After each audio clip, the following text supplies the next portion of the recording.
Run me my money. Run it, run it, Run me my money. run it, run it, run it, Run me my money. run it. Yeah, yeah.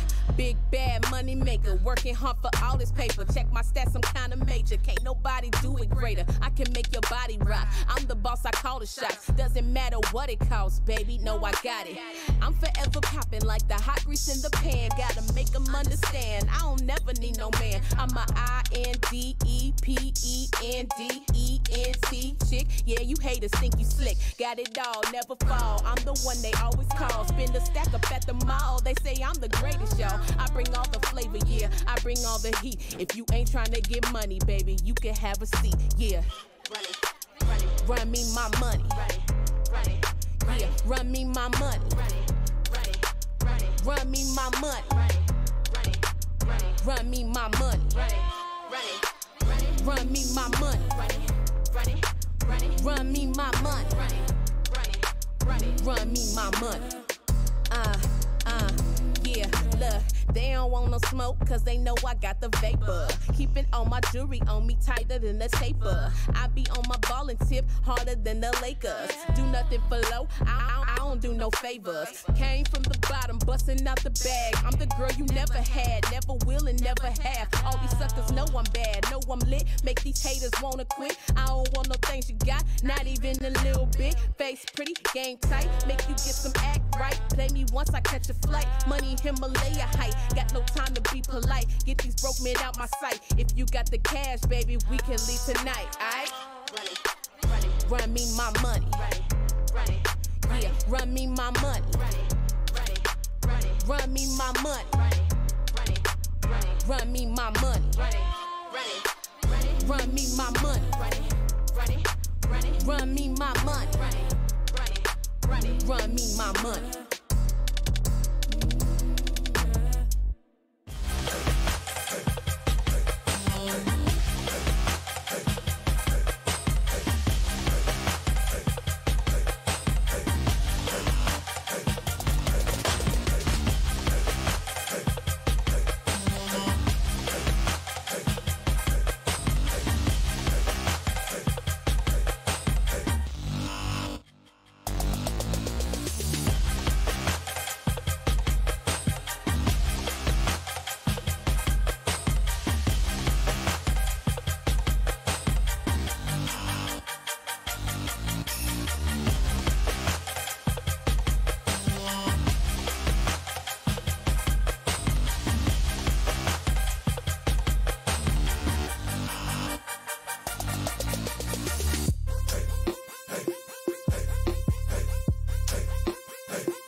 run me my money. Run it, run it, Run me my money. run it, run it, run it, Run me my money. run it, Yeah, yeah, yeah.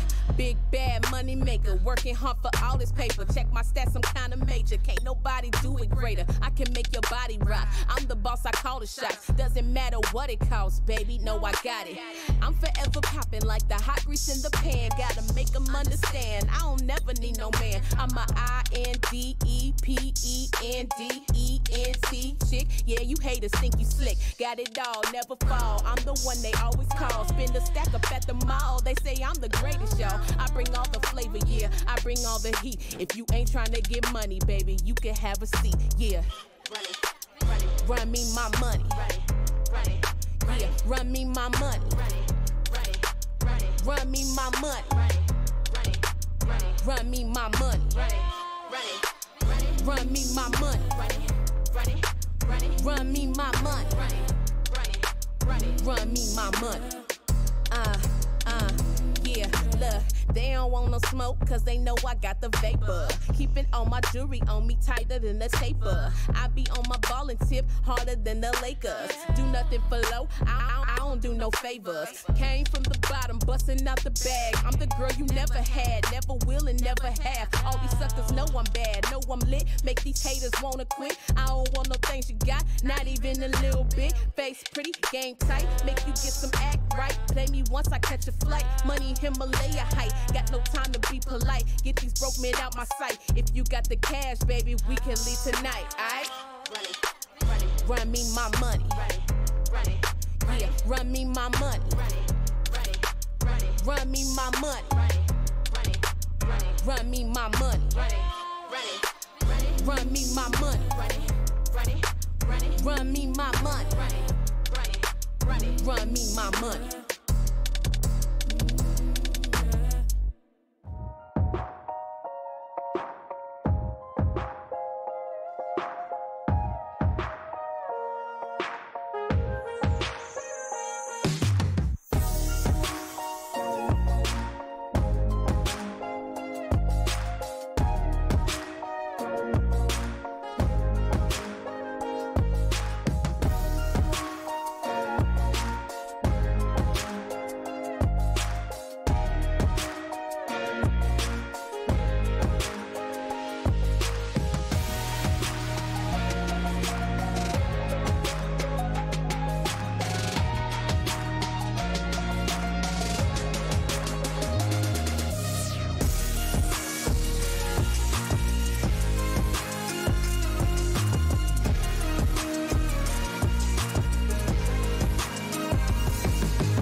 waking up at midnight, dreaming all day long. Maybe I'm nocturnal, baby, maybe I was wrong. Been on both sides now, looking for you. Don't feel the pain when I'm asleep, find peace in all this blue. Shake, shake, shaking me to the core. It's break, break, breaking me like waves on the shore. Keep crashing into the truth. With both eyes closed, I'll be right next to you. To you, I'll be right next to you.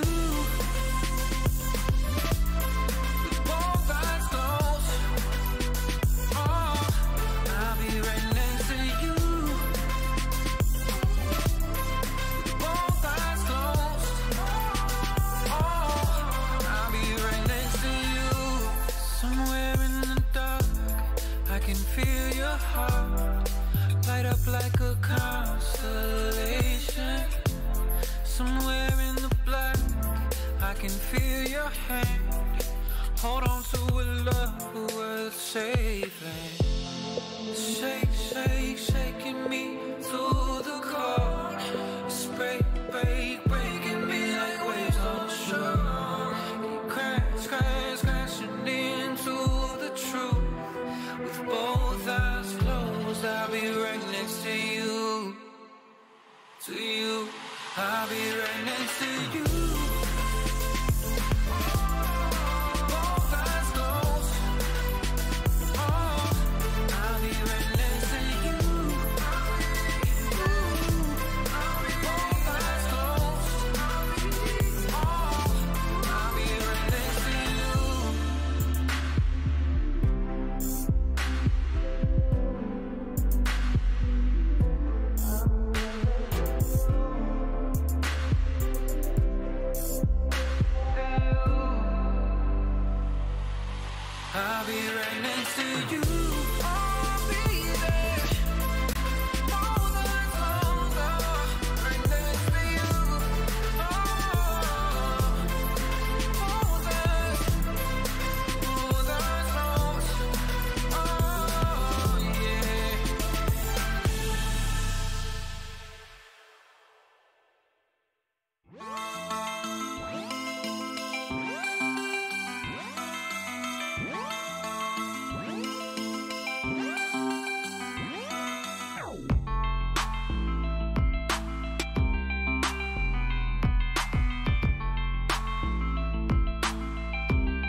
Lucian dead. Go Baron or we go Drake? I think Drake. Okay. I think Mount does what, no? Hey, look, or no? Door. It's okay. Let's slow. Focus on. Don't press on. Viego. We fight here, keep fighting. I can Look on. Just care for Viego here. Don't press on me, I think. Okay, go Drake. 他们想 run， 他们5个人 run， 哎，下路可以一波，那你能吗？别急啊，这种要么就打团，我觉得。不要，我想打团，来。行，那我踢，墙没大了，拉扯一下，拉慢点，追阿卡里。앞래. 줘. 야, 아래. 아, 필요. W. 어. 살. 다리부터. 아래. 야, 필요. 또 풀. 가볼래? 아니야, 오버. 조인다. 힐 쐈어. 2초. 레네. 야, 앞으로 2초. 있어. 레네 W 없어. 아, 보자. 천천히 봐봐. 좋다. 뒤에네. 가인아, 우리.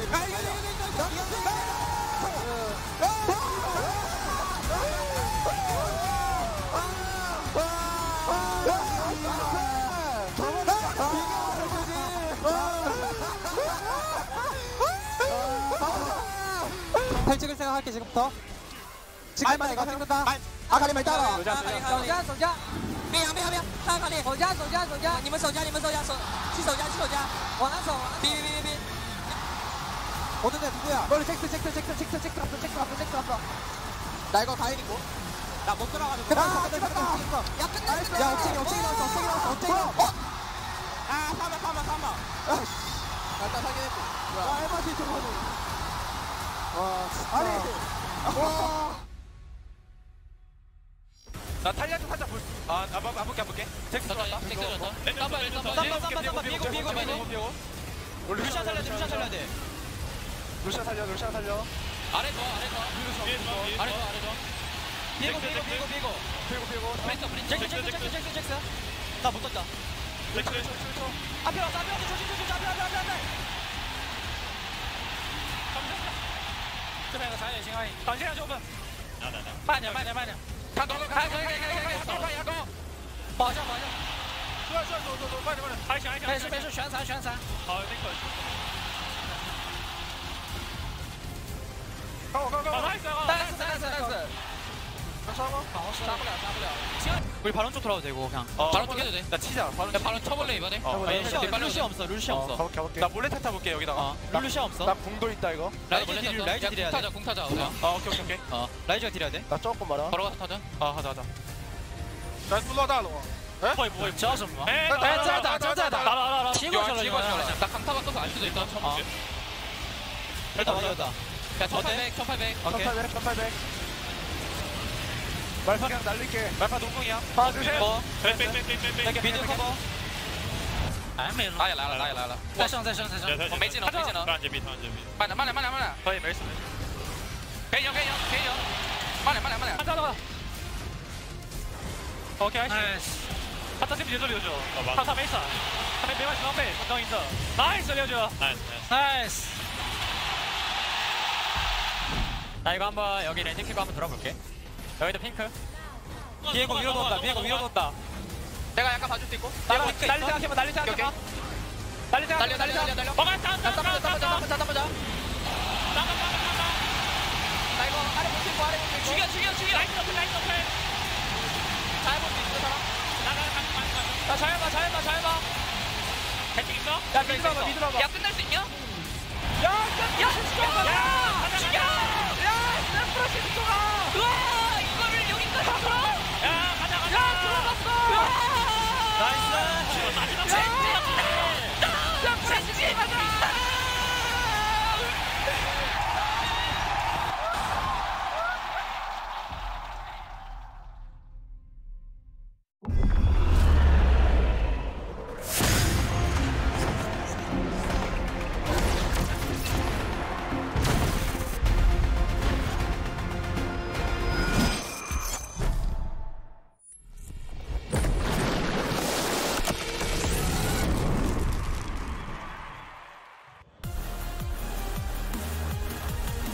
Welcome everyone to beautiful San Francisco, the Golden State, where the sun is out and the hype is on. And I am surrounded by all of our beautiful fans to celebrate what will be a historic day in the history of esports and League of Legends.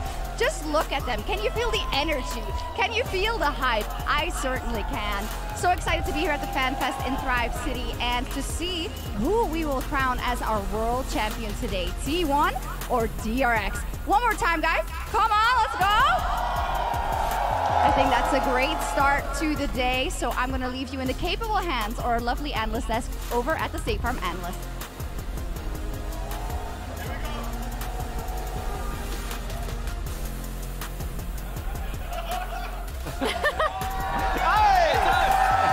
What's up, everybody? Hello to everybody out there. Thank you for joining us. Welcome to San Francisco, a dynasty, a reborn, an uncrowned king rising in the year of competition coming to a head. Welcome, everyone, to the Chase Center in San Francisco for the 2022 League of Legends World Finals. I'm joined here at the State Farm Analyst Desk by Emily, Vedius, Mark Z, and Jat. Zaya will be jumping on with us a little bit later. A couple other familiar faces as well will be joining us all throughout this 2-hour pre-show. Right now, it's these guys. So that's who we're working with. Let's talk about how we got. Was that not a factual statement? Yeah. Wow, what incredible worlds we've had so far. It's been a very long tournament, a hyper-competitive one. We've had some of, I mean, many have believed some of the best quarterfinals, semifinals that we've had in world histories, and overall it's been an incredible tournament to watch. This Saturday, Sunday of those quarterfinals, getting 2 3-2 series that were incredibly back and forth. Even the semifinals were very competitive, even if they were both 3-1s, and it sets up a very storybook, like narratively strong finals. Yes. I mean, without a doubt, we've got DRX. That's the surprise, I think, of the tournament for many. That 4 seed, the first play-in team ever to make a run as deep as they have. Deft leading the charge for that squad and looking to take down a T1 here today. It has been quite a journey here at Worlds, and so we thought it might be wise for us to take a moment and talk to those of you who maybe are just tuning in. Maybe you didn't, do the whole 6-week run with us, day in, day out. I get it, all right? And so what we're gonna do, I'm gonna challenge each of my analysts here to tackle a stage of the World's tournament in 30 seconds. You're gonna have 30 seconds to break it all down for the viewers. They don't know which stage they're going to do, so I'm gonna pick. I've got an idea of who I'm going with, and I'm gonna start with Emily here for the play-ins. So take us through it. 30 seconds on the clock. 30 seconds. 30 seconds. I know, that's less time we had than yesterday. All right, so before play-ins, everyone was getting together on Champ Q. It was super fun. Everyone loved Loud. They kind of took people by surprise, Loud and DFM. DRX came in. People still didn't believe in them, even though they absolutely obliterated their competition. RNG also looked really, really good. And then, for the first time ever, NA beat EU in a best-of-5. Yeah! Yeah! I like how you left 10 seconds for us to celebrate that moment. Exactly. That was smart. That was wise. That was wise. 20 seconds to there. encapsulate the stage, 10 seconds to gloat over our EU predator. All right, buddy. Fnatic made it through. You got one of your teams. Yeah. Rogue, Bucko, Light sucked. Well, let's get to groups, the good part. Well, Vedius wants to talk about groups, and so therefore I'm not going to give it to him. I'm going to jump over to Jat. Jat, take it away, group stage. Break it down for me. All right, so first week of groups doesn't matter. No one remembers what? You're going to gloss over it? Yeah, I mean, it doesn't really, it's not that important. NA did have a 0-9 week. EU had a really good week. What's important, though, was the second week, when NA beat EU twice, actually, and the overall record for NA versus EU got set at 5-3. So Rift Travels 2022, bazinga, we got it, NA. Also, Flying Oysters, they had a good game. Korea also pulled ahead. They won 3 of the 4 groups. They got all 4 teams through. Once again, still only 1 Korean team to never make it out of the group stage. LPL got 3 teams too. 7 East teams, 1 West team into quarterfinals. There it is, right at the buzzer. Well done, Jat. A beautiful encapsulation of what took place in the groups. Don't make me you don't want to do quarters? That sounds like you should do quarters. I feel like, well, I don't know. You get it. You keep saying the word quarters. He's setting himself up. There's so much fan noise. I think he's asking to let. Yeah, okay, Vedius, why don't you take over quarters for us? Break it down.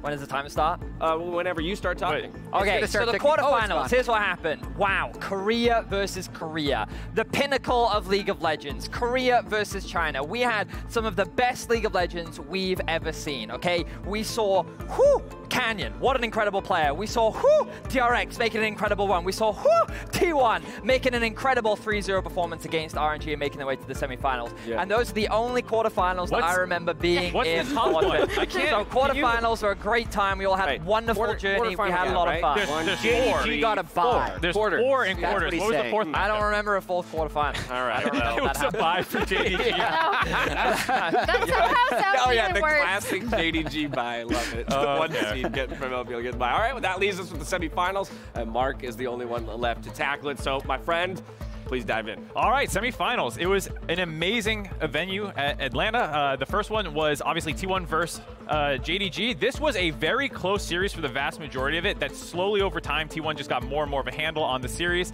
It was the last hope for the LPL. This team was someone that didn't have a ton of fans in their home region against like the most popular team in the world in T1. We're not able to complete that upset, so T1 move on. DRX versus Gen G. The underdog story continued. Gen G was 8-0 versus them the entire year thus far. No one thought DRX had any chance, just like they never thought they had a chance throughout this entire tournament, and they beat them, and now they're here in the finals.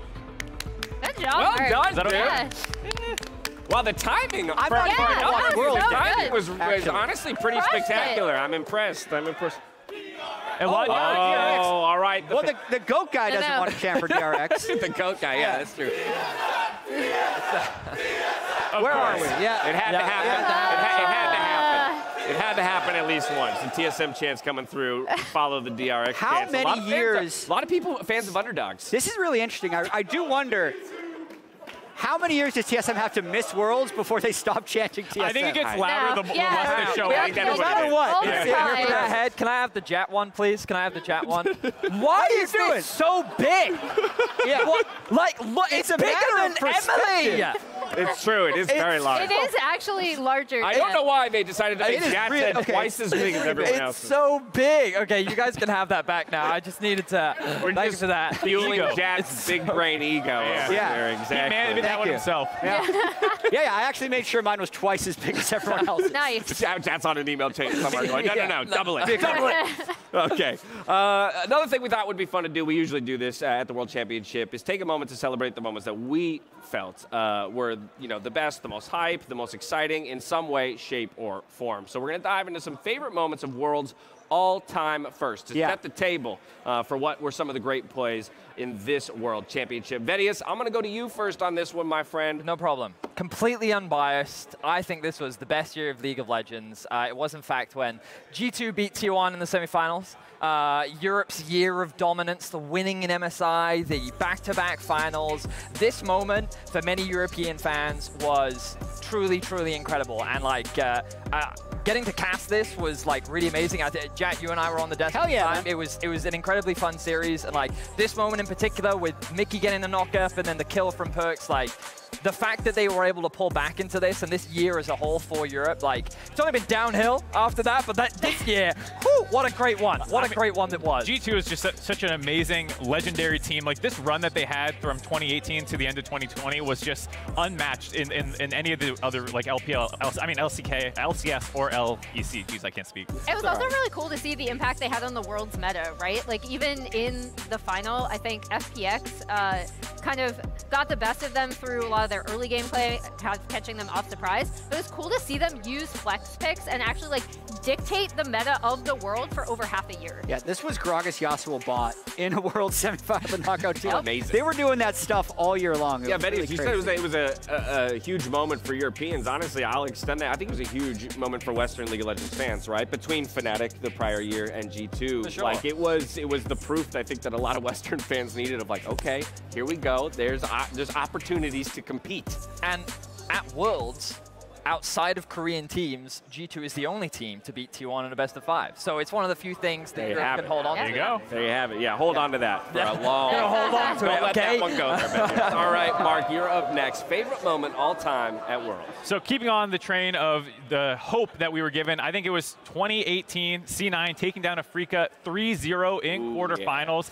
It was the only series at Worlds NA has ever won out in the main stage. We did just get one over, you know, Mad Lions here, but this was the one that no one believed in anything in 2018. C9 snuck out of what people thought was the group of death. Gen G underperformed. RNG was able to go 4-2 with them. And then to take them down 3-0 so definitively, Kobe had an incredible call. He was like tearing up about just how much this meant for North American fans. The Ornn bonk Baron steal in this game when you thought it was going to get turned around, because the top lane was not going well. Keen was having a hell of a series here, but this was such a moment for NA. I like this choice, Mark. It was also super funny because I actually took the train to Busan with C9, and they were talking about their scrims going into the tournament, how they thought they were actually really bad because both them and Vitality were just like running it down against each other in scrims, and they were like, well, either we're really good or we're like really, really, really bad. And just looking at the faces too, I mean, obviously Sneaky, a mainstay, Jensen having now returned to the roster, but Sven, Zazel, Licorice, none of these guys on Cloud9 anymore. What a time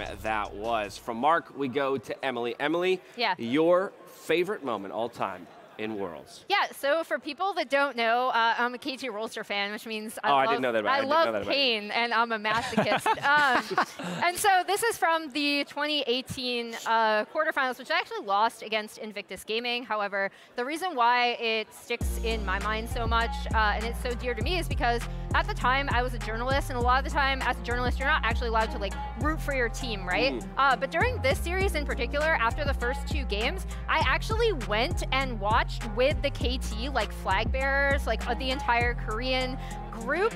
And so even though like there was a point where during the base race, like they didn't fly who won that game immediately, so none of us knew like exactly what happened in the moment. And that was just such a cool experience being surrounded by like-minded fans. Of course, we were all depressed afterwards, and I had to like, you know, put my game face on and like go interview Ning or something after he won. But it was just an amazing experience for me. Yeah, that backdoor with the last hit in the Nexus, and you don't know who actually won until the people are out of their chair popping off. Like that is the best finish I think ever in League of Legends history, and I always show that to people when they're like, you know, like what's this League of Legends about? I'm like, watch this. When you're just waiting for the camera to move, right? You're just waiting for the camera to swing to the side of the map to reveal the winner, and the tension of that moment. What a phenomenal piece of history, rather. Jat, fourth to go. So I have a theory about what ends up being people's favorite thing. Okay. Yeah, and it has to do with one of the first great things you experience, like your favorite movie of all time is like the first great movie you saw. Maybe there's 50 great movies that have been made. And anyone here, is this their first World Championship watching? Really? So still, Wow, there's a lot of you. So I think something that happens today could end up being their favorite Worlds moment ever. So for me, because I'm a dinosaur, 2012 World Finals, my first World Finals cast back in 2012. It's the Karthus Quadra-Kill, and we have the call here from D-Man and myself. Yeah, let's take a listen. If they can fight after this, though, TPA would want to. They might try for an engage here. They might try and go for the engage. There's going to be the ultimate coming out from Moonboom. Isn't it enough? Toys is surely going to get dropped. He's down to an egg right now. Cloud Templar is getting dived on. The damage really coming from his wound, though, at the back. That's going to be cleaning up. Stanley gets one. Stanley gets two. BB gets another one. That's going to be the Cardinals ultimate. He might pop up with this one. He gets the quadra kill. He gets the quadra kill off the back. My word, Stanley, though, he's trying to avoid the damage.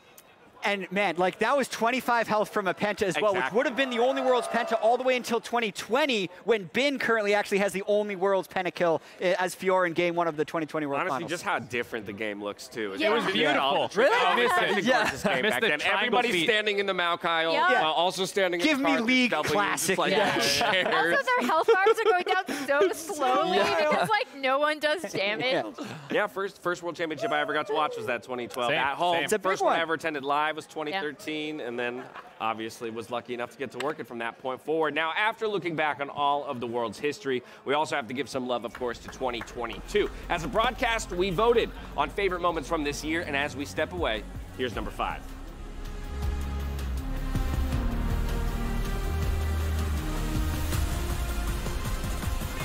Chovy goes golden. Doran gonna do the same thing now. Oh my god! Chovy gets rid of Canyon, but the answer is still there. Knocked on Ruler. Can he do it? Yes, he can.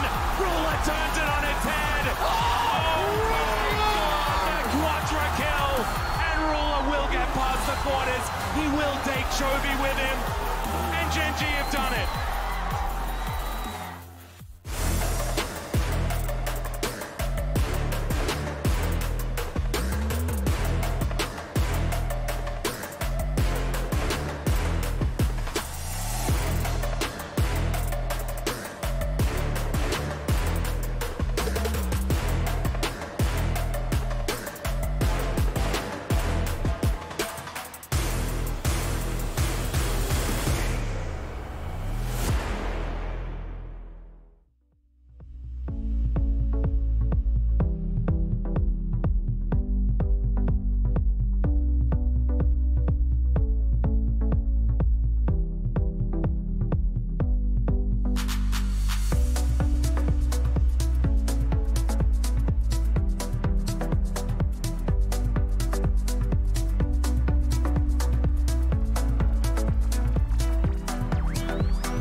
Waking up at midnight, dreaming all day long.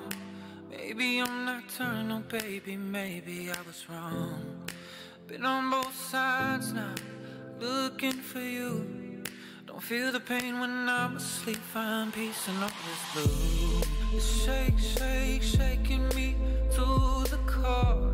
It's break, break, breaking me like waves on the shore. Keep crashing in. That'll get it off the backdoor bonus. I think he walked into range, but he is very tanky. He'll buy some time, and backdoor bonus will eventually fall. He'll die to Elder, but he bought enough time that I think Gam can live. Levi's up in 1 second, but the rolling with the new wave. With Shady, getting find the stunts. Wayward still on it. Wayward still hitting. Stays alive. They get another chance. Gam fighting. They're running back out of the base. Can they go Nexus to Nexus? 45 seconds. It's 10 on Knight, 10 on Wayward. And we're going Nexus alive. Will it be enough? Tedwin comes across. Tien hitting as hard as he can. Looking for it now. On to the Nexus they go. Will it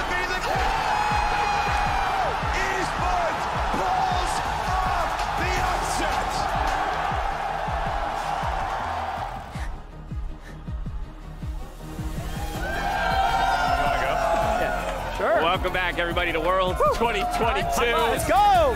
Yeah! Woo! Fan zone continues to pop off. Jazz head continues to get bigger. Can I have Betty's growing with time? I'm absolutely convinced I don't know what I'm every going to do time we with this look, yet. that head is I bigger don't than know it was last but, time. like, whenever you bring it up here, it's going to look bigger. Sure, but if you Your brought head's the other one okay, up but compared to it, it would be astronomical, the That's difference impossible. in size.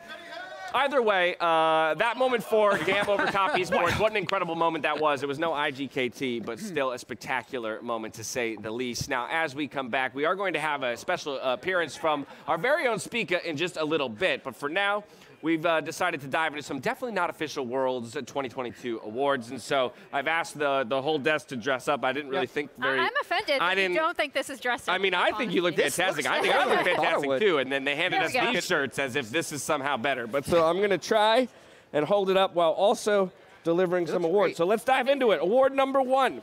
Our first award in this auspicious event is the Bot Gap Award. And that's going to, drumroll please, lovely, well executed, Loud Zabranski for absolutely flexing on Fnatic. Press that arm. Why is it Mock Europe Day today? I mean, it's really not. It's really not. We're really celebrating France. Okay. Oh, yeah, this is... Yeah, yes, sir. There it is. So like this really was a great moment. Look at it, Nolan. I really did enjoy this moment. Gotta love it.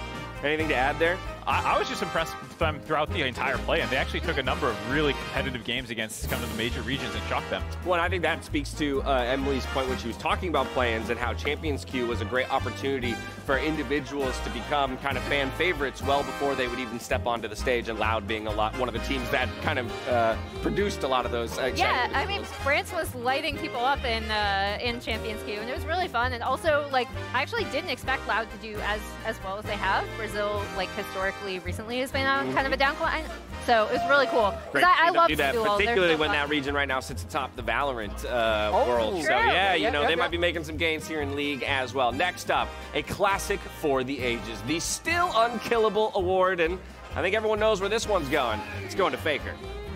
The second 1v1. Faker against 369 in semis. 369 had so wait, what was that? They put audio underneath that as well. That was call the ambulance, but not for me. He is 62 in that clip. Next but up, he's definitely unkillable in that moment. Moving right along, we made plenty of history at Worlds this year, but this next award was 6 years in the making. The Clapping Award goes to Jensen for finally taking down Faker after all this time. Jensen had a good game here. This whole game didn't have standings implications because Cloud9 was already eliminated, but Jensen finally did it. Can't wait to... Didn't he then get clapped in that same game? Around, I think, Red Buff. Yeah. All right, next up we have the When Worlds Becomes Pro Wrestling Award. Goes to RNG's Ming for making a splash and diving onto the Flying Oyster. That was a clean. That was clean. You're going nowhere.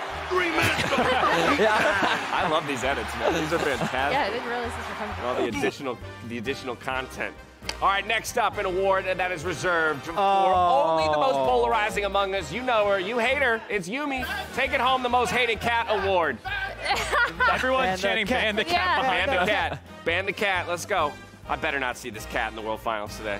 Oh boy, the thing is, with Beryl, you never know if he's just going to leave it open, have some counter picks. Find that Soraka pick as well. Red Side only has 2 bans. I just feel like a lot more people. Are you all just dog people? Is that look at her! Look at her! Look at her! Put her in hell. Is that what this is? Okay. She's the ruler. That's what we're saying. She can leave. Satan Incarnate is a magical cat on a book. Got it. So that's what we learned today. The All right, well, NA was not here for a long time. We were here for a good time, I guarantee you that. And the Giga Chat Award goes to our own Impact for styling on G2 Esports. Dude, he pulled out all of his old picks on that final day of groups, actually. He had the Shen and the Ornn. He got to play as Mordekaiser. He had those right in his back pocket. He's done so many big things on this. Look at him! And the crowd goes wild! Is that our highlight for North America? Yeah, wait, what? Yeah, that was it. That's the North American highlight right there. Very athletic. Yeah. Oof. All right, Worlds never quite goes the way we expect, and no one knows that better than a certain member of Mad Lions who allowed Saigon Buffalo's Bean Jay to collect the "Can I get on this train" award? Wait, I missed this play. Who is that? What? Oh! John Cena making a appearance. I missed that in the original run. Oh, nice. Reference too. Gotta love Very it. Cool. Next up, the Hope Springs Eternal Award goes to none other than JDG's Hope for making the Great Escape versus Damwon Kia. Oh my god. I remember this They one. ended up winning this yes. game as Hex too. Gates, This Hex was really Gates, cool. let's That go. was super cool, actually. Yeah, he kind of insid initially, and then he's like, "Nope, it was all part of my plan." I'm a little torn. Jack, wasn't Hex Soul was your pick? Yeah. Right. Yeah. I'm a little torn. Is it winning? I enjoy watching Hex Gates the most, but I don't want you to win. Yeah, it's going to be the only thing I got right, so I'm not going to win. Oh, Okay, no. that's good to know. I feel a lot better then. With Worlds playing host to many international superstars, it can be hard for players to make a lasting impression. However, one man has made his mark, and it's a pleasure to present the Rule of Thumbs Award to DFM's Evie. This dude is one of everyone's favorite players when he comes onto the international stage. Seems to make it every single year and has the brand down. It's just a thumbs up. And none of those are duplicated, by the way. Those are all unique individual shots. Probably from just this year, too. That's probably. There's years of Why footage is of that. Jat? Oh, Yeah. Wait, what? Finally, the best costume award goes to Jat. Yes. For this ridiculous costume. Took us on a whole journey, though. Oh, wait for it. Oh! And then they lost. And then they lost. Right. Hey, Oh, no, that's an amazing that's edit. It looked like me, too. By the way, I just... That would have been, oh my God, I would have loved that. T1 3-0. So all right, there you have it for our definitely not official Worlds at 2022 awards. It was touched by We're going to hand out some shirts, and while we do that, we're I joining can't throw Sharks very out well. with the incredible crowd in Thrive City to grab a few words from I hit NA's the own jet. Speaker in our Verizon Game Day interview. Enjoy. Well, I have found a very special guest here at the FanFest. It's Spica. So nice to see you. Hello. Nice to see you. How are you? I'm great, but I gotta ask you, you've been walking around here, right? And when we took position, all these people were like, oh, Spica. So how has it been? Honestly, it's great. I went to quarters in New York, right? That was a really great experience. But you know, finals it's just a different beast. You know, I had so many fans coming up to me. It was honestly just fantastic. I just felt like a celebrity. So you know, it's really nice seeing all these faces and all these people. So hope we have a great match today. Yeah, thank you for coming here. Now, okay, I can't let you go without asking you if there's anything you can say about your situation. You're looking for a team. Is there an update? Yeah, I mean, I'm talking to... your mic? Sorry.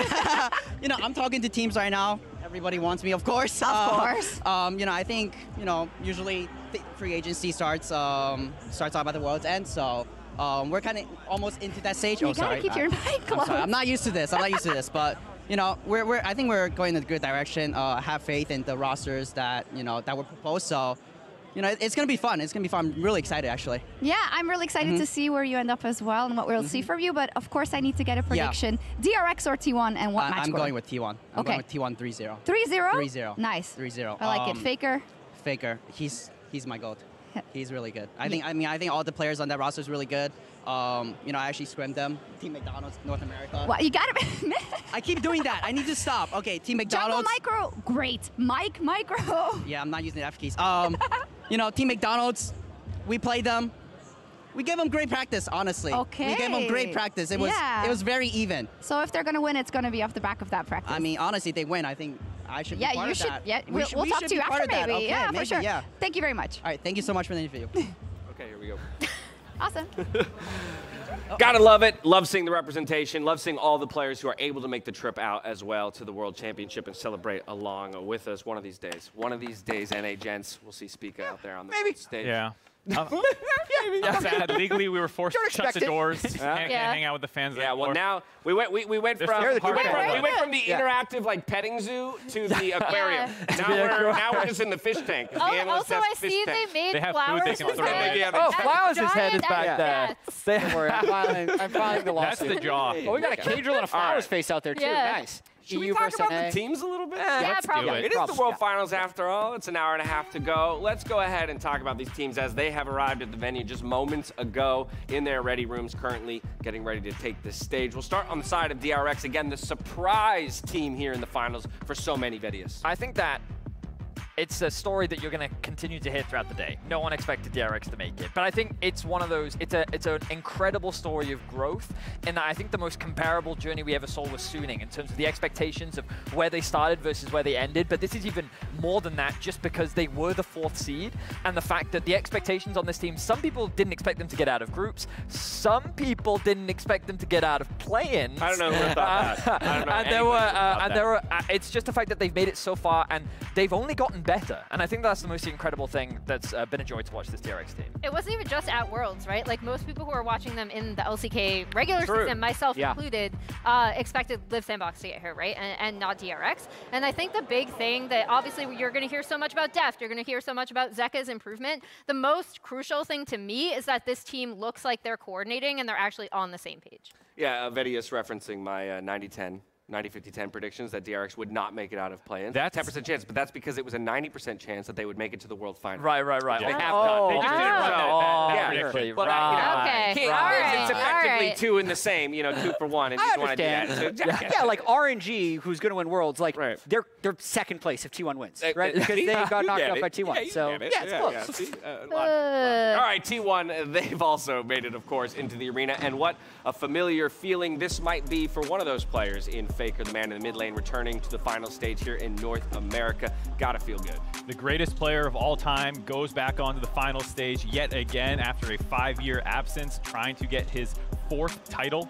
It's just so insane the amount of people that he has also done this with now. This is a very young group of people around him, a lot of them coming up through the trainee system of T1, now finally reaching that world final stage after a bit of a disappointment last year. Yeah, Faker and then all the Zoomers. That's pretty much this roster. Also kind of an interesting fact, Faker's won 2 of his 3 world championships in North America, 1 of his 3 in Europe, so never won. He loves the West, right? He loves coming over here. Faker loves the West. Yeah. He's done it twice in Staples Center, but we're about, what is that, 7 hours north? We'll see if he can get it done in the Chase Center as well. But I do want to talk a little bit more about what these teams do well, right? What essentially got them here, or what are the versions of them, that made them worthy of a world final. And so I'm going to hand things over to Emily here for a little State Farm neighborhood tactics to talk about T1. Yeah, so I think the big thing for me with T1 is that they have had this kind of journey of improvement, and we're going to start off with this clip from the midseason invitational. As we roll through it, the big thing here for me is this is just going to be a Baron that they end up giving to EG in a game loss, and I think the important thing to understand here is that T1 had a historic run going into this midseason invitational, undefeated in series, but they would do things like this where they would commit to Baron and then kind of keep it and bungle it. This happened several times in season to the point where I believe I was watching this with Chronicler at the time, and we were both just like, oh yeah, that's kind of a T1 Baron, like even as good as they were. Now this, completely 180 here, going from using this teleport that's going to come through from Yagao right here to eventually end up splitting the map, so that what you're going to see is the double TP. We pointed this out immediately after it happened.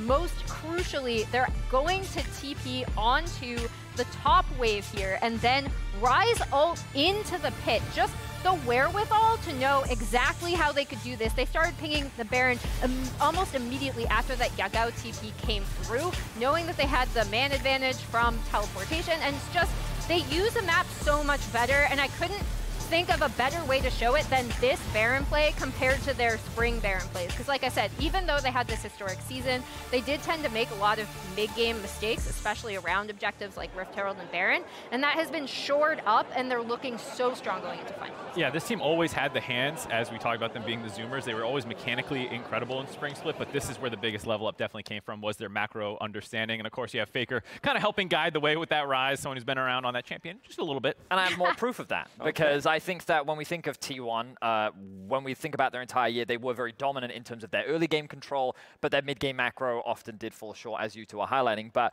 what I wanted to show you now is the depth of playstyles that this team has had, because while I think they've demonstrated incredible team fighting and overall just a really great way to play the map, when we look at this situation, this was very much a split push situation, and JDG do the correct thing in the play that you're about to see. They create a TP flank from behind to try and capitalize and collapse on this T1 roster as they're trying to escape. So as you roll out the clip, keep your eyes on Faker on the right-hand side, on the rise. He's going to immediately look to back. Even though his team is getting engaged on, he's going to choose to go back to base anyway, because if you keep your eyes on the mini-map, you'll notice that he's going to TP into the enemy base. Meanwhile, the rest of T1 is just buying time, looking to disengage. And then as Zeus joins the fray, JDG is forced to split apart, and then watch what Faker does here as well. As the fight is happening on the bot side, he's going to realm warp back into the fight and then create the numbers advantage, forcing JDG to now be at a disadvantage. And the level of awareness to do this in the moment, this wasn't planned, this was reactive. Each individual knew exactly what they were supposed to do, and they were still able to avoid a full-on 5v5 team fight while leveraging the strengths of their split pushing. It was truly, like, that is insane level of League of Legends right there. And the thing that they've done so well is use these globals, right? Because we kind of wondered, like, what Faker's champion picks were going to look like going into some of these series after he played the Akali and kind of dumpstered a bunch of people on that earlier in the tournament. And it was, first of all, seeing Faker back on the Classic Rise, but then seeing how he demonstrates for the team where they need to go, and also the team responding, using that map pressure from globals on champions is just so good. Yeah, and I feel like it's been an evolution for T1, and especially Faker with all the different teammates he's had the last maybe 2 entire years. Like the type of League of Legends they're trying to play, I think is very similar to what they had when they lost to Damwon in the semifinals of 2021, and when they lost the MSI finals to RNG, but they've just played this very high-risk play style where they're making faster decisions than the other team is able to keep up with. And they've had a lot of stumbles along the way, but their mechanics are so high, and with how much they practice this, I do feel like they're just continuing to reach new heights. And for him to do it on the rise, right? To bring that pick back when it had been absent from the World Championship up to a certain point, he's the one who pulls it out and uses it to perfection. That's a bit about T1. Mark, let's try and dive into the DRX side of things. Let's explain why it is that this 4 seed was able to run from play-ins to World Finals. DRX is such a fun team, and one of the things they do so well is play the early game with a lot of priority. You see bot lane often getting counter picks. Beryl has his unique champions. You see the Heimerdinger here, where they're trying to do that. They often save counter picks, so even if it's not something super cheesy or unique, it's still something that's going to give them priority. The Soraka here, giving them the ability to bully out Genji's lane. They make plays well around this. Kingan's a great playmaker for the team. He often plays the role player, and so it's like, all right, we're going bot lane. Great, I'm going to run down there on Camille and help set up a play here versus try and split push on this champion. That is the other component, is the mid lane. Zeka, the star of Worlds, I'd say, the breakout star. He's been absolutely insane. He does it in one of 2 ways. Either in melee matchups, he will take over the game in side lanes with solo kills and whatnot, but also in range matchups is incredible with his priority. And in that game, they were able to break mid-turret 10 minutes in just with his Ahri's laning phase, and so they play a pushing bot lane with counter pick. Zeka's a monster in you know, all game, but really also getting priority there as well. And they're able to have a high first turret percent, high goal difference at 14. You can see they're basically number 2 in most of those stats, and that's what gives them a lot of the leg room in the game to take control and run away with it. Yeah, I have to wonder, or I have to imagine rather, maybe is the better word for it, that a goal difference like that is something you'll need in order to take T1 over the course of a 5-game series, right? Because it is about finding a level of consistency, and it feels like T1 has shown us that to a pretty impeccable degree. DRX, on the other hand, has had moments and has had ups and downs throughout their 6 weeks here at Worlds. And Mark kind of keyed into a few of the things that has brought them success, Jab, being champion picks. Yeah, absolutely. I've done a lot of draft prep, and one of the things with draft is it's so dynamic that it changes as you go through. So what this is it's just the first phase bans from both teams in DRX red side games, and then we'll go to the other teams. One thing that they've at least been able to do is they've been very consistent with their red side strategy. You can see every game in the Gen G series, they had exactly the same red side bans, but then even in their EDG series, 2 of the 3 in the Lucian and the Yuumi, they just never allowed through. What's interesting is how the opponent bans go, because the blue side generally has a lot more ban flexibility. So there's a strong want to not give over the Aatrox. Now remember, these are red side, these are blue side Aatrox bans and blue side Heimerdinger bans with, generally speaking, 1 ban at one of Zeka's melees. Yeah. And you can see the first picks on the side. But to complete the picture here, let's show what T1 has been doing blue side, because this is going to be the first game. Those 3 bans I just showed from DRX are likely going to be the blue side bans unless something changes. Now, T1 has, I think, more draft flexibility than any other team, and that's why in their series versus RNG, when they were blue side versus their series against JDG, they can vastly change their blue side ban strategy to focus their opponent, whereas for other teams on the red side, everyone wants to avoid them first picking Caitlyn, Yuumi, and specifically EDG wanted to stop them from picking Graves. What's going to be really interesting to me in this series is whether or not T1 takes one of these bans here and say bans a Kindred to try and force a Graves ban, which would change the way DRX bans. And this is looking a little far ahead, but for those hardcore fans, after the first game happens, if DRX loses, they'll likely take blue side. So let's take a look at what T1 has been doing on red side, which is more likely to happen in the second game. T1, somewhat similar in the fact that they generally keep their red side bans the same in a series if it's working. So against JDG, it was these 3, not wanting to give over a first pick Aatrox, Graves, or definitely Yuumi. Every single Yuumi has been banned on red side. I don't think that's likely to change. But what's interesting here is that opponents were blue side banning Caitlyn against them this entire quarterfinal and semifinal side, which may or may not happen because I think the Caitlyn could match up against an Ashe Heimer lane and maybe get pushed in. And I know this is a ton of information to take in, so we'll just fly through this last one. Bring it on. DRX blue side drafts, what have their tendencies been? And the one thing that I do want to point attention to is the Lucian bans in every single game. So that means in all blue side and all red side games, they have banned Lucian, and that makes sense, especially against T1, who was first picking Nami to lock in the Lucian Nami lanes in their semifinals. So it is a lot of information to take in. Notice the Heimerdinger bans coming against them as well in pretty much every game, and Yuumi being banned, but that's generally what I think we're going to see. So to surmise, I do think DRX's red side ban's not that likely to change from the Lucian, Yuumi, Caitlyn. Okay. If it does change, it'll be because T1 forces their hand with a Kindred ban to possibly force a Graves ban. Well, as you mentioned, it's a lot of information to digest, but all of it very important for me. I think that Heimerdinger for DRX buying Zeka space to find the champions that he wants in previous series. We'll see if they can get that or a similar situation today as well. Now, as we keep our World Celebration going, a reminder that Mr. Beast will be stopping by the desk a bit later, but right now we're going to be catching up with Shocks in the Thrive City Fan Zone. Thank you very much. I'm right here at Thrive City at the Fan Fest, and I wanted to talk to a couple of fans and see what their experience has been like. And I'm here with Josh and Addy. Josh, what has brought you to the League of Legends World Championship? Yeah, so just love the game League. Been playing it for many, many years. In fact, I actually met Addy here playing League, like, I guess 6 years ago in our college's League of Legends club. So very, very long time, very... Actually, you know what?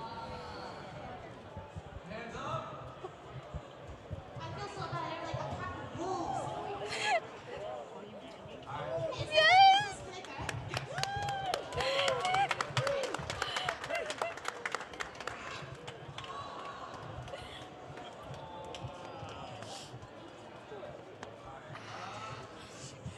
Congratulations. Thank you. That's awesome. I hope you have a fantastic day. I'll just let you have your moment here, but congrats. And we're going to take a quick break. We need one, and we'll see you in just a bit. Run me my money. Run me my money. Run me my money. Run me my money.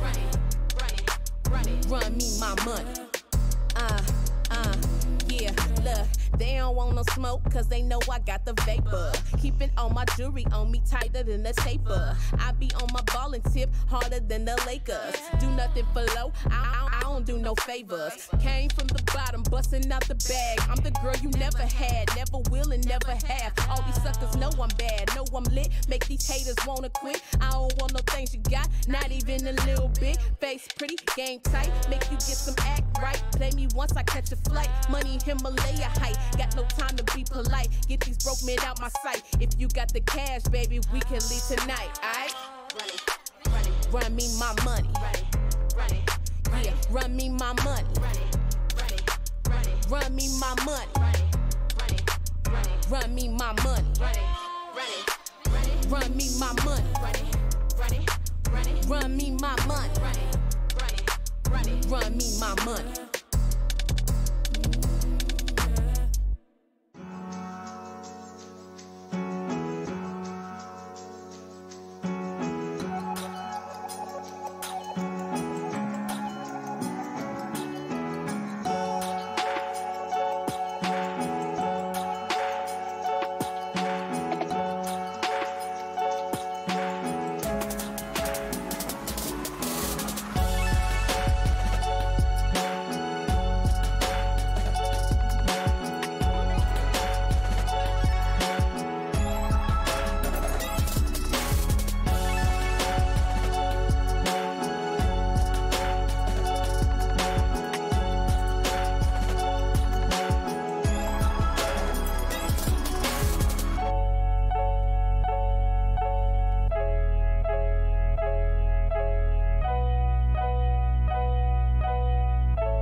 Bring me the next shiny new thing. Bring me the next shiny new thing. Bring me the next shiny new thing. Bring me the next shiny new thing. I strike gold. Yeah, I strike lightning. Oh, bring me the next. Oh, bring me the next.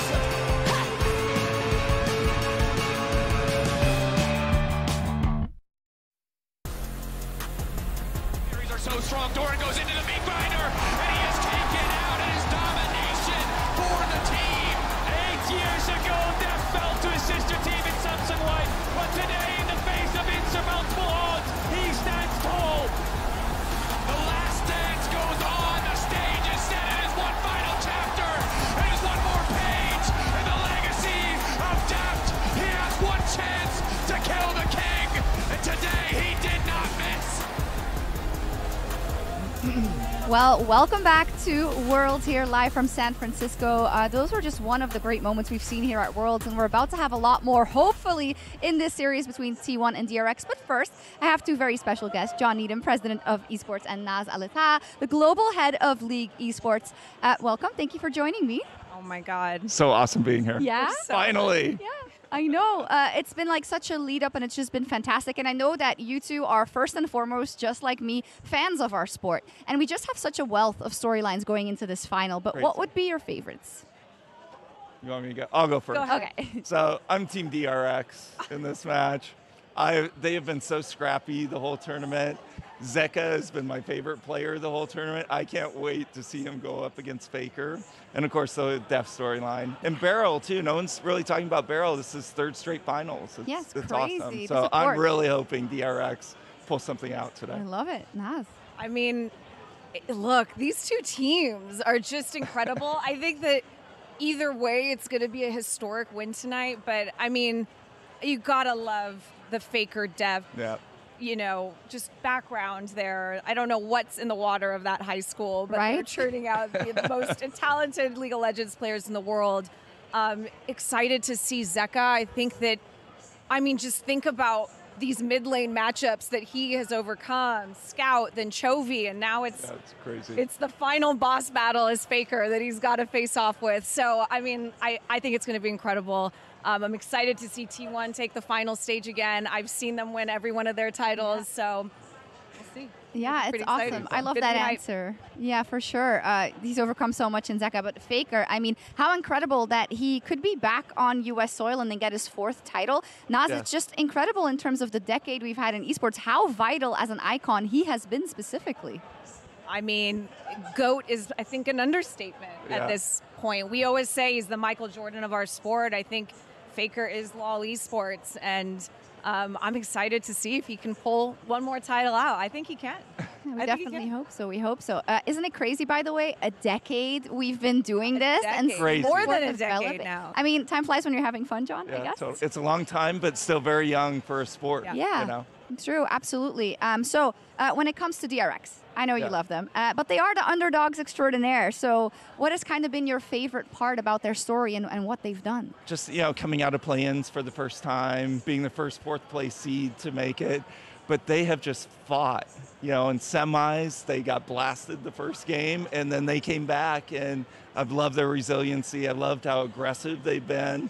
Like I said, Zeka has just been off the charts. Yeah. I think he's still top kills in the tournament, right? Yeah. And I mean, as you say, it's like the big matchup coming up for them now. Aside from that, though, as said at the top of the segment already, it's just great to be here back with all the fans. I mean, Naz, I hope you've been able to walk around a little bit. How exciting has it been? We took a walk around. It feels surreal after, being away from fans for the last 2 years because of COVID. Here we are at an iconic arena. I'm sitting here looking at the Chase Center and all of these fans here for League of Legends. We're on cloud nine. We have the most special community in the whole world, and we're just so happy that we've been able to get back to a multi-city tour and bring them the worlds that they really deserve. Absolutely. And we're about to blow all these fans' minds in a little over an hour. I know the what show you're is so off the hook this year. Oh, now that I have you, I have most to ask. Ambitious opening ceremony ever. It's ever, scary right? ambitious. Ever, yes. Well, and the talent. I mean, come on. I think Dax, Jackson, Wang. It's.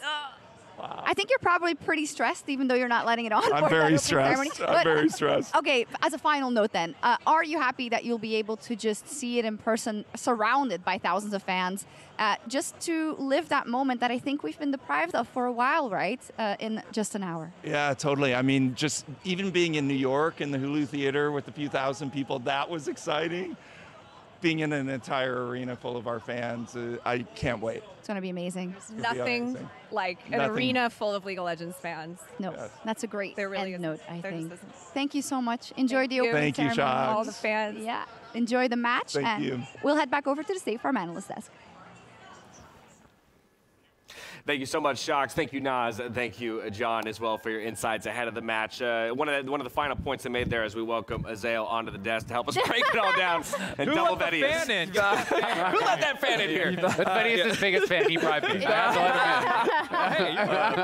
Azael, I do want to start, though, with the point that they left us with in that interview, which is how good it feels to be back celebrating Worlds the way it's supposed to be celebrated. In a massive stadium with tons of fans, being able to, have this moment to give the players their due as they, make the play to be the greatest team in the world this year. I mean, it's amazing, man. Just even walking around at FanFest and seeing how excited people are to be here, how excited people are for the games, even just to say hi to us. It's really incredible. And it does remind me, of how much of a privilege it really is to be here and be in this atmosphere. Now, I think we do need to take a moment to talk a little bit about how each of our teams got to this point. We've talked a little bit about what makes them successful, what they look like at their best, but of course, it's been 24 teams all the way down to 2 just here at the World Championship, even more when you talk regionally and in each of the domestic regions. Mark, I'm going to come back to you. Let's start with DRX. We've already hit kind of that headline, that marquee piece, which is this is a 4 seed, the first ever play-in team to make it all the way here. First 4th seed, also first play-in team. There's also a period of time where there were 3 seeds in there. So the fact that they are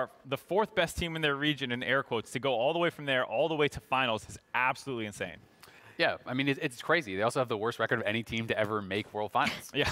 There you have it, right? I mean, but that just shows you how important it is to turn it on in the right moments, right? Peak when it is necessary and find your meta within the World Championship as well, Zale. Absolutely. And one of the interesting things about this journey is we've talked so many times about, oh, this is one of these improbable stories and it's so unlikely they made it here. But really, it is impossible to overstate how unlikely it was. Summer 2021, this team was 2-16. They make some major roster changes. This team comes into 2022. They don't immediately have success by any means. They're knocked out first round of playoffs. Back in the spring, in summer, they actually went 22-23 in best ofs, or rather in single games, a below 500 record. They get to playoffs here. Every single person in the first round robin, by the way, I actually went back and tracked. Every single person predicted against them in their first round playoffs, They did lose that. Then only one person predicted for them in the first round of the regional qualifier, which they won. Only one person predicted for them to actually beat Live Sandbox in that regional finals as well. Then you move forward, you look at actual play-ins. No one's predicting for them again here. More than triple the fans believed that RNG was going to be the one topping the group. Then move forward. After they've already won play-ins, still no one believing in them to actually come out on top over TES. You get to quarterfinals. 74% of people predicting that they are going to lose there. Then you move on to semifinals. 83% of people predicting Gen G is going to beat them. And it is just so incredible that every single step of the way they have been doubted. Every single step of the way they have faced adversity and overcome it. You know, this is a team that has amassed and even you, Dad. I already explained this earlier. It was a 10% prediction because I knew that there was a 90% chance. 10% chance that they're not even going to make it out of play-in, Dad. I know. But you are alongside everyone else, because that's the point, is that no one believes in this team. And even in finals today, it's just incredible. Like, all three of the other LCK teams that made it here, they amassed nearly double digits, if not over double digits, loss streaks against those teams. They've outlasted everyone except T1, and they have grown incredibly over that time. I've never been more happy to be horrendously wrong than DRX proving me wrong and making it all the way to the World Finals in the way that they did. Vedius, let's hop on over to the T1 side of things. Well, T1 have kind of had the opposite story to DRX. They started the year with dominance, with an 18-0 series record. They went 3-1 in the spring finals, and then they went to MSI as one of the favorites to win it all. It was overall a fantastic start to the year with the introduction of Zeus to the roster, and he kind of, I wouldn't say initially lived up to the expectations, but he very rapidly became recognized as one of the best in the world, whereas the bot lane of T1 were really the superstars. And MSI was really the first time that we saw this team start to falter, and as Emily highlighted earlier, they did have some issues with their mid game. While they were dominant in the early, sometimes they struggled to convert that from the early game into the mid game, and we saw them dropping here and there. But that didn't seem to slow them down as they head into summer with a still promising look.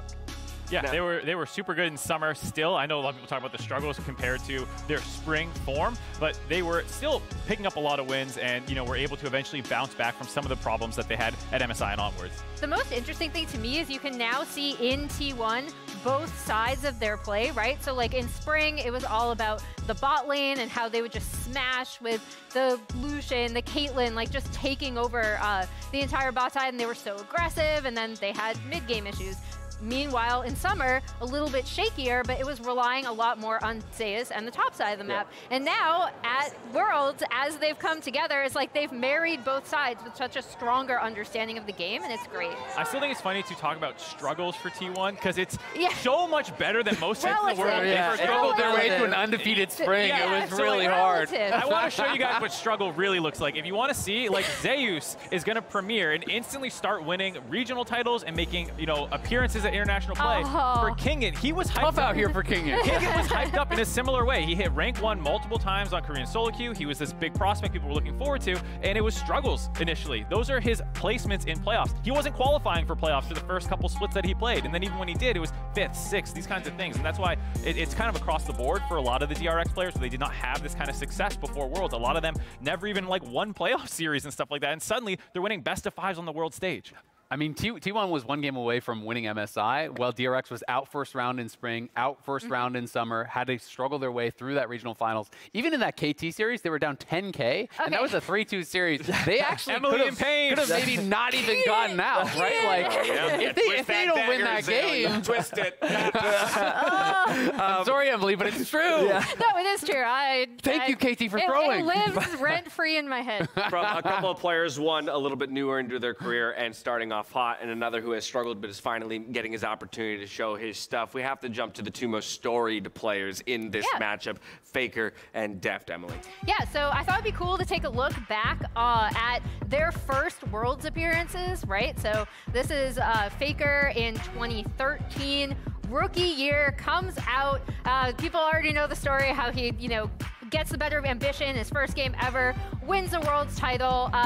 By contrast, in 2014, Deft was on this kind of powerhouse Samsung organization that had both white and blue. And while they Blue was able to get the better of White for the year, and domestically, it was actually White that came out on top and won this, but it wouldn't have happened with both of these teams not kind of pushing each other constantly throughout the season. So I thought it'd be cool to return to that series broke my heart. So thank you for making me I'm that so one sorry. as well. All I can remember We're is the both here split push Zed. Please get it done. So exciting. Be happy it happened. I am very happy that it happened. Exactly that. Now, as a reminder, Mr. Beast will be joining us here on the desk in just under an hour. But as we take a breather, check out number 2 on our list of favorite moments at Worlds 2022. Gonna drop here. Look for the stun, not gonna find it. Nocturne turns off the lights, and that's Baron claimed. Near the kill, it's an ult to safety for Kanavi. Cannot be in this fight. Oh, he's gonna die. He's gonna get shut down. The wrong one. Back into the jungle, takes down the ADD jungler. They're not done yet. Faker flashes in. Gets the root, gets a bunch of damage. They turn back. He burns a stopwatch, and that's gonna be a hit today. The barrel hits too. 369 does what he can, but he's got no team. Burns a stopwatch, immune to fear, but it's not gonna matter. There's the ace. Zeus, it's a million gigantic barrels. Faker makes the shot call, gets him in and out of the pit, and T1 are going for the base.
Yeah, that's the most I can give you. Fine. Then it's time for the ace up my sleeve. My beloved squishy pig with original holographic cover art. Hey, Ash, what you selling? Save the references, Jake from State Farm. I'm saying goodbye. This little piggy went to the game store. You don't have to sell your favorite games. State Farm has coverage options, so you get a rate that fits your budget. Thanks, Jake. Hands off the squish. For surprisingly great rates that fit any budget, like a good neighbor, State Farm is there. Call or click to get a quote today.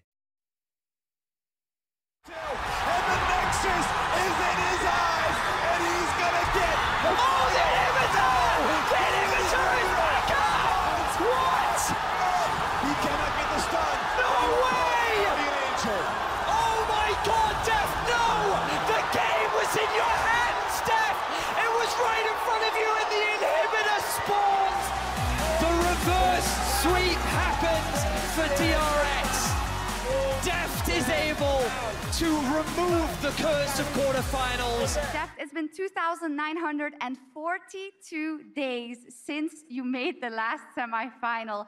What does it mean to finally be back?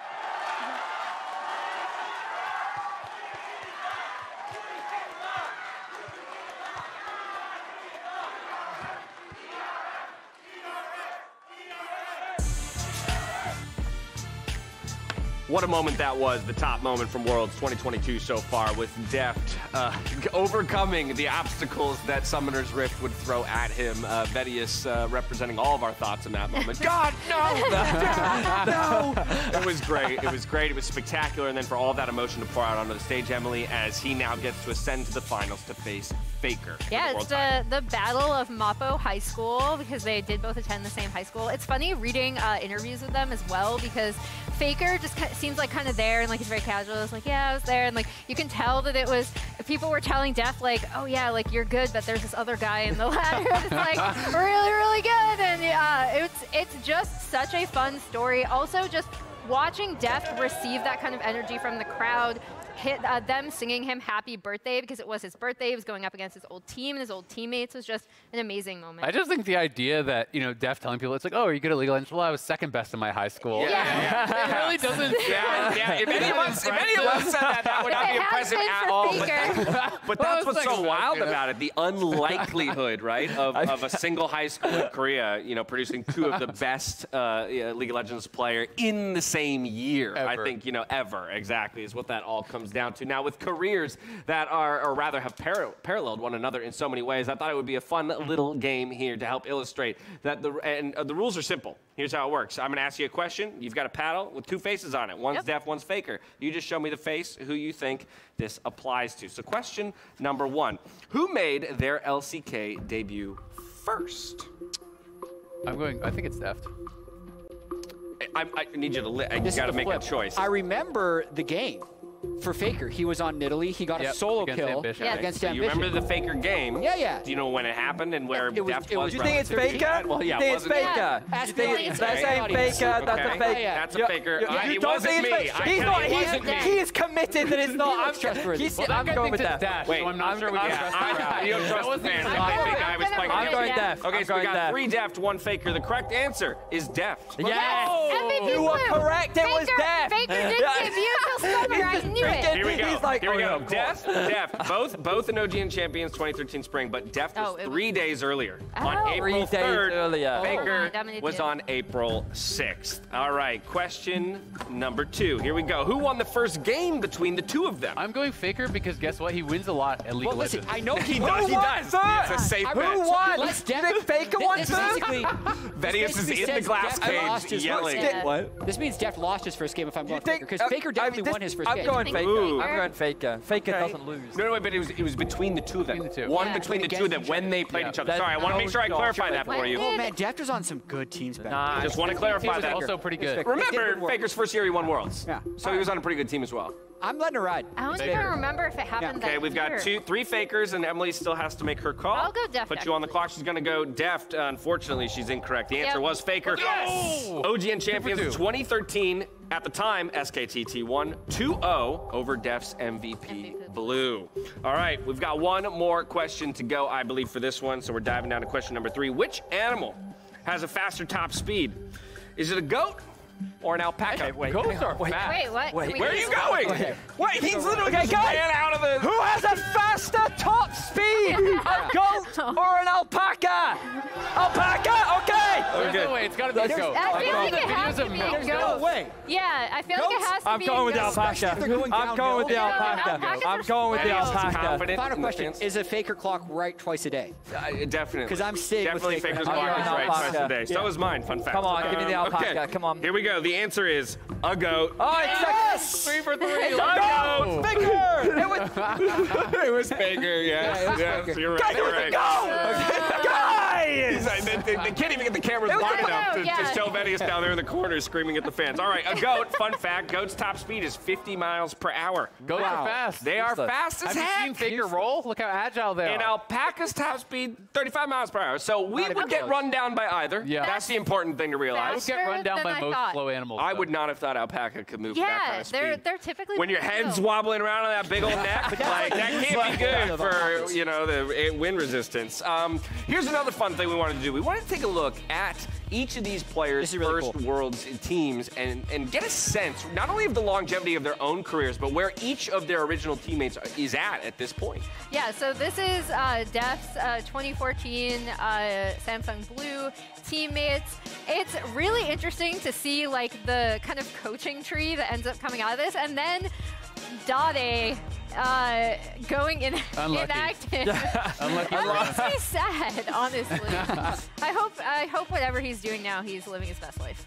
I hope so too. I hope that counts for everybody. Really being honest. It's not a specific thing. What's so incredible to me is that when you look across these, we're going to see the contrast in a second, but you can see the different organizations that Deft has been with throughout his career as well. And I think that that's the craziest thing to me, because to be that successful over such a long period of time is one thing, but to find that success on so many different rosters in different environments is like such an incredibly difficult feat.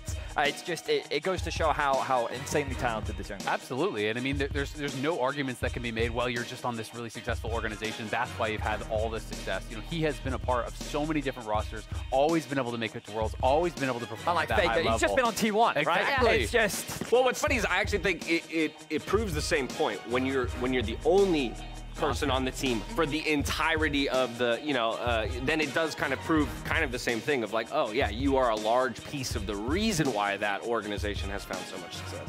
Yeah, and I just want to compare it to Faker's 2013 teammates. Quick thing I did want to mention, as we see, like, obviously Bengi coming in to coach T1 after their comparatively to expectations shaky summer.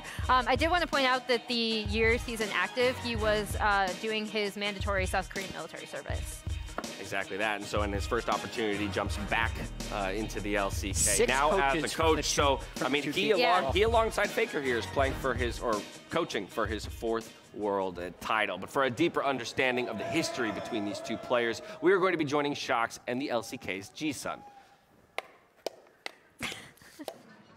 Thank you so much, Dash. I'm here with Ji-Sun, and many people may not know that besides being a top-notch interviewer and translator here at Worlds, Ji-Sun's actually also a producer over at the LCK, so I feel like you're the perfect person to ask about Deft and Faker. Thank you for having me up here. I think I'm so blessed to watch this historical matchup of Faker versus Deft, especially Deft getting denied for so many times internationally, and he finally made his way up to the finals. So what can we ask for more? What can we ask for more? And there's such an interesting personal history between the two, kind of. Can you let us in on kind of how they knew but missed each other in high school? So they went to the same high school, Mapo High School, and then, they didn't graduate, obviously, because a lot of Korean professional players actually quit before they graduate. So they also joke about it. Technically, we're not actually graduated from the Mapo High School, but still, we call this the Mapo Derby. Yeah. We actually, I heard we invited some Mapo High School students over to LoL Park for the viewing party to enjoy the moment together. But the fun fact is that Faker and Deft didn't know each other when they were in high school.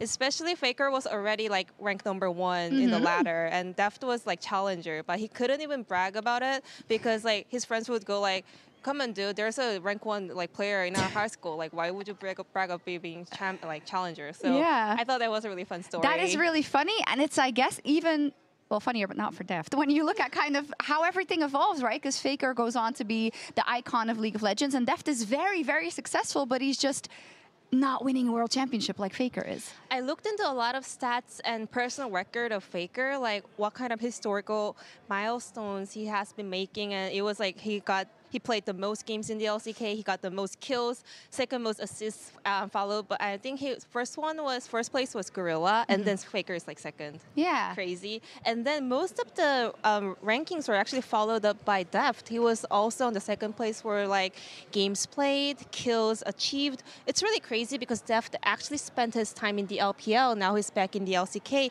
and he's actually on top of most of the standings. That is incredible when you think about that. And it's so cool that we have this storyline. I know that besides it being your job, you're also just a fan of these teams and of League of Legends in general. So how much are you looking forward to the Deft Faker story and the DRX T1 matchup?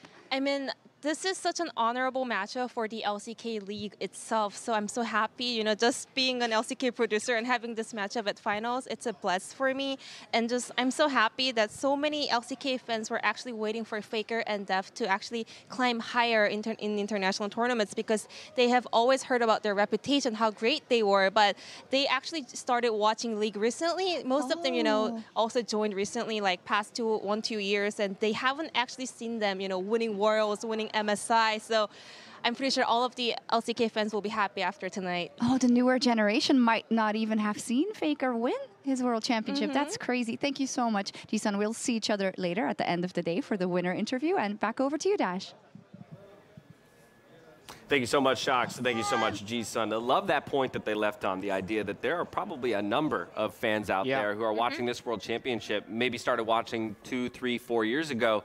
They don't necessarily see Faker and Deft as the monoliths that we see them as. Yeah, and Faker really has had 2, 3, 4 players' career worth of moments. That's true. Like literally, he did the back-to-back World Championships in 2015, 2016, lost a World Final in 2017, and we're like, oh yeah, he'll be back. That was half a decade ago. It's crazy. That But he found his way back. He found his way back. Was he back? But here, so more stats, some notable Faker records. Most world titles at 3. By the way, no other active player has more than 1.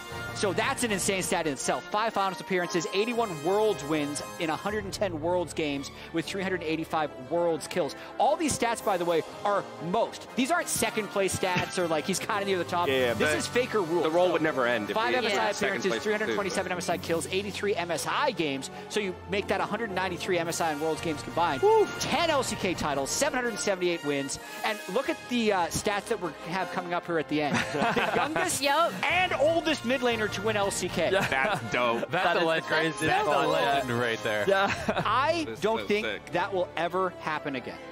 Unless it's Faker winning again. Right. Well, right. Yeah, he'll continually update the oldest of win LCK. Yeah, that is a tough accolade to take down. I mean, because it's going to require you to have a 10-year career, essentially at minimum. You basically you look at players like Jackie Love, who were like 17 in their first year, and we now need to see like many more years' time.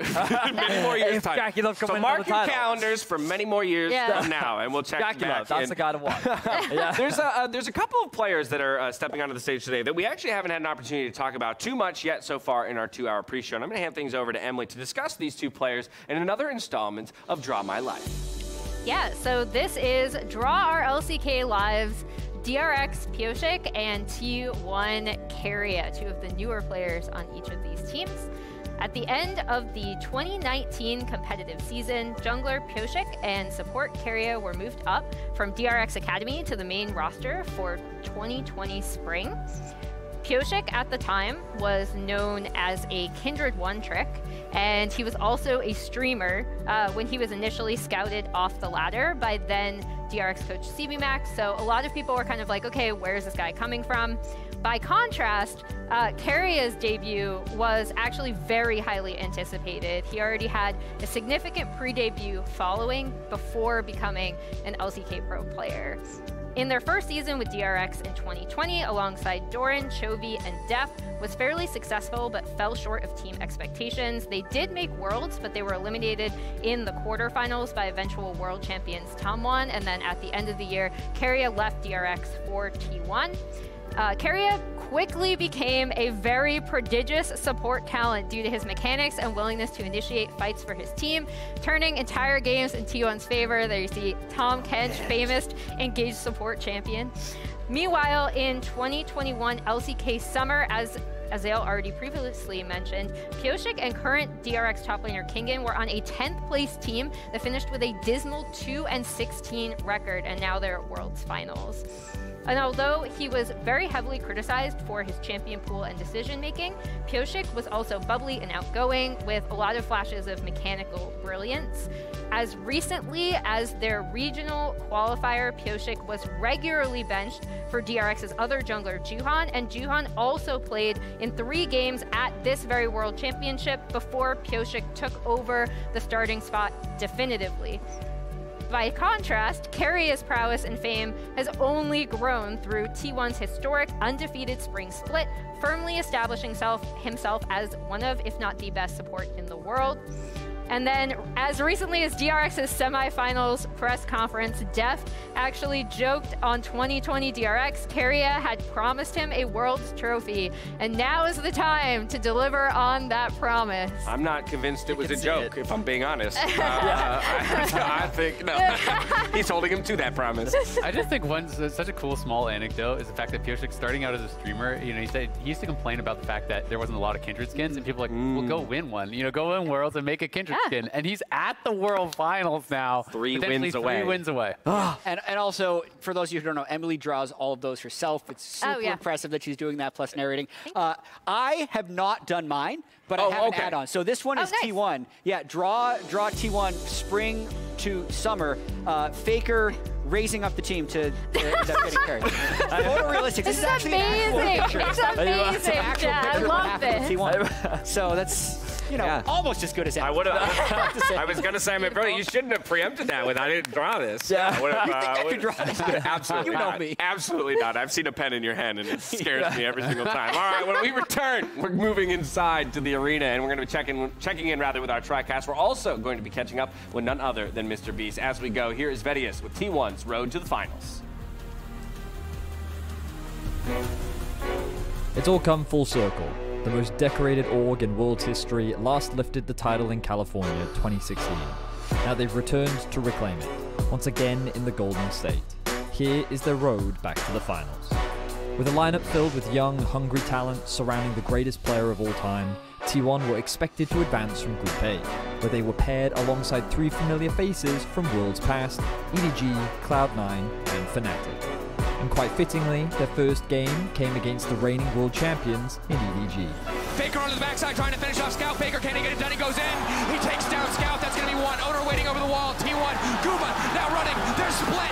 They've been knocked down. They might just be knocked out. TP coming in from Faker for the triple for Guma. After their dominating win in Game 1, T1 were quickly brought down to earth by Fnatic and ended the first week of groups in a 3-way tie for first. But in the second round robin, the OCK Titans came back with a vengeance. Faker has never gone out second, and he is not looking to start today. T1 will take their time finishing this, but they will exit their group 5-1. In the quarterfinals, they were looking for revenge in a rematch of the MSI 2022 finals. It's RNG's world, and we're just living in it. It was time for another installment of the most played matchup on the international stage, the iconic T1 versus RNG. And with a monster performance from their top lane superstar Zeus, they had full control in Game 1. But on the blue side, it looked like the MSI champions were going to bounce back with a convincing win, as T1 went for a Hail Mary at the Elder Drake, and Faker once again proved why he is the GOAT. The ult is massive. The hostile takeover is big. Shadow on the backside. No! No, T1, how can you make this happen? You are absolutely slaughtering RNG. T1, when it matters, they stand, they deliver, and breathe. All the leads he built will fall away as T1 take the fight. T1's record versus LPL teams at Worlds 22 was a sparkling 5-0. But in the semi-finals, they would level up to face the ultimate raid boss, current LPL champions JDG. And Game 1 certainly lived up to the hype. Drops down to Gumayushi, getting attacked himself, but he has GA, and they'll pop it off of the Jacks now as well. 3v5 continues on, out of the pit goes Zeus, Kanavia 1 health, shut down, 369 goes for everything he can, and he can't find it. T1 were put under pressure, but the unkillable Demon King still had some tricks up his sleeve. They're going to double TP up there to try and trade for this Oh dragon. my word. And it's in the fog as well. They have no idea. The realm pings are warp. the pings. Oh, they spot Gumayushi. That ward is clutch, but do they have the time for it? They're running as fast as they can. It's going to be 369 TPing in. He'll buy time, but will it be enough? Kanavi needs to get into the pit. He's got so little time. Smite it away! T1's epic Baron call put the score tied at 1-1, and in Game 3, JDG decided to roll the dice in the top lane. They turn back, he burns a stopwatch, and that's going to be him safe. The barrel hits too. 369 does what he can, but he's got no team. Burns the stopwatch, immunes the fear, but it's not gonna matter. T1 had bounced back with 2 convincing wins, just 1 win away from making their first World Finals since 2017. And Game 4 became a triumphant return for the greatest organization of all time. The Nexus turrets fall. T1 back to the finals for the first time in 5 years, and a team full of homegrown, home-scouted talent, and a stomping Game 4 of... On their road to the final, T1 have beaten the reigning world champion, the reigning MSI champion, and the LPL champion. Only the final hurdle remains.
Red Bull gives you wings.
This is, I think, the greatest underdog story the Worlds has ever seen. DRX finished 6th in the LCK Summer. They clawed their way to Worlds in 2 back-to-back 5-game series in the regional gauntlet. Few experts and fans had any hopes that they would make a deep run at Worlds. This was their journey to finals. Our Cinderella story started back in Mexico City a little over a month ago. Turning the focus onto the dragon. It's stolen. Piyoshik gets the soul. Deft gets the kill. Followed up by another for Piyoshik. Breathe is still standing with the flash available. He's going to run for his life. Already from the get-go, DRX had smashed expectations and defeated the reigning MSI champions RNG in the opening game. The domination would continue throughout the play-ins as they went undefeated 5-0 to lock a spot in the group stage. After falling short to Rogue in the first week, questions surrounded what DRX could do, but they would bounce back, leaving the group stage with no doubt about their strength. Zeka goes in, and that time he gets his man. Piyoshik still in hot pursuit, and Kingen has some vengeance to exact. Rogue, our ace, the game is over. The tie is broken, and DRX win the group. Although they were the first seed, they were still underdogs in their first matchup, facing the reigning world champions EDG, led by Def's old duo partner in the bot lane, Mako. Game 1 was a close-fought battle, with DRX falling short after a failed backdoor. Then we witnessed what was perhaps the most shocking moment in World's history. Def says TP! Def TP's to the top lane! They've got to get back to their base! They've got to answer him! Double TP! Going! They send more! Sedge gets the stun, but inside the pit, they're still playing for Baron. It's secured, but Def kills turret number 1. He kills turret number 2, and the Nexus is in his eyes, and he's gonna get the final! No! The inhibitor spawns back up! He cannot get the stun, but he will pop the Guardian Angel.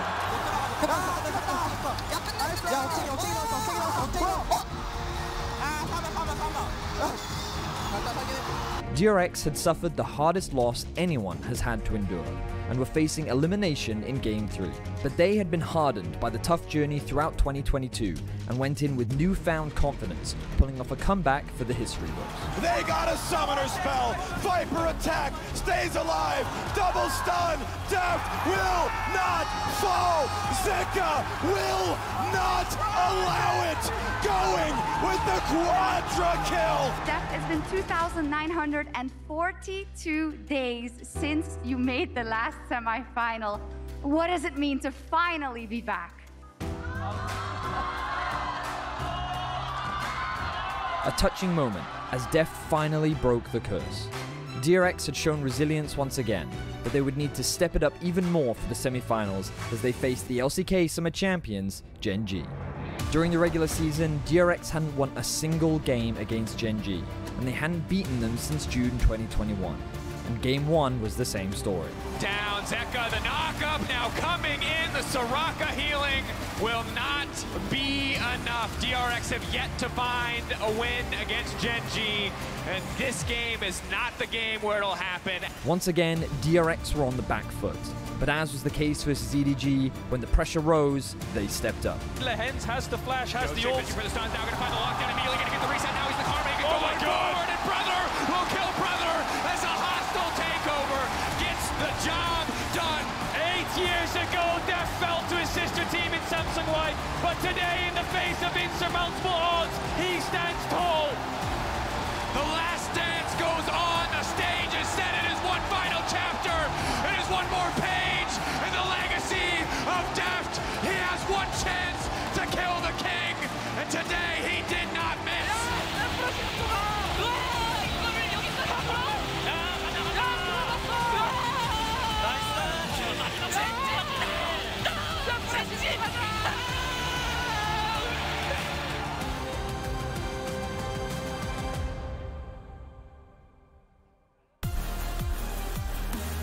Welcome back to Worlds 2022 here at the finals.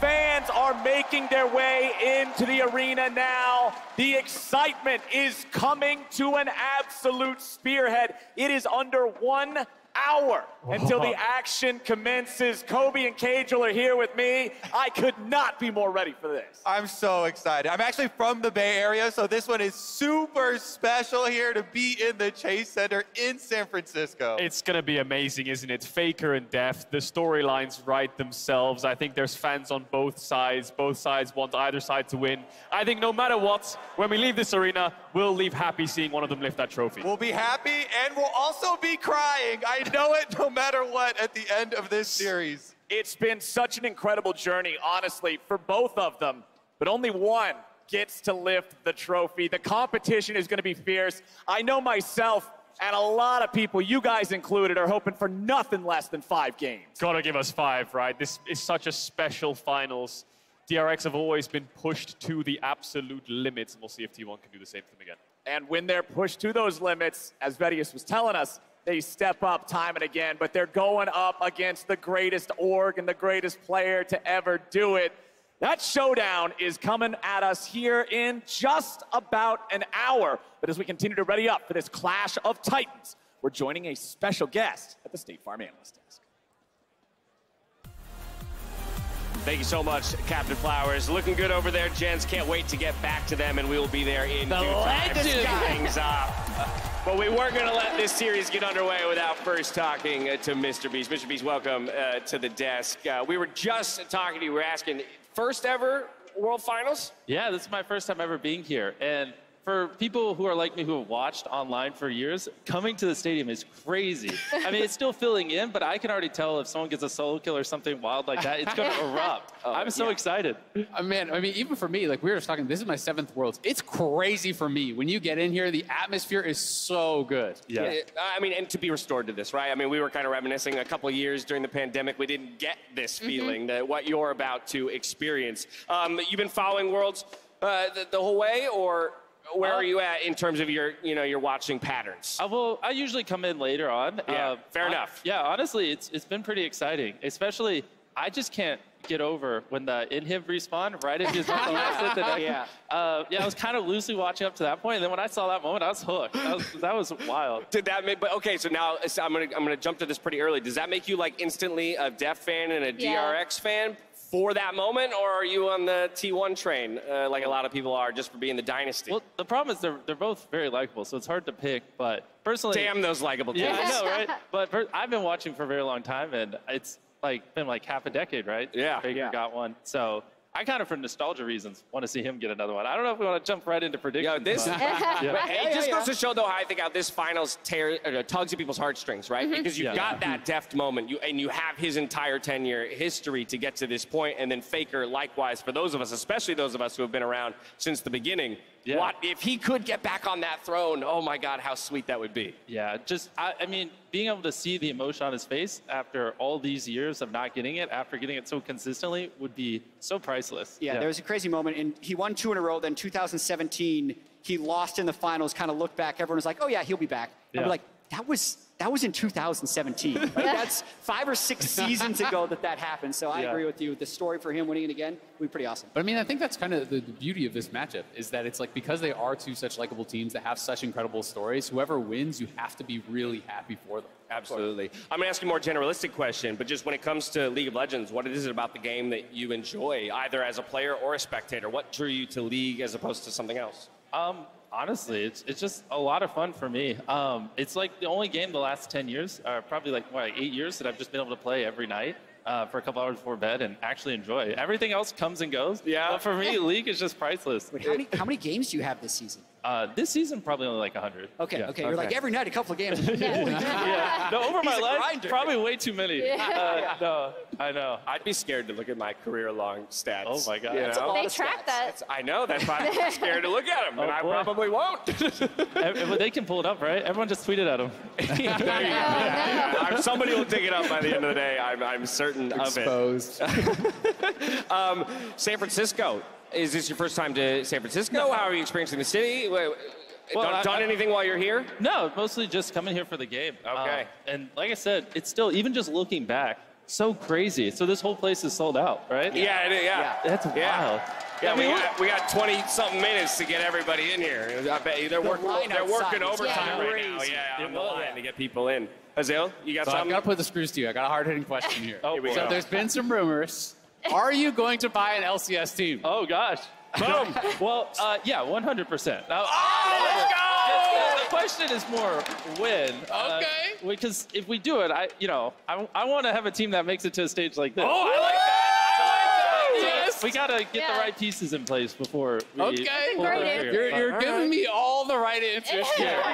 I'm signed up. So at least like it might be another year or two, but yeah, 100%. Yeah, no doubt in my mind. We've got patience. We had all kinds of contingencies. Like, what if he just, he gives us kind of that pass, the pass answer, whatever. You just went straight in. I've wanted one. Like I mean, that. for the last like 3 years. It's just, we just have a lot going on. But mostly, Yeah, you do have a lot going But if on. we do it, I just want, we got to find some way to break the NA curse. Totally. So, yeah. Totally. I don't know if we've cracked that code yet. I was about to ask, did you feel like you've seen something that nobody else in North America has seen? We'll see. What's when the we answer come for around, us? Okay. we'll have an answer. He can't give you the secret sauce. He just said he wants to make the finals in a couple years here. Yeah, fair Those enough. are trade All right. secrets, Yeah, Stash. fair enough. Calm down. I get it. All right, well, then let's bring our attention back to this series at hand. You've got reasons to root for either squad, but I do want to know where your heart lies in all of this, and then who you think is actually going to take it. Who I think is, well, like I said, it's hard because you want DRX to be the first team from play-ins to make it and win to show that there's a chance for anyone. But like I said, for nostalgia reasons, I really want to see Faker win again. I would give anything just to see the look on his face when he wins. It's just going to be priceless. He's going for the unkillable Demon King himself. Yes. If there was a champion of all 150-something that could be pulled out in the World Finals that would make you over the moon, what would that? I already know the answer there. No, that's why I was excited to ask this question. What would that champion be? Pike, 100%. I want to see Pike. Oh, let's go. Spicy. I love Pike. Oh, I thought you were going the other way, like a champion that no one can pick or ban. If you just say Yumi, and then everyone would cheer. I understand that you like Pike. Pike, The please. anti-Yumi. Please, someone play Pike. That would make my day. I gotta love it. You did say T1. Like Azale, I'm gonna put the screws to you. Series score. What's the official series score prediction? Please. Coming out of Mr. Beast. Please go to Game 5. That would be great. We're all here. Yes. We want to have a fun time. Yes. I want to see Game 5 with everything on the line, and I think that would be amazing. This man knows what's up. It's all about Game 5s. That's what every single person in here is hoping for. Even if you want it to break one way or the other, Jat, at the end of the day, we want it to go the distance. We absolutely do. The last time we had Worlds in North America, we did get a Game 5. T1 won the first two, Samsung won the next two, T1 won the Game 5. I could go for the same story. That would be good. That would be good. And it would let you experience your first Silver Scrapes live. Oh! yeah. There's so much to hope for. Mr. Beast, thank you so much for joining us. I hope you enjoy the show. Go find your seat, settle in, grab a drink, and we'll get the rest of this all teed up. Now, while Worlds is the pinnacle of any player's career, for two veterans here on our stage, our featured matchup presented by Mercedes-Benz, it's going to settle a score that's began in high school and took them all the way to the top of the world.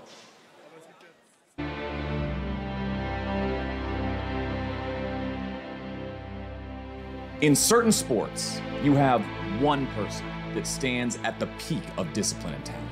Someone that embodies everything it means to be a professional athlete and master in their chosen sport. Notoriety-wise, the name Faker will never, ever be overshadowed by anyone, because his name echoes across not only League of Legends, but esports itself. We saw him rise with one of the greatest teams of all time, and that team would become the first and only team to win 3 World Championships. There were many great players back then, players that were talented and could perform mechanically, but watching Faker play Shockwave comes through Faker! Just absolutely was way more. devastates the ranks. You watched him perform moves so precise and creative that it just lit something up within you. It's the feeling you get when you're watching something magical, something special, something truly unique. A living legend playing in the flesh, the game that you love, that we love, to perfection.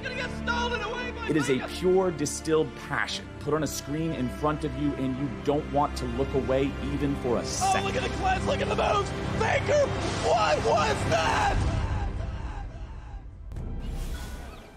Flash ult. They've caught Faker. They've got the CC. The mid laner is down. The SKT dynasty is over. All hail the new kings, Samsung Galaxy. Watching Faker lose in 2017, I think, was heartbreaking. Everyone has a little bit of Faker in them, no matter who you are. You can be a fan of Damwon, you can be a fan of JDG, you can be an LPL fan, you can be an LEC fan, but everyone celebrates when Faker wins, and everyone feels a little bit of heartbreak when Faker loses. It marked the end of an era, as SKT would change their lineup and then fail to make Worlds the following year. The hardships faced by Faker in 2017 and afterwards just show how impressive it is for him and the now T1 squad to return to the finals 5 years later. While Faker was being heralded as the greatest player in league history, there was another player coming into the league at the same time, from the same country, and even from the same school. Deft goes back in, flashes aggressive pawn, needs to hide away. Deft, what the hell? Gets a triple kill, gets the quadra, gets the pentakill. Deft's story is of a player that, despite having great talent, was always overshadowed by other legends because he lacked the ultimate trophy. He has never made World Finals before. He has never won Worlds. But what about what he has done? Remember, international viewers, he has won MSI. He has won Champions. He has won the LCK. He has won the LPL. He has proven himself on multiple different rosters, even going to Worlds with 5 different teams, the most out of any other player. I think it speaks volumes to Deft's ability to adapt and play at the highest level, that he has been able to qualify for Worlds with so many different rosters. Even so, no one seriously considered that they would reach finals until they beat EDG. Viper attack, stays alive, double stun, Deft will not fall, Zeka will not allow it, going with the quadra kill. For Deft, the emotion overcame him as he had finally caught up to his past self. This is his time to step out of the shadows, to finally earn that world title he has been fighting for so damn long. And he knows that everything he has worked for over 9 years has led to this point. If you compare these two legends the LoL Esports scene, you see 2 incredible talents and 2 incredibly different journeys. Faker, able to stay in one organization and define that organization for his entire career, taking on the challenge of training new and promising rookies. And then you have Deft, proving himself on multiple rosters, able to take each one to Worlds, showing no matter who he plays with, he will perform. This story seems to have been set in the stars as the 2 schoolmates finally face off in a World Championship final. Faker, a god of League, back after the heartbreak 5 long years ago, the king returns to claim his throne. Standing across the rift in his first Worlds Finals is Deft. This is undoubtedly the most important day in his career, and he has clearly put his heart and his soul into final game. Overlooked no longer, he knows that beating Faker and T1 is going to be the fight of his life, but it is one that he is well prepared for. Watching both of these monumental talents on the Rift face off for the ultimate title is a once-in-a-lifetime story and spectacle. Both have faced heartbreak, written off as though their careers were finished, and yet both of them stand here today. But one, and only one, will be victorious.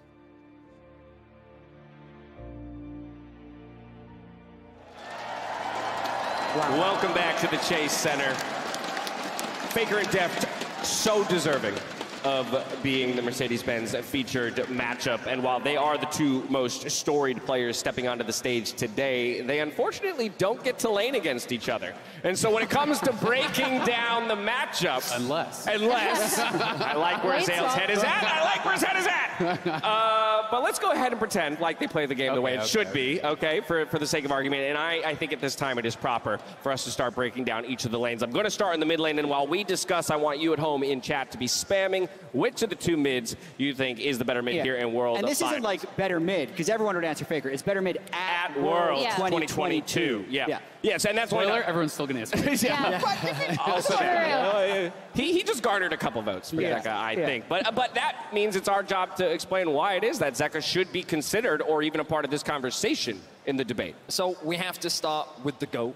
I think that when we look at Faker, not only are his accomplishments incredibly impressive, but his talents are something that you just can't afford to underestimate. The man, regardless of the season, the meta, the era, he always finds a way to have an impact. And early on in his career, it was about solo kills. It was about him being the superstar rather. And as he has grown as a player and as we've grown with him, we've watched him evolve his playstyle into not just being that, but being the heavy roamer, being able to play the team fights. It feels like there is no element of the game that Faker cannot play right now. Yeah, and one of the craziest things about Faker to me is acknowledging just how insanely difficult it is to win a world championship. Just a single one. Yeah. There is no other active player who has more than one. If Faker wins 3 of his next 5 games, he will have 4. I mean, it's really incredible. The longevity that this guy has had, the discipline that it actually takes to become the best player in the world and then maintain it for nearly a decade, at that top level is truly unparalleled in our sport at all. It is just so amazing to see that he has been able to adapt his play year over year to always find a way to contribute to teams at the very highest level. And by contrast, I actually have seen people compare like his initial debut and like meteoric rise in 2013 to what's happening with Zeka now. And I actually think it's a bit of a specious comparison and underrates how much Zeka has improved since his initial debut. His LPL days, he was pretty shaky. Even this past LCK season, he was strong, but not like nearly what we've seen from him at this tournament, and he's such a huge part of how DRX got to this matchup in the first place. And I think that's why it's so amazing, is that it is so surprising, right? That this guy was able to come out. Yes, he did have some high highs in the LCK, but he had never been able to really maintain that level week over week.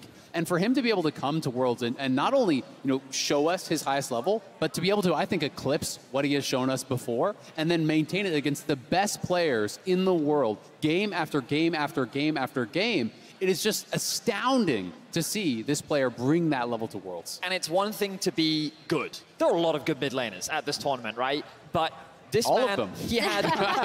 yeah. He had 11 solo kills. 11 at the World Championship. Like, some people will sit there and they'll try to brush that off as, oh, I mean, who hasn't had a solo kill? Most of the pro players in this tournament. Like, he has 11 against some of the best mids in the world, 4 of which were against the reigning world champion in Scout. Like, that's just only a small part of what is Zeka right now at this tournament. His meteoric rise throughout this tournament, it is so difficult to really quantify how talented he has become, contrast to what his expectations were. Yeah, that solo kill number might be a small part, right? But to your point about the opponents that he's been able to do it to, that to me is the bigger piece of the puzzle, which contributes to this conversation about why he is so good. He's gone through Xiaohu, Knight, Scout, Chovy, and he's got the GOAT left. Yeah, and Lawson. And I'm sorry. I got you. Nicely done. Way to sneak him This has been the path. This has been the path for Zeka here. Grim Zeka on his way to the World Championship. He's got one more door he's knocking on, but he's got some pretty fierce competition behind him. It's a tough door to open, that last one, but if you can.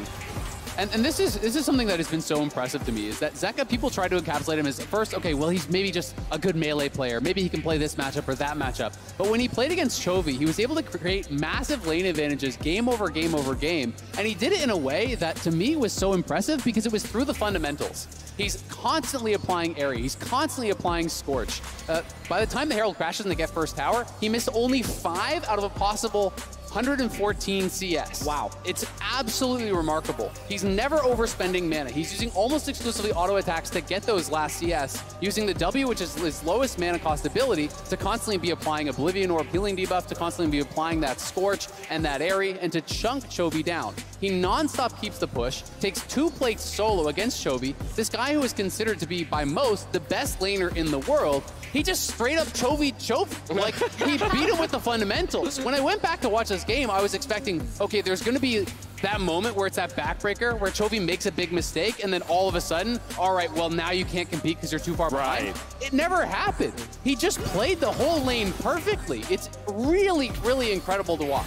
And this was actually so important to DRX taking this game, right? Because if you remember, they had the Kate Lux pushing bot lane that they wanted to get ahead, and then they messed that up a little bit, and it was off of Zeka's mid pressure that they're able to get the Rift Herald that's going to come in and crash, and they were able to take over the game from there. And I saw a lot of people hand-waving, well, it's the matchup. Ari's supposed to win. So I went and I actually looked. The global average at 10 minutes, Ari, across all pro play, is up on average 3 CS. So as the tower gets killed right here, this is about 10-15 into the game, he is up 27 CS and 940 gold. Just move the decimal. It's really close to the matchup. This was not a standard matchup. This was incredible dominance against, again, let me say it, the best laner in the world, Chovy. It's just remarkable, and he did it every game, not necessarily to this degree, but he laned incredibly well against him in all matchups. And again, this was not him on the Sylas. This is him playing a range matchup, which is one of the things he was criticized for largely in the LCK. Yeah, and I think that's super important as well, right? Like, I'm glad you chose this matchup specifically because his laning was not only stupendous, but it was on the Ahri, and then in the previous quarterfinals when we did see EDG be like, okay, we'll just take Akali and Sylas out. Solo kill. He actually came out with like a really strong Azir performance as well. So he's grown so much as a player that now we can't just say, oh, it's the Akali, oh, it's the Sylas, like people were kind of saying during play-ins when he was popping off then. He's had to stretch and evolve so much, but what a success story it's been here at Worlds so far. Now, while you in chat continue to vote, Zeka is going to share his thoughts on challenging the unkillable Demon King. 안녕하세요. DRX에서 미드를 맡고 있는 제카 김건우라고 합니다. 일단은 저희가 이제 선발전부터 이제 결승까지 올라오면서 많은 일들이 있었는데 결국에 저희가 다 이기면서 많은 성장도 했고 그걸 바탕으로 좀 더 많이 잘해줬다 생각해서 일단 오늘 경기까지 이겨서 이제는 솔직히 두려울 것도 없고 그냥 일단 오늘 경기에 이긴 거에 대해서는 아직까지도 솔직히 약간 현실성 없고 약간 실감이 안 되는데 결승에 올라간 것도 너무 좋고 그래서 네, 잘할 것 같아요. 결승 가서. 일단은 페이커 선수가 이제 롤 역사상 제일 위대한 선수고 이제 제가 약간 도전하는 그런 입장이라서 제가 끌어낸다기보다는 그냥 약간 도전하는 마음으로 가게 될 것 같습니다. 네, 제가 잘한다면 판당 5번은 내보도록 하겠습니다. 신도 피를 흘린다는 걸 제가 직접 보여드리겠습니다.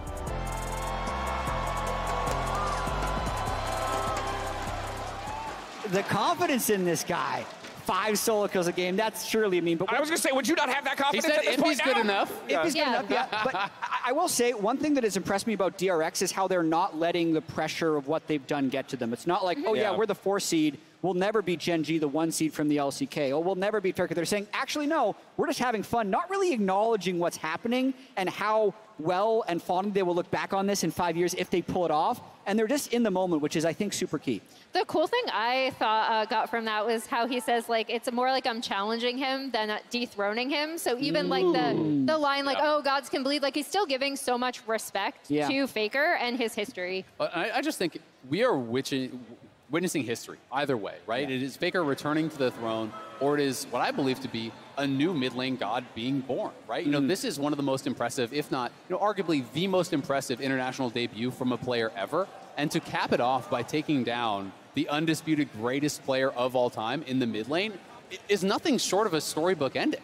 I just keep having this image of the Rise music video where Ambition mounts the tower and then he sees Faker there and now it is a new challenger inside the arena and it's still with Faker on his Rise. That is how he qualified for the final, right? Like the storyline is too perfect and Zeka is setting us up for the perfect, I mean, depending on your perspective, either the protagonist or antagonist. Right. Ambition had to climb a mountain. Zeka just had to enter the arena. But either way, they are set up to do battle here in some sort of a coliseum. Those planes took him a long way. That's true. Yeah. Who's to say he wasn't flying them? Yeah. You're right. Yeah, I have no evidence one way or the either. Let's take a look at what chat had to say when it came to these two mid laners, Faker and Zeka. You know what? Closer. While this goes to expectation in terms of which player would get the majority of the vote, chat, you were concerned that this was going to be a landslide here. We did a lot of Zeka campaigning just now, and I think collectively, Azale, especially with the laning, does very good job. You should have a future in politics, but it's 2/3 of the vote for Faker. Does make sense. Massive. I thought it would be almost 80-20.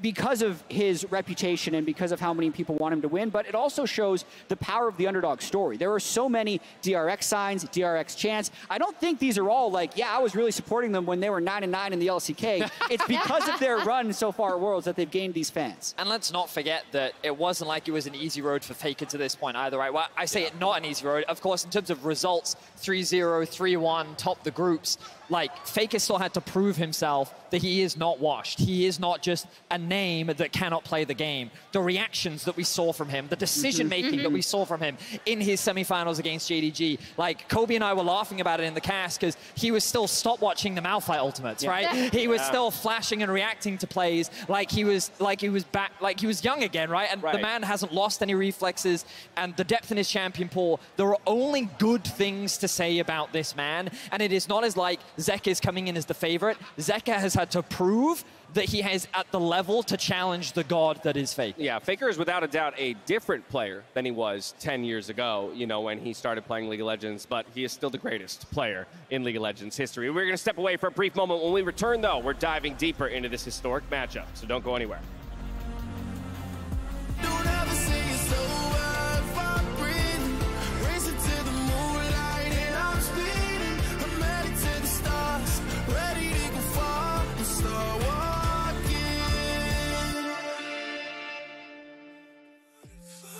Let's put it home in the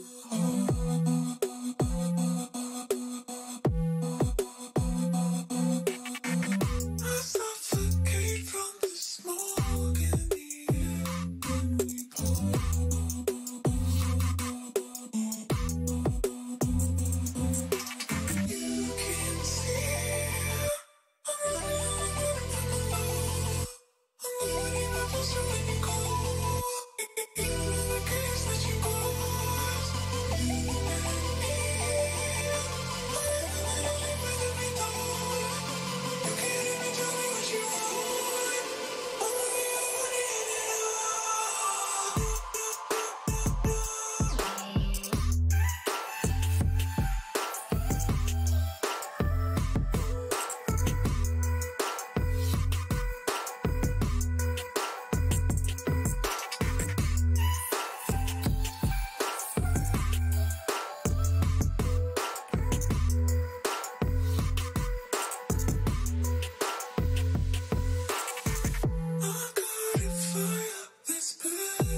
You can see I'm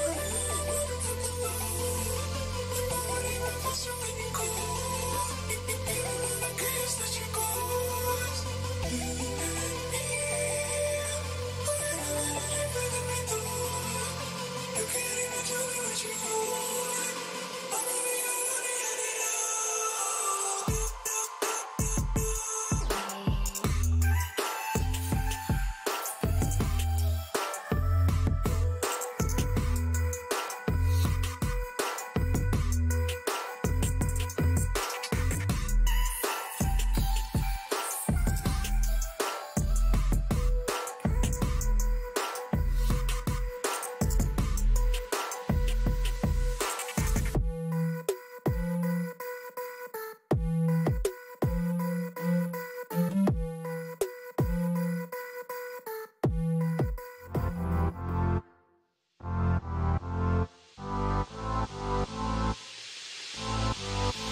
Welcome back to Worlds at 2022 in the Chase Center as we gear up for T1 versus DRX. A quick note for those of you at home, we have a slight delay with the opening ceremony. Just means we have a little bit more time to talk about. So Vedius is instead going to break out into song and dance for the next 15 minutes. Are you guys familiar with Reckless with My Heart? I think Ender's in the crowd. Let's get him up here. Let's start going. I have no musical talent, so I'll be no help in that. I can be in the background going like this, I just need fake drummers and fake bass player, and I'm good. I'll do the fake bass.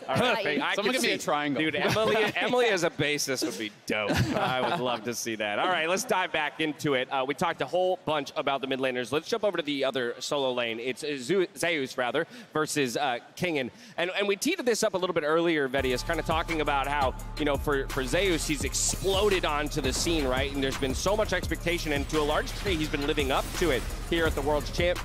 For Kingen, a little bit longer of a road, a little bit more tumultuous. I think that, as you rightly said, Zeus just kind of came onto the scene and everyone was paying attention to him, and you're going to get to watch back this incredible play from him and just the mechanical excellence that he's demonstrated at this World Championship. Just the precision of sidestepping, absolutely every ability, and flashing at just the right time. Exquisite from Zeus. But I also think even being in this situation in the first place is a difference in style from the T1 that played 6 years ago, where they were on the weak side. He still took a fight. That made him low, so that made him diveable. Instead of just saying, hey, they're on your side of the map, play safe, T1 and Zeus specifically take so many risks because they have the confidence that they are better. And I think it's so cool that you point that out, because that was considered the LPL style of playing League of Legends, right? And for a number of years, it had been the LCK trying to catch up as a region. And we are seeing that evolution of these teams, that they're having confidence in this new era of extremely mechanically gifted players.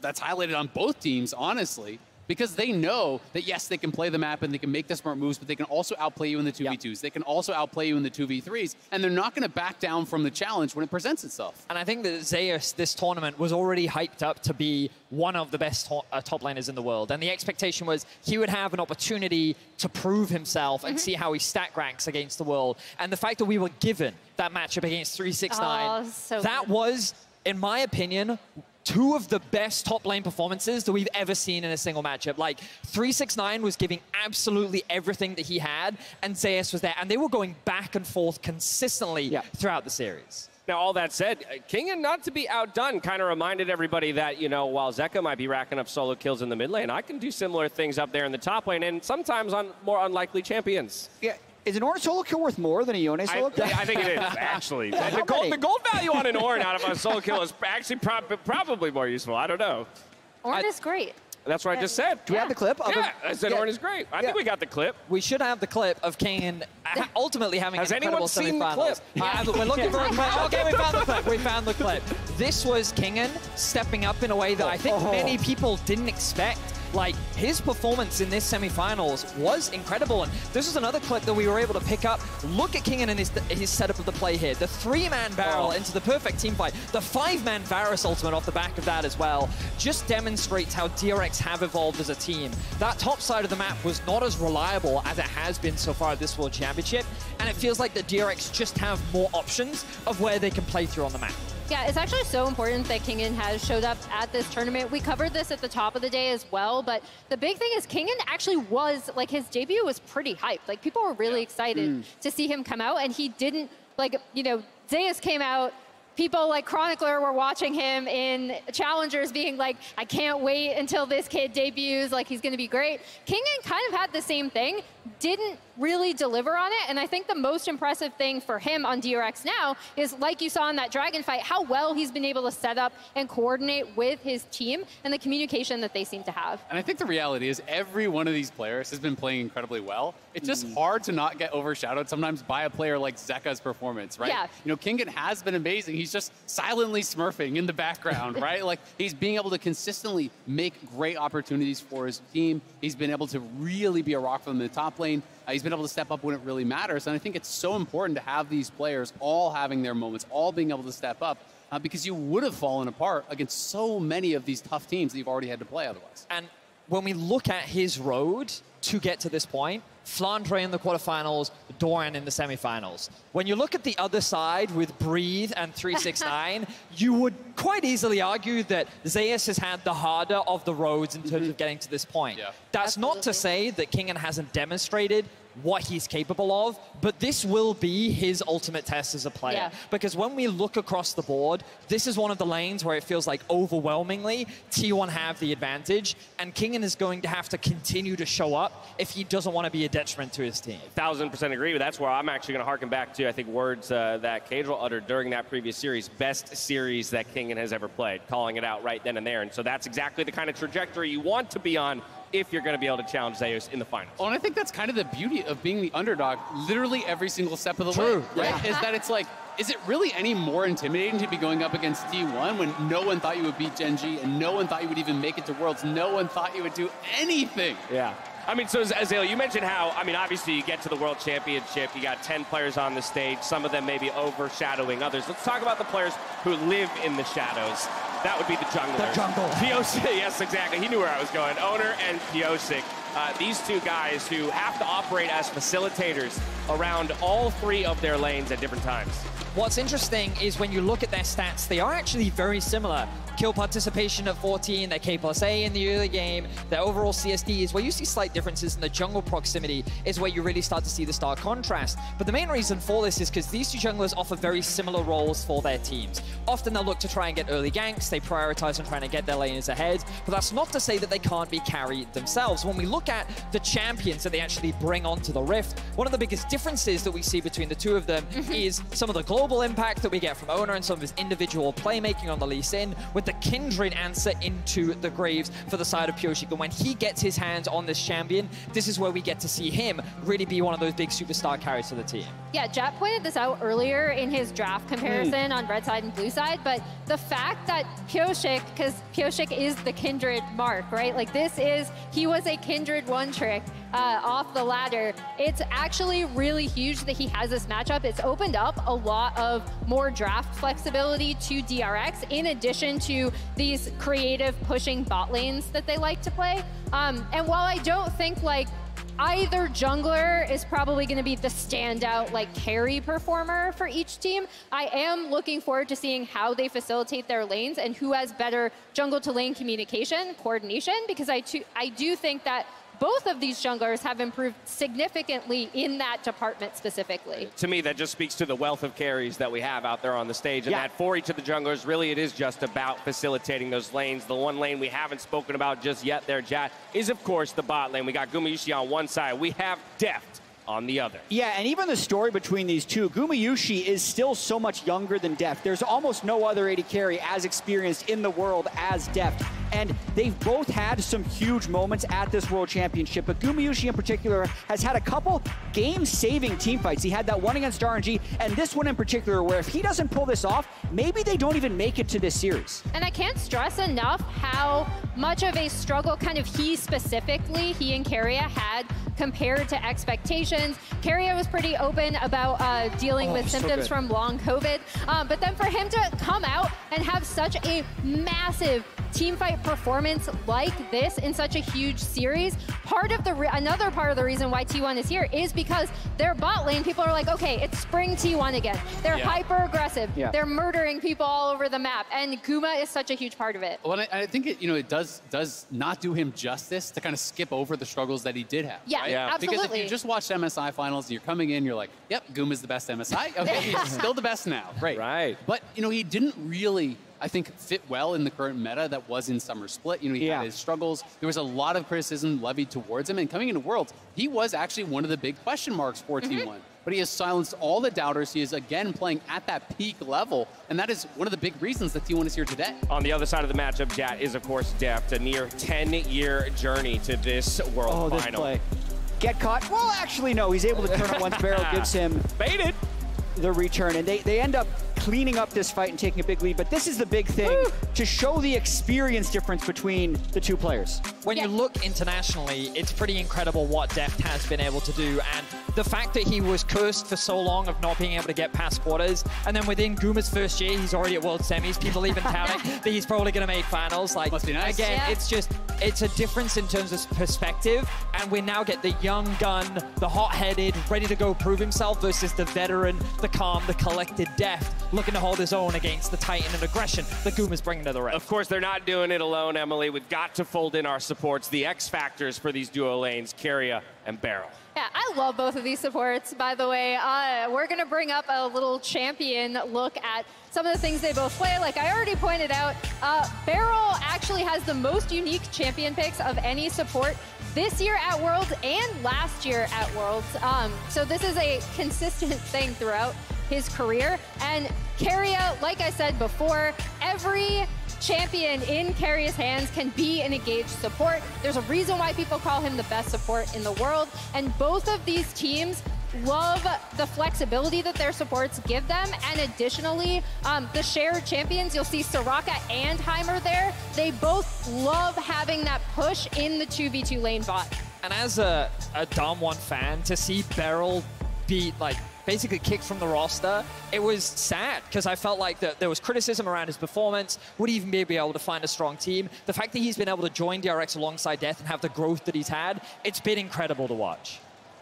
And we can see the opening ceremony is almost ready to start. One note about these World Finals, it's Beryl's third World Final, but those were COVID years where you didn't have the spectacle before the match. That's going to just do crazy things to their nerves and their adrenaline. Faker has been here before, and the team's ability to stay calm throughout this will be critically important. There you have it. We've run through every single one of the matchups. We've given you the stories of each of these teams over the course of the year, over the course of the histories of those organizations. On one side, we have T1, the winningest organization in the history of League of Legends. On the other side, it's Deft and DRX looking to take them down and start a dynasty of their own. With all that settled, it's time to get down to the stage for the opening ceremony presented by MasterCard.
hear my plea to the fallen, leave me to be with the broken one last time before I go. Hold the last burning ember, never surrender, rise into the call for the glory and the fall.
Never surrender. Now we rise unto the call.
But my appetite's been growing now. I can see you crawling in your skin, but no one's coming out to hold you close.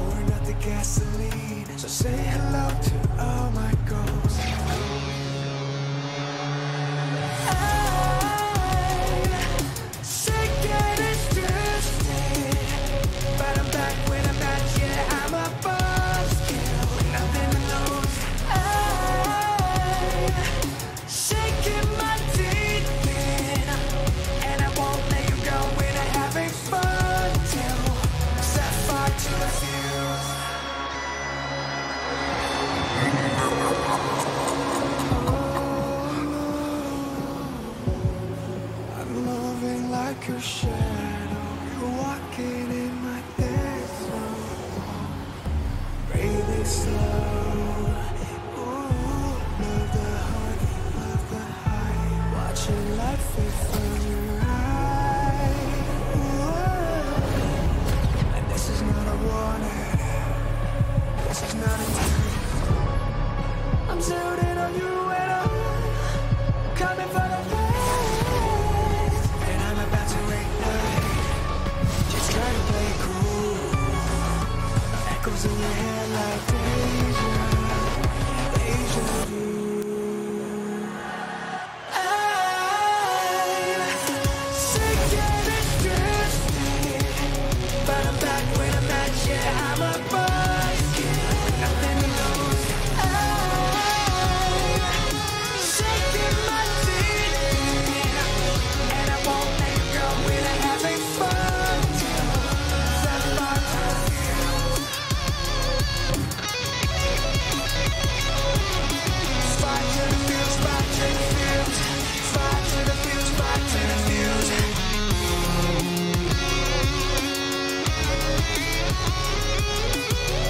And I won't let you go when I'm having fun too. Set fire to the fuse.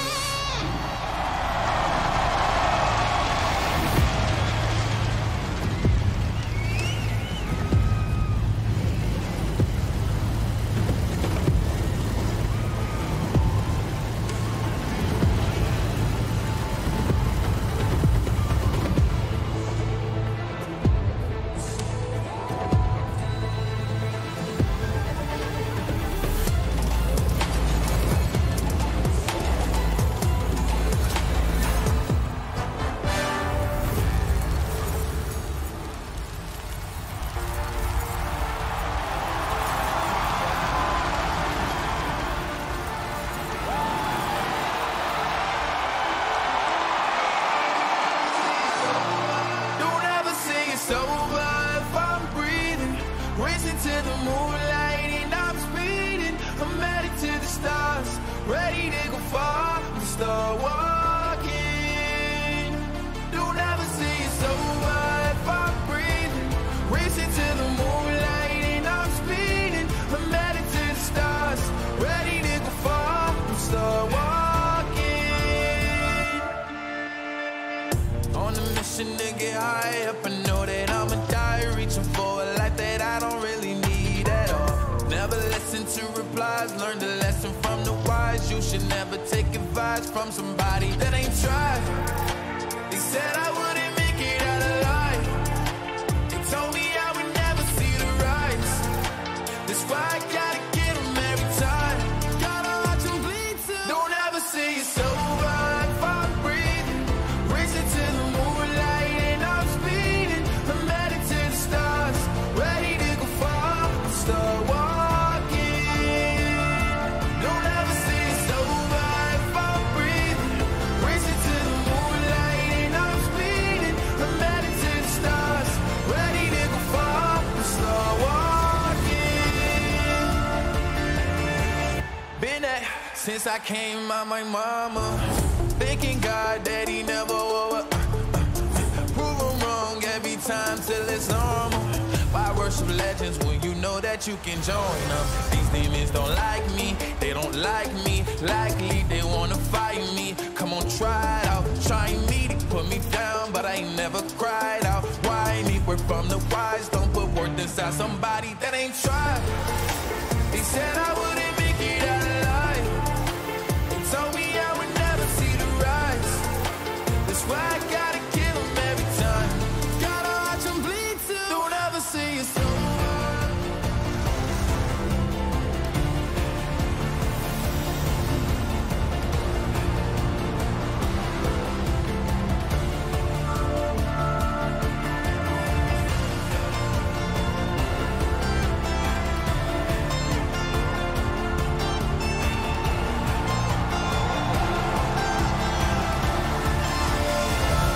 Don't ever say it's over if I'm breathing. Racing to the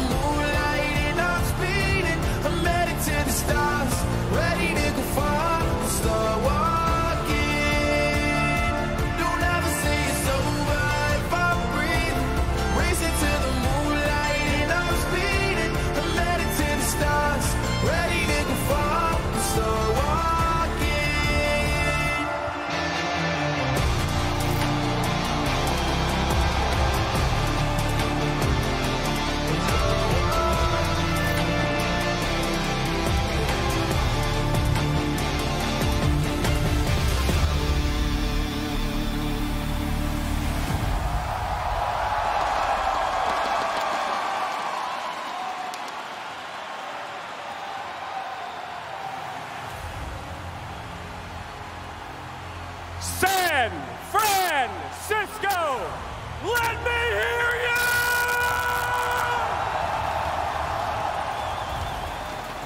24 teams have done battle over the past 6 weeks to bring us to this day. And of them, just 2 remain. 2 have triumphed, 2 have endured, and 2 stand at the precipice of history. They have traveled thousands of miles. They have faced all challengers. And they stand before you, ready to leave it all on the rift. While both teams hail from Korea's LCK, their roads to the Summoners Cup could not be more different. It is my distinct honor to introduce to you your 2022 League of Legends World Championship finalists.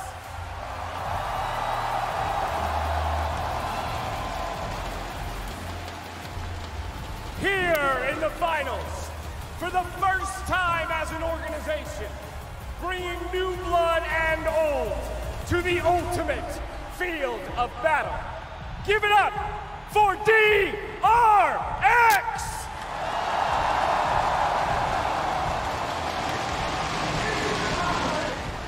In the top lane, King It!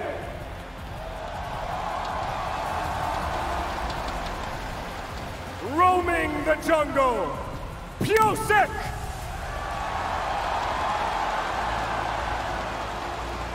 In the mid lane, give it up for Zeka!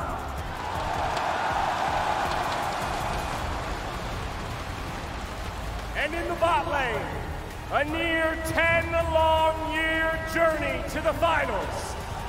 Let me hear it for Deft!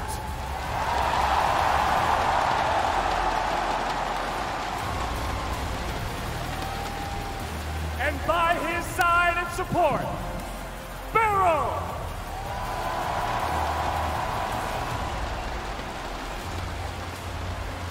On the other side of the rift is a team that is no stranger to this stage. Back in the finals, for the first time since their dynasty was struck down in 2017, and looking to start their reign anew, it's T1!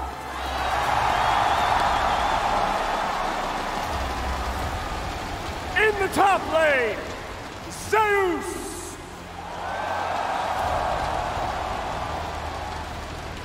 In the jungle, Owner! And the king, looking to reclaim his crown and put a 4th trophy in his case! Give it up for Faker!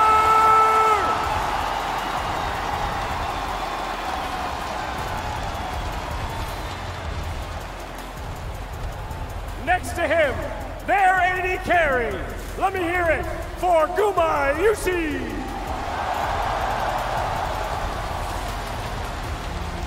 And finally, his support, Carrier.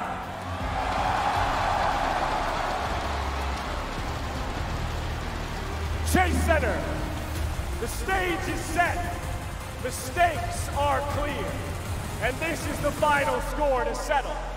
One team will leave this arena world champions. The other looking back at what could have been. Give it up one more time. San Francisco, it's DRX and T1.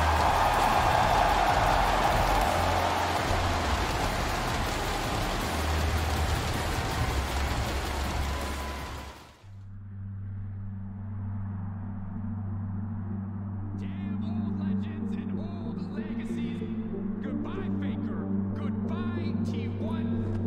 2016년 마지막으로 롤드컵이 미국에서 열렸을 때 그는 우승했습니다. 6년이 지난 지금 페이커는 어린 팀원들을 이끌고 다시 한번 우승에 도전합니다.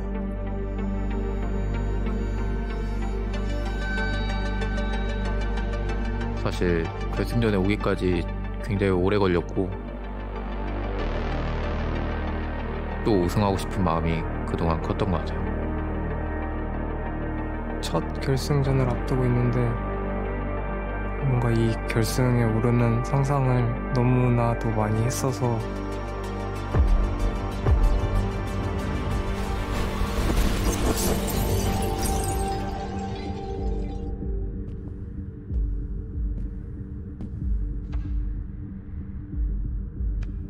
아직도 뭔가 꿈꾸고 있는 것처럼 실감이 나지 않는 것 같아요.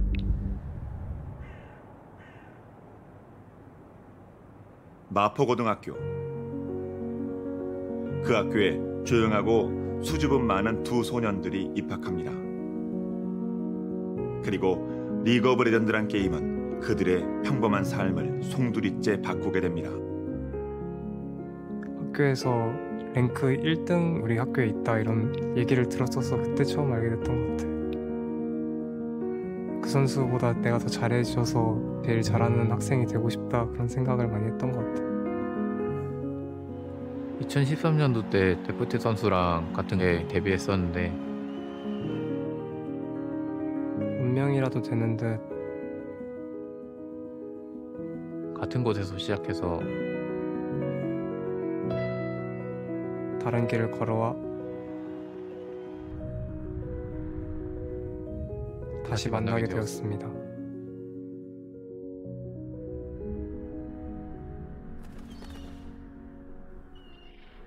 제가 엄청 어릴 때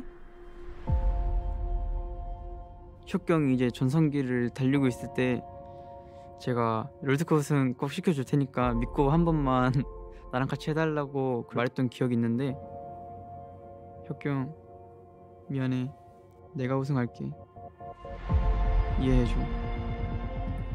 그 누구도 달성하지 못한 네 번째 우승을 노리고 있는 고투 페이커. 우승의 달콤함, 패배의 쓰라림. 절대로 우승을 놓치지 않을 겁니다.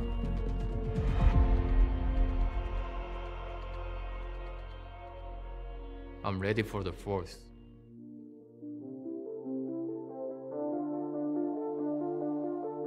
이 둘 중 한 명의 꿈이 깨진다는 건 정말 가슴 아픈 일입니다.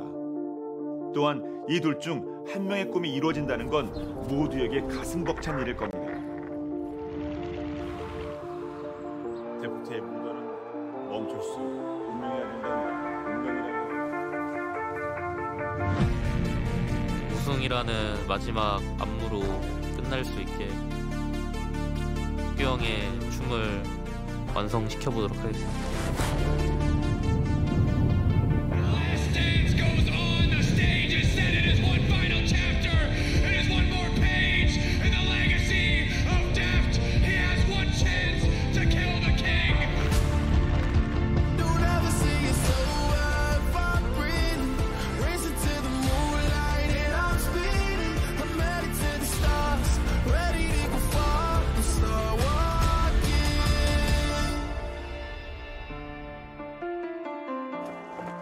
DRX가 영화 같은 여정을 밟아왔는데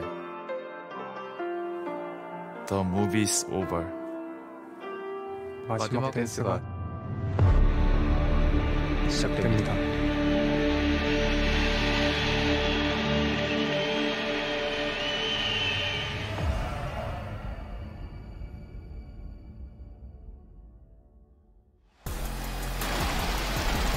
There you have it. Welcome back, everyone, to the State Farm Analyst Desk here in the Chase Center ahead of our 2022 World Championship final between T1 and DRX. I almost need a moment to catch my breath. Yeah. Made it back up here on the Analyst Desk Have with you Emily ever Bennington. heard a louder cheer than what Faker got? No. No. I've never heard a louder cheer in a League of Legends venue. Yeah, we've been in a lot of venues. Never have we hit a decibel level that large, and never has it preempted the name. I mean, everyone knew where we were going, but if that doesn't describe or paint a picture of Faker's legacy for you, I really don't know what will help you understand at that point. Yeah. I was legitimately getting emotional when like the players were being called up, and you saw like the energy from the DRX players, and then when you said Def's name, and like everyone erupted, like a part of me was just like, yeah, man, like there are so many people, we mentioned it earlier, and there are some people that are going to be like annoyed or frustrated that we keep going on about it, but they really are monoliths of our esport. Like, they've been around for so long, and that feature did such a fantastic point of emphasizing where they started and where they are.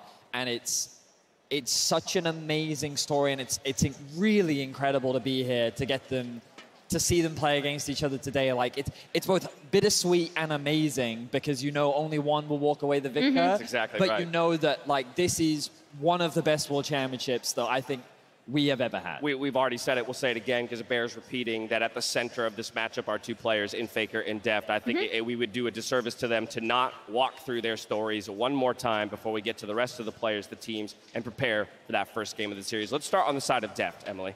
Yeah, so we already talked about his history with MVP Blue turned Samsung Blue. The fact that they got the better of White all this season and then went to Worlds. White finally beat them en route to winning the title. Then Deft goes to EDG, and prior to getting on EDG, he was known as a phenomenal team fighter, but a little bit shakier in lane. And I think the big thing that I want to stress about how dominant EDG were domestically, they also won the MSI trophy in 2015, is that Deft, in his time with Mako, turned into not only a phenomenal team fighter, but a phenomenal laner. Now we see the series that still breaks my heart to this day that I brought up at the top of the day. Deft on KT Rolster eke out this particular win in the base race, but end up losing the series. A lot of people highlighted that as the series of that 2018 Worlds, the Inhib respawn just this past year. And again, like, they said in the preview, right? Like, this seems like something out of a movie, right? Like, Deft and his team coming out of nowhere. No one thought they would be here, beating EDG, his former team, on his birthday against Scout and Mako, who he played with. The fact that they are here, the fact that he has such a storied history, and it hasn't always been smooth sailing, right? I mean, that moment there, right, as you talked about it, it feels so scripted. It's one of those things you see in a movie and you go, like, no, that doesn't happen. Movie, it doesn't happen in real life. unrealistic. But then sports happens, and you get these incredible moments. And that inhibitor play alone, within, like, 60 seconds, my heart broke into a million pieces and then was put back together again, you know, to watch Deft then break down himself on the stage in the interview. But across from him is the most decorated player in League of Legends. So Jack, this is no small feat. You've made it all the way to the finals, but you've got to go through a god. Yeah, Faker has 3 world titles. If he wins, he has 4. No other active player has more than 1. That's how hard it is to win a League of Legends World Championship. First one happened in North America at the 2013 World Championship. It was a massive moment. He missed Worlds in 2014 and then went on perhaps the most dominant run in League of Legends history. 2015, they win again, only dropping a single game. 2016, they have a tough semifinals and then another 5-game finals, but he wins his 3rd championship. 2017 may have been his best Worlds run ever, but he didn't win the finals, and now 5 years later, he is back again. Look at it. What's crazy to me is I think the only accomplishment that Faker doesn't have, which no one has, is to win everything in a year. 1 year. And he's come really close quite a few times to the record, but that's the only thing that eludes him. And even this year, he won't be able to get it. But to say that that is the only thing that he's short of is truly incredible. As the players will now be making their way to the stage as we get ever closer to our first match of the day. Oh, absolutely. Love seeing DRX load onto the stage with plenty of cheers and fan support behind them. I think it's no secret to them that they're the underdogs, but that has been what has fueled them throughout this tournament so far. The fact that they could be that surprise team. The fact that, you know, they're taking the wins as they come and they're riding that high towards their peak play. It was an interview that Pioshik did with Ashley Kang where he talked about the mentality shift, where coming into the World Championship with scrims going the way that they were going, like the whole atmosphere, it was getting negative. It was not healthy for the team and they were struggling to know what to do. But then the coach comes in and he says, listen, we need to stop thinking about what is possible, and we need to just start living in the moment. We need to start focusing on what is ahead of us. And if we lose, it doesn't matter. All that matters is that we do our best and we have a good time doing it. And Pioshik talked about how that was a big mental shift for him, where he no longer thought about what he was doing wrong, and instead he only thought about doing his best and making sure that as long as he put everything on the table, that he could walk away happy. And it feels to me like that all of the players have just done that They've put their heart and soul on the table, and they've shown what they can do. And so far, every single time, it has been enough to get them to this point. I think it's really interesting because in an additional interview, also with Ashley Kong, Deft talked about how one of the things he's realized at this tournament specifically, and it also could have come from that discussion with their coaches, like it's not about it's less about the result than the journey. Like it's finally him coming through and accepting, like, I am like having a good time. I have accomplished a lot. And obviously still, he very much wants to win his first World's Trophy. But I thought it was really interesting to hear that coming out of him as someone who has, you know, been trying to push his way towards that World's Trophy and has yet to be successful. And so while Def looks for his first, Faker looking for his fourth, we have to acknowledge as well, there's one other person out there looking for their fourth World Championship title, and that would be Bengi, just this time behind Faker in the coaching position. It's so crazy to me, man. It's so crazy there for all of them. I mean, he was the magic man, you know? There was a period in time where there were questions like when T1 was struggling, he then subbed in, and then all of a sudden, the whole T1 changes. It was just, it's such an incredible history for both of these players that while Faker has been at the forefront, his loyal jungler has often been by his side. Yeah, if Faker was Batman, Bengi was Robin. It's the greatest example of League of Legends, and they won 3 World Championships together. Even in years when he was splitting time with other junglers, they'd win the games when Bengi was in there, the blank years in 2016. And even though Faker has been close so many times, it is actually another one of those fitting storybook things that coming into the World Championship, T1 makes a head coaching change, promotes Bengi to the head coach position. Many people have noticed an improvement in drafts, whether that's better collaboration or better driving from Bengi. Nobody knows, but we do know that the drafts have gotten better, and they're 3 games away from winning another World Final. Yeah, Faker may be the GOAT, but Bengi, don't forget, he is the jungle. That was the name that was bestowed upon him. And can we just appreciate the fact that when you called Faker's name, he's silent. Like, obviously the arena did not go quiet, but like that, what an incredible. He's given us so many moments throughout my favorite one being the role that he did. But like that's just another incredible moment for Faker to add to his collection, and like it's such a momentous occasion. I cannot wait to see these guys hit the Rift. Under 10 minutes to go, roughly 6-7 minutes. Jad, I want to start talking about the approaches of these teams diving into the series, right? Game 1 can be super important in terms of determining the direction of things like the series meta and draft. Yeah, so I have some draft graphics that were made because we know T1 is on blue side for game 1 and DRX is on red side, and we can possibly point to what they're going to be playing because DRX in their last series had the exact same red side bans in every single one of their red side games. Now, it will depend a little bit on who your opponent is, but in this case, as you can see, Yuumi, Lucian, Caitlyn banned in every game, and also what Gen G was banning against them. Notice the Heimerdinger in all 3 games, and also the last game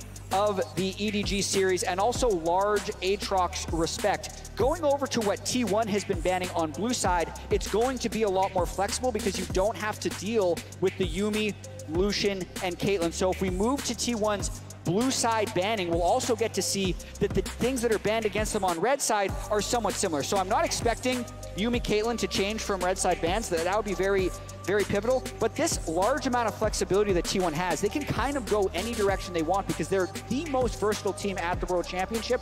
My prediction for game 1 actually is that at least one of these T1 bans is going to be Kindred, because then the first pick Graves is something that T1 is going to try and threaten, and there would be no Kindred to answer it. So that's what I'm looking at in game 1. I don't want to get into the red side draft approach T1 here because that's going to be at least game 2 and onward, but that's what I'm expecting to see in the first game. Vedius? And I think that what's interesting about the Aatrox ban on blue side for T1, often people will sit there and go, well, why wouldn't they want a first pick? Especially, or even leave it open when you look at a player like Zeus, and he's only come up with counters to the matchup, in particular his very well-known Yone, but often it happens because with red side, there's room, especially a team like DRX is willing to leave that open all the way to the end. Like, this is a team that will just hold off on trying to get Kingen the best possible matchup so that they don't give Zeus an opportunity to counter pick. So it's a dangerous pick to leave open, especially when there are other things that you definitely want to prioritize in the draft, which you often see from a team like T1. And the other super interesting thing is I know we looked at the supports, right, and their champion pools. the bot lane 2v2 is going to be very curious to me, because in terms of looking at Lucian, Caitlyn Lux is something that not all teams play competently, but both of these teams can. Yeah. So that'll be super interesting. The Lucian Nami, whether that crops up, will be super interesting. And then we've talked about how DRX's ban strategies really revolved around them getting a pushing bot with something like the Ashheimer if they want to as a counter, or just establish, as well. yeah, yep, they pulled out the Ezreal Karma, which I also liked. I believe that was into Caitlyn Lux, if I remember correctly. But then it leaves, like, so if you try to target ban Zeka, doesn't work. They'll find answers elsewhere. And then having the Kindred pick into the Graves also makes this particular draft for DRX T1 really, really interesting. Yeah, I honestly think that the bot lane for DRX is the most important draft tool resource that they have, simply because the more that they can force things like that Heimer ban, the more it opens up Zeka. Now, granted, Zeka has expanded his pool even a little bit throughout the best of fives, reaching back towards things like the Ahri and the Azir, where most people were prepared to call him a two-champ, player with the Kali and the Sylas for his earlier performances in Worlds. But I do think there's a heavy importance on the DRX bot lane, showing something to T1 to convince them either the Heimer or the Ashe, something like that needs to be on the ban table and open Zeka up a little bit more. For sure. I think the mid lane matchup is going to be really interesting because, we talk about the expected bans, and right now there is an established meta of like really powerful picks you can't afford to let through. I was speaking with Kadro yesterday and I was like, what if you just drop the Caitlyn ban? He looked at me and he was like, are you joking? Do you really want to give Caitlyn over to Gumayushi? This man's literally like undefeated on the champion all year long. Like, there's a lot, and the Rise. What do you do about the Rise thing? From like, there's a lot of questions that I think we're going to get answers to as soon as we get into the game. Quite soon, in fact. And so it is that time that we turn our attention to predictions. Starting with the MasterCard fan predictions. Here at Worlds 2022, the fans have been pretty sharp in their predictions with a 70% prediction rate. Here they're giving it to T1, 76% of the vote. So over 3/4 of the fans think that it's going the way of T1. Any initial response to that? Kind of go to chalk? About right. You expected more? It's about right. It's about right. T1 should be big favorites. They were dominant all year long. They faltered a little bit towards the end of the summer split, but other than that, they've been the best. All right. From there, we turn to the talent predictions. We polled the whole team to see who they think would take it and in what series score. And see, this is a more even split than 75 or 76-23, and so quite interesting. But we also see series scores, everything from a dominant 3-0 for T1 from Max Atlas Anderson, of course, to 3-2s as well. What is quick shots? What's interesting is... What is going on there? That's an alpaca. That's an alpaca. Oh, an alpaca. Yeah. I'm not wearing my glasses. So I was like, is that... Did he just put a picture of his dog on the I was going to say a lot of people predicting DRX, expect the 5 games, but Dracos and Gulborg fully committed on the 3-1 dominance from DRX. That's a lot of faith. I'm actually surprised at how many DRX predictions are here. The two people I'm looking at, though, are Atlas and Chronicler, because they're the two LCK casters, and they both said 3-0 T1. Yeah, see, for me, it is, of course, that it is evenly split and it feels good. I'm told the teams are ready to load into our World Finals. So with that, it is my absolute pleasure to hand things over to Kadril, Kobe, and Captain Flowers. Welcome everybody to the first game of the 2022 World Finals. I'm Captain Flowers, I got Kobe, I got Kadril next to me, and we're already jumping into the draft. It's Akali and Sejuani banned by T1. Meanwhile, those draft demands mentioned by chat, the Yuumi, the Lucian, those are banned out by DRX. We're expecting a Caitlyn here too. Yeah, 2 bot lane bans already straight into the deep end of the draft. Now DRX, do they really want to leave the Caitlyn open? The Ashe is taken away. Ashe Heimerdinger would be your pushing lane into the Caitlyn Lux. It's a bit of a risk. Graves is open, Aatrox is open. They could also pivot and first pick something like the Sylas or Akali. Yeah, I like it too because you can still pair a Heimerdinger with something like the Ezreal. We've seen it before with different AD carries. The Varus insta-locked here though for T1 right out of the gates. Guma has performed so well on this champion. I wonder if we'll see something like Tristana here from Deft. I mean, the AD pool is really pinched at the moment. There's not that many setup ADs left other than Jhin, so he's going to have to dig deep. Deft isn't that much of an Aphelios player. We saw his 3rd Draven game all time in this tournament when they were down 2-0. There's the Aatrox coming in for King, and Zeus probably going to go something like Fiora. Yep, the Aatrox has been a staple of top lane throughout this entire tournament. I think they also have a high priority on this Silas that has gone through. When you ban out the Kali for one side here for T1, also raising that priority. Zeka has been a monster with it. Yeah, I think the problem they run into with blinding Silas is they're going to face against Faker's Rise. I wonder if Faker will blind pick it regardless, but there's the Viego coming in from Piosik. Graves is still up as well, so I wonder if Owner wants to go in that direction. Alrighty, T1, second part of the draft for him. Let's see what it's going to be to accompany that Varus. Remember, this AD carry is typically very vulnerable. Normally, you want the support to be able to protect, be able to keep him safe. But there it is, Zeus' counter pick into the Aatrox. The Yone locked in for T1. Renata Glass going to be the last champion here in the first half for them. The mechanics on this top lane prodigy get everyone excited for this pick. Meanwhile, Keria has one entire series for T1 with this Renata pick. Really, really great ultimates coming from him to bring that structure to their team fights. And there's the Silas, baby. I wanted it for Zeka. He throws it down versus Faker the God. And then you can protection ban it here in the next two bans. Really nice stuff from DRX. See the Rise ban already coming through. You think of Azir, you think of Victor as the last two remaining champs in terms of control mages that can go into this Silas, but like you said, Yone is such a powerhouse pick for Zeus. And it was Varus that Keria was alongside in that bot lane matchup to dominate the lane. Yep, we got the Rise banned away, the Rel banned out by T1, respecting Barrel's wide champion pool. There's the Graves banned out, recognizing that T1 still has that jungle role yet to pick. They do not want to deal with the Graves there with that Viego matchup. Ezreal will be the final ban of the draft for T1, and the Heimerdinger locked in game one for DRX. Barrel's Heimerdinger shows its face again. We've seen time and time again that he doesn't need an Ashe by his side. We've seen Ezreal Heimerdinger come out from DRX. Now the question is, jungle pool is slightly pinched here a little bit too for Owner. Sejuani and Graves being down, Viego being picked away. What is his option for the draft? Might go for Elysian by the looks of it. A lot of melee champs, so can find those kicks. You love to see it. The style always possible to come out there with the Lee Sin. And Faker. What's it gonna be? Azir comes down again. Now, okay, so AD carry here, I think he misfortune for Deft to go by what has been most played, but do they have something secret? That's a good question. You think of Misfortune, think of Jhin. Kallista's up, but Kalista Heimerdinger doesn't sound the strongest. Sivir Heimerdinger, maybe not the best up against Azir with the long range. So I think something that can either go in or something that can set up. Pushing lane is all the DRX need here in the bot side. Sivir is going to be the answer. A bit short-ranged against the Azir, but Deft confident enough that that champion can get the push and keep the push in the mid-game. When you're thinking of push, when you're thinking of AD carries, Sivir's always the one that first comes to mind for me, especially when you have these solo laners that have the capability of being a side lane threat, of being a 1v1 monster. Sivir to clear the waves feels great. Do you know what's beautiful about these two comps? There's no front line. This is all just an Armageddon in team fights. If anyone can connect spells, there is so much follow-up from both sides, especially on T1.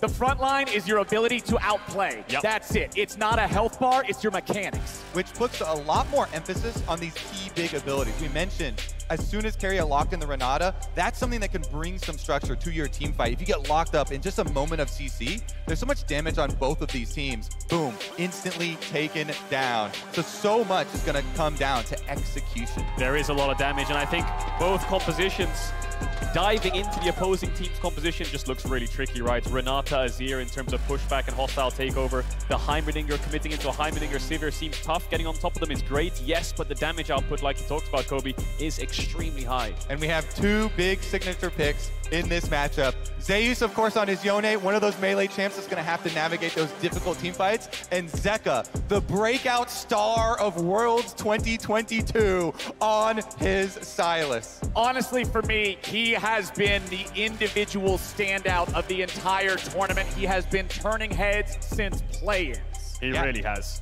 A big part of what got DRX here was his mastery of the current meta, of that melee matchup with Silas, with the Kali taking turns.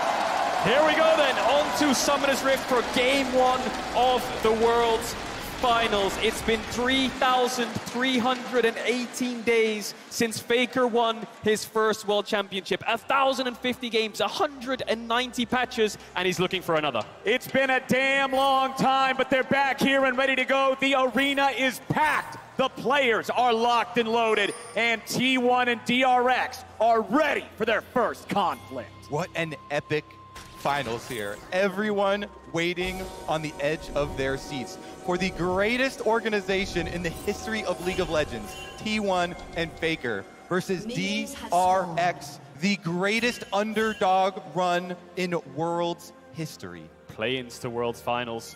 They've just been scaling throughout the entire tournament. Def taking down so many of his former teammates. DRX finding ways to topple teams like EDG. And now just a very standard level 1 here. Ward there in the river. The pink place by Piosik goes for the normal health bot. Just gives a little bit of vision to Zeka to make sure he's safe in the early stages. And definitely looking at junglers both starting bottom sides because the top lane matchup is so volatile. Zeus is one of the few top laners that people have confidence to pick these sort of skill matchups into with that Yone on the top side. And we want to see if Piosik or Owner will get there first to influence it. This can really snowball and damage the minion wave control afterwards. All right, Piosik gonna go ahead, clear out that Gromp second. Just go ahead, make sure he's maximizing that EXP. Just going to continue pathing towards that top side. I would believe Faker versus Zeka. There's going to be a lot of conversations about this matchup throughout the entirety of the series. I guarantee it. Tri-lane shot showing us that Zeus has that push here in the top lane. Meanwhile, bottom side, it's DRX taking early command of the win. Definitely is. And of course, T1 is 8-0 against DRX this year. DRX haven't even taken a single game in the best of 3s. And every single time in those games, T1 have had responses to what DRX have blind picked. You know, you think back to even in spring round 1, they played Tryndamere into Corki, Vex into Ahri, Veigar into Ryze. So many examples, but Piosik is now looking around mid. He's done his 3 bot side camps looking for Faker. Doesn't have the E, might have to flash the stun. Piosik coming in with Spectral Maw. Faker gets away, nicely flashed from that. And as we have a little bit of early action here, remember that Prime Gaming is giving away 150,000 RP to several lucky fans every single day of this competition. And we're almost done, so head on over to PrimeGamingWorlds22.com to enter and make sure you put in today's secret code to get those entries. I love this early pass from Piosik because it doesn't take much of his time at all. And it's a very valuable summoner spell, as well as Owner now walking over the ward that he left behind. Really good manipulation of information here. Red buff is going to be pulled off since they saw him on the ward. Yeah, Piosik knows that Owner's on the way. Might have to reset the red buff here and call his solo lane. They don't really have any push, so Owner's just going to go over to the Krugs instead. Piosik very aware of that happening, so he's going to try to push him back as well. Doesn't want to give up any of these camps. Owner wants to keep the pressure. Zeus is first to the move. I won. Nicely done. Owner's faster on the smite. Piosik's going to have to walk away now. Zeus commanding control over the wave, crashing it into the turret. Means he can back up his jungler so Owner can stick around and secure more of the smaller Krugs. And actually, it was Piosik who used the smite, and Owner got it with a little bit of damage there. So Owner now has smite advantage for a little bit over Piosik, and he's got a ward on the red buff. He could just steal it. Yeah, that ward is perfect. Piosik has to delay for his smite. He's scared of Owner, and he will spot him out on the way. He's going to try to reset it again. You have to imagine no push in mid lane for Zeka. Pulls it in the bush. It actually looks like he'll be able to finish it out of vision. Nicely done. Right back in on the other side of the red to prevent any further patience loss. He doesn't even have to smite it anymore. They see Owner on top of the ward. They know he's no longer contesting this, but he is still looking into the enemy jungle. Piosik just going to back out. There's nothing left to fight for. And this is the trade-off of the mid gank. You got a flash, you lost Krugs. Not the end of the world, did pick up a couple of them and managed to get his red. Now he's going to move down towards this Vault Crab. Second respawn's coming in. Still pressure a lot here for Faker in mid. Zeka has the TP if he needs it. Piosik has flash to gap close onto Faker. Faker might have to be careful in these next couple of minutes. Not a lot of mana to work with here on Zeka with the Sylas. He's playing nice and safe. We'll see if Piosik can find an angle here. Faker still pretty far forward. Flash! Spectral Maw! And first blood over to Zeka. Zeka, the star here, funneled again. Piosik, multiple ganks, returns before the flash gets back up. As you said, instantly flashes in there for the stun. They get their kill, and they get the money exactly where they want it. This Sylas skills so well and can have some kill pressure. This is going to be a huge problem for T1 in the mid game. Zeus forced to flash away. These solo lanes going in favor of DRX. Kingen and Piosik off to a great start. These two players were last place in the LCK last year in summer, and now they're in a Worlds Finals, and they're already off to a great start. And I love their story with Kingen and Zeka as we have a trade on bottom side. Boys, we might not have the time for any stories because Dev is about to drop in bottom lane, but he heals through it. Carry and Owner still chasing after. Owner wants to land this. There's a little bit more damage coming out from Carry. A flash into the Tempest to make it happen. As Zeka goes in with a stolen ulti, he'll shuffle Faker right on back. but Owner's on the way, so Zeka can't do any more. Beautiful play there from Owner and Carrier chasing down on bottom side, and because they get Death down, they get supremacy over the river. Knowing that, Zeka cannot chase Faker any further into it. What an explosive start. Beryl just going to help Zeka get a little bit of vision around mid there. Did get the first base off as Carrier was looking for depth. A lot of summoners blown across the board. Zeka ideally wants to crash this wave in. Doesn't have the flash, and Faker has the shuffle. Needs to respect it and back away. A lot of early action. Yeah, Faker's still having that shuffle because remember, he was level 5 when Zeka engaged on him with a stolen ulti. Let's now take another look at what happened bottom. Carrier, nicely done there, using E to pop the shield before the handshake. Gets the shield off and then pulls Deft back in. Wanted to make sure the wave crashed there, Deft, and Carrier stopped him in his tracks. His former teammate almost managed to find the solo kill. And Owner right behind Carrier, make sure he's there to back him up. E-Flash comes in.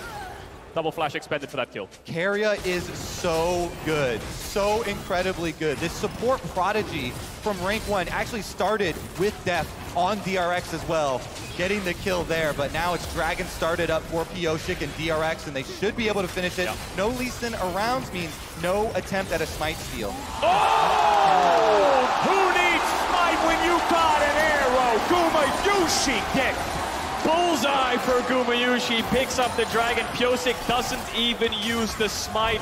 All this bot pressure for DRX, and then Pyosik coming down, having the mid push and starting up that Drake backfires. And this just reminds you of how T1 got here to finals. It was bottom difference. Oh. My goodness. Carrier takes down Deft, then immediately afterwards, Guma's able to snipe away the objective as well. This T1 bottom lane is the T1 bottom lane that was promised originally. Best in the world. Right, these guys stumbled at MSI after an incredible run in spring. In summer, it's been about recovery. And when I look back at their semifinal they played this past weekend against JDG, it was the bot diff that really stood out. It really was, and Owner's hovering around there now, making sure they have some kind of vision to push out. Deft with no flashes, an easy setup with a level 6 Lee Sin. Owner's just trying to juggle this mid and bot push to make sure they can control this bot side river. But with Herald up, Kingan's going to start that one top push in favor of DRX. Zeus no flash. Zeka is ready to move across. Beryl is on his way up. Will be first to the top side river. How does T1 dissect this fight? They're looking for Kingan. Owner throws out the Q, but he's not going to find it. Zeka jumps in. Owner's ready to retreat back to his own teammate. Zeus contesting 1v2. Owner and Faker ready to join in, but Beryl's made his way into the fight. Owner jumps in. It's secured by DRX. Now the fight breaks out. Pyosik coming right back in. T1 with a lot of moves. Zeka tries to get the kill, but he won't be able to secure it. Zeus charges forward, but not finding another kill just yet. It is T1. They lose the objective, they get the kill, and they stop the eye from being picked up. Yep, their smite was a little bit early. 95 health left on that Rift Herald. So DRX, they get the 300 gold for getting the Rift Herald, but Faker sweeps in, the Azir sweep back, allows them to pick up the kill, and Owner surviving there on the backside also means they get priority on the map. So they're able to deny that eyeball you're talking about, as well as Faker getting an extra turret plate. So let's look at that again. Goes in, Owner with the Q2 smite, 95 HP, and then Pyosik picks it up. It's Zeus who gets the knock up onto Pyosik. Boom. The shuffle into the Zeus ult actually catches 3 of them. Beryl's not level 6, so he can't put down the big turret. Zeus confident enough to chase through, and like you said, kill to T1. Pushing lanes for T1 with plates means it's in their favor, this play.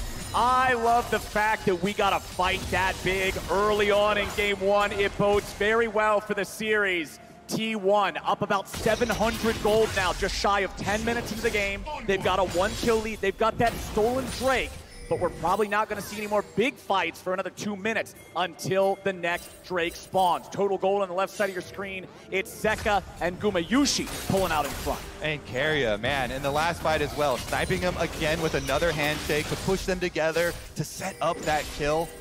Getting a last hit for himself as well. Will be a fairly rich Renata, but river control goes over to DRX and they secure the crab. It's all about bot push really for DRX. Kingan's winning in isolation, and Zeka needs some kind of vision to threaten Faker to make sure that he can't push into his tower, keep him under his tower. Zeka has that looming threat. If the second he lands a chain, he can push him back into Pyosik. It's all about mid-bot side here for both these teams. And you saw the way Zeka just used the spells, throwing out the E2, following it immediately with the R. If that E2 connects, boom, you just shuffle him right back into the lane. As we pan back topside, and Zeus is still in control. Owner coming up through the crushes now. Yeah, with all the focus on the other side with these little skirmishes, Zeus has been able to get himself that CS lead. with his Yone counter pick, and Owner does have Flash and Lee Sin kick available. They're going to look for the knockup. I wonder if they can execute this dive. Zeka has TP, so the longer this play goes on, the more it'll backfire. I think they're hoping that Kingen takes a trade into Zeus and looks for a kill. Kingen showing a lot of respect, so no play to be made there, Owner. T1 could have broken the entire game open by getting that kill, heralding the top tower. Zeus will be unlocked on the map, but Zeka's going to TP back mid, start contesting these waves. And you can see the timing for Owner. He does not want to waste any further seconds on top side because Dragon is respawning. So they set themselves up for that possible counterplay up on top side or a dive if there's a play ready, but they don't want to overinvest and waste time with an objective coming right up. So get back down to bottom. 30 seconds on that Dragon respawn, but it's Pyosik who's gone up towards his drugs, and Carrier has retaken the bot side vision, allowing Faker to push in this mid wave and then move towards the bot side to feel safe. They should be able to secure that Dragon pretty handily. Alrighty, we've still got the stolen Azir ultimate on Zeka as well. There's a ton of playmaking potential here on either side. Back to what you guys were talking about in the draft. The lack of front lines is going to be very heavily felt once we get into more of these big team fights. And it's T1 with control over the river as the Drake spawn. Another big thing with T1 getting control of that river like you're talking about is the Renata ults that can come from Keria. He can cut off these entrances with the wide crowd control that is afforded to him. Let's see about it though. DRX, they bully them off. Wow. DRX showing up, forcing T1 back a little bit. Zeka's here on the flank. The second Drake stolen. Owner gets it and he gets away. Zeka and the rest of DRX, they won't have a whole lot more to do, but that is 2 Drakes to nothing now for T1. Ocean Soul for T1 as well if they look forward to the next couple of Dragons. DRX very late to this play. They managed to find an avenue in. It did turn into a little bit of a 50-50, but T1 had really good positioning and setup in terms of vision before they had arrived. Still a little bit of pressure on this bot side as Zeka is the one catching bot wave and Deft has moved towards mid. Yeah, and Pyosik coming down the river too. I love both these junglers, the confidence. Even after the 95 health left on Riftfield, Owner says, don't worry, I got this one. Pyosik with the gank onto Keria gets at least his flash. Doesn't follow through the ult, a little bit scared of Owner. And if you watch DRX versus T1 the majority of this year, it's just been a slow bleed out for DRX. T1 had better macro in the regular season, they had more pushing lanes, they had more options to play for, and it was just a slow and steady loss every single time for DRX, barring the last time that they faced each other in round 2 of Summer, where DRX actually had a pretty good gold lead and a massive kill lead, but it was T1's macro that brought them back into this, and it's DRX's macro that has improved so much in this international tournament. And talking about macro, that's the other thing that really stood out for me about T1 in their semifinal last weekend. It was the bot diff, and it was the decisions being made as a team, not just later on, but early too, to outmaneuver JDG and constantly find advantages. Yeah, I think T1 are one of the best in the world. In fact, probably the best in the world now at pushing these leads. When you get this gold lead, to be able to set up on the next objective, Owner comes top again, Zeus goes in, gets his turret plate, and Rift Herald #2 about to arrive. But remember, Rift Herald #1, despite the fact that there was a fight over this and a lot of players were there, the eyeball was never claimed. We never got to see that Herald used. So this second one, I'm hoping we get some more results from. Lots of lane shifts coming in here. DRX have sent their jungle support up towards topside for King and Deft to stay in mid, so I wonder if DRX just want to break the laning phase right now and put the Sivir in mid, put the Heimer towards mid and start pushing in these waves, building towards those 2 items so you can control the map a little bit better. Yeah, it's always so nice to be able to get mid-push when you're looking at the next spawns of the objectives, so then you can either move in, do this Herald first, or once Dragon comes up, of course, you can do the exact same thing from the other side, and T1, get it first. Spawn's coming through. T1's going to start it up, and Zeka's moving his way towards mid. He doesn't have the TP, and Faker does. That allows him to stay in the lane. DRX know this has been started. The question is, are they going to contest it? This is very similar to the Dragon, where they're just arriving a little bit too late. Yeah, T1, like clockwork, going to these neutral objectives, continually posing this question to DRX, and they get this one without a fight. The gold lead continues to build. 1,500 now, 15 minutes into the game for the second seed from the LCK. As Faker gets away from the Everfrost there of Zeka, the extra playmaking potential. Somewhat countered by the fact that Faker does have Crown of the Shattered Queen, going to make it harder to kill him when they go in. And especially considering the squishy nature of both compositions, I like this purchase from Faker. Definitely agree, and T1 showing why a lot of people had them favorites in this matchup here. The lane phase, very oppressive from them, and being able to consistently push the tempo. Owner still hovering around this top side. Doesn't look like they're giving much resources to Faker. He has TP and they want to look for a play through top. Kingen seems to be the target for them. Owner is actually going to base and move towards mid, you have to expect. So very stock standard swap of lane phases here. Just moving around pieces on the map to try to control vision around mid. No neutral objective just yet. Well, the big thing I'm looking at is we have solo laners hitting their level 11, second level ultimate power spikes here. That means that the dives, the burst potential is really starting to get high. So I'm expecting to see more of these plays. I'm expecting to see more of these roams. I'm expecting to start seeing some dives and a little bit of testing the water to see if they can just skill check their opponents. And T1 are the ones who can pull the trigger first. They have that Herald. They probably want to put it towards mid or top. I mean, every single tower is incredibly low. They're having push in all of these 3 lanes, which just allows them to control this map so well. DRX grouping up now, trying to find an avenue to get a little bit of vision. Maybe they can look for a pick. Keria still not having that flash up. There's a ward around him, but Owner's ready to cover. Yeah, I think their biggest advantage they could set up for themselves here, DRX, is trying to establish that vision control over the dragon before it spawns, because T1, since they got that Rift Herald number 2 so late, they can sync up the activation of the second Rift Herald here with the spawn of this dragon. You know, make a hard push first to gain priority on mid, then slip down to the objective. Heimerdinger does so well, though, this pick that has been so fun throughout Worlds, when your opponents have to come face check you into brush, and that's what Beryl is trying to accomplish. Yeah, you see the turrets being placed, wards being put down. My eyes are on Zeka for this next fight. It would be a third dragon for T1. Of course, Ocean Soul points, DRX first ones in the river. Zeka has a great position to look for. Zeus walking down. Remember, Zeka has no stolen ultimate right now, so that's a big deal. What's he going to steal? When is he going to steal it? Making the right choice goes a long way. First Herald of the game summoned up here in mid lane. This will be the first turret killed by either side, and it's mid lane tier 1 dropping. T1 claiming it.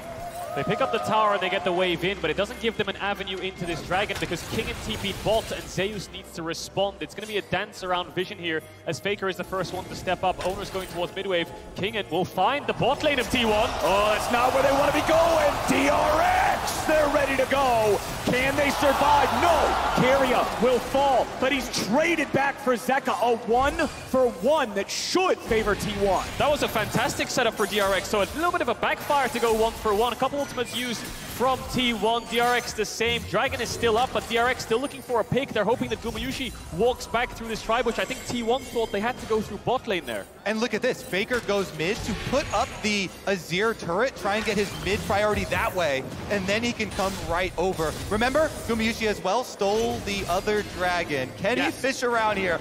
They've got vision inside the dragon pit and teleport coming right out. All right, teleport from Zeus. Bottom lane, Kingen and Beryl gonna keep him back. Zeus ready to try to outplay here with a soul unbound. Immediately resets his position. His job was to distract, and distract he did. Drake secured as Faker goes in. Deft is on the run, 40% HP. Zeus ready for the re-engage. Fate sealed, and Deft is down. Faker gets the kill, and T1 are ready to go. T1 so precise, just dominating this game. Zeus, magnificent sleight of hand on the bottom side, but they're not done yet. Kingen looking for the snipe onto Faker. He just walks out of the Inferno Chains and goes for it. Oh, but Faker goes back in. Faker gets Beryl, and T1's ready for more. Pioshik's on the run, but the Ruined King will barely survive. Owner walks away, and now T1 might just pay for it. Kingen's ready to chase down Guma even further. Zeus coming around from the side. Kingen backing away. T1 getting another. Faker getting another. Zeka running home. Oh, it's turning into a slaughter in game 1, boys. 20 minutes here, and T1 have 3 Drakes as well as the gold lead. Huge swing of gold now for T1. Massive fight around the dragon. They played it with so much patience. There was never a moment where they felt rushed or pressured to just take a fight. All of a sudden, they're just playing through waves, making sure they have numbers advantage. They sneak it away under DRX's nose. Then DRX kind of think they have to get into this fight, and T1 are the ones who stand tall. Playing with supreme confidence. Zeus here, in his first year, on the international stage. The sleight of hand to distract DRX down to the bottom side. Then Faker says, we collapse on them, pull off the pincer. And this is the Sivir, right? Not very good range in terms of hitting back. The Azir is just damaging your health bar. Deft falls, and then T1 look for another player. We've got a fight on live. We've already got that play right now. Pioshik on the run, but he'll run nowhere. Faker goes on a rampage, and Barrel goes down with them. T1 find 2, they find the jungler, and they find their way to the Baron. There's a reason why T1 is undefeated versus DRX. They're outclassing them in every single role right now, and T1 will pick up that Baron just shy of 21 minutes in the game.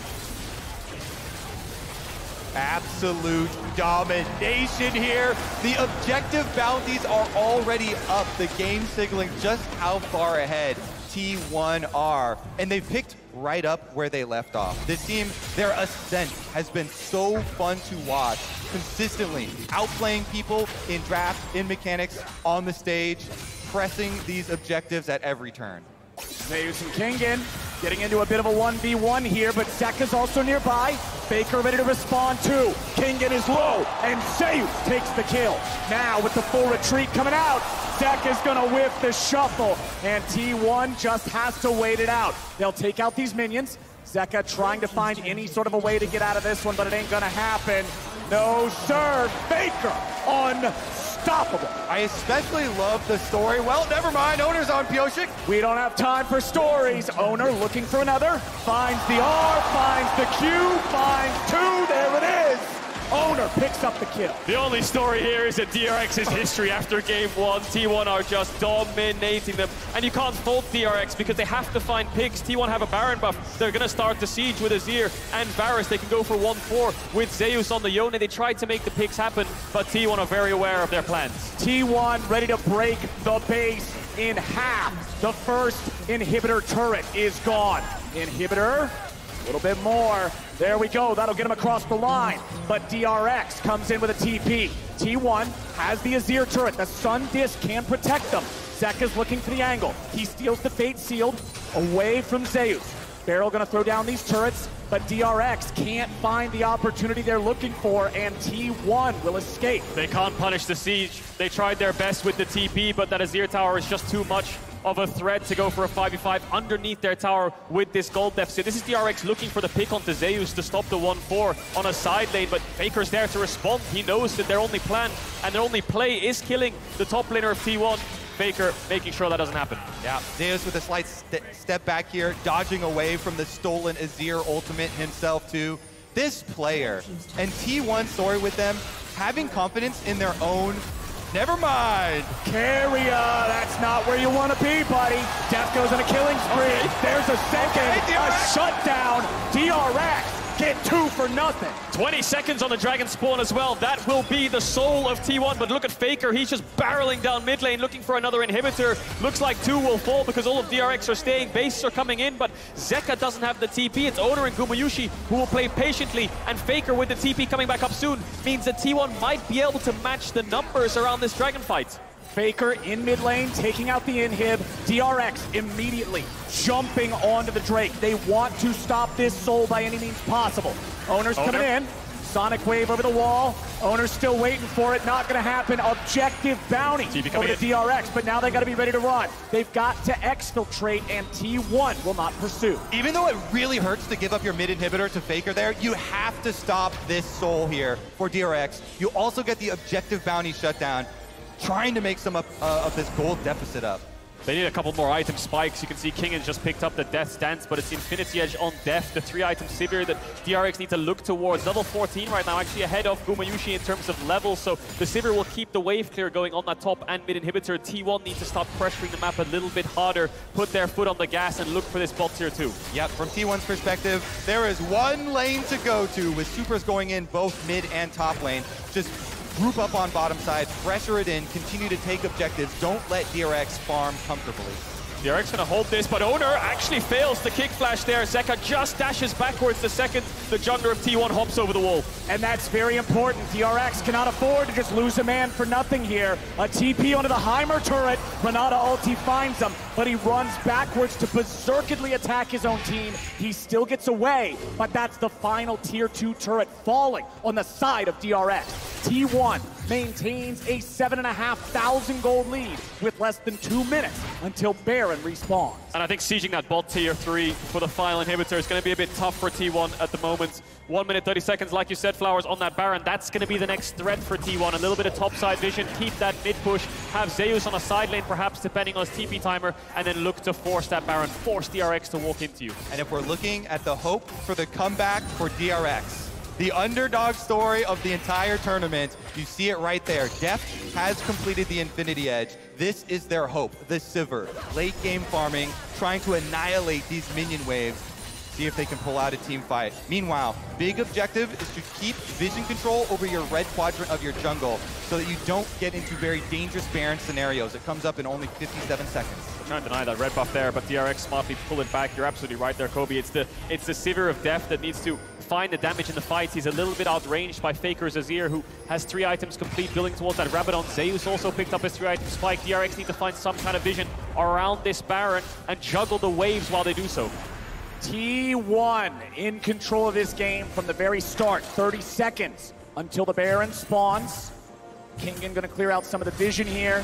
DRX must be very careful. A single misstep will give away this Baron and any hope left in this game. Mount T1 right there. Can DRX scale that mountain?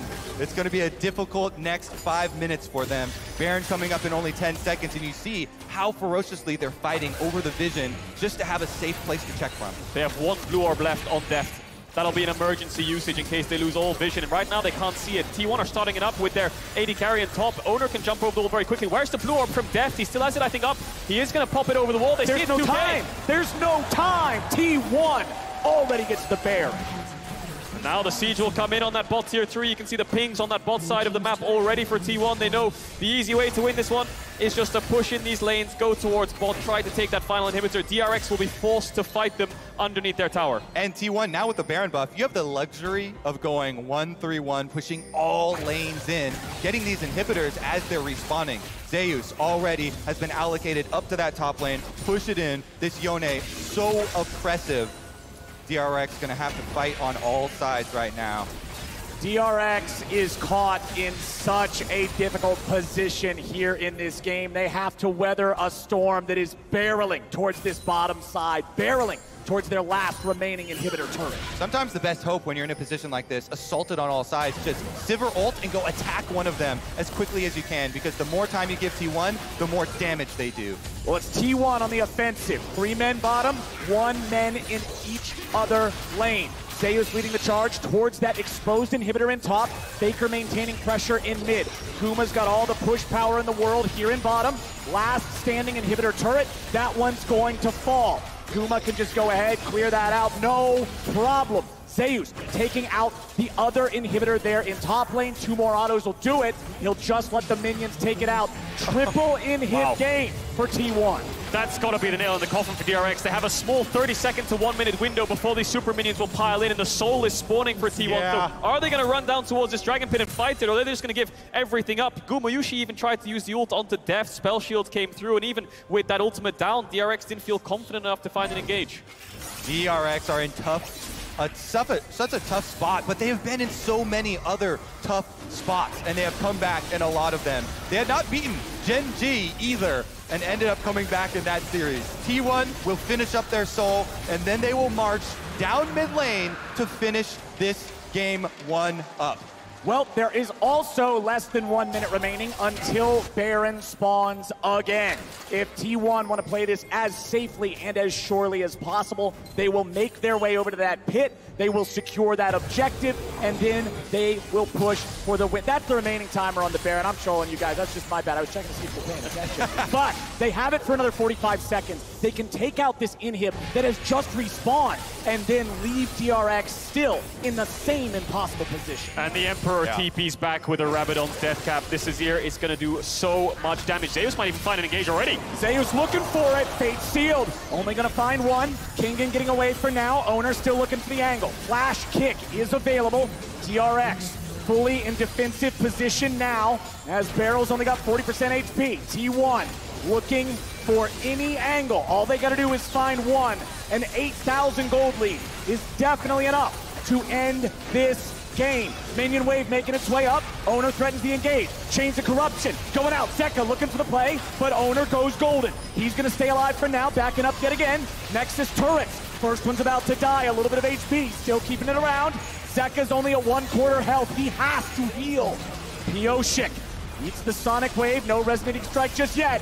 DRX are out of turrets and out of time. T1 still looking for the end, still looking to keep going. The Nexus is all that remains. I love how Owner keeps checking them, seeing if they will flinch, jumping in on the Lee Sin, but not going for the flash play. And here comes the end.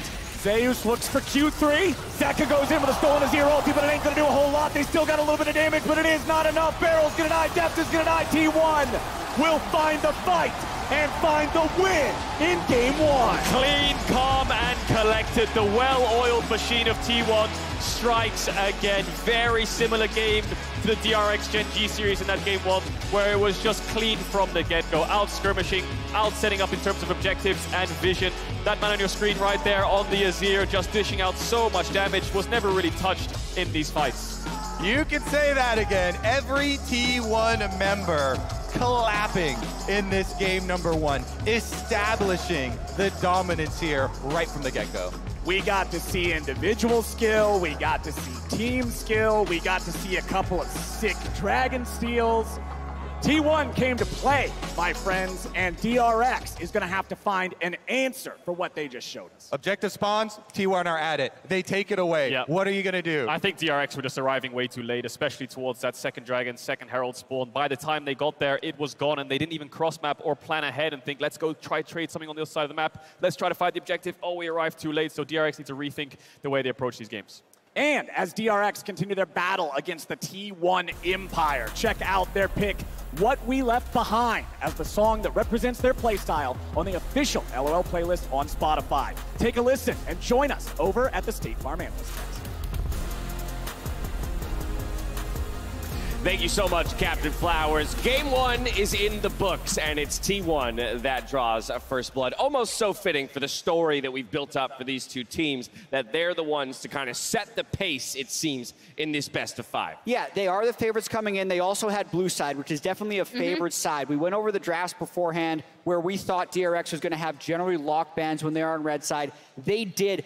Strangely enough, not a ton of huge surprises here, especially when you consider DRX also got slammed in game 1 of their semifinal against Gen G. I'm just happy that in game 1, the blood gods were satisfied, right? We started off the game with both teams going for each other's throats. Like, it was beautiful, especially with Pioshik investing into the early gank mid, into the repeat gank mid, and then we saw a bit of a blunder from Def from the bot side, but both teams were going toe-to-toe all in the early game. And not just in the play, though. I feel like in Champ Select as well, Emily, bringing out the Yone for Zeus, that is a statement right there by T1. All right, so we touched upon this a bit in draft, but here are Zeus's career Yone stats. You'll notice that he is undefeated on this champion. This includes the game that we just saw. And the most important thing is not only that Zeus can absolutely pop off on this specific champion, but that you will see they can leave the Aatrox up, which Jet touched upon briefly, and have this counter in their back pocket. So this is where things kind of go pretty wrong for them. Faker comes in, the Yone, Zeus just bullies them out. And obviously DRX really wanted this. They committed to Herald. This is kind of where he starts snowballing. And to have this kind of answer for Aatrox, which is such a strong champion, has been taking over so many drafts, is absolutely a massive win for T1. I find that his ultimates are always impactful. That's the craziest thing to me in the way in which he transitions that pressure across the map. But of course, when it came to the early game, it wasn't really all about Zeus. He was kind of left isolated in the top. We saw a lot of aggression in the early game, in particular in the mid lane. And you can see here, Def just wants to get this underneath the tower, but incredible mechanical execution from Carrier, popping the spell shield with the shield of his own, and then getting the handshake to lock him in and secure this kill. Def doing what he can to try and escape, but ending up trading his life as well. And this kind of set the benchmark in terms of the early game in terms of these early skirmishes. You could see the clear game plan from DRX was get Zeka into a position where he could dominate in the side lane because he was really going to be the only one that could handle Zeus' pressure on the Yone. And if they couldn't find these early leads, scaling was going to be a problem. But the moment that you lose Deft that early on, bot lane then becomes this big sinkhole that you then have to be very difficult to deal with. And then we saw this constant push in mid and top for T1 that DRX never really could shut down. Yeah, and I think the other thing that kind of is going to fly under the radar a bit is even when DRX did have that bot pushing pressure, they were not able to get that first Drake as well because of the Varus Q that ended up stealing it away. So another little... Which did more damage than Smite, by the way, the empowered Varus Q, which is more damage than Smite. Yeah, that's absolutely wild. And it set, again, it kind of... it sped the clock up, right? Yeah. It made that soul point come that much sooner for T1 and would definitely apply the pressure to DRX. But you mentioned right off the top, Vedius, that it was DRX putting pressure on Faker in the mid lane early, and his ability to both sustain that pressure, recover from it, and then do more is why he gets our 1+ OP player of the game for this very first game in our championship final. And I love the confidence that we saw from Faker. I'm glad that we're getting this play up as well, because later on, he's just going to get an incredible kill onto Beryl and then walk away with his life. But his positioning in the team fights was fantastic. Even after the early pressure that was thrown down onto him, he was able to bounce back. And this is the play that I was talking about. This setup, this confidence in what was effectively a 1 versus 3 to walk away with this kill, beautiful from the go. And I really do think part of it is because he has been here before. If he wins 2 more games, he will be a 4-time world champion. No other player has won more than 1.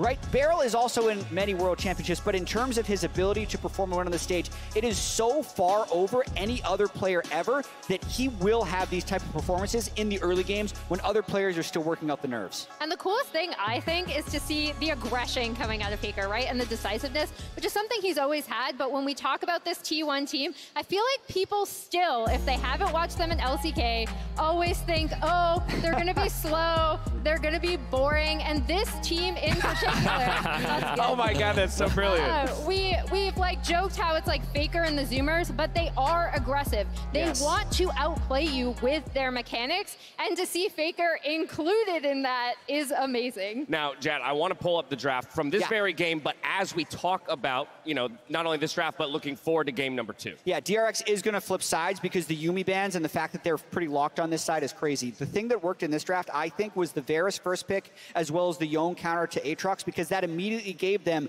likely prio in 2 lanes. DRX hasn't played that many team comps at this Worlds that are like traditional late game scaling team comps. They need to win lane. T1 took that away from them in this draft. So with DRX going blue side, they're going to be trying to power pick, I think, their bot lane prio and go from there. I think that DRX overall walked away from this draft pretty happy with what they got for themselves. But in retrospect, you come to realize we don't have push in top, we don't have push in mid, and the bot lane is hyper contested because with the double range bot lane, that Heimerdinger, it's much harder to get that control. So I think that when we think about how DRX wins in terms of those pushing lanes, this is what we need to see more of from DRX. Agency in the early game.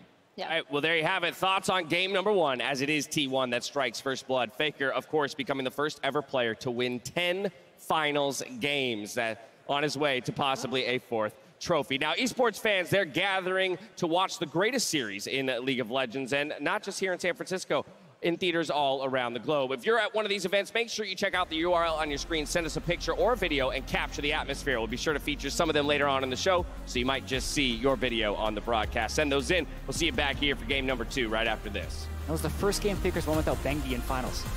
Also true. 긴장한 사람 없지? 나 진짜 안 했어 근데. 가보자. Faker still pretty far forward. Flash! Spectral ball! And first blood over to Zeka. Drake secured as Faker goes in. Deft is on the run. 40% engage. Zeus ready for the re-engage. Fate sealed. And Deft is down. Zeus looks for Q3. Zeka goes in with a stolen to 0 ulti, but it ain't going to do a whole lot. They still got a little bit of damage, but it is not enough. Barrel's going to die. Deft is going to die. T1 will find the fight and find the win in game 1.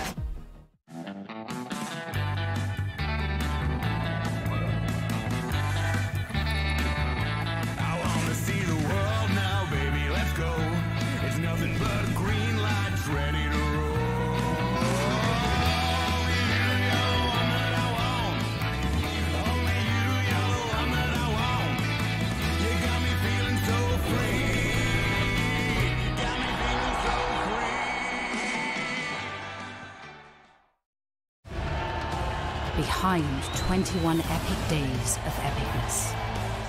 Behind 1 billion hours of dropped jaws. Behind every match, every broadcast, every moment at League of Legends World Championship 2022 is the network capable of making it all happen. The Cisco Network, aka The Realm. Cisco, powering the future of esports. We're barreling into this Assist of the Week presented by State Farm.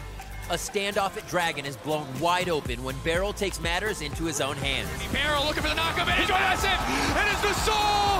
And it will be a slaughter in the pit! Pyoshik and Deft back to back as brothers slaughtering the front line and the back line of Gen G. It is ruler versus the world, but the Gale Force will not be enough.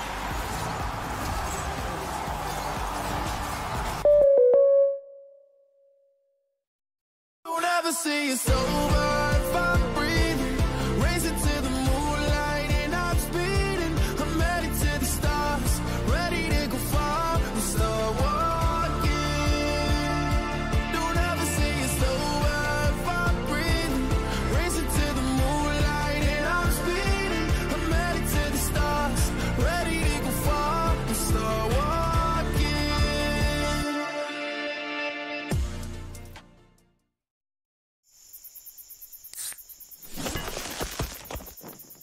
Red Bull gives you wings.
San Francisco is an incredible city and the perfect place to host the final here in Worlds 2022. Y'all just saw some city scenics and behind-the-scenes shots from our feature shoot, Shot on OnePlus. And now, my friends, it's time for game number 2.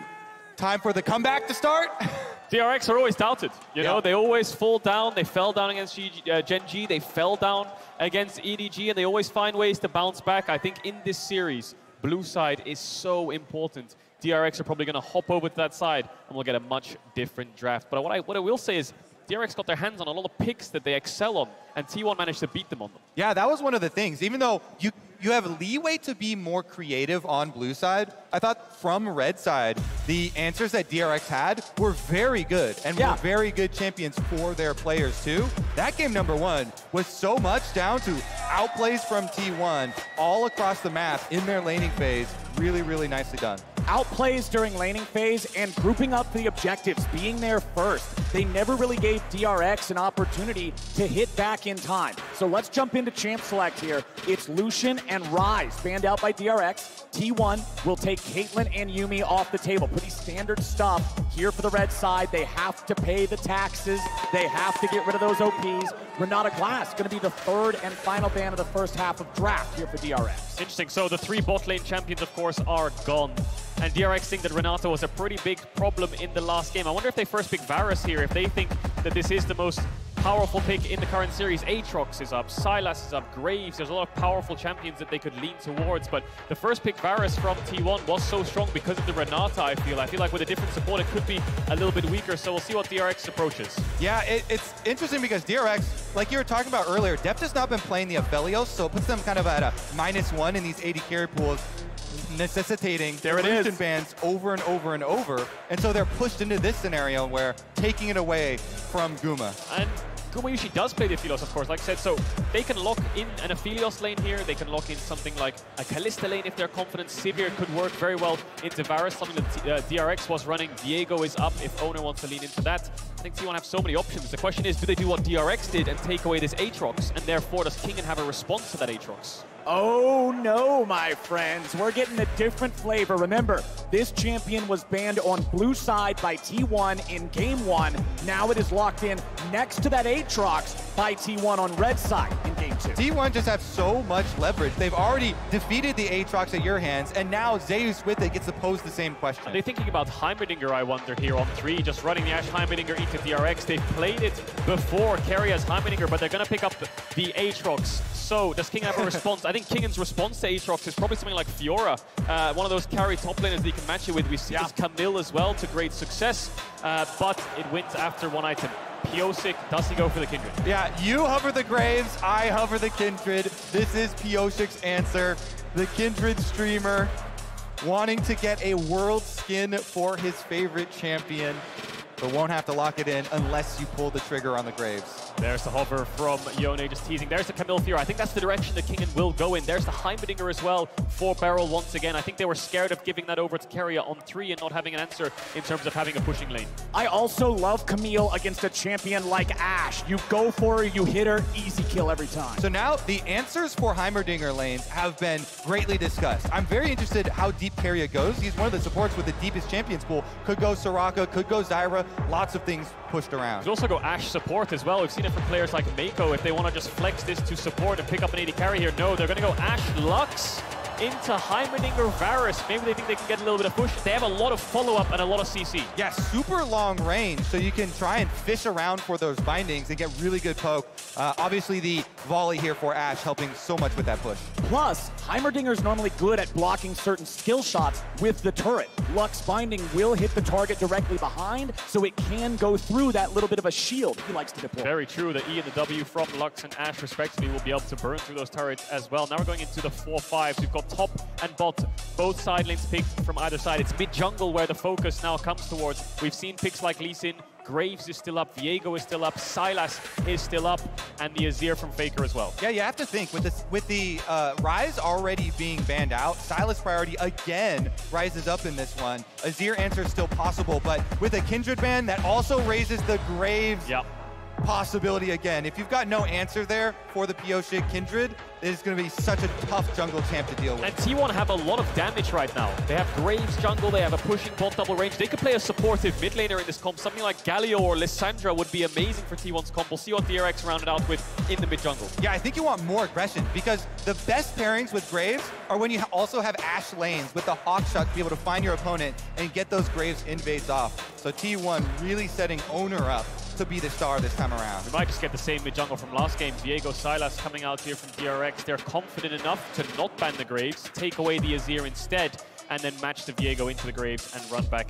Something like the Silas, as we expect. That takes away the Lissandra, that takes away the Galio. I think Galio and Lissandra are very difficult to pull off against Silas, so we might see more of a control mage here from Faker, unless he wants to lean to things like the Ahri. Exactly what I was thinking, the Ahri, which Zeka himself used.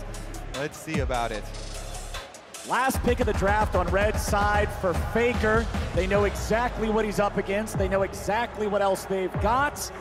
And what will they choose? It's Victor for Faker.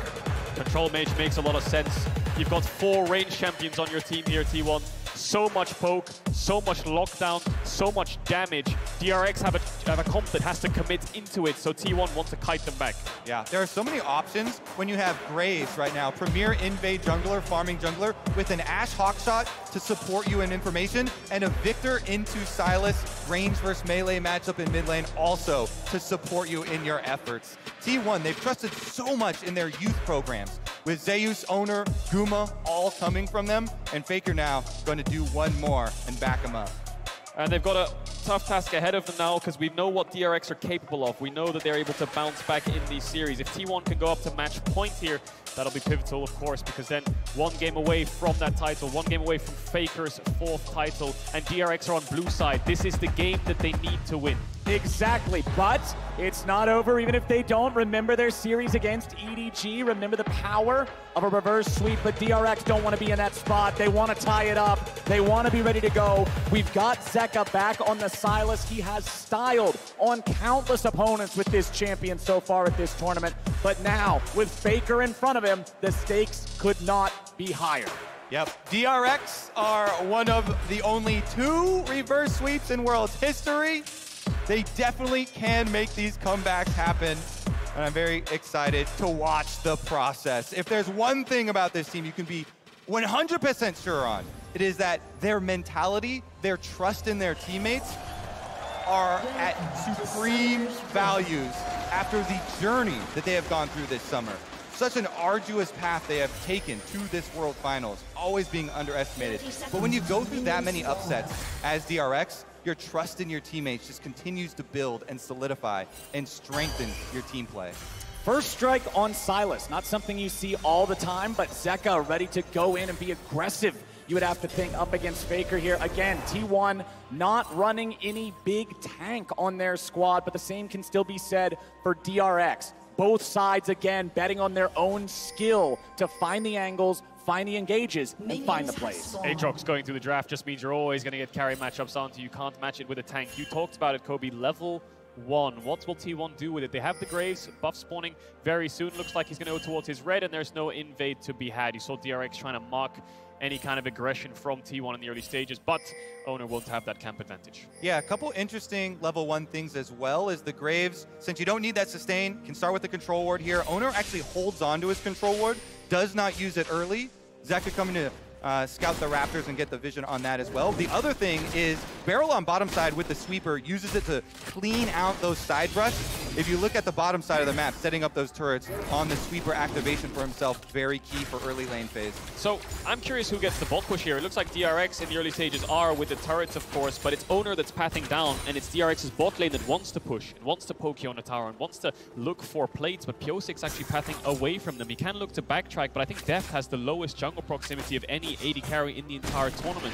Pyosik very rarely goes towards that bot side, whereas Owner loves to be around Gumayushi. And we literally looked at the stat cards during our countdown phase. Pyosik has very, very low jungle proximity, in general. So we want to see Deft and Beryl maintain autonomy and maintain control here in this bottom lane. Up here on the top side, it's Zeus being pushed in nice and early as Gumayusi and Keria are fighting back in this 2v2. Zeka forced underneath the turret early on as the melee into ranged matchup, and there's the Hawk shots. This is such a problem to deal with as a jungler against an Ashe pick. Yep, able to find him there with the snipe. As the expected route here, clearing up blue quadrant, does go right over to the Wolves, gives them the knowledge here that Graves can work down reverse clear as well. Faker, meanwhile, continually exchanging with Zeka, pushing in on this mid lane, setting up for Owner to go for it.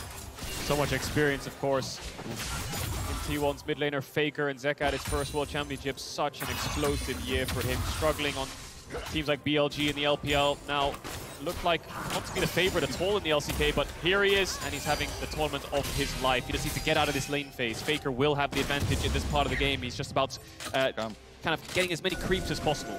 And it's not like Zeka was a bad mid during regular season play, during domestic play. He was a top half mid laner. There we go. He was pretty high rated at any given point, but this tournament has just been an entirely different story. As Owner makes his way into the bottom lane, Beryl and Deft trying to get away. A lot of damage comes out. They will get the flash out of Deft for the gank. Where is DRX's cross map? Pyosik is up towards these Krugs. Zeus is still full HP. I don't think they can dive him with level 4 on Kingen, and this bot pressure is now in favor of T1, where both lanes want to push. Yeah, it was the exact same invades from both junglers. They both used their control wards behind the red buff to go get enemy Krugs. But it's a higher value, way higher value there for Owner, burning the summoner spell off of Deft, getting that bottom lane into an opportunity for themselves. Yeah, perhaps Pyosik thinks that they lose 3v3, so it's not really worth investing his time down there. He will do towards level 6, where these AD carries have so much setup on the enemy supports, right? Varus ult onto Lux, Ashe ult onto Heimerdinger. Your jungler can follow up so easy on that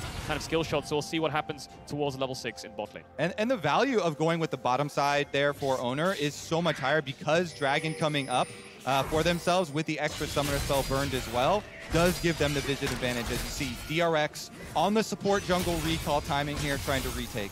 Yeah, both of our supports roaming around, wanting to guarantee the ability to contest this neutral territory, contest the river, contest the vision, as that Drake will be spawning in under 10 seconds. Deft just trying to use piercing arrows to snipe out whatever we can here in the bottom lane. He knows his support isn't back yet. He knows he doesn't want to walk into anything that could give away this early game to T1.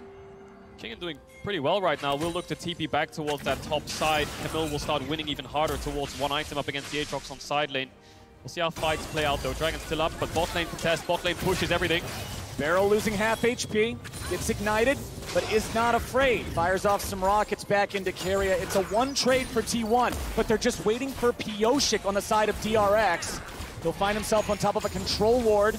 Graves is also nearby. Owner lurking in his own jungle. DRX knows that if T1 is trying to stand and fight, this is not probably a play they want to take, so they back Pyosik away. Yeah, important defense of that control ward there because T1 have Owner coming down and threatening in the fog of war. Pyosik has to give up. They can't take away that key vision. Level 4 on both sides. Crab spawning, but bot push for T1.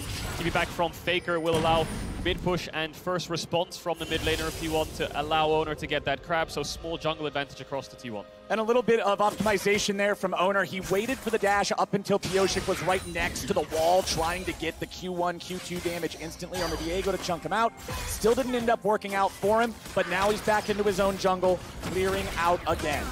Bit of a slow early game, but the stun onto Gumayusi connects. Cleanse is down. That opens up a window for Deft towards that level 6, and they need to find that window. They need to break their way through bot lane. How many times have DRX made comebacks in situations where you counted them out? Can T1 stand strong? They've only lost 2 games this entire tournament. Will they fall, or will they lose a game here to DRX in the finals? We will soon find out, but Gumayusi trading aggressively on damage here onto both AD carries. Guma's at about 200 HP, but Beryl has no mana left to work with. Yeah, Beryl keeps landing these grenades onto Guma, though. Got the cleanse out on the first one. Good chunk here as well. If he had a little bit more mana, maybe they push it harder. Ooh, close. but no cigar. The arrow does not find Gumayusi. Deft is looking to stay around, push a little bit more. Wants to get one more wave taken care of before he gets his recall, I would assume. Beryl goes back. He purchases his control wards. He's going to go back out onto the map, look to set down some vision, look to do a little bit of roaming as Deft finishes off the last little bit of this wave. Keria should be around to be able to freeze it and make sure that nothing goes too wrong. Yeah, he's going to hold the wave there and force Deft to base a little bit further back, try to stop his recall. He's going to pull it into the next wave so it stops crashing, and then it allows Gumayusi to catch up and get a couple of these creeps that he might have missed. You can see that how the bot lane dynamic is playing out. Poke Varus, Lethality build, Comet, Vamp Scepter for Gumayusi to try to sustain. Faker. Barrel's ready to go. The grenade finds the mark, but there's not enough damage. Faker deploying the gravity well on top of himself to stop it from going any further. Zeka finds a lot of damage into Faker. He's only got 200 HP left, and Zeka has ulti, but Faker is safe. Mid pushes everything. That's why Barrel's here, because Herald's about to spawn. You can see Pyosik moving over towards it. Kingan's just taking a base to make sure he's ahead of Zeus in itemization. Deft has ran towards bot, so he might see a 4v4 around this top side, but DRX actually not going to start it up just yet. Yeah, super high value gank from Beryl here because of the fact that they already have used their teleports, allowing the push out, and Zeka on the Sylas. Highest CS in the game. He's so good at these Sylas and Akali melee mid lane champions that have to trade their health early and focusing on CS. He does such a good job of getting that money early. Keep your eyes on the minimap though, because Gumayusi's around mid, Faker's come out of base, Deft is sprinting towards the top side, Zeka on the way as well. It's going to be a 5v5 around this Herald. Zeus is grouping up with his team. Kingan's prioritizing top wave, the Herald resets. Level 6 on everybody except Beryl. That is a big factor here. He's not even close, and T1's got 5 men on the top side river. Owner did something interesting there. He used his regular smite on the Rift Herald to transform it into the 900 damage smite in case there's a smite fight, so he has the empowered one. All right, let's see it. DRX ready to contest. Gravity well over the wall. Gonna find Deft. Forced to cleanse. Wants to get away. Has to flash. Down. Barely getting away from the snipe. But T1 controls the fight, controls the river, and controls the Herald. Same story from game 1. T1 are first the objective. DRX are forced to face check. Deft oversteps. He's out of the fight. 5v4. DRX have to give it up. Oh, and there's so much long range threat with the Graves ultimate, with Victor ultimate, Ash arrow here from Guma. Now Deft, no summoner spells. Mid lane T1 pushing in the aftermath as well. Faker wants some money. Zeka doing a good job sidestepping away from a lot of this damage that could be heading towards him. He'll farm up all of those minions, maintains an incredible CS lead, finds the E2 onto Faker. Q2's not going to get the damage, but he's doing just fine. Meanwhile, Beryl up here in the top lane. Grenades and rockets, not going to get a whole lot done just yet. Beryl still not level 6. Kingan goes in. Owner's the target, but now Zeus is locked down. Keria's here over the wall. It's first blood over to Owner. And T1 are absolutely outplaying. Pyosik will not find the damage yet. He won't find the damage at all. Keria gets it, and T1 goes 3 for nothing. Keria, the sniper over the wall with the Lux, ensures that Zeus stays upright in this. What a beautiful skirmish from T1. They bait them right in there, calling over Keria, lands the combo. You hit it right there, Kobe. Keria saves the day. 3 kills to T1 in a play which DRX were looking for, sending Beryl up towards that top side, having Pyosik hover around, look for Zeus, try to find that pick. T1 read them like a book. Again, Keria's there to respond. Zeka very low. Beryl gonna push Faker back so to allow his mid laner to take a base. Man, oh man, it is not the start that DRX wanted in game number 2.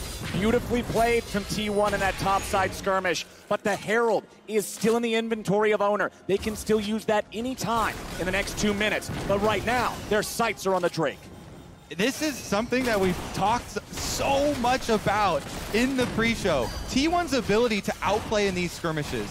And we've seen it in the semifinals, in the quarterfinals, them just dodging so many skill shots, setting up these even number scenarios and getting the huge advantage out of it. Another arrow lands into a full combo. It's just a big chunk, but it's while they're also getting the objective. And they have the Herald as well, so they can push in these bot waves, force DRX to Oh my God! Keria, are you kidding me? He just sets it up like it's point and click. Keria says hello to his old lane partner. I'm sorry, Deft. I'm not going to be able to give you the Summoner's Cup. I want to win. Alrighty, let's see if Faker can get away from Pyosik and Zeka. Faker doesn't make it over the wall. He's in trouble, but he gets to safety. He flashes forward. It'll be a 1-for-1, but Pyosik's in trouble. He uses the Heartbreaker to get away. Zeka getting back now as well. They'll trade Barrel for Faker. DRX will take that. T1 domination right now in these skirmishes. DRX try their best to fight back. Faker has to expend the flash, but he expends it aggressively rather than trying to flash away to make it a 1-for-1. They don't get the Herald down, but his bot side's in their favor. Kingen fighting against Zeus. Zeus with the World Ender active, trying to chase Kingen back. However, the ulti is about to expire, so Zeus is going to back off there. If we can refocus on some hope for DRX, it comes back to one player. Never mind this one-on-one. It's so close. It's going away. Kingen with the flash to get out of the way of the Q3. Barrel shows up, but he doesn't land it until the very end. Barrel, the rocket sniper, gets the kill. But now Owner's ready to go. Buckshot in his back. There's no way home for the Donger.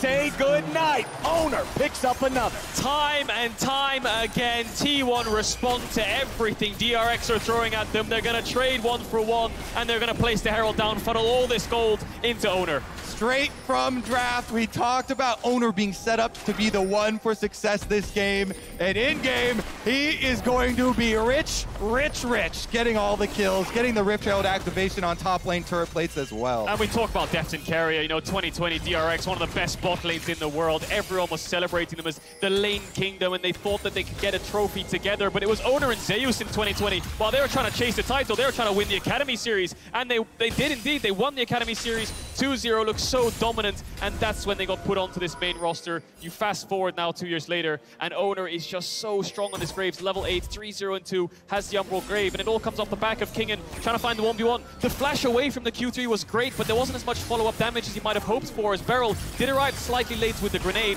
but he manages to pick him up with the missiles. Yeah, look at the mini-map. Beryl gets here a little bit sooner, but Owner right on the way. Snipes him with the rockets here after Kingen set it up, and it from downtown. Gumayushi hits the arrow. Owner finishes the job. Yeah, the Ashe was nowhere nearby. He's all the way back home in bottom lane. That one came from across the map to guarantee they get the kill back onto the support. Gumayushi with the headshot there from across the map. There is the hawk shots again, just coming in constantly. You talked about it, Kobe, about how the Graves is oppressive and wants to get in the river and look for vision, and the Ashe just facilitates that so well. So bot lanes towards mid here. Herald spawning in 30 seconds. Pick onto Faker.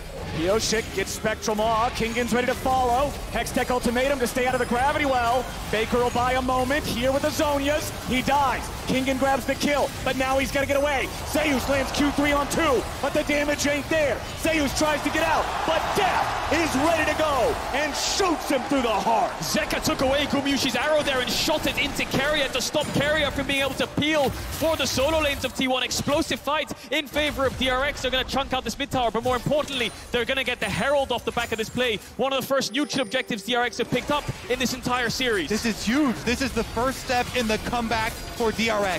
Zeka, the most fed member on the team, 162 CS with the kill, steals that ult you're talking about. That's 2 for DRX and the Herald. No more Rift, or no more turret plates left on the map for them to cash in quickly, but it'll help with taking down one of those outer towers. It's not just what you get, it's what they don't get. You must slow the bleeding. You must be able to stop T1 from running away with it, and DRX are finding their signs of life. 40 seconds on the next dragon. Neutral objective spawning up. T1 currently have a little bit of control around it. Carrier has placed the vision down, gone for a base, refreshed those wards to make sure he's ready in case DRX tries to contest. Zeka still yet to base though. Faker has the TP. He can join that fight whenever he wants. Does DRX want to press the advantage and look for another fight around a neutral objective? We'll see this one again because it's the initial pick onto Faker, but it's Zeka. Look at his positioning. He's in bot lane. I think he has an Ashe ult that'll come up and hit Carrier a little bit later on. But this stopwatch from Faker here was brilliant because it denies the Q2 from Kingen to allow the Chaos Storm to do damage. Arrow comes through from Zeka all the way from downtown, stops Carrier from being able to peel to save Zeus. Boom. Boom. Nicely done. Nicely done. But now we find ourselves ready for another neutral objective fight. It is still almost a 2,000 gold lead for the side of T1. So DRX, they'll have to play smart. They'll have to find their moment, and they'll have to find a pick. Pyosik already going to start up the Drake down here.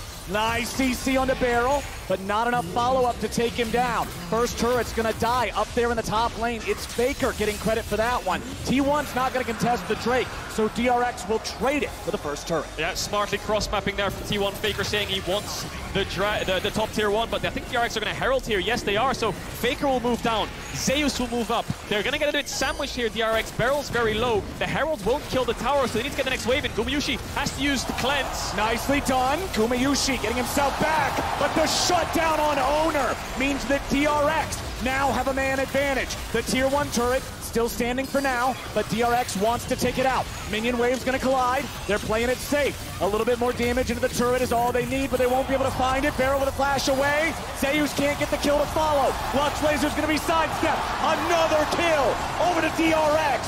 This team is ready. They're doing it. They are making the comeback a reality. They're starting to believe. A tower down in mid lane. This opens up the map for them to get that vision back in their favor so they can actually set up their own plays for once. T1, of course, are still in the lead, 1,000 gold, but DRX back-to-back successful plays. Beryl is such a legend. I'm just going to say it right now. 3 finals appearances. This grenade across the top to land onto Owner to get them the first kill. I think a Mikhails came out from Carrier there on top of a cleanse. They were focusing so much on Gumayusi.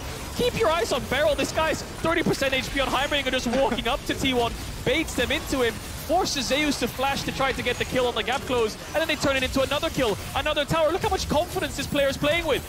Flashes out away from Zeus. Zeus tries to follow, can't catch him. Not just the laser! The Lux Laser walks away, and T1 can't get any money back. That was a beautiful CC chain from DRX. It was the grenade into the stun from Viego, into the extra stun as well, burst him all the way down. Kingen jumps over. The gold lead has shrunk to less than half of what it used to be. DRX are finding moments, they're finding moves. Stopwatch available on Zeka's Silas here as well. Still the only member on the team without a death for DRX. Tier is also stacked halfway up for Deft here on that Varus. Has the Eclipse as the mythic item, so you know he's going to be spamming out some of those high damage arrows the further we go. DRX playing mid to top here. Zeus ready on the face check. He knows he doesn't want to go towards top side because the wave isn't in a great state. Arrow misses there from Gumayusi. Tried to force the cleanse out of Deft to make him so he has a bit more pressure around this lane. Does Deft want to ult him back? He's going to throw the Q. Doesn't have cleanse there, Gumayusi, but Carrier, first item Mikhails to keep his AD carry safe. And you're going to have a side lane problem here for T1 because Camille's got a double stacked wave up at that outer tower. DRX are going to take even more objectives right now. Pyosik cuts off Zeus, so Zeus can't go defend that tower. And look at the work Kingen is putting in. Great shift here from DRX. What you innately do is you push T1 back from mid lane to make them take a longer path to top. You take a shorter one so you can respond if they want to defend. Kingen doesn't have vision around the jungle support right now, but he knows that he's taken the objective. There's nothing left to be done. Zeka in isolation against Faker, who has a little bit of wave clear. He's going to proc the crown. Yeah, that was a beautiful intercept. Here we go, though. Steals the ultimate. Zeka's ready to go. Everfrost to lock Faker down. He walks away from the stolen Chaos Storm. Faker's at 40% health and no mana, so he has to fall back from this structure. Zeka has control over the bottom lane and may just be able to take another turret as Kingen backs up in the top side, respecting the fact that T1 recently had a lot of men up here. TP coming in from Faker. He just picked up Zhonya's. He has it for the dive. Can they pull it off? They're going to miss the stun, but they find the second. There comes the Stasis. Cross map arrow. Faker has no ulti. Remember it. Faker's got no way out. And Zeka gets the kill. Welcome to the bottom lane. Teleport complete. And DRX welcome Faker with open arms. That means the other side of the map, T1 know they've got the numbers advantage. They take away the jungle. They try and push in, but no kill. Yeah, they can't pressure this tier 2 either. Kingen can just kind of sit in their face and clear away the wave. A lot of pressure in mid here from DRX means that they can collapse quite quickly. The bases are coming through to run towards top. There's Beryl on your screen, ready to help out the top laner of DRX. Bot tier 1 falls, and DRX have a gold lead against T1. It's been an entire year of best of threes where they have not had a game state this strong. It's actually so crazy how many comebacks. If you come back from that inhibitor respawning game, you can come back from anything. Whoa! I love Beryl. Doesn't even know he's there. Chad. He just took the blast cone, man. He didn't even care that bush was in the fog of war. The only ever time DRX had a game state like this was round 2 in summer 2022, where they had Zeka on things like Akali, similar to this in game 2. But it was the GP from Zeus that stopped so much of the cross maps. DRX's macro was just too weak to go up against T1, but we've seen them take a top tier 1 from a shift to mid, take a bot tier 1 from a shift to mid, set up around these objectives, make sure they're first. The bounce back from game 1 is incredible. And I love exactly those little plays that they make to try and help out the macro when they're pushing top lane for Pyosik to go into the jungle and cut off T1 if they're trying to rotate and answer the play, ensure they get the objective. Now they're up in Dragons as well, stacking this one with no counterplay from T1 because they've pushed out both side lanes. T1 need to approach these fights by kiting back. Kingan's going to jump in. Zeka and Pyosik are going to jump in, looking for a reset on the Viego. Deft and Beryl are going to play at range. So that means Zeus kind of needs to play frontline for T1 and try to help them burn through the divers of DRX's solo lanes. Ooh, Beryl eats a little damage there from the laser, but one of the big reasons I think DRX has swung the tempo of this game is after Keria found that ambush for the 3 kills in the top lane, DRX have been doing a much better job avoiding those bindings, just like that. They're keeping enough distance that they can stay away from Keria's trap. And now we have to see Zeka, after all we've talked him up, after an amazing year at Worlds, an amazing tournament, can he actually carry the team fights versus Faker, the greatest of all time? He's the most fed member on DRX. He has the extra kills here on his signature Silas. Oop! All right, I thought for sure that might have got there. I thought we might have got the 0.25 last seconds of the recall to interrupt it, but not quite, not quite. Every time the camera goes onto Beryl, he's being really cheeky, isn't he? He's just playing, he's a very stubborn player here. You know, I was speaking to Ashley Kang in terms of how he approaches communication with his team. Sometimes in draft, in Damwon, he'll just say to players like Nuguri, you're a good Fjord, just lock it in, don't be scared. Just pull it off and we'll have a good game. So he just plays with so much confidence. Yeah, Zeka has said the same thing in his mid lane matchup when Beryl gave him the confidence saying, we are up, you know, your opponents are going to be scared, play more aggressively.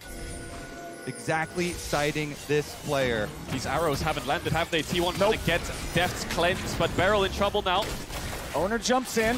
Beryl's going to lose half HP, but without Gumayushi's arrow, DRX knows they don't really have any way to catch up to him. 3 minutes on the Dragon. There's nothing to really fight for here for T1. They just wanted to get the crab. Pyosik will face check Faker, will get chunked out a bit, but T1 needs to force this cleanse out of Deft so they can get some kind of mid-push. While he has cleanse up, he has that defensive summoner to push them back. Pyosik's doing the same thing. He's trying to cut off people going to answer the split push for themselves. They've got Zeka topside. Silas pushes the wave all the way to the tower. Faker has to go respond, and they get a little bit deeper vision here for DRX, taking over behind the red buff. Thus is the nature of a tankless draft. Beryl with a flash away. He'll avoid any more follow-up.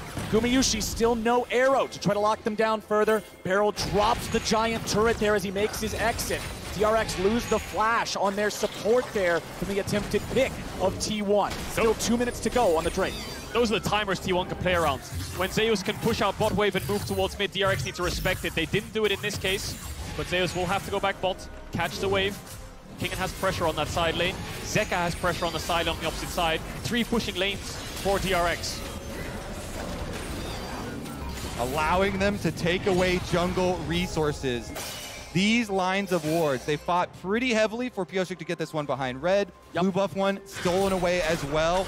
They're getting themselves step by step in the position to force T1 to those longer rotations that you're talking about. So they're always going to be a few seconds behind. It's all about time management and tempo in this game, making sure you're always first. Minus one cannon though. Didn't get it there. And the next spike for DRX is this Rabadon on Zeka. When that Silas has 3 items and gets towards the level 16, that's when you'll see DRX really start to press their advantage, try to force around Barons. Their Baron damage isn't great, but their turn is with champions like Camille and Silas. 1 minute on the next Dragon, they can play towards that Ocean Soul point as well. And I want to go back to a little bit ago now, Kadril, when you pointed out DRX finally taking the gold lead in the game. It hasn't been by much. They've been 100, 200 gold ahead. We are dead even. 26 minutes into this game, teams are getting strong enough, both of them, to be looking towards the Baron if they find an advantage. This is the point where everything rests on a knife's edge. It could go either way, depending on a hero play from anybody, and Kingan is here off to the side for DRX, as T1 is grouped up in the mid lane. Keria goes fishing again, but just not a whole lot to find. Remember, both AD carries have that cleanse. So looking for the picks on the other members. Ash Arrow on one side. Zeka not stealing an ultimate quite yet, going back for his death cap right now. Yep. Ooh, he cancels the recall though. Kingen gave up a bot wave just to hover around for so long. You can see it's at the tower now. He has to run down and catch that. T1 were spamming question mark pings in their blue side jungle, wondering where the top laner was. The poke is getting dangerous. 3 item spikes are coming in slowly. 10 seconds on the dragon spawn. DRX are first. T1 grouping up towards mid. Zeka taking the base, has the TP ready if his team needs him. Faker lost the crown of the Shattered Queen there from the arrow that came out from Deft, but the Rabadons is up for Zeka. 3 item power spike is in, and recognizing that, I don't know if T1 will be willing to contest the Drake here. He also has critical level 16 on the Sylas. Advantage over Faker, so T1 gotta give that up. It's really hard for T1 to face check. You've got a Camille in Fog of War, a Varus ult. Zeka can take away the Ashe ult. You've got 2 such strong single target damage lockdowns. The T1 can't afford to step up. They're going to face a DRX on Soul Point now. It's only going to get worse. They're going to be forced to face check in once again in 5 minutes time. And we'll see if DRX move towards the Baron. Exactly. 5 minutes is a long time in League of Legends. And that means for those next 5 minutes, Baron is the big thing. We expect to see both of the teams play around. Faker pushing out the top wave, likely going back to purchase his 3rd item now as well, I would assume, as you're going to see recalls happening across the map here from both sides. Everybody regrouping. Stopwatches and control wards in inventories. We know the Baron dance is about to begin. Let the dance begin. All the talk of Deft's last dance. Will it be a happy ending or will it be sad? DRX getting there first. Control wards already inside. Hawkshot's such a big advantage for T1 though, in being able to very, very safely keep their vision.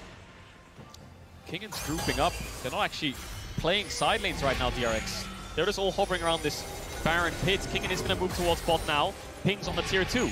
T1 have a window to find a fight. Whoa, Beryl the target of the enchanted crystal arrow, but he gets away.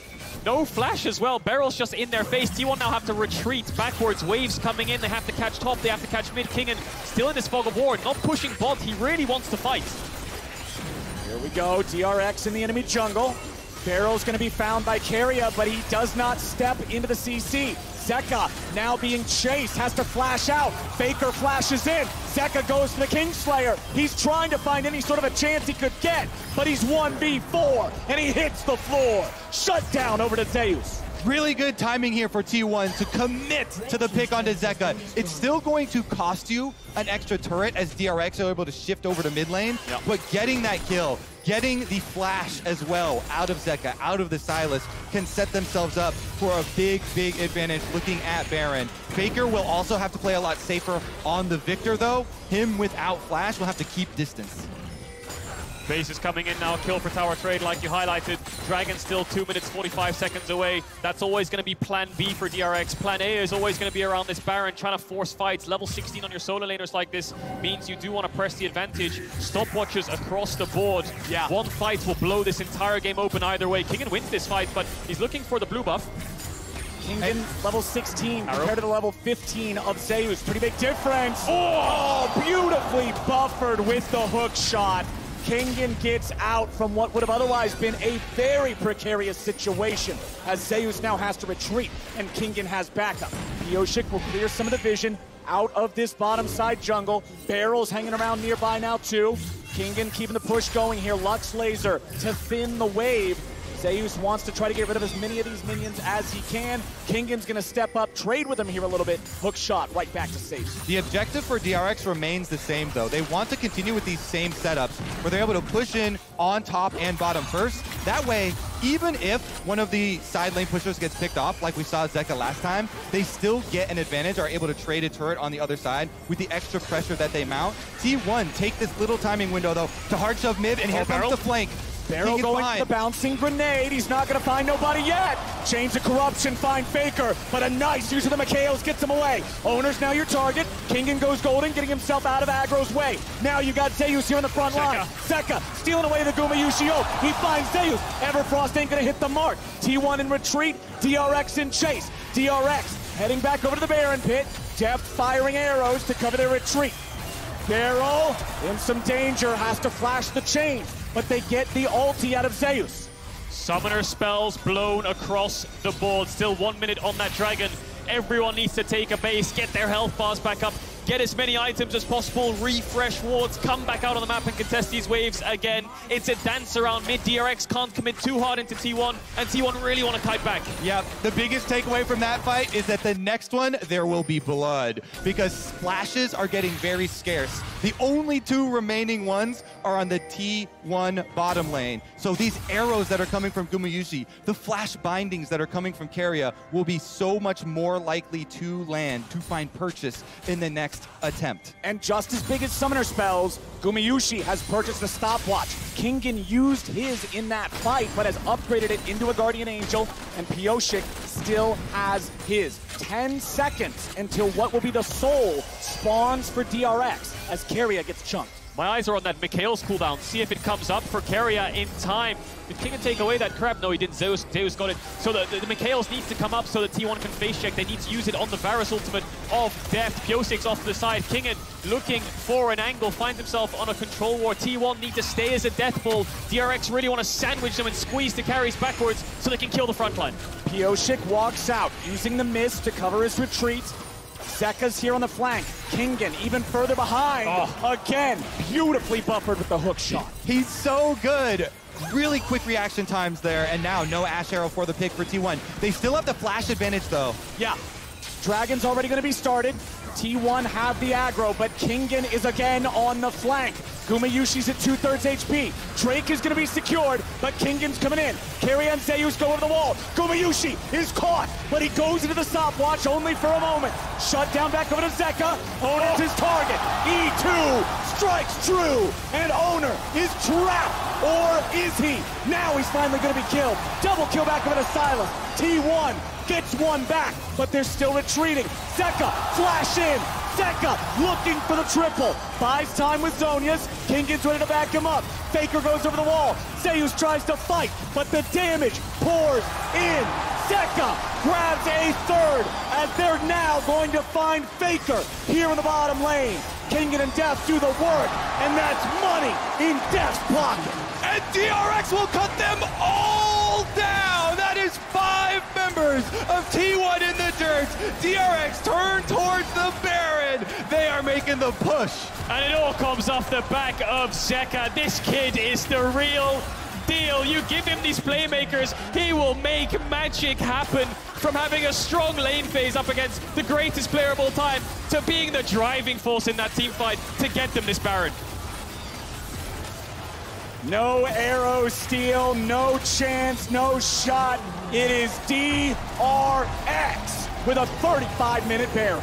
Zeka has faced every challenge in front of him standing up. The only last question was going to be Faker, and he stands tall again. Take a look at it. They gave up the dragon. They were looking for the collapse the entire time.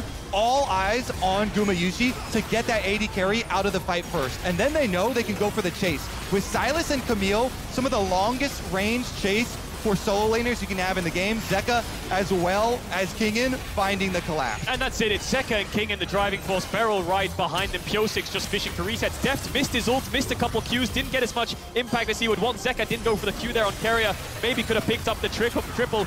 But T1 just don't have the damage for this Silas. He's just running straight through all of them, picking up all the kills, and eventually Faker falls to Deft and Kingen. Faker without enough mana to try to fight back in this 1v2 as Keria runs himself into the turret, and execution is all he can hope for. And DRX finally found the fight they were looking for. They command a Baron and a 3,000 gold lead, and they're pushing into the T1 base. Oh, hold me close, boys. This is what we wanted from this series. DRX poised to strike back against T1. They're at the gates. They're knocking on the door. Zeka has stolen the Ashe ultimate. Keep your eyes on either side from a long-range pick. Zeus clearing mid-wave, Deft staying towards top. Arrow misses Kingen again. He buffered the E every single time Gumayushi's fishing for these arrows. DRX are dodging and diving away. It's a 1-4 right now. Kingen's pushing mid, 4-man top for DRX. Beryl is the bridge between them. Faker's on the side. T1 looks like they want to fight, but without the Ash ult, it's incredibly hard. When does Zeka pull the trigger? Exactly. Keep your eyes on the Sylas. Mid lane continuing to be chunked down here by the minions. Kingen getting chased after by Faker. Kingen could be in some trouble. Owner's ready to follow it up. Flash out. Faker gets the kill, and T1 holds the line. That's got to put a stop to the siege right there. That pick alone, T1 have dealt with this critical timing window. While DRX are wearing Baron for another 50 seconds, they take down King and they relieve the pressure. Big mistake there from King, and he tried to E off the wall to land onto Faker, but he wasn't in range. Doesn't commit the ult because he realizes Faker has so much damage, and the arrow missed from Zeka. Tries to run away. The flash didn't get as much distance away as he might would want, but here's where he eased the wall and looks for the fight. Arrow misses as well. Faker doesn't get stunned. And then Kingen realizes he's made a mistake, has to run back around the tower in case he'll get stunned. Flash doesn't really avoid anything apart from the Lux ult, and he dies. Yep, this is what makes the difference. The moments on the biggest stage in the world with all of the pressure. DRX still can recover though, no problem for them. They've got the gold lead. They also still have Dragon Soul Point. Dragon arriving in 50 seconds. Exactly, and that afforded them a good fight last time. Death for the Clans, Death for the Flash. That is both summoner spells of the DRX marksman. That is huge for T1 in this upcoming battle. No ultimate as well. He should be in time for the Dragon spawn. T1 will get the mid tower though, and they will keep on going. The solo lanes are here to respond. Pyosik is lying in wait, waiting for this Dragon to spawn, waiting for T1 to move into this bot side river. T1 should know that he's around there with the mist and the wards being down, so they'll stay as a death ball, stay grouped up. Deft will rejoin Zeka.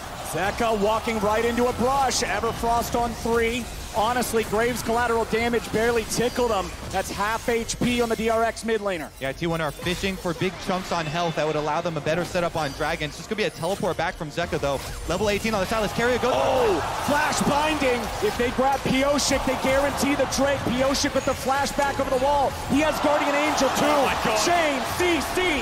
Pyosik goes into the GA. He's just buying time. The Dragon's already up. T1 trying to chase, but are they going to lose out on the Drake? The Dragon's still being burned. DRX are going for it. It's stolen away by Owner, and Zeka has to flash over the wall to live.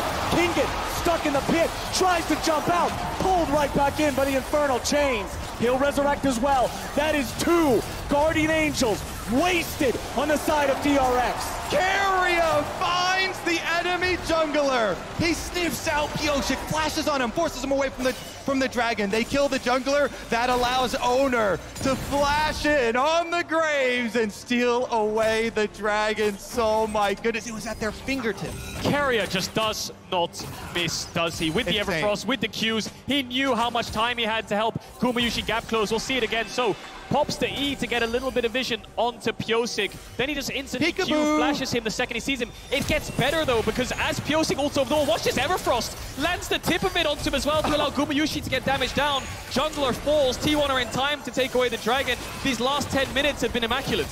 Then Owner knows, I've got to get to Dragon. They're burning down Dragon, so we see Owner rushing for it. Zeka tries to delay him. Zeka stunned him up there on the ramp. He ults backwards, flashes forward, and gets there in time.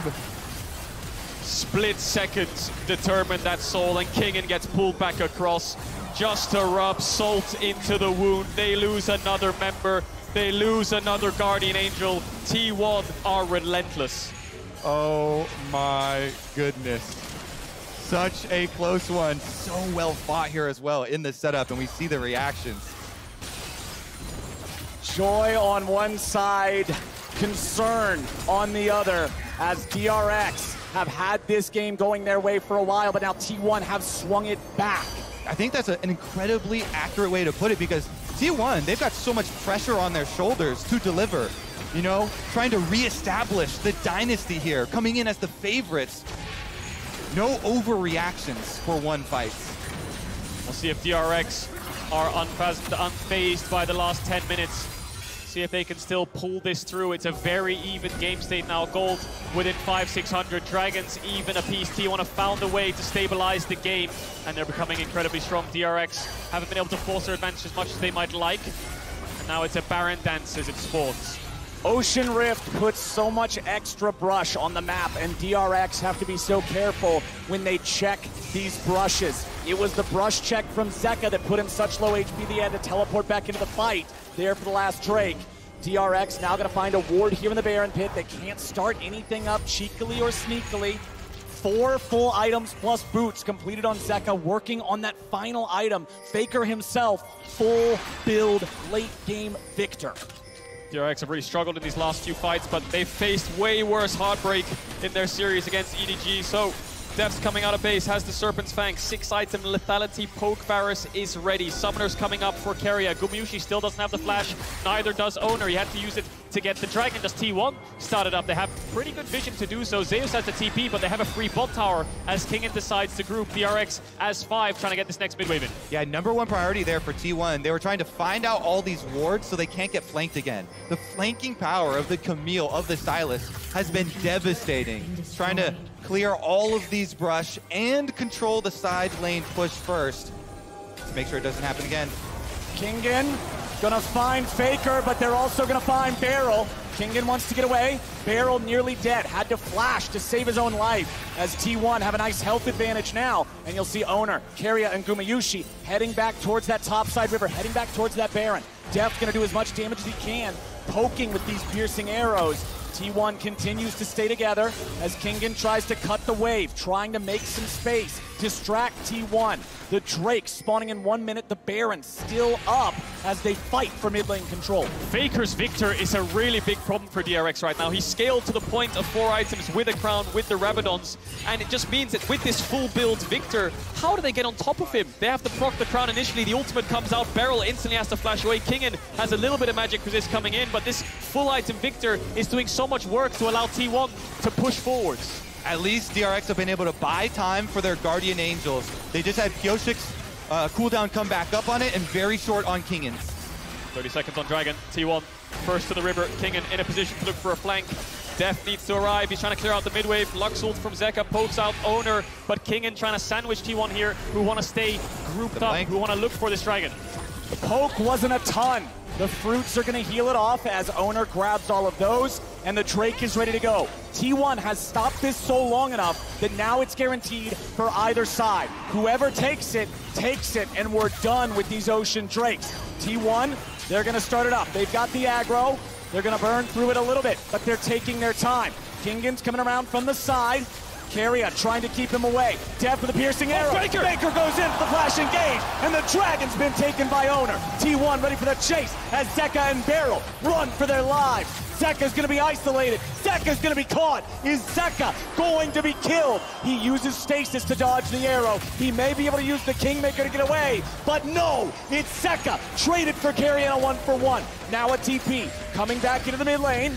T1 with a solid advantage here. Def's gonna look for some poke, finds it on Owner. They're so good at using these timing windows. T1, they focus everybody on pushing DRX off of the dragon, allowing Owner to get it. Pioshik is sticking around for the Baron transition here, but Keria also sacrificed his life to keep Kingen out of the fight. It's a 4v4 and they started up Baron. Baron's gonna burn fast. T1 got it at half HP. Beryl also at half HP. Pioshik and Def ready to fight. Chains of Corruption fly out. They're going to find 3 different targets. Faker is low. Faker is down. Zeus tries to fight. Owner into the back line. Going to pick one back up. Def gets Guardian Angel out of Gumayusi as Pioshik is ready to fight. Sword versus gun. And Owner has to run away.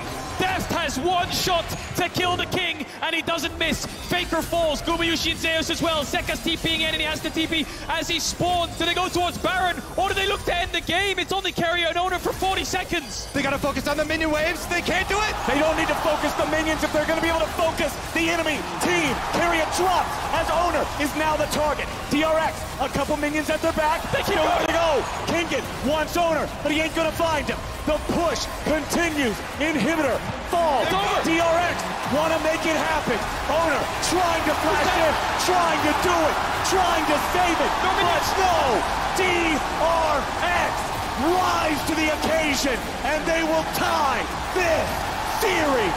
They lose the soul, but they win the game. DRX clutch it out. Oh my God, that game was clawed back by T1. They had a soul and they went for a Baron, but it's Deft who shoots the arrow onto Faker, gets the initial kill. Once the Victor is down, the rest of DRX can clean up, and with that one single window in the last 25 minutes of the game, DRX end the game. What a win. What a win that started off looking a lot like game number one.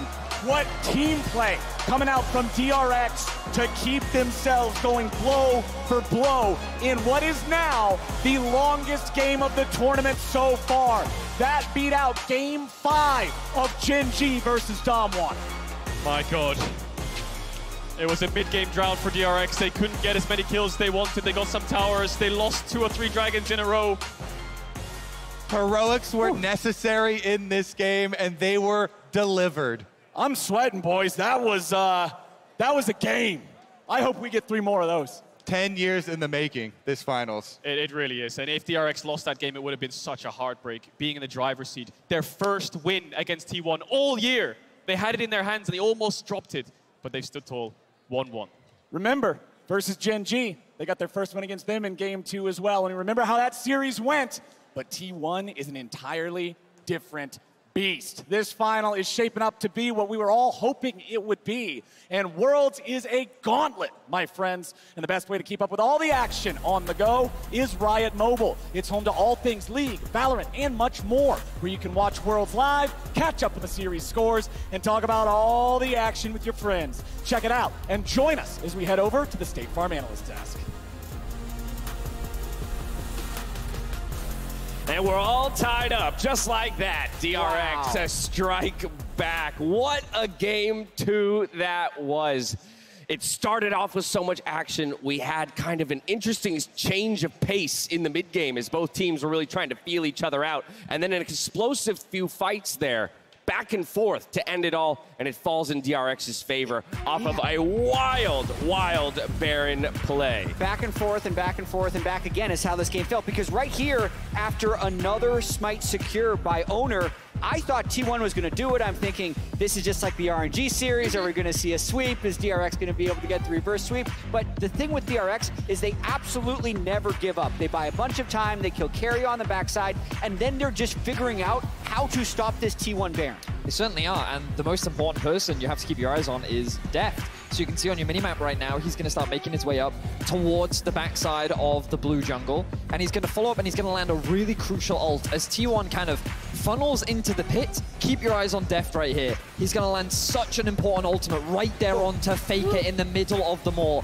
Gumiyushi's then forced to flash very early on in the fight. While he's doing decent damage, it's not enough to be able to shut down Kingen. And on the other side, while Owner is doing a great job, all of T1 gets split apart, and Pioshik demonstrating his great Aatrox performance. And then crucially right here, decide not to kill the Baron, make the call that even though they have Heimerdinger dead, the wave is close enough. They're so late into the game, the death timers are a minute long, so they just make all the correct decisions in a very crucial moment. A lot of teams would just do Baron here. They do the call to end, they execute, and they win.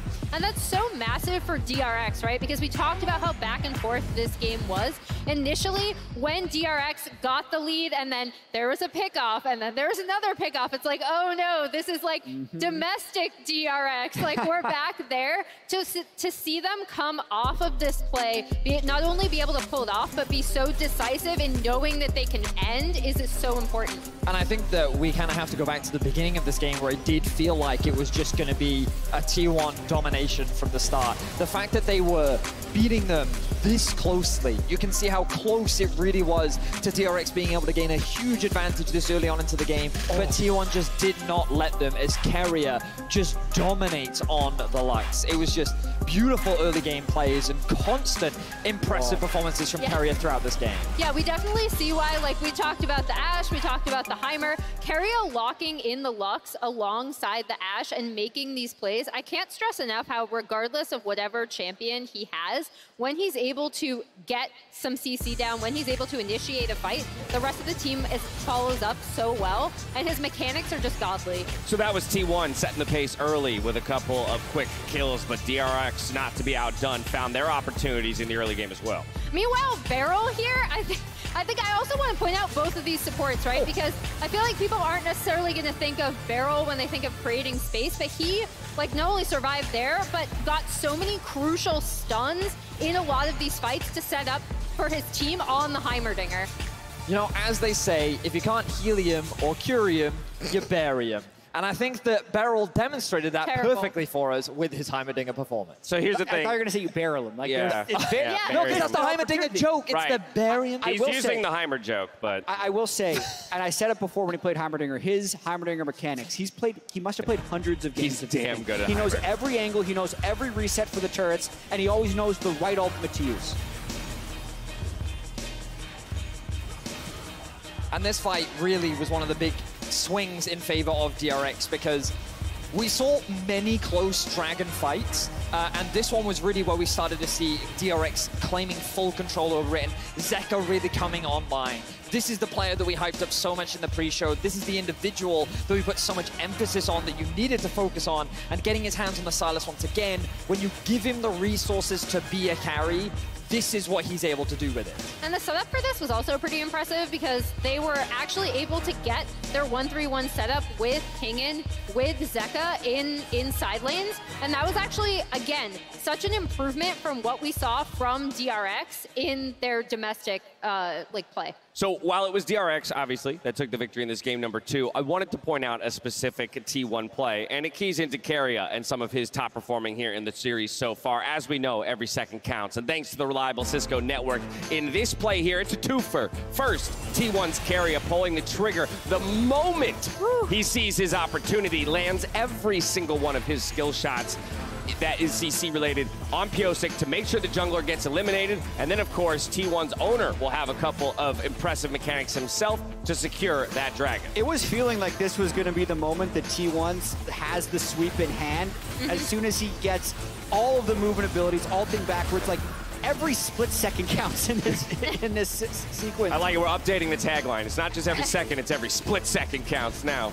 Yeah, it's such an amazing play by T1, and there were so many little moments throughout this 45-minute long game that could have gone either way, but it's so fitting that we are tied 1-1, guaranteeing at least 2 more. Exactly, and I just wanted to show that because it goes all the way back to your initial point, Jet, that when DRX takes a punch, okay, sure, but they get right back up and they look for that next fight because we were pretty much ready to call it when something like that happens in a high-intensity game. So here we are, reminding ourselves of the draft here from game number 2. T1 on blue side. What do you want to see here, Jet? Yeah, I want to see DRX, when they do the switch up, to have a better answer to Varus, because Varus has been the first pick champion in both series. I don't necessarily think that DRX is going to be letting through any of their major champions. I think that DRX just needs to keep getting these pro lanes. They had it in top, in mid, they had good control with the investment, and in bot lane, they're contesting that wave. Push is important, Dash. We're all tied up. We are guaranteed to not have a sweep here in the World Championship, and I couldn't be happier about that. Let's see if we can get all the way to 5. There is so much action that has led up to today, and while it can't, or rather can be hard to keep up with, Spotify and a few of our colleagues, this being one right here, have got your back. Be sure to download the newest episodes of both the Rip Reaction Podcast and Dive For Ya to get informed and to revel in the anime arc of our finals. While you do, we're stepping away. When we come back, it's game number 3 right after this. Kingen goes in, Owner's the target, but now Zeus is locked down. Carry is here over the wall. It's first blood over to Owner, and T1 are absolutely outplaying. Pyosik will not find the damage yet. He won't find the damage at all. Carry gets it. Faker goes over the wall. Zeus tries to fight, but the damage pours in. Zeka grabs a third as they're now going to find Faker here in the bottom lane. Kingen and Def do the work, and that's money in Def's pocket. The push continues. Inhibitor falls. DRX want to make it happen. Owner trying to flash in, trying to do it, trying to save it. But no, DRX rise to the occasion.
Red Bull gives you wings.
Welcome back to Worlds 2022 here in the finals, here in a tied series. Oh boy. I doubted them a little bit there, DRX in the game, but I guess when you doubt them, they only get stronger. I just can't get over a lot of the reactions and mechanics too. How about Kingen and these hook shots? Every time an arrow is shot at him, it looks useless. He wastes so many of those cooldowns from opponents. Really nice play from him. Reaction time was flawless, really, wasn't it? Even on the ones that missed, he was already ready to jump away. Only had that one mistake in mid that hurt their Baron push. But T1, I expect him to be back on the blue side, run back something similar. Does DRX change it up? You know, we saw the Yuumi ban, we saw the targeted Lucian Nami, we saw the Caitlyn ban. Do they want to give one over and try something new? Because in game one, can you fault their draft? Sylas Aatrox, that's really DRX's bread and butter, but maybe they want to change the matchups and pick differently. And to me, that's one of the most fun things about a series, especially one of this quality, of this caliber, is seeing the way the teams will adapt between the games, seeing the changes they choose to make, the problems that they assess as what was really critical in that last loss. And I'm really excited to see what DRX brings out here in the third one. Yeah, and T1 as well, right? Do they think that Sylas was a big problem in that last game? Is Varus now all of a sudden the flavor of the series? Is that something that DRX want to deny? Do they have an answer to it? Because Varus has been first picked both games, T1 showing it with 3 bot lane bans, DRX responding to it with 3 bot lane bans, and both teams need to figure out the Varus dilemma. And there should be a drop in priority on the Aatrox. Both teams have shown strong counters with the Camille, with the Yone for themselves, being able to outplay it. So we'll see about a lot of adjustments here. On the red side for DRX, though, it's so hard to get away from these bottom lane necessary bans because, like we talked about, Deft hasn't played much Aphelios. You can't play the Aphelios plus Lulu into the Lucian. So Yuumi and Lucian remain permabans, and then probably the Caitlyn unless you want to pull out something crazy. So Varus first pick is probably going to be the answer here from T1. Now, does DRX take away Renata? They've left that open. They banned it in game 2. Kalista's locked in. Kalista, Renata. That's their answer to Varus. Will it work is the question. What is T1's response here? Do they go for some kind of melee support into this Renata? Do they play Varus Karma to try to contest the push? The problem with the Karma is you don't have a lockdown onto the Kalista. So Aatrox is up, Sylas is up, Rise is up for Faker if he wants to blind pick it. There it is, looking at double poke here. More aggressive fight over the priority in that pushing bottom lane. If you go with something like Leona or Nautilus, looking for the all-ins, looking for the kills, immediately picking up for Faker, though. The security of the team fight is here. I wonder if something like Thresh could work. Kalista's very hard to hook. Karma will get the push, but I think she'll fall off. It makes sense. That's the default answer. As you expect, they're just going to go towards it. No Thresh shenanigans to be had. No Zeus Yone, no Aatrox blind pick. DRX have found a different response, and this draft will look a lot different in terms of side lanes. Yeah, I mean, the pushing on the bottom lane has just been so critical. They don't want to give it up. And now, though, the confidence of Zeka, this champion, he has mastered both the Sylas and the Akali sides of it. It's a big part of DRX's handle on the meta that got them here. Confidence to lock it into Faker again. Last time around, he actually had more CS, even with all the harassment from the Azir. Great ultimate to take away as well. Varus ult is just going to be so powerful through throws. Yep. There's a Yone ban, so I think T1 might have to ban away Aatrox. DRX might look to pick Aatrox up on 4 here. A lot of powerful champions up and available. Camille, Fiora, Aatrox. We're looking at champions like Graves, Viego as well. Kindred is up for Pyosik as well if he wants to look for that angle. Well, with Aatrox banned away, when we talked about last game being another no tanks kind of matchup, you guys said how it was Aatrox that wills that into being because he creates a carry versus carry style. Now with him banned away, with Yone banned away, we might see some big frontline for the first time in the series. I agree, especially if it's Poke, Varus, and Kalista, 2 champions which really struggle to get tanks down. They need to be careful though, picking Ornn for T1 against Sylas, you just give them that engage onto your mobile carry. And they ban away the Kindred answer to the Graves, so it's up to DRX. Looks like they have Graves is wide open. That would need to have Zeus on something with CC though, because if they pick the Graves, then they've got no lockdown. Is Poppy a good champion here for T1, I wonder? I mean, into Kalista, you can really lock down the Kalista. Vi is another one that has good lockdown. Nocturne is something we've seen, but he doesn't have the follow-up. Yeah, I'm thinking something like Poppy here. The Graves is great, but you're playing 4 range champions again. And they've done it before. T1 have been the team to play all damage, all range. It could fall on Zeus to be the melee, to be the front line, though, with some CC setup. Well, we do have the Sejuani banned away early on. That's one big tank. But we'll see which other they decide to lock in. The Gragas hover lasting for quite a while here, but there is still a little bit of time left on the clock. They will lock it in. It's Zeus on the Gragas. Yeah, I think with Karma, you need some front line there. I wouldn't be surprised to see an Ornn come out here from King, and Aatrox is removed from the equation. Double tank matchup. I worry for T1 with this Graves again because you're playing 4 range, but if you can punish early, then it will give you profit in the mid to late game. Of course, the champion can do a lot of damage, and they're playing with triple threat.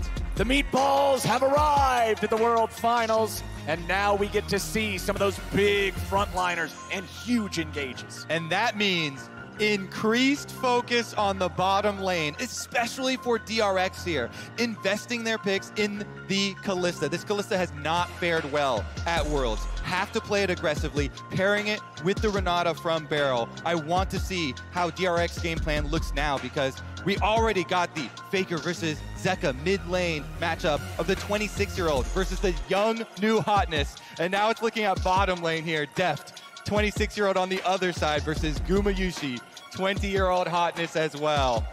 Opposite sides, of course, from both respective veterans, like you highlighted there, Kobe. And bot lane will have to be a pivotal point of focus for both these teams. We saw Pyosik go towards mid earlier on with a similar kind of matchup in game 1 to get Faker's flash. Why did he do that? Well, it's good to get mid lane flash early, but in the Sylas matchup especially, it allows the Sylas to get the push into Azir early on, which he doesn't normally get, which allows him to get towards bot lane first if the mid laners decide to roam down there.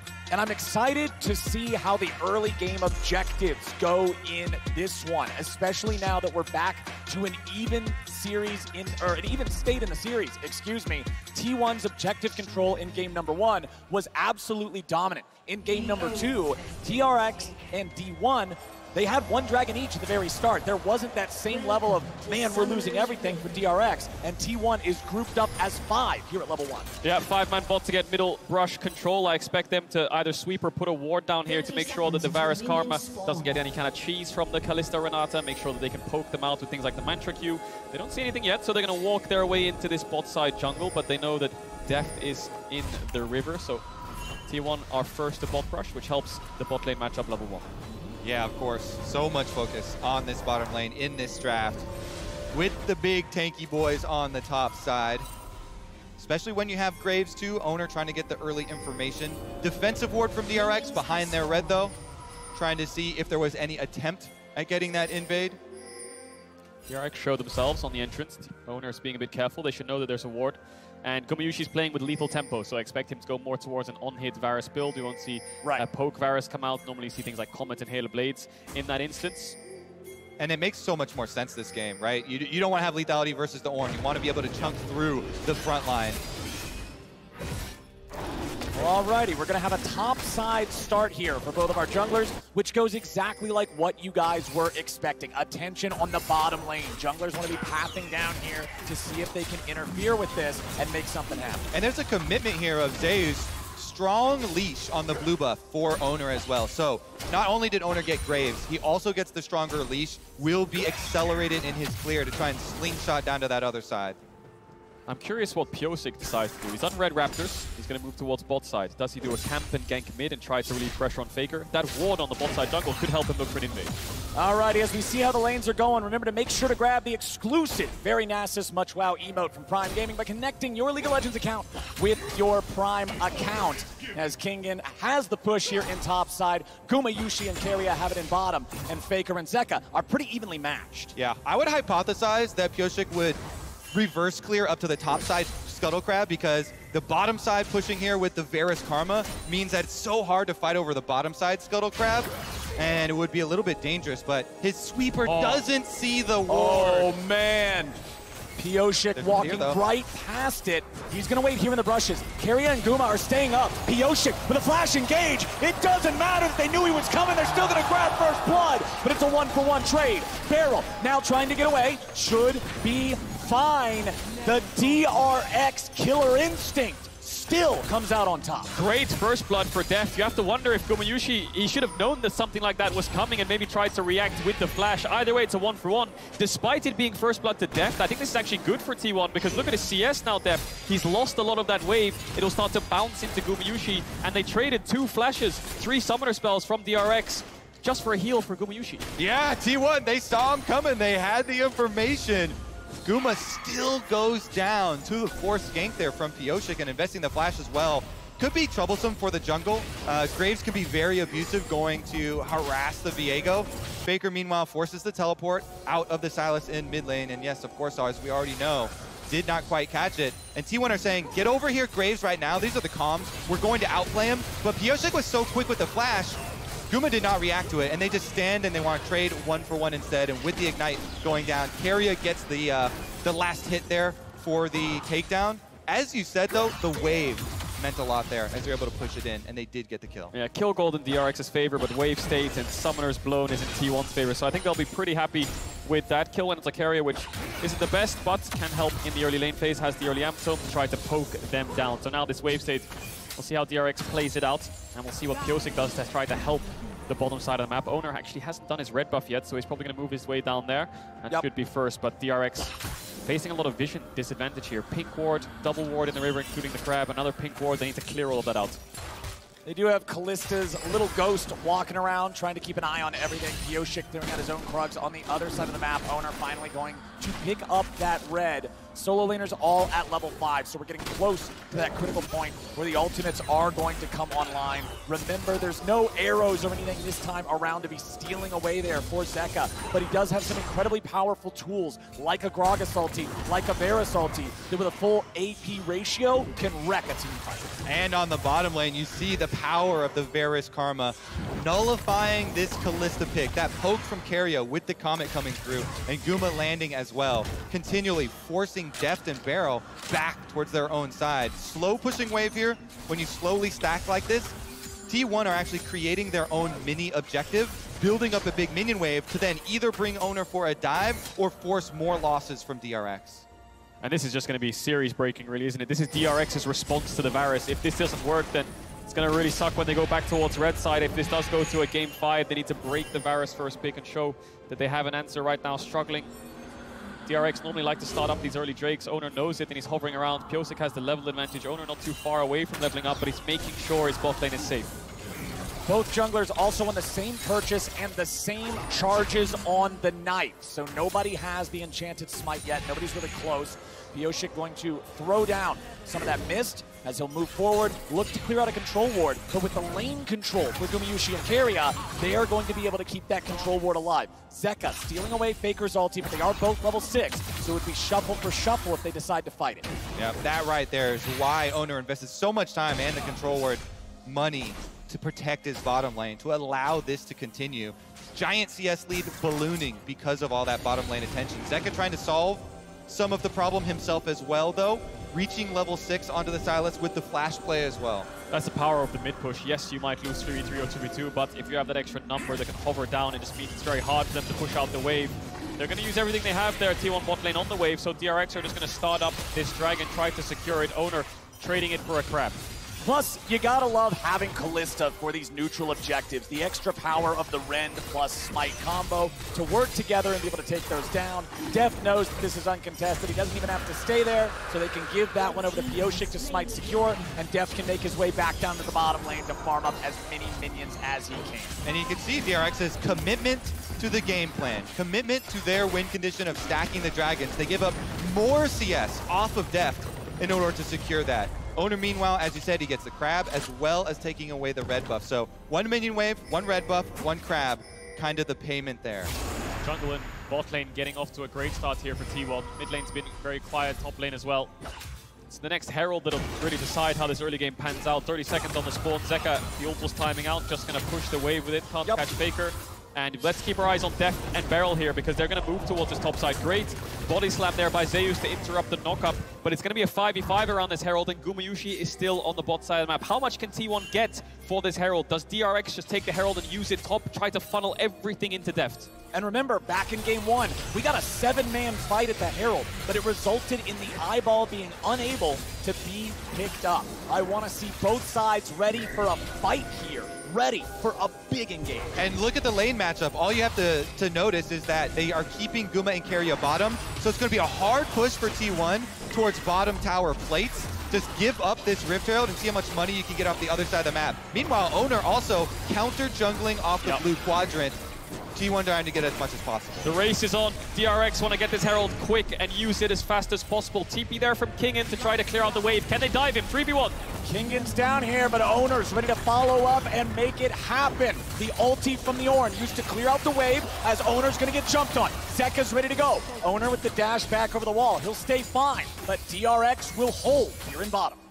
Beryl lost his flash off screen. Zeus threw the ultimate at him and tried to knock him under the tower, so the Renata doesn't have flash. Deft isn't level 6, but Pyosik is around. He's taking the blue buff right now by the looks of it, and they can't get any plates, so they need to place this as soon as possible because T1 are currently winning. Okay, Beryl, okay, Deft. Let's see how much money you can get up here against Zeus's Gragas. At bottom lane, the plates are still just being hammered by Gumayusi and Keria. As T1 winning the race, Pyosik's coming top. Can DRX make the dive happen? Gragas would be the target, and he's a pretty tanky guy. Pyosik's going to step forward here, connects with the Spectral Maw, but Deft's just going to be able to chase him away. Zeus tanky enough to not die here. All they got to do is take down plate number 3. The Herald will be able to finish off the last 2. Deft and Beryl, that's not quite enough. Nope. It will not die to this. They can't get the tower. The charge, there it goes, okay. The turret's still standing. Zeus, however, is not, and Pyosik will grab the kill. He was focusing so heavily on trying to deny the turret that he gives up his life, and DRX aren't done. Oh, but bottom side, it's T1 also trying to hard force here for this turret. We're still 4 minutes away from plates dropping. It's not like these things are going to become squishier anytime soon. Pyosik will grab the crowd as Owner makes his way into the top side river. Pyosik should just be able to get over the wall there. Has to use Flash to do it, though. Ultimate on cooldown, had to use it to kill Zeus. T1 still pressuring this bot side. No jungler or mid hovering. Kingen has no ultimate either. T1 really want to get this bot tower, but no ultimate on Gumayushi. Might need to take a base soon. Has a lot of gold in his inventory. Overall, slightly even, but T1 favored because of how long it took for DRX to set up. Will they get the tower? Oh, almost! They get it! And Kingen has to flash away as well. Definitely T1 favorite then. Yeah, huge amount of money on Gumayushi, and there you see it. In graph form at the top of the charts. And of course, he is going the on-hit build, as we said. So going to be able to chunk through this front line, all these melee champions, this short range of DRX. Kingen's going to be late to top because he was holding bot side, so Zeus will get another plate. Faker's having constant mid push. He's taking a plate. They're slowly bleeding out here, DRX. They're trying their best to speed the game up. Dragon's in 50 seconds. Dragon in 50 seconds, a 2,000 gold lead while being down a single kill, just shows you how much has been built by T1, getting all these plates, getting all this money, and getting nearly double the farm in the AD carry position. Gumayushi, 113. Deft at 68 here on the Kalista. This is not the early game you want when you draft this champion. Now take a look at the setup for this Dragon. Number 2 arriving. Stacking is kind of critical here for them to continue. See how much they can commit to it. Control ward already placed in the pixel brush, trying to set up for it. It's very difficult though with bottom lane already having outer tower down. T1 can just push through this bottom side and get the early move for a possible flank. And T1 have the TP as well, so DRX need to look for a pick. That ward could find it, but the upward glaive will spot it out. They don't have vision on Gumayushi, so they have to catch the wave. And like you talked about, push in bots, move towards river. Faker has mid push. Zeus is first and has TP. And DRX are going to have to give this up. Well, the silver lining for DRX is that this is the second Drake of the game, and they got the first. So T1 will not be fast stacking towards a soul, but they will tie up that neutral objective as the Cloud winds quicken, and we get ourselves a Cloud soul here in game number 3. Zeka just trying to clear out the waves here in mid. 1.5 minutes left to get more plate money, which T1 has been doing a really good job of here so far. Zeka tries to jump in and go after Faker. No E2 means he won't be able to follow it up with the stolen shuffle. Carry is hanging around nearby, as are Pyosik and Beryl. Faker with the flash away. Zeka with the flash follow to throw Faker back into his own team. But now Zeka stands alone. He'll try to get himself away, and Beryl provides covering fire. Zeka with a re-engage back after carry, and Zeka will finally die to the arrow of Gumayushi. Now you gotta look at Zeus, who there's just not enough damage to take him down. It's mid for mid, 1 for 1, but Pyosik is trying to get away behind enemy lines. Another engage comes out here in mid. Gumayushi with the chains of corruption onto Kingen. A flash miss comes out of the arrow, and Gumayushi is punished. The bailout will not save Kingen. It is another 1 for 1. Beryl and Deft ready to fight back as Oda gets shunned up. There's the maul. There's the kill. There's the money in Deft's pocket. Pyosik never recalled. He ran into the enemy jungle and hid there, lying in wait, choosing his time correctly to strike. He takes down Owner. They get the extra kill for DRX in that scramble. And he came back for revenge, didn't he, Pyosik? It's a 3-for-2 overall in favor of DRX. Zeka lived for so long, so it took T1 so much time to get him down that the rest of DRX arrived. Great land of a skill shot here by Zeka. Faker can't get the sidestep. They both push each other back, but Faker dies fast because Pyosik can dash over the wall with his ultimate. Zeka kites into the hostile takeover. Looks like he's going to live. And as Zeus comes down, he re-engages onto carry. And here with the barrel, he's going to live. But it's just Gumayushi's last auto attack that finds that kill. But by the time he falls, the rest of DRX arrives. Exactly. And then look at the mini-map. You've got Callisto all the way over here, only now starting to run. And Pyosik in the mini-map cancels this recall, waiting. As soon as the fight starts again, goes in for it. It's the overchase, actually, isn't it? Gumayushi tries to get Kingen down, and Deft arrives in time because of this overchase. T1 forcing a bit too hard, and DRX fight back. Owner, no flash. Pyosik stays around. They land the stun, they get the kill. The patience out of Pioshik there as Def gets hit by the ulti. Has to retreat a little. Hostile takeover, a really good disengage. But Kingen and Def still got to get the hell out of town. Pioshik and Zeka, in the meantime, have taken the second Herald of the game. Yeah, that was an incredibly big cooldown here. The flash off Gragas, the Gragas flash engage used onto Def. They only got the cleanse. No kill secured for T1 there. And remember, Zeus is the last piece of this composition. He is the critical playmaker. It has to be the Gragas. And without the flash, those big surprise plays. Faker, no flash. Here comes the Ornhorn, finds the knockup. Zeka with a little bit of follow-up CC, but that turret standing at 2% health saves Faker's life. Yeah, Zeka didn't have the ult up in time to take Faker's, and I think he thought he was going to get pushed back if he went in. Don't know if he had information on Owner either, but they force Faker back, and their objective is the top tower, which they will pick up. So in these last few minutes, DRX have been winning the skirmishes, and these kills on Deft have negated the gold lead that Gumayushi had from the plates in the tower.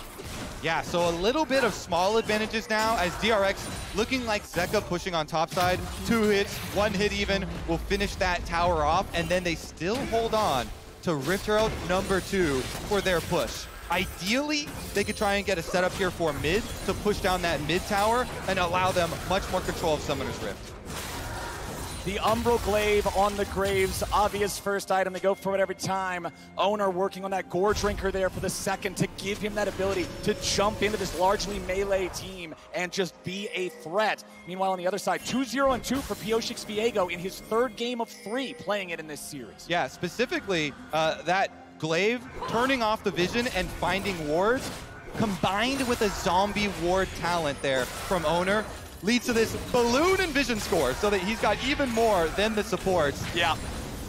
Dragon spawning in 30 seconds. Gold is almost dead even in their last 4 games in summer against each other. DRX and T1. Normally T1 at 14 to 120 minutes. They have a 1 to 2,000 gold lead. In this series, DRX have held their own, and by the mid-game, they are pretty even or normally ahead. So DRX testing mid-waves. Dragon in 15, Pioshik chunks Owner out, but I think with Zeus being in the pit, they're just going to start it up as it spawns. And one big difference here with the AD carries, it's fully completed Rage Blade to just the Rage Knife on Deft. Yeah. So a lot of advantage here for Guma. And that's the power of the farm lead. That's the power of the control they had in that bottom lane matchup. Gumayushi trying to fire out some arrows. Remember, with a DPS build, the arrows aren't going to hit nearly as hard as we saw last game. T1 didn't start the Dragon, so DRX could just push this mid-wave in and look to try to Herald to force an engage. Ornhorn's ready to go.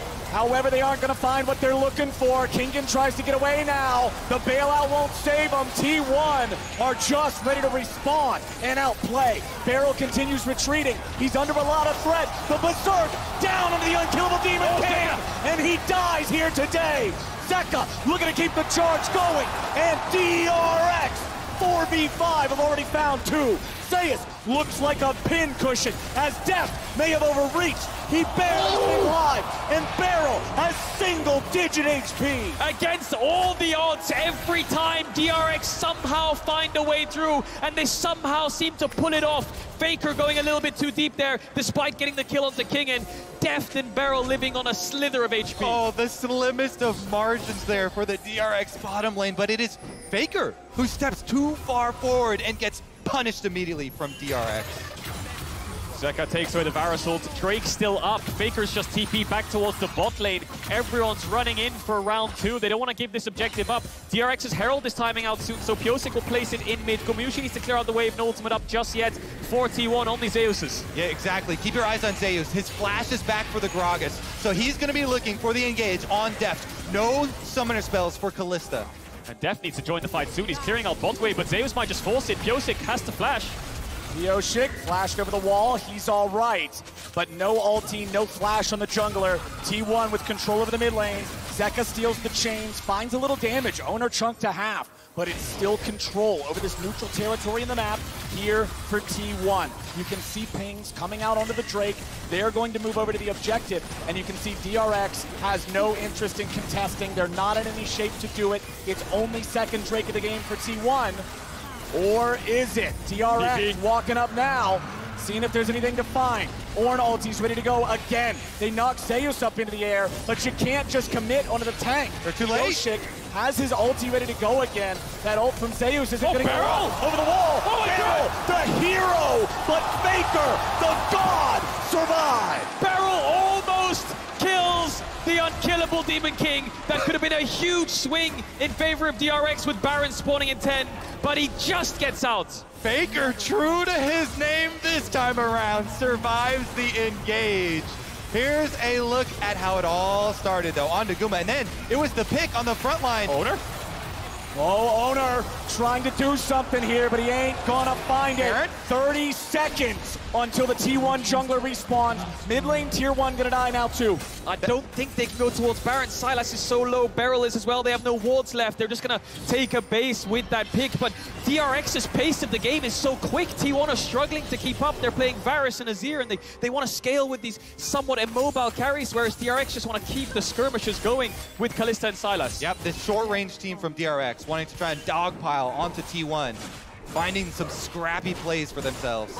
And we've talked so much about how DRX has this edge versus Graves, where you have Pyosik willing to lock Kindred against it. But Piosik's confidence with the Viego into the Graves, into this matchup, 2, 0, and 5. Kill participation in all but one of those kills. Honestly, having a great time here on this pick, making it look good as T1 group as 4 to push down mid lane. Tier 1 Trivet on the other side is still standing.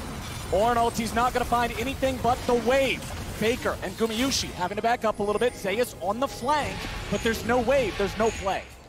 The last couple of games we've been seeing carry tops, which means you have also side laners. This game is tank, so it's a lot of grouping, a lot of fights. Zeka will root up Owner, who will dash away, and it just turns into this 5v5. Neither team has any real side lane pressure. And as the game gets deeper and deeper, you start to see more of an advantage to the team with the extra range here, with Faker and Guma especially. But it's all about the timing of the engage for DRX. Beryl did not time that right. They wanted to use hostile takeover on an overcommitment, but T1 read the play, and T1 are 5v4. Yeah, you can see the angle Beryl is looking for, right? The surprise ultimate over the top because they need a split-second engage, but Owner jumps on him, knows he has no flash from the last time around. DRX keep trying to throw spells at T1 to try to force a fight, but T1 aren't getting sucked into it. An Ornn comes out, they back away. A hostile takeover, they tried to punish the mistake. DRX are, I think they're panicking a bit around these mid-waves, saying that they need to force the engages, and T1 are just playing at such a range that they can't get the angle. Exactly. Faker and Guma standing from afar, playing defensively here, and when you have that Karma move speed too from Keria supporting those long-range carries, they're able to keep safe until they don't. When you see a team like this DRX comp explode and win, it is all at once when they get that big engage and completely collapse the opponent team. All right, let's take another look at how it happened with Beryl's attempted surprise. So there was a blue orb that went over the wall a second ago as Beryl killed it. So Owner knew he was there and was looking for that play. Despite there was a pink on the ward, Owner gets the kill onto Beryl. We've seen it already around the second dragon, sorry. They keep forcing these engages. Kingen will be fine. Beryl's around. Piosik's taking a base. We'll see if Zeka tries to cross-map the tower. Tier 1 turret and topside ain't long for this world. Owner and Faker will work together to take that down. They're going to build T1 back up to a very, very modest gold lead. But Zeka's about to get one back just as you said. And he has TP, so if T1 stay around for too long, once this tower dies, Zeka can TP in and they can look for the 5v5. Here he comes! All right, TP ready to go for DRX. Pyosik had to ult defensively. There's the shuffle, getting DRX away. They're getting juggled around a lot, but Faker's alone. Pyosik finds him. Faker is down, and Zeka gets the kill. What's next for DRX? They've got a stolen Azir ulti. T1 grouping back up in the top side. They know their opponents may be looking for the Baron. 30 seconds on Faker, he has TP. Does DRX start Baron? Beryl has no flash, no ultimate. Zeka has the shuffle though. He has no flash, but he's looking for T1 lying in wait. They know he's there. They have started it up. T1 need to find a response soon. 15 seconds on Faker. T1 ready to go. Trying to see if there's an angle. DRX are in the pit, but this is so risky. Owner's ready to try to fight, ready to try to steal. Beryl at 200 HP. Baron at 4,000. Zeka ready to use the stolen ulti. He throws Owner away. The Baron is stolen by Owner in a hero moment. The shutdown of Pyosik, and T1 get it done. Hot pursuit as Beryl will die to Faker. As the entire world holds their breath watching. Owner steals the Baron away from the Rend Smite combination. He does it again. He stole the dragon. He steals the Baron. Owner smites are sick. DRX though, Kingen might be in trouble. Zeus looking for Mazekas on the way. Nicely done from Keria and from Zeus. Death is just gonna give him another as DRX crumble around the smite steal. T1 are running away with it now. That's 4 kills despite losing Faker at the start and DRX forcing that Baron. Owner is showing up in this series with the smites against Kalista and the smites from Pyosik. They didn't time it properly and he sneaks his way in despite Zeka trying his best to keep him out. Oh my goodness. All right, Pyosik fishing around. They want to make something? They might just find it. Pyosik flashing out of the Azir ulti, staying alive. But man, this game went from neck and neck to T1 stepping on DRX. There is no way to deal with it when Owner is this damn good. This steal from Owner could be one of the defining factors that makes him win his first World Championship. And it's similar to the one on Dragon. Zeka this time steals away Azir ult, he pushes him away, and he just flashes over the Azir wall, still gets in there. You always talk about syncing up the timing, picking a number with your Kalista. We smite and rend at whatever, 1500, 1800, but Owner gets in there right in between, flashing over the Azir wall, actually insane stuff under high pressure. A lot of people talk about if T1 win here, it's Faker's 4th, but it's also the first and the beginning of such a strong legacy for players like Owner and Zeus. Keria and Gumayushi so young with such a long career ahead of them. This could be the first step in being so dominant and staple names in League of Legends like Faker. And I love that story so much because T1 trusted in their own amateur program, in their own youth programs, bringing up these players. But DRX is ready to go. Kingen with the ulti. They're going to look for Gumayushi, but they're going to find Zeus. Half HP here on the Gragas. They fall back to the ruins of the tier 2. T1 confident to hold their lines. DRX's engage fails. They will protect their tier 3 turret, but just barely. And another wave is on the way. Yeah, Baron buff wave coming in. Summoner's blown from Gumayushi, but no ultimates left. Zeka needs to take a Gragas ult or something along those lines if they want to fight this. Giving it up is not the end of the world either. Takes the Varus ult. Does he decide to throw it out, or does he hold on to it till the next couple waves come in on mid lane? Bot and it falls. They find Zeus there with the chains. Locking him up with the Everfrost now too, but they got to be careful. You don't want to engage on the big man, and that means one inhibitor over to the side of T1 thanks to that Baron that Owner stole. Owner. Funny origin with his name as well. When he joined T1 and was brought up through the program, he had so much respect for the T1 organization. He wanted his name to be Oner, like T1. But everyone just started calling him an Owner instead, and that became his name. Full respect, full commitment to this organization and really paying them back. Definitely owning this game as well, despite a couple of hiccups in the early to mid game of Pyosik getting the better hand. That one smite just turned the entire tide of the way the jungle role has been playing out. Now the siege will come in through top. The next objective for T1 is this tier 2. Pyosik getting caught on the recall. Oh, Pyosik, I don't think this is where you should be, buddy. Zeus on the chase. Pyosik still trying to get away. Juggled back by the Gragas ulti. And it should be nothing but the cleanup here. Faker gets a kill. 5v4 for 40 seconds for T1. T1 will break open this top inhibitor. You have to imagine DRX could use the Ornal to try to clear out the wave because there's no more Baron buff. And this tier 2 will fall. How much will they press the advantage though with that numbers down for DRX? 25 seconds left on the Viego.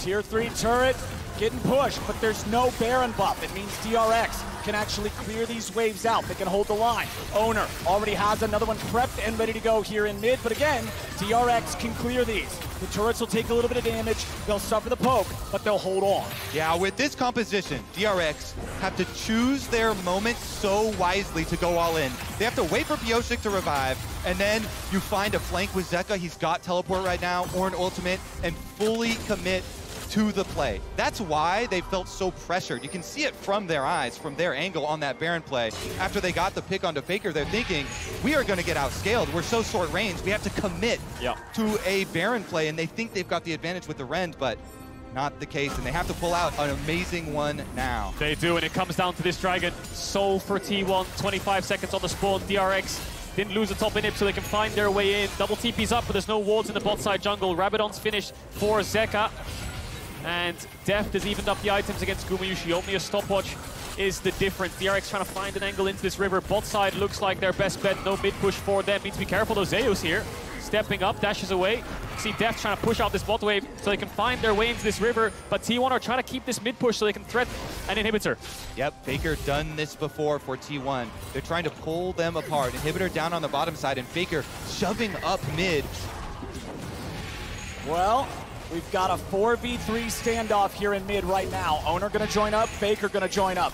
Everybody's here except Zeka. He just now hits level 16. Beryl is zoned away from the rest of the team, but he might be able to find a takeover angle. Owner again, looking for that Renata, looking for the opportunity to blow him up. A TP's coming in, but it's coming in pretty late. They try to go in, but it's gonna be the objective bounding for the side of DRX. They go for Zeus, they're gonna find a ton of damage. Owner's focused down, he goes golden, but he ain't gonna live long.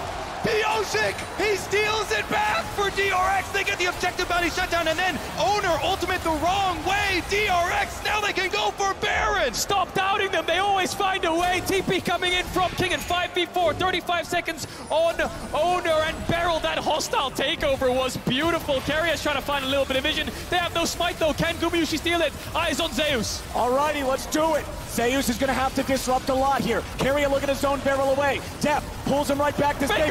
Ingen is ready to go for Faker, and they find him. Deft again will kill Faker with the Baron, but Zeka dies to the Baron auto. T1 is fighting back. The Baron still at 3,000 HP. Deft looking to go. No way in the world. Deft dies next. Gumayushi just stole Baron! Are you kidding me? Guma does it again! He did it last time with the Varus as well! Empowered Varus snipe! It's over! I think T1 can look to end! 30 seconds on Deft. Waves coming in, bot inhibs down. They're pushing. One Nexus tower left. This game will be defined by two. Baron steals. Kingen tries to get him as much time as they can. Nice hostile takeover onto 3, but it will not be enough. Beryl is knocked back. Kingen trying to frontline this, but T1 knows what they gotta go for. They're looking for the Nexus. They'll take it down, and T1 are on match point. I cannot believe it. Twice in a row, Pyosik. One was against the Smite, but Gumayushi steals it. They had Kalista and the Smite both times. This is heartbreak for DRX. Get me a replay of that second Baron right now. Get me that right now. I need to see that. My goodness. DRX. They are now going to face another elimination game in the year where they have had to face so many elimination games. The perennial underdogs must do it again. They always have heartbreaking moments in every series, but this one stings so much. The amount of pressure that is on these players now in this Game 4 is unreal. At the very least, this year has prepared DRX for these moments. The strong mentality to deal with the inhibitor respawning, still coming back with a reverse sweep. They have gone through so much together. They trust each other so much. They have to calm down and reset for the next game. But T1, my goodness, they also never say die. Get right back into that Baron. 2 clutch steals. Yes, you think the other team should be able to secure with those Rens, but the timings on these steals too, from both Owner and Guma, amazing. It's one of those moments when your jungler is dead, you assume, man, it's a 1 in a million shot to steal that away.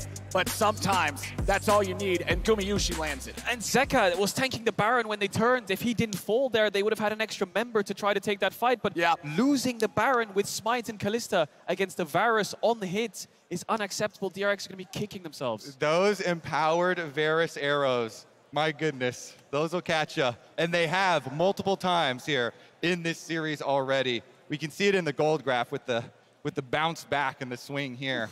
My goodness. It has been an awesome series, and Game 3 was no exception. But with DRX's defeat, we are readying up for match point at the State Farm Analyst Desk. Thank you so much, Captain Flowers. I agree wholeheartedly how amazing this series has been, how epic that game was as well. But that's some League of Legends right there, Josh. Yes, it was definitely League of Legends being played out there. Dramatically so. Yeah, exactly. Because that's the thing, we watch it and I'm like, I don't know how to do our job. How do we do our jobs now? How do we do?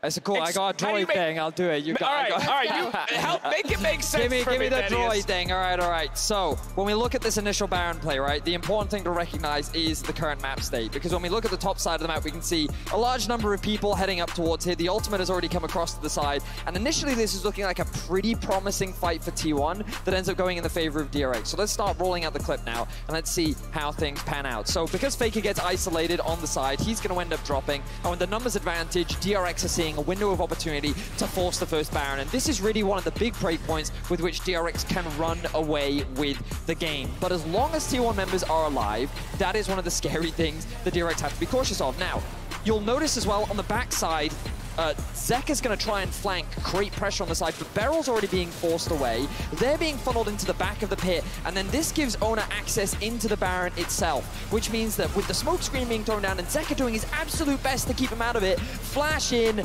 smite, and the smite doesn't actually come out from Pioshik. So the moment that the rend is popped, that synergy needed to be there, and all he really did was set up the Baron for Ona to come and steal it away. And I gotta believe that's what Kedro means when he talks about them.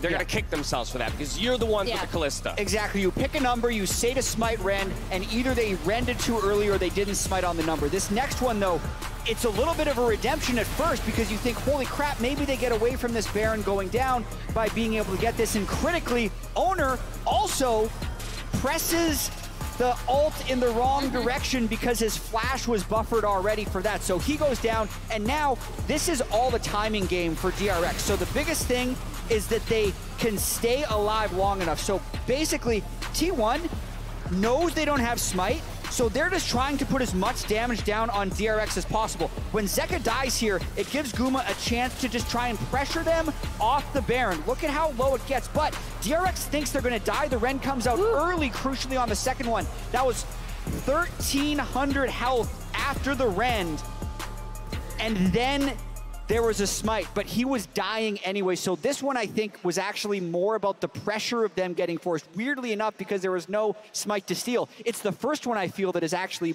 more what they should be kicking themselves over. Yeah, absolutely. I think the big, like, just not syncing it up in that first Baron. And to be fair, like, DRX, again, they're much improved from a lot of the things we saw in the LCK season. And they overcame, I think, an early game where they lost out on bot side really hard once again. We're going to pull up some Kuma Yushi stats here in a minute, but the bot side pressure that T1 was able to create in this game, and then the way they were setting up their side lanes so that they were kind of opting in, like you saw DRX, even when they got Rift Herald, were trying to push on top side, the way that T1 responded so intelligently around the map to make sure that gold was still being funneled into all of their carries, particularly Faker was also very intelligent. So the way they play around this bot side pressure, what Varus has brought them and the fact that DRX does not seem to have an answer to it is going to be massive if they end up on, if T1 ends up on blue side again. And I think that perfectly contextualizes why that Baron steal or those two Baron steals were so dire for DRX, because you can only get yourselves into those winning positions so many times, and then all it takes is one mistake and T1 will find their way back into the game. And so mentally, I'm wondering how DRX is handling that. Red side wins are at such a premium. T1 won the coin flip, they get blue side at the first game. They had opportunities here to get the game on red side. I actually still think DRX has a high chance of forcing a game 5 from blue. But it's like, how much mental resilience can one team have? So many things feel like they have all of it. They have all of it. So if any team can bounce back from having 2 Barons when you have Kalista and a jungler in the pit not go their way twice, it's got to be. Then wins you against, it's got to be them, but they're also against Faker, so I don't know. But let's have a look back at like one of the big turning points for DRX in the mid game, because I felt like that this game was a lot of what was happening in the mid game. While there was a lot of pressure, the fact that DRX are able to find these fights, I feel like this trio is becoming really more apparent in this series. We've been seeing a lot of roams from Barrel, which is not uncharacteristic for him, but trying to shut down Faker is so important. And we can see here some of the individual playmaking that Zeka was able to make. The fact that he was able to buy so much time for the rest of the team, that initial pick onto Faker, while he did end up dropping here, this fight then continues to extend into the mid lane. And we end up with T1 almost overextending, but it's a game where T1 as a team are very comfortable skirmishing you. When they see a window to pick a fight, they will take it. And we've already talked about how they're a team that wants to try and skill check you. DRX is answering them, and I think that's one of the craziest things that no one really expected of DRX throughout this tournament, because here in the finals, they showed it in the semis, they showed it in the quarters, they are happy to go toe-to-toe with you in these situations, and the second an ounce of aggression is shown, they will answer back.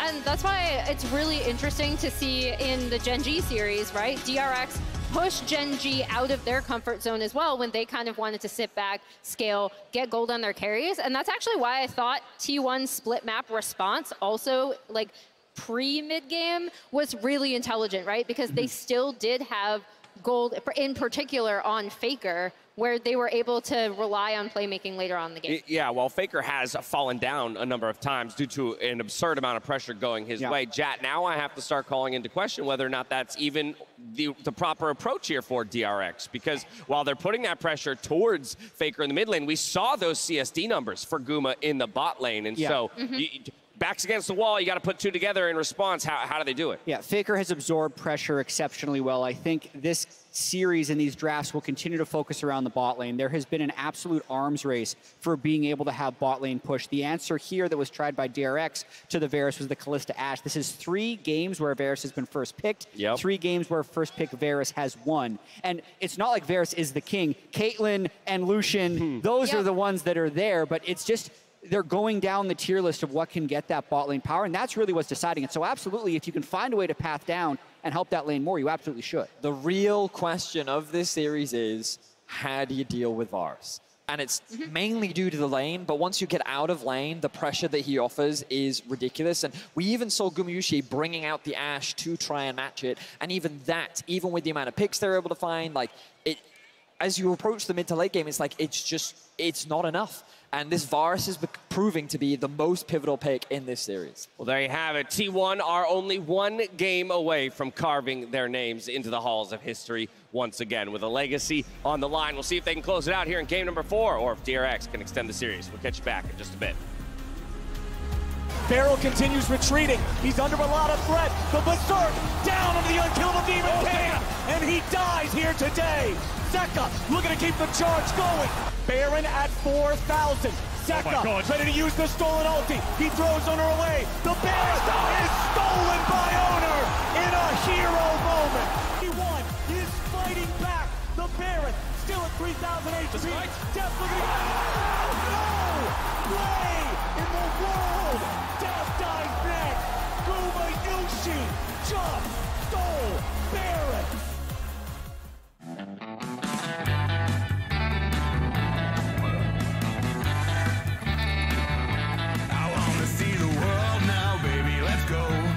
Nothing but a green light, it's ready to roll. Only you, you're the one that I want. Only you, you're the one that I want. You got me feeling so free. Got me feeling so free.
Welcome back to the World's 2022 Finals. The series has delivered over the course of 3 games. I'm not going to do any mid-series spoilers. I'm just going to say if you've missed it up until this point, it's time to make sure you're watching those back sometime later. Coming into game number 4, T1 leads us 2-1. They do. 1 win away from lifting the trophy, 1 win away from winning the World Championship. Will be first time for 4 players, and it'll be the 4th one for 1 player. Faker is 1 game away. It's been so long since he's been in the finals. He doesn't want to drop the ball now, but DRX have been showing up this series. They've been putting up a hell of a fight, and they're back on blue side. And if you hadn't watched the first couple of games like you're talking about, then you wouldn't know how crazy it was that we got here with all these objective steals. And Guma stealing with multiple objectives, by the way, with the Varus. This Varus has been a super high priority for both lanes, not just because of those lanes, but also so much coming down to these objective fights, and we're getting similar bans here. Like we said, DRX always have to ban the Lucian. They're even following it up with the Ashe this time around too, so it is going to be the pinch point again. Yeah, expecting similar bans here out of T1. Varus first pick as the answer with Lucian, Caitlyn, Yuumi being down. Unless T1 changes it up and tries to flip the script a bit here on red side. We saw DRX try the Kalista Renata into it. Didn't work in lane phase, but they managed to funnel gold into it because of these Herald fights, getting Deft out of the lane, getting him some kills from skirmishes. T1, not a very Kalista Prio heavy team. It didn't work them very well in the regular season, so I doubt they'll lean towards it. Final ban for DRX on blue side. What's it gonna be? Rise, keeping that one away from Faker, makes sense.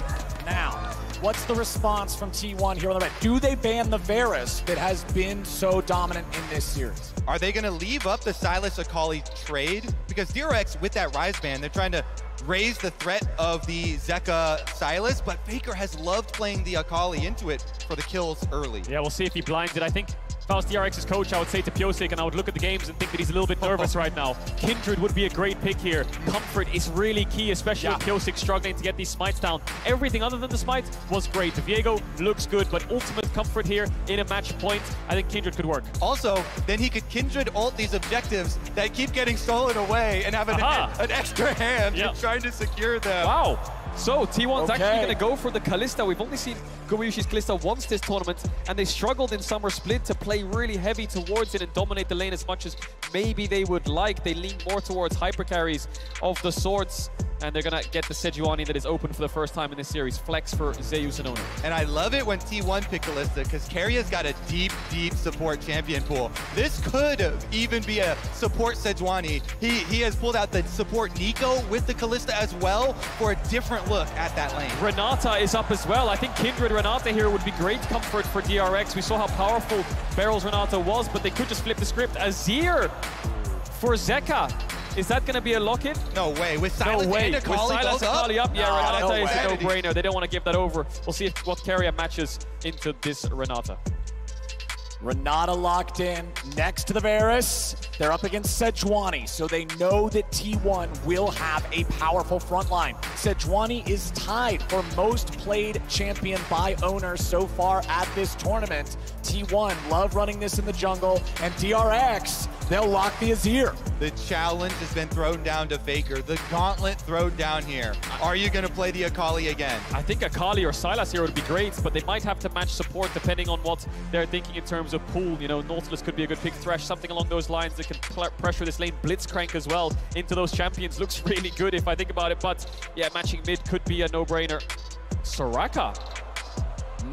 Keria. Versatility here. Soraka's poke in lane is probably the biggest underestimated part of the kit. When people look at this champion, you focus on the healing, but Keria plays it so aggressively along with that Kalista, it can be abusive. And do not underestimate the silence in team fights as well. This can completely throw off otherwise good plays. It's such a rare mechanic in League of Legends. It's hard to remember exactly how that's going to affect things. So now you're probably expecting DRX to ban away the Akali. You know, if Faker's not going to pick it up, that is a strong kill counter champion into Azir, and Faker has played so many of those games. They ban out the Victor first for the scaling option. Maybe they're thinking looking at T1's draft, that T1 want some more scaling than that, you know, some control mage look from the mid lane. Yeah, the Sejuani will need some melee champions with her, whether she's top or jungle. I don't think Faker will struggle to find a champion here on 4. The Sejuani flex is what I'm really concerned about for DRX. Ooh. Your jungle pool's been pinched, and you have to blind top against Zeus. Aatrox is a good lean towards, but he'll pick something like Fiora or Yone again with Sejuani. It could be disastrous. So T1 holding all the cards right now in terms of counter picks as the last ban comes through for DRX. What's it going to be? Something like Akali or Sylas can work really well. Functions very strong with Sejuani jungle. Yeah, surprised they didn't double ban. Yone. They're covering the Aatrox. They're saying that we want to blind Aatrox here on 4. Now, do they take it away, T1? Or they lock in Faker's Akali?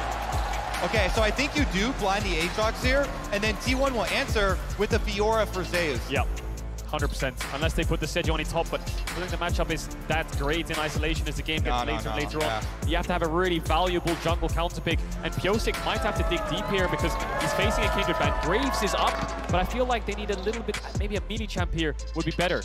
Something like Vi that can lock the Kalista down. So much pressure on them, and they know they're facing the Soraka team as well. Gonna have to deal with the sustain in these team fights. Maokai can lock the Kalista down as well. And it is gonna be the Maokai jungle for Pyosik. There's the Fiora last pick as we expected. Triple melee top side. We haven't seen Maokai for a long time. We saw it in play-ins, we saw it a little bit in groups, and then he just fell off. Sprouts his head up here again in the finals in a must-win game for DRX. And he's good at locking down these mobile carries like a Kalista, like an Akali. He's also good at locking down a squishy target like the Soraka, but it's up to Pyosik to find those plays. And they've actually layered it with a lot of other big AoE CCs here. The Renata ultimate, you've got Varus, Deft here, really good at setting up plays with the Varus ult. If you cover an area of the map with the Maokai ultimate and the Renata ultimate, makes it way easier to hit the other ones. I think Deft needs to go more towards an on-hit build here. I think poke against Soraka. Yes, if you hit her, it's great, but if she stays back, she'll heal through your poke. Also, Vamp Scepter early on in lane is great, but of course the Eclipse build can help out. But regardless, hoping Deft goes for on-hits. But we talk about the lockdown of Maokai. Not only is it getting onto the Kalista, but the Akali, when she dives in, point-and-click CC will be so important in keeping Zeka alive. Very, very true. And for the T1 side, you are looking at the top triangle of the map. Those 2 melee solo laners with the Sejuani stuns. They can proc those stuns so quickly. Sejuani ganks into the top lane. Get that Fiora ahead. Get that Fiora advantage over the Aatrox that we've seen be so big in pushing. DRX must step up now. T1 are on match point for their 4th World Championship.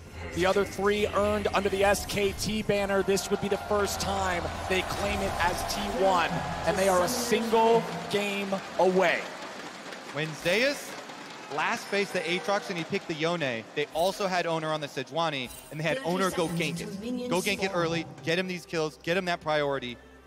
See if they do it again here. Double tank junglers, but lots of CC setup, lots of gank opportunity for them. I'm excited to see Faker on Akali, see what damage he can get done. We saw games where he's just dominating the backline in fights. DRX have lockdown for him, and he'll try to navigate his way through. The benefit is the enemy mid-jungle is double AP on both sides, so itemization and runes shouldn't be too difficult. Yep. It's all about the side lanes, really. How far ahead can this Fiora get, and how much can she leverage that lead in team fights versus split push for DRX, who have really good engage. They have good choke control and everything along those lines. T1 just have better skirmish, and they want to look to flank and find these angles. It's been T1 finding these scaling drafts, which want to be death balls. Now it's flipped its head as T1 pick things like this Kalista and Akali who want to dive in.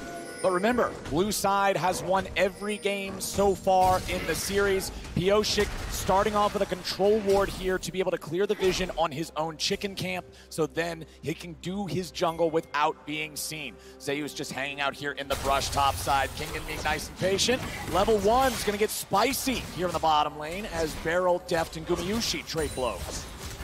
Yeah, the support's determined so much of this matchup here. Keria walking forward, trying to push them off, but it will be the early push for DRX. Deft and Beryl going to take advantage of the minion wave and get to number 2 first. Bot lane expected to be in isolation, looking at both junglers. Owner will move towards the Wolves. Pyosik will finish the red and move towards top side. 2v2, likely in favor of the Fiora Sejuani early game. The cooldowns for the Aatrox are incredibly long. level up coming in here from Beryl. He could look to flash Q carrier if he steps up a little bit too far, but he's not going to do it. Training on top, that's where both junglers want to focus. Very, very snowbally in terms of if the Fiora gets ahead. Good job of pinging right there. You can see his movement. He hugs the wall, hiding that vital, that procs for the Fiora in it so that Zeus can't get the better trade.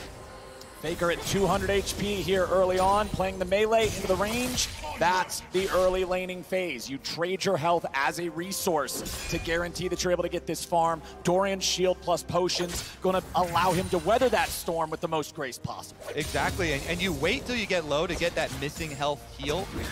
Really high value out of it. He's also got the extra sustain with the fleet footwork there. Everything he can do with his runes. Owner, level 3. Does get spotted by the ward. Zeka knows where he is. We'll have to back up as he runs into this top side river. Pyosik still clearing out his camps. Top Crab should be in favor of T1 here, and Pyosik going to backtrack down towards his bot side. The problem is Kingen is very diveable right now. He's pinging assistance. Pyosik now running back towards top as quickly as he can, because if Owner peeks his head up there, Beryl. Ooh, Beryl goes in aggressively, but the flash isn't going to get him a lot. Now he and Deft have to back away. Gumayushi goes for the Pierce. Carry able to flash forward now too. Beryl's at 200 HP. Beryl tries to get away. Deft is at 100. Carry is low. Deft is going to block the bailout. Will he get the damage? No, it's first blood over to Carrier. Guma and Carrier do it again. This T1 bottom lane on point, but now junglers meet mid. Junglers both here. Faker at 200 HP. T1 can't take it any further, but the T1 bottom lane, the return to glory after falling short at MSI, trying to reclaim that title of top bot lane in the world, and they're showing off 2v2. And they're showing off in the most important game of their year, maybe even their career, winning out on that bot 2v2. Guma and Carry have struggled so much throughout summer with Guma taking bad trades or dashing too far forwards in lane, which just hurts their 2v2. But it's this time where they get the advantage up against DRX. I love to see the replay here because I think Gumayushi dashes out of vision to stop Deft from getting the kill. And I want to see Carrier silence towards the end. I think he silenced Deft on his Q to get the kill. So, Gumayushi and Carrier. Beryl doesn't get the connect. They then flash forward to look for Deft, who then responds to this flash. Beryl puts the bailout on Deft and tells him to just run straight into them. He loses vision on Guma here. And I think Carrier silence just about pulls it off to stop the Q from landing. Just barely, and Guma runs all the way around into the alcove out of Fog of War. Can't see him anymore, can't finish it, can't get the bailout. All summoners also blown on the bottom side of the map. So you know there's blood in the water. As much as you really want to focus on the top triangle of the map, now bottom lane fighting this aggressively, so volatile with 0 summoners left, the junglers are attracted. Pyosik has flash, could just flash root someone here. Needs the wave to go a little bit further forward so he can get in that second brush. Yep, the wave will push away from DRX. They've got significantly more minions, so those are about to collide into the turret. T1 knows that Owner is still on the top side of the map, now making his way down through their own bottom side jungle, so that means they just have to wait. Play it safe, play it cool, clear out the wave. That's exactly what they're doing. Yeah, Pyosik hasn't based yet. He's going to recall now and pick up those boots. A little bit behind Owner on the clear speed in terms of responding to these plays. Top lane in favor of T1. Mid lane in favor of DRX. Owner now around. Has the blast code, will get spotted by the ward, which will be swept away. DRX, no flashes in bot side. Need to be very careful.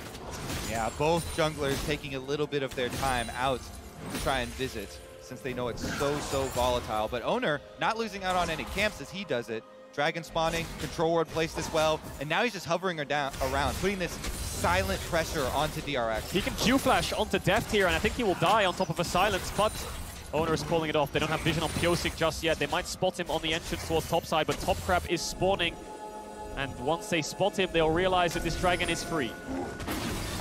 And there it is, exactly as you say. Owner making his way over to that one. Q3 from Kingen. Zeus in trouble, but still manages to walk it back underneath his own turret. Uh-oh. Pyosik ready to stop this recall here. Ghost and Teleport both available for Zeus if he can get back. Pyosik will not kill him 1v1. They do need extra damage. Faker making his way up to top as the dragon goes down for T1. That was a critical heal. Zeus got the fleet footwork heal off of tapping Pyosik, so able to sustain under his tower, and now the bottom side with Owner. Owner's ready to go. Deft is the target. They're ready to try to fight back, but DRX are 2v3. Gumayushi will not fall. and DRX will lose their AD carry for the second time. So close. I wonder if Deft had heal in that exchange and he could use it before the bailout. Either way, they don't get the reset. He dodges the Sejuani Q, which is pixel perfect, but they can't trade in the 2v3. They knew Owner was bot side and they still felt confident enough to take that fight. T1 come away with 2 kills onto Keria. Yeah, and they just got that Dragon with the alert going up as well. Huge stuff for T1 starting to snowball in this game. Exactly what they need. It's one of those things where the bailout might be expiring, so maybe that's why he didn't use the heal. So we'll look at this one again. Owner's there. I think Flash Q comes in and Deft doesn't actually flash, just dodges away from the Q. Bailout comes onto Deft. He has to heal up, but he chooses not to use it. Maybe that extra auto weaved in would have made it a 1-for-1. Yeah, Owner are a little scared there of the handshake to come out, I believe, too, to knock him in. So he flashed out, and then the re-engage. It was so close. Not able to get it. And now it's T1 again, first to the objective. They already took first Drake for themselves, and now they'll look to take first Herald. Kingan's nearby, there's a control ward in the pit, but no other DRX bodies are even close, so they can't really do a whole lot to keep fighting for this. Kingan wants to keep these guys nearby. The Maokai ulti's not going to find anybody just yet. Zeus continues running. The little sapling, yes, he's enchanted by the brush, but he can't catch up in time. So T1, they get what they came for and they get back out. Now Zeus ready to issue a fight onto Kingan here with a grand challenge. Pioshik showing up to try to help them. They're going to try to turn it around right back onto Owner. He's low, but Carrion's here to try to make the difference. However, DRX will outplay. Kingan still looking to keep the fight going a little bit further, but he's got to be careful. He'll look for Keria. Q2 lands. Where's Q3? Flash coming out from Keria to stay alive. Kingan is playing this fight pixel perfect in the 2v3. Calls Pioshik to take it, even though they have a Soraka. Keria uses both summoners in that fight.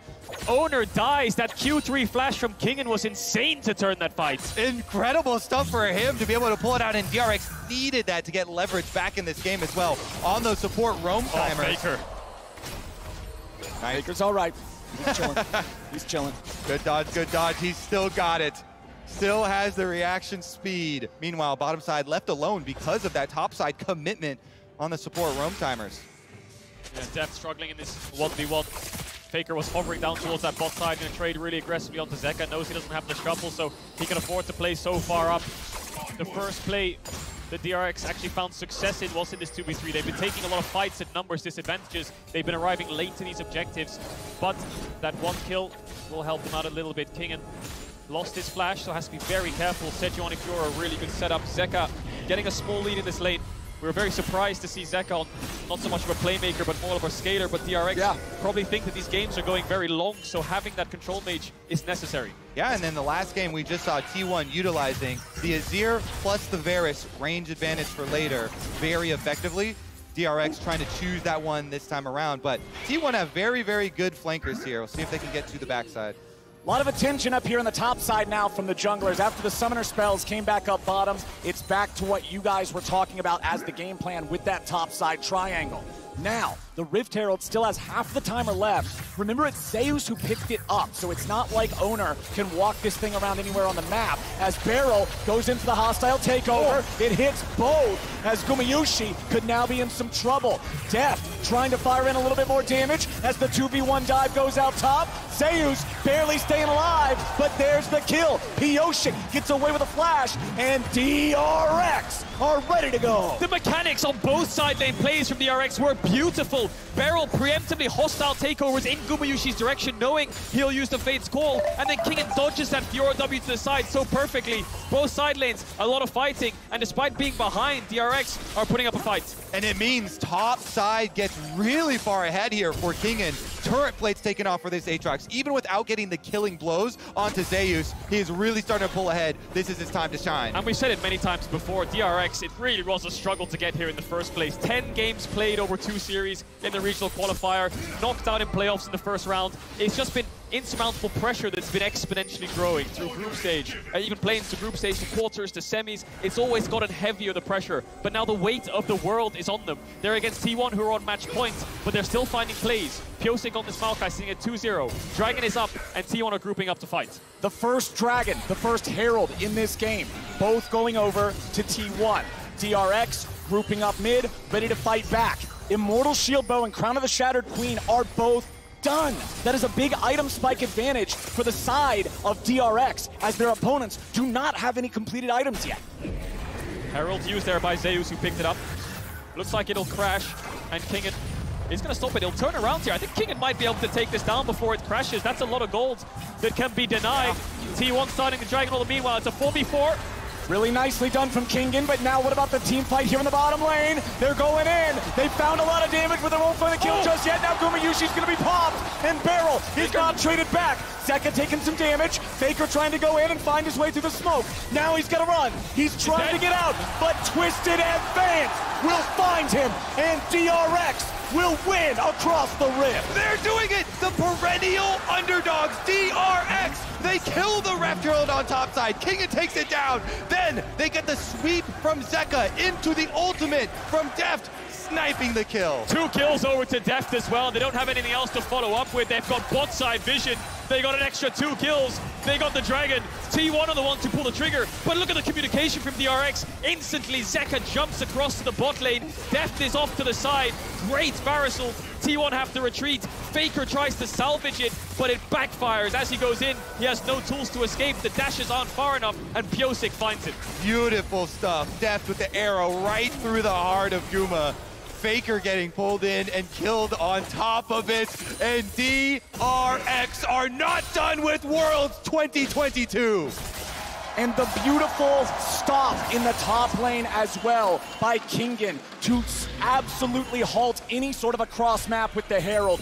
Everyone on this team, once again, backs to the wall, and they stand tall. And you highlighted it, Flowers. Before the fight, the Shield Bow versus no Mythic on the side of Gumayushi. The Shield Bow saved Deft when Faker went in. If he didn't have that, maybe they could have turned the fight. Owner now up towards this top side. Herald spawning in 10 seconds. Pressure in bots from T1. Pressure in top as well. Kingen showing respect in case any play is to be made. It's on Pyosik to find the objective. He's moving towards this top side river. Zeka is in hot pursuit, and the bot lane of DRX is on the way up. Yeah, look at this. The overcommitment. It's going to be multiple players trying to hover up on top side. They were expecting a hard play here from DRX, waiting for the counter in the brush there for Owner. Doesn't pop out. And so they're just going to get a refocus. Ward's already over here. You see towards bottom side too. They're trying to make the trade again, but it's a bottom side recommitment. They're going to get back. DRX, they're going to make the cross map defense and not give up anything for this Rift Herald. So does T1 take the 3v3 then, because they have information? Soraka ult is up soon as well. Faker not there just yet, but it's level 11. Owner's in the pit. T1 bot lane now on the way up. DRX are on a timer to take this fight. T1's ready to challenge. Faker is here, objective at 2K. Faker's going in, smoke is ready. Zeka getting himself back. Owner's taken low, they're ready to keep the fight going. Kingen charges forward, but now Zeus is looking for Pyosik. The killing spree for the jungler of DRX. Where's the follow-up? T1 trying to stay together. Hostile takeover finds Faker. T1 are corralled in the back of the pit, and it's DRX executing in a freaking 4v5, yo! They've got Deft on the bottom side taking care of the turret as well. The only king in that fight was Kingen. He did so much work to get T1 down. Zeus and Owner couldn't take the fight. Tower over to DRX. Herald over to DRX. Mid tower will fall. Top tower is going to fall as well. They just broke the entire map open from one fight. Even just being here in finals, DRX are already the greatest underdog story, the greatest Cinderella story of Worlds of all time. A 4th seed through play-ins all the way to finals, and they are on the precipice of pushing T1 to a final game. DRX have been through the trenches this year, and they have not heard a bell yet, so they're going to keep fighting in this game 4. It's looking good.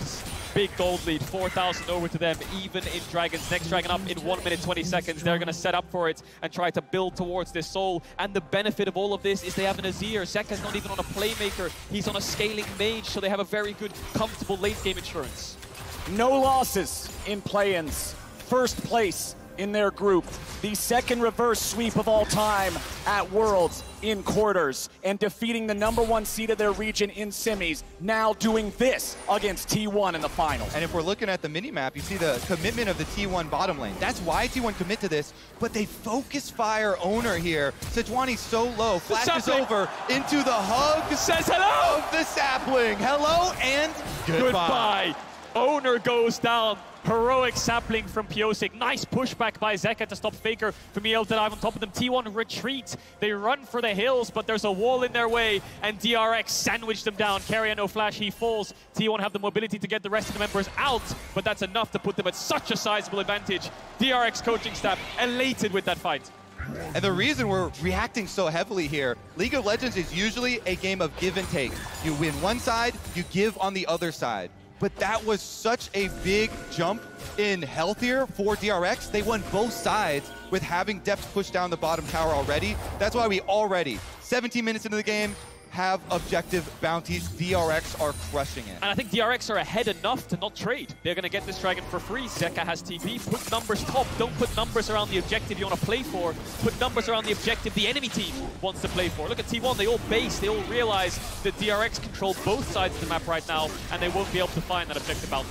DRX with a 4,000 gold lead. DRX now grabbing their second Drake of the game. A mountain Drake at that will be the soul if they can continue this.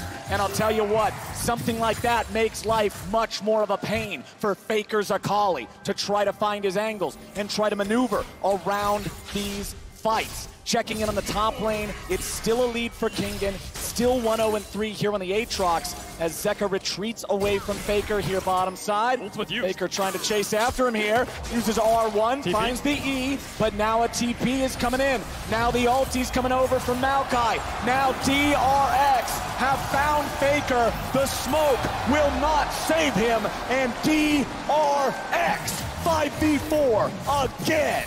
DRX kill Faker, and they're going to push down through bot lane. T1 are playing on 2 lanes, but the TP salvages that. They'll get this mid tower, but DRX will get the bot tier 2. More gold over to Kingen. More side lane pressure for this Aatrox. Zeus still yet to find his second item. DRX are collapsing. They're not even going to get the mid tower for T1. Gumayushi running away there, throwing the spear out, getting himself a safe distance away from Barrel. Bottom lane tier 2 falls. DRX winning out again. 5,000 gold now ahead of T1. I mean, you can see. Zeka? Whoa. Zeka. Goes over the blast cone, finds 2, but it might not be Zeka who's in for a nasty surprise. Carrier gets chased, Sejuani ulti on Zeka to get T1 away. You can see which of these two teams is feeling the pressure. And guess what? It's not the team that is facing match point right now. DRX controlling the map here, forcing some misplays from T1, some over-aggressive attempts to try and pull the game back because they know they're facing the outscale that DRX faced in the last game. They've got Azir, they've got the Varus advantage, they have the front line to work behind as well. And so DRX pushing in these side lanes, the map closing in around T1. They're running out of options really, T1. Scaling is not really in their favor. It's more so the Fiora that is the scaling because she will win out on side lane against the Aatrox. But Kingen is so strong now. I don't think that scaling can even factor in anymore. They need at least 20 minutes to leverage that or even it out. So DRX will play with the Aatrox in bot, and they'll try to push out these waves with Kingen and move towards mid and threaten this Baron constantly to make T1 second-guess themselves until they walk in to the waiting arms of DRX. Kingen has 2 completed items. Fiora has Divine Sunderer and still some pieces. It'll be a while before he's able to deal with that Aatrox. I want to see if T1 can go for one of these trailing split push plays, try and hide the Sejuani behind one of the split pushers and pick somebody off. Because that's what you have to do, one of these surprise plays. Sejuani ult into melee champions, proc the stun, and take away some of this pushing power of DRX, because look at them, they're playing the whole map right now. They are, and that's because of these pushing side lanes. Are they going to start up the Baron? Looks like they're thinking about it. Not sure if they can do this, though. No tank in the pit. I think Death's just going to hit it. Yeah. And it's the solo lanes of DRX with the push, and it's Kingen who finished, we talked about it, he finished last place last year in summer alongside Piosik. Then he convinced Zeka, who was a very close friend of his, to come back from the LPL and join the LCK and join him in the ranks of DRX. And he took the gamble. He joined the last place team. Look at them now. World's finals, both having the side lane push, winning out in their respective solo laners. and they really want to threaten this Baron. Owner is in the vicinity, started up. The sapling will spot out the jungler of T1. He has no vision to work with. Keria is trying his best to help out. No Kalista, it's a smite fight. It's time to overcome the demons of Game 3 for DRX. Maokai ulti flies out, Kingen and World Ender goes over the wall. Faker's lost half HP, Faker is nearly down. Hostile takeover over the wall. Wish from Soraka will heal the mid laner, but Maokai says no! DRX ready to fight back again as Zeus is going to be shuffled away. T1 tries to find the fight and they're finally going to kill Deft, but Kingen's still ready to fight over the side. Zeka getting chased, Barrow trying to protect. A beautiful handshake from Renata as Keria falls. T1, 2v3. Barrow may be the target, but Gumayushi is locked down. Gumayushi is executed by the sword of Kingen, and Owner is the only man standing wearing red. Guma does everything he can to keep T1 alive, but Kingen comes to collect. And he's looking for his crown, isn't he? He's putting the whole team on his back in these fights. Zeka and Deft fall, but the last threat on DRX is Kingen. Dragon spawning in 30 seconds. Even numbers distribution across the board in terms of deaths. No neutral objective started just yet. DRX don't have the damage to take down this Baron without those carries. But with the Dragon spawning soon, resets will come in and they'll start to establish control over the map in these mid-wave pushes. Faker really struggling to get involved in these fights. Yeah, that Infernal Chain barely yoinked him back in, hit the full combo. They blow the Akali up. It's got to find better positioning. Let's take another look. The Baron got half HP, and then DRX said no, turn for the fight. Hey, just keep your eyes on Kingen. Lands the Q2, Q3 pull back onto Faker, then gets the auto attack in, I believe, as he dashes out. Pyosik follows through across the wall to get the kill. So it's a 2v1 on the top side, but that means it's a numbers disadvantage around the river fight. So that's where T1 find their advantage. Kingen's trying his best to come around the wall and help out, and he starts cleaning up the fight for DRX. And look how much work Guma puts in for T1. They're trying to fight their way out, up the river here, towards Zeka, towards Beryl, chasing them through. But Kingen from behind catches everything. Pyosik with the flash over the wall into the tri-brush, locks him up. And it's that twisted advance. It's that lockdown on these mobile carries that we talked about in draft that is why this Maokai is popping up. Holy hell! 5,400 damage from Kingen's Aatrox in that fight. This is a man who wants Game 5. This is a man not willing to let this series end on 4. And this is a man leading the way for DRX. Maw completed as his third big item. DRX, now with their soul point status, has total control over Summoner's Rift. Kingen, he'll look for it. He'll only find Owner. Keria's nearby. He's trying to get away. He has to flash. Nice stun from Owner to stop Pyosik.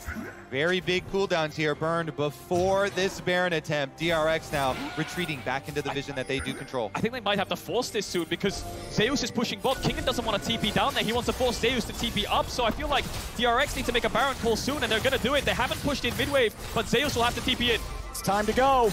Objective bounty claimed, and now Zeus is ready to join the fight. Baron at half HP. Owner's trying to find his way in there. He Arctic assaults over the wall. He has no flash. There is no blast cone, but just the threat of the steal gets DRX off the Baron. They got double TP. They need to get back towards mid, clear out this wave, and then reset the map state. No TPs on T1 means their side lanes are going to struggle. DRX have the advantage on the globals. Exactly. DRX got what they came for. They don't care if they don't finish the Baron here. They don't want another crazy steal coming through. They want 2 teleport cooldowns, and they got both of them. I think the second Zeus shows himself in bot, they'll start it up again, but as I say that, they're just going to start it right now. Faker took the base, Keria did as well. It's only Owner that's around here. Kingen will jump over the wall here and start to zone him away. But it could only be Owner that they need. He did a miracle last time. Kingen wants to stop him this time. Baron at 3K. Owner goes berserk. He's locked down. The Baron for DRX. They did it. They kept him out this time. Everything thrown over the walls there. Owner can't get in, and DRX secure the Baron. And they'll use the Baron as a blanket to secure the soul. They'll keep waves in onto T1's tier 3 towers. Maybe they'll look for the tier 2 top if they want to play 4-1. But the Dragon Soul is what they'll look for. They're playing Fiora, Akali, Kalista against Mountain Soul. This is going to be really tough for T1 to find any avenue back into this game. The pathway is laid to the Prophet The foretold game number 5 here. DRX so heavily advantaged now with Baron buff. You're talking about the instant reset, push outside waves, easily set up for Soul. And it is Mountain Soul as well. So good against Akali, so good against this T1 composition. T1 looking for a pick. They found Pyosik, but Zeka's right behind him.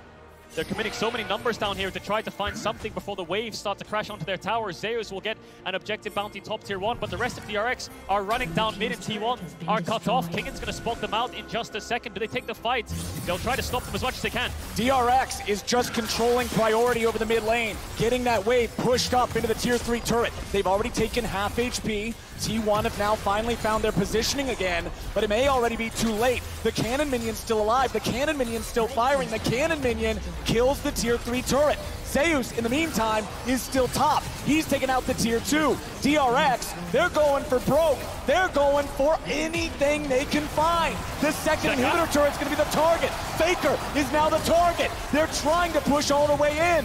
Owner's on full retreat. Zeus finally making his recall back into the base. DRX, 5-man push, still looking for Nexus turrets. Gumayushi's gonna be caught. Kingan looks for him, but the Kallista's able to get away. Zeus wants to jump in. Zeka's still safe. DRX now having to deal with Faker. He jumps in, he jumps out. There's no angle. DRX, they'll find the first Nexus turret. Owner charges away. DRX have health advantage. They have stats advantage.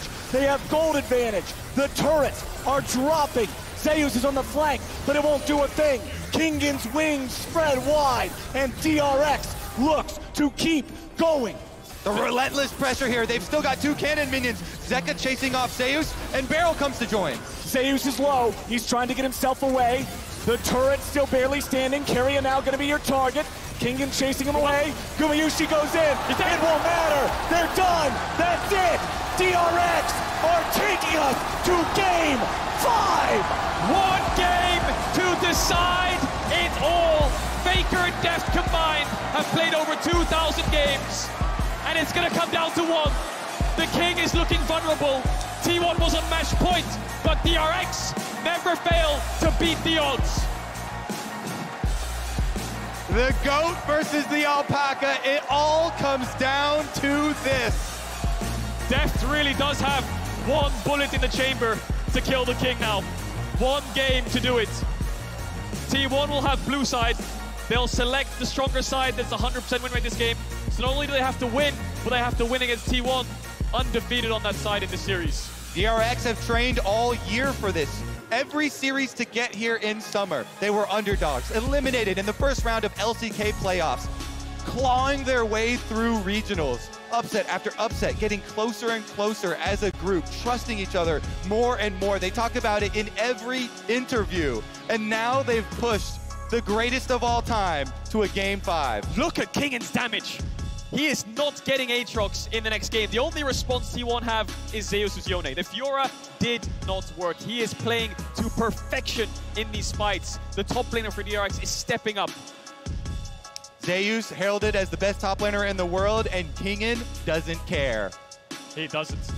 He really does not. DRX don't care. They've not cared since play-ins. They didn't even expect to get here in the first place. They're making the most miraculous run I've ever seen in esports history.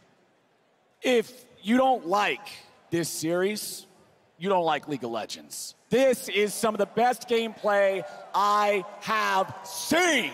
If you're not entertained, what are you doing? Twitch chat, we need to hear you too. Let us know, who do you think is taking this series? Is it T1 or is it DRX? We'll see you back here for the finale of this incredible series. But right now, it's time for Silver Scrapes. Woo!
What's up, everybody? Welcome back to the Chase Center here in San Francisco, where we are going to Game 5!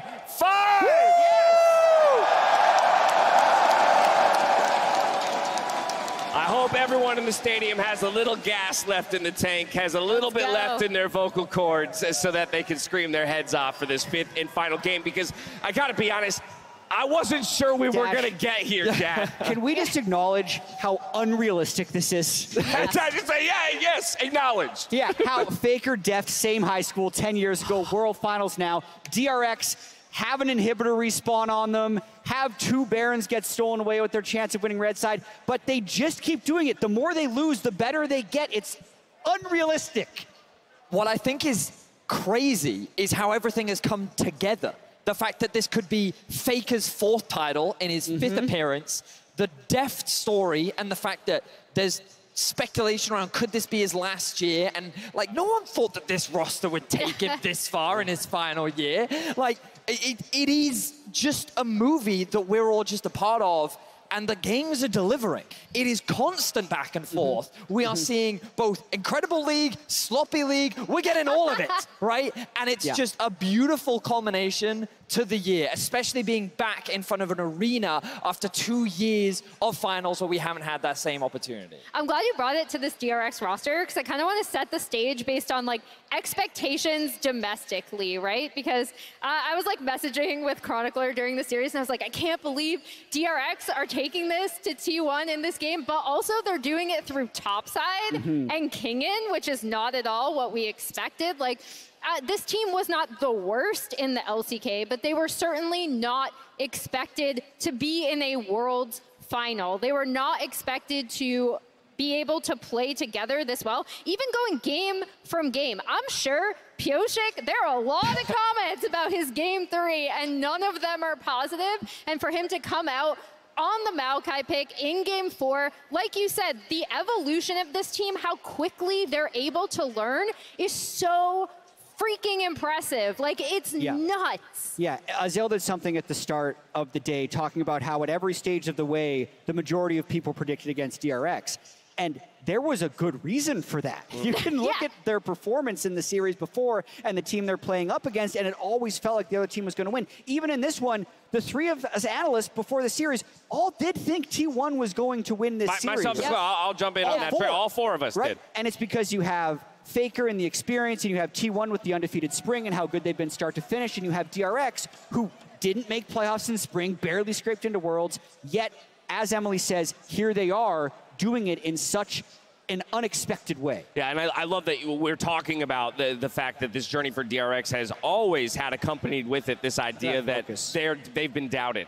And so we asked the fans at home before we went to this commercial break who they thought was going to come away with game number 5. Much like we did at the beginning of the day for who would come away with the series, I'm curious to see if those numbers have changed. And they absolutely have. Top of the day, this was a 66 to 33% vote from the fans at home. And now we've crunched it down to 52% in favor of T1. Still a slight edge for the winningest team in League of Legends history, but oh so slight. That's basically a coin flip.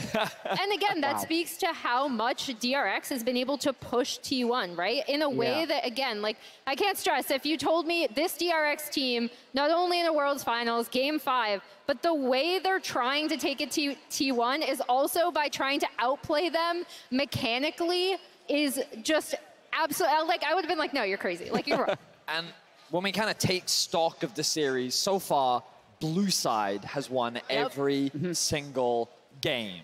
We've also seen Varus win every single game. But while we've put a lot of focus on that AD carry, the supports, I feel, have been so instrumental for both of these teams. Both Carrier and Beryl are having a phenomenal series in the impact that they are having for their teams. And it is just crazy and incredible to watch, especially when you think of Keria being this player that was always hyped and anticipated. In his first year, he left a notable impression. In his second year, he made World Semifinals, and in his third, already at the World Finals. Whereas Beryl, his third year in a row at the World Finals, supports often get left to the wayside, but to me, these two are the superstars of this series. I mean, fun stage. So it's a little fun fact there, right? Faker, most games played in the World Final. You know who has the second most? It's probably Beryl. It's Beryl. Yeah. How freaking wild is that, man? Let's go. And these two guys have come up so huge, as you mentioned, for these teams, and maybe a little bit under-discussed up to this point at the World Championship, I'm being honest. Faker, only active player to have more than one World Championship. Beryl could be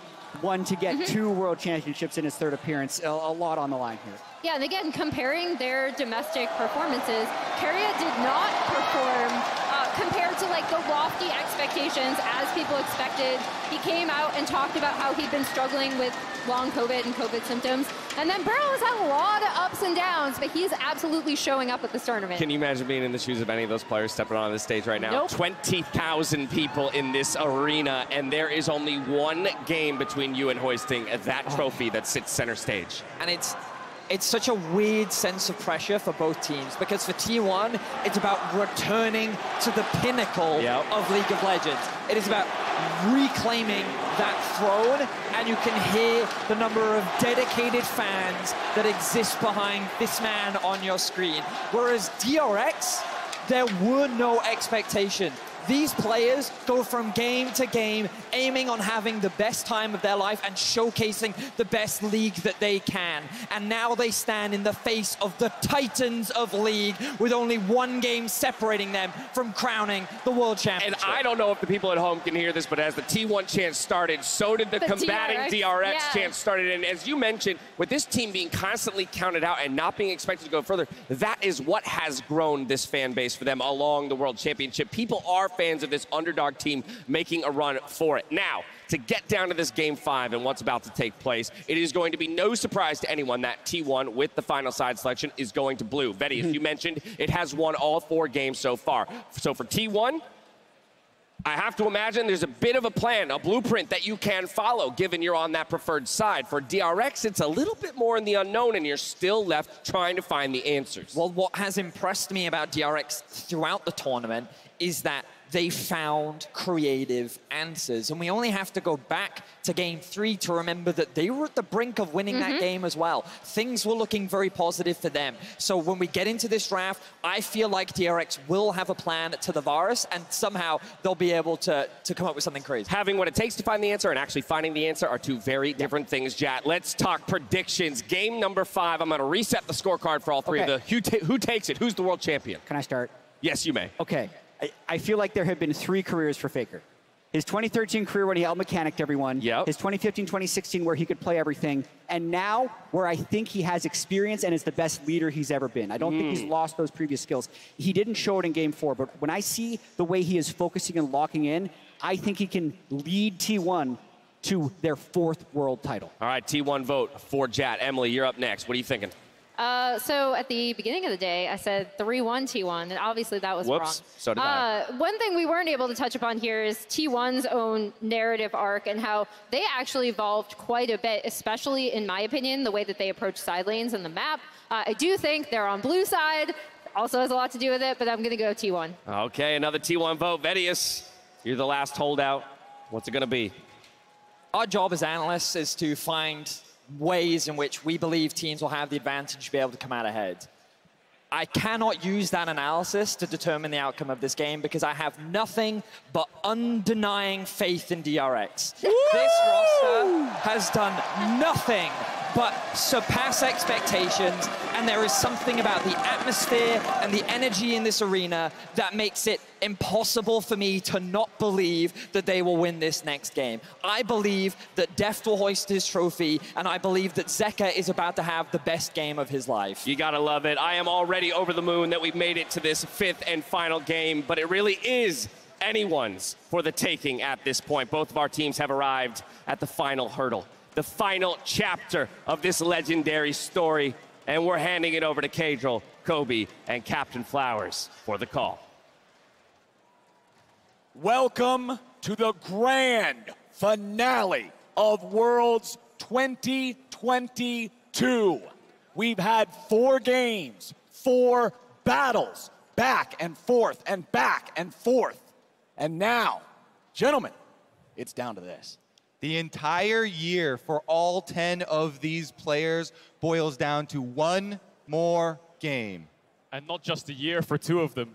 For 2 of them, it's been 9. 9 years in the making since Faker won his first. Deft struggling to get past semis in Season 4. Finally made his way back in Season 12, 8 years later. And now he's 1 game away from accomplishing something that he's never done before, winning a world championship.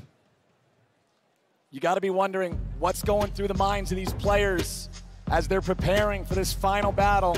I'm sure something is related to the draft right about now, as it is on DRX to solve the red side conundrum. It is. It's the red side dilemma. We expected this coming into the series, that blue side would always be favored.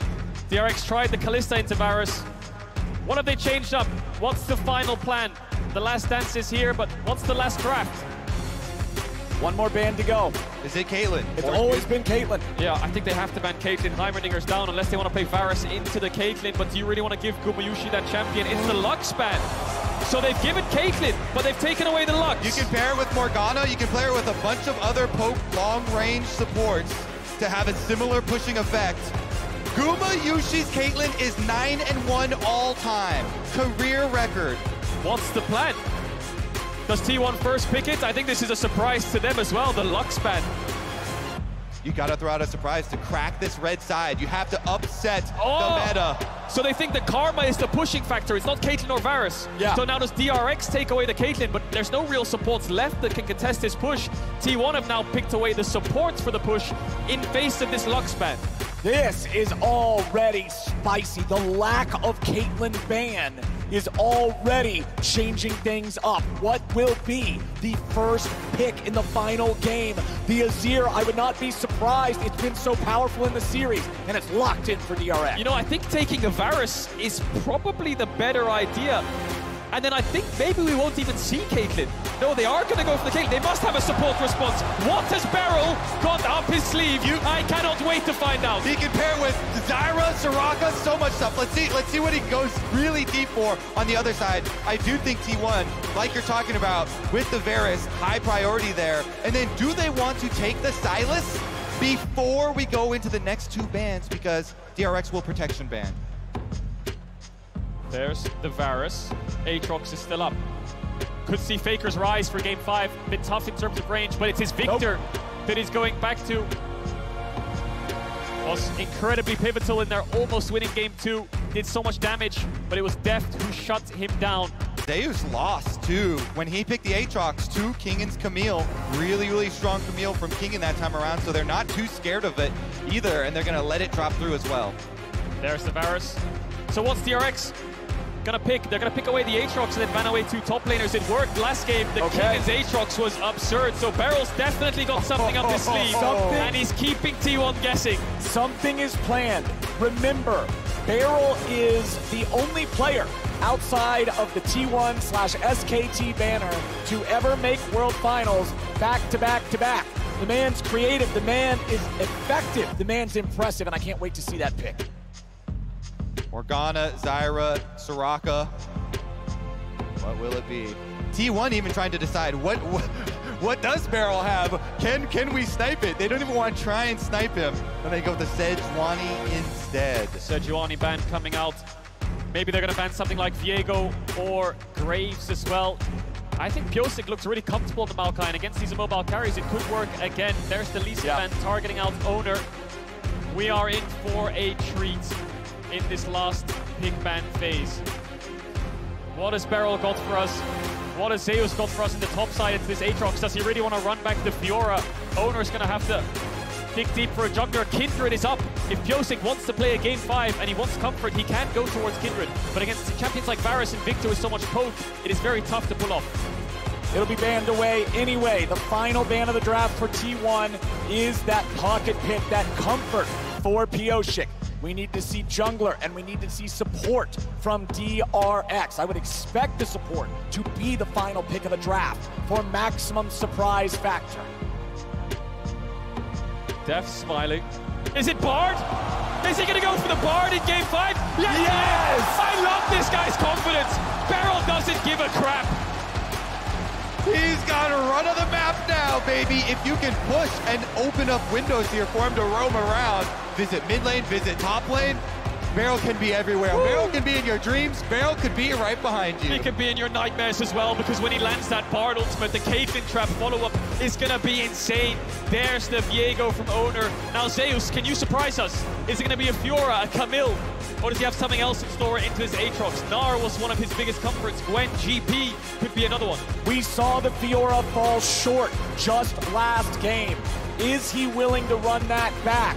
What will he take into this matchup? Zeus has been such a powerful player, such a standout factor, such a game winner for T1 throughout summer, throughout this year, and it's Gwen into the Aatrox. Pulling the Gwen back out here. We'll see about the jungle pathing as well, if they can get up there. Those plus the support timings heavily influence that scaling. Gwen, if you can get to multiple items, what a monster. But here's the problem. T1 are very low on engage. They don't have a whole lot of ways to start the fight outside of corruption. Hecarim for Pyosik. Both these teams have thrown everything out of the window. They've come in with different strategies. A little bit of comfort as well. Pocket picks a piece. It's the last game of the year. It's the last game of these players this year. And they're going to put all the cards on the table. DRX have drafted Caitlyn, Bard, Hecarim into these immobile carries. And Zeus has gone for Gwen to get advantage over Kingen in the side lane. This is it. This is your Game 5 draft. This is T1 versus DRX. The Hecarim and the Bard of DRX going up against the Gwen and Faker's Victor yet again.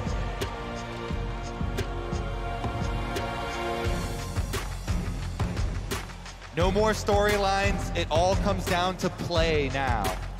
One game in front of you. Execute on the draft. Caitlyn finally let through in the last game of the year. Paired with Beryl's Bard, will it be enough? Will Faker break another record? Will Beryl be the first person outside of the T1 organization to do it back to back in terms of getting those two titles? Fell short last year in the finals in that Game 5 Beryl. He lost to EDG, but now he's in another Game 5.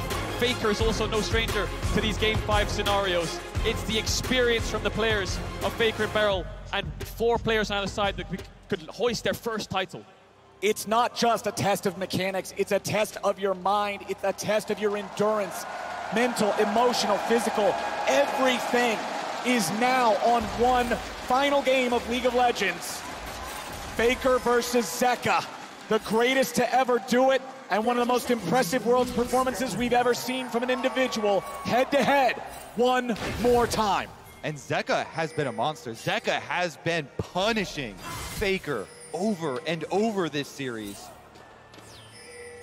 Level 1s seem a bit stock standard right now. Keria's very deep in the enemy jungle. I think DRX know that he's around there. Beryl's gonna base and swap over to Sweeper. We'll see if Keria can find a little bit of support gold here. T1 want to invade. It's a Hecarim. Hecarim is so weak level 1. It looks like they want to take away that buff.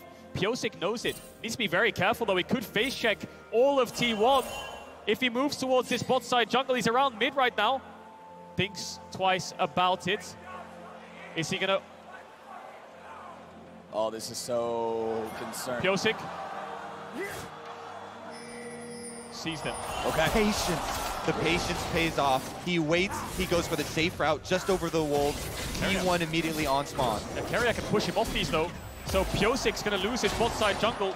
Try to keep the Q stacks and then move towards Raptors, clear up. What can DRX do with this? Gumayushi, they're gonna try and zone him away from the lane, try to deny him some creeps. That means you're gonna lose out though, because Owner got level 2 off blue buff, so now you're pushing the lane away. Jungle coming down to help out Guma and Keria get right back to lane. Yeah, Guma will pick up all the creeps, gets the experience, might lose a couple in terms of gold, so DRX get the wave in, and they're facing a split map scenario, but I think Owner will go through mid to top side and try to control these 3 quadrants. And it's really smart getting the early level 1 invade on this Hecarim. Very vulnerable champion to getting invaded upon. See if Pyosik can salvage some of this. Zeka, mid lane pressure, definitely has a big part in if he can get something back. It's just the blue buff that was stolen away though, and DRX saw Viego going back into the jungle, so not going to be too heavily hit. And let's remember the state of the draft. It was Caitlyn left open, but it was Karma picked first. That means T1 really wants to be able to have push, wants to be able to have control in this bottom lane early. With the Karma and the Varus together, you can see Zeka pushing in Faker here early on in the mid lane matchup as topside Zeus has lane control versus Kingen. In terms of the state of junglers, you can see it's still just Oner pathing through his jungle. He skipped Krugs, going towards that top part of the map. Pioshik's already done his recall. Yes, he has at that. Just clear off red quadrant, very low health he was. You recall early for Hecarim, it's not that bad. You can still get your boots for the extra move speed, the extra damage conversion there, and go clean up his Gromp and Wolves. As we said, only the blue was taken, so not too heavily hit. There's no vision right now either. Yeah, he can smite this grab and go for it. Yeah, he could, but I think T1's bot lane are very cautious. TP on Varus, of course, into the Caitlyn. And this really stinks for DRX. They need this Caitlyn lane to get the push and start poking the Varus on the tower. The Karma is the factor that allows T1 to push back against the Caitlyn. Zeka needs to react to this flash W from Oner. He needs to react to it, otherwise he's going to die. Oner does not give him the time. Zeka flashes late, and T1 takes first blood. Genius move here from Oner over the back of the Raptor wall, and it's even worse for Zeka. He flashes afterwards and still dies because Faker's got the Q-empowered auto in the air. Oner testing Zeka there. Zeka failed the test. First blood over to T1, and that kill will get him a Caulfield's in base. Oner now going to cycle back through his camps. Pyosik struggling to find anything. All these lanes from DRX are getting pushed in. The Aatrox, the Azir, the Caitlyn are sitting on the tower. If Zeka reacts to this flash W, then it's just an even trade and he'll TP back, but he doesn't. He steps back into it as he gets the auto attack weave in. And like you said, Kobe, to rub salt in the wound, he flashes and dies. Yeah.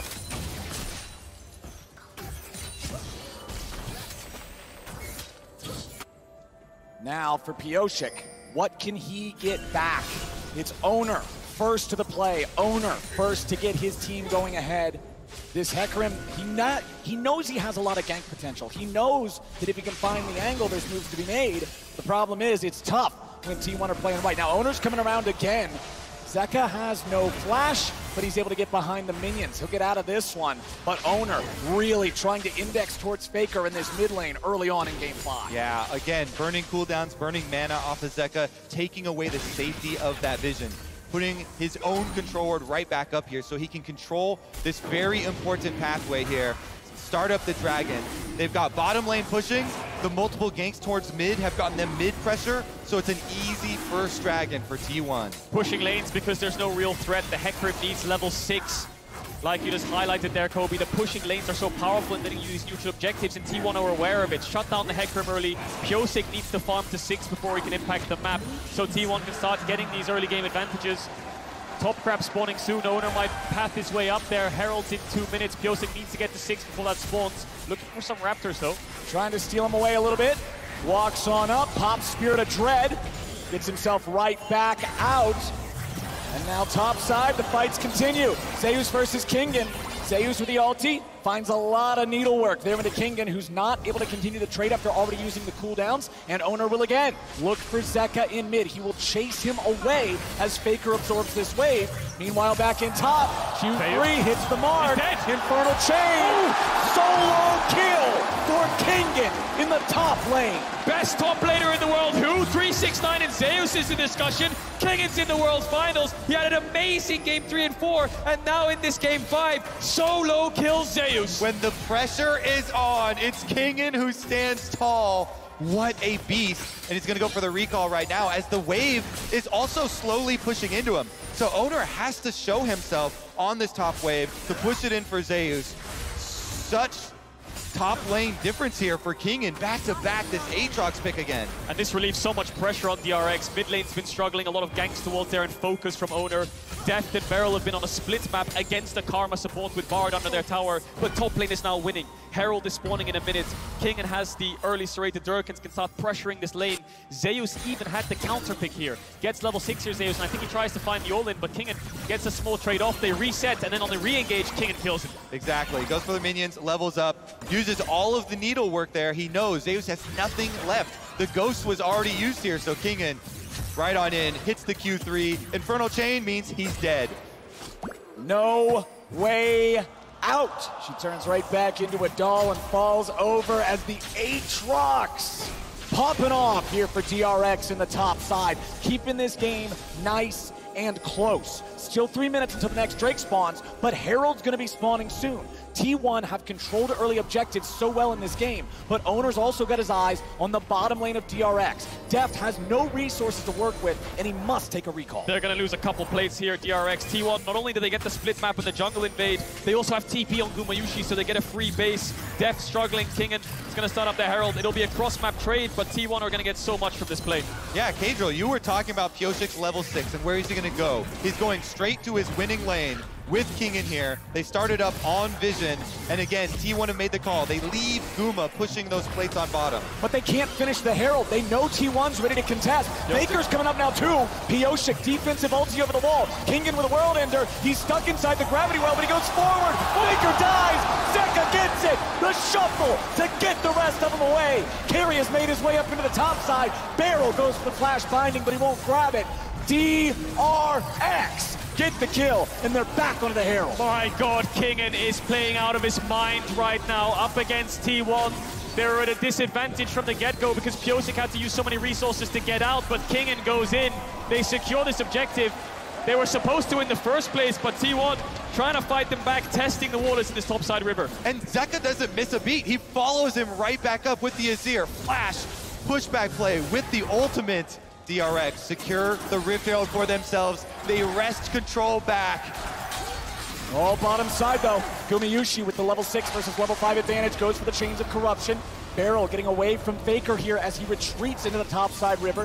Faker will chase him as long as he can, but Barrel is already gone. Let's take another look at the Rift Herald fight. Okay, so this is the setup, and you see both mid laners coming over through the river. Because Piosik goes on this run through the enemy jungle, has to ult all the way around the outside. Kingen then is the one who takes charge. Goes right at Faker. Zeka, no hesitation, follows him to finish it off, and then pushes out Owner and Zeus so they can refocus on that Herald. I wonder if he wants to push them in instead, and he's trying to finish off Faker as he dash forwards. Nevertheless, they get the kill, and they get the Herald. Kingen landing all the sweet spots on that Aatrox, moving back to one top. Dragon's up in 40 seconds. Beryl, of course, we saw off screen. He missed the flash Q like you highlighted, Flowers, and now he needs the level 6. They have the Herald if they want to brute force through a lane, but I feel like they need to repay Deft in this lane disadvantage with the Herald. And I think where he goes with that level 6 you're talking about is straight at Faker. That is a no flash victor now after the last play. So Bard ultimate is prime. The Drake in 20 seconds. The first one already in T1's pocket. You can see them trying to maintain control over the bottom side river. Barrel gets a stun into the wall on Carrier to even out support health bars, but it's Piosik being found by Owner here in the river. He's got to retreat. Viego's going to take care of him there in that 1v1. And with the enemy jungler half HP, T1 has control over the river to start the Drake. Now there is a control ward for DRX. They're going to see what's going on here. So Owner drags it outside the wall where there is no vision, but he does not have the confidence to stick around. DRX is still willing to contest this. Kingen is the only reason they can contest this. He pushed in top all the way and he's moved towards mid. T1 wanted to start it up, but the Aatrox was collapsing down. Now in this 5v4 scenario, DRX will start it up. Zeus has TP. Kingen can TP back top though. Exactly, it's a beautiful plan. They can make the play on Dragon, force 5v4, and then just have Kingen teleport back to his top turret. Well, the Dragon's low. Owner's coming in. Is this going to be another steal? Barrel will block it with the CC. Beautifully buffered from Owner with a Heartbreaker to escape the Bard ulti. And that's DRX tying up the neutral objective count. Kingen here, going to go for the recall to purchase and then go back to top side. Because the wave already dealt with here at the tower from Zeus. Cannon minion moving in. No flash on Faker. Piosik has the ult. Zeka has the shuffle. He's not going to get the angle just yet. Piosik looking for it. There's your engage. Knocks him back out of the gravity well. Knocks him into the shuffle. Knocks him to his doom.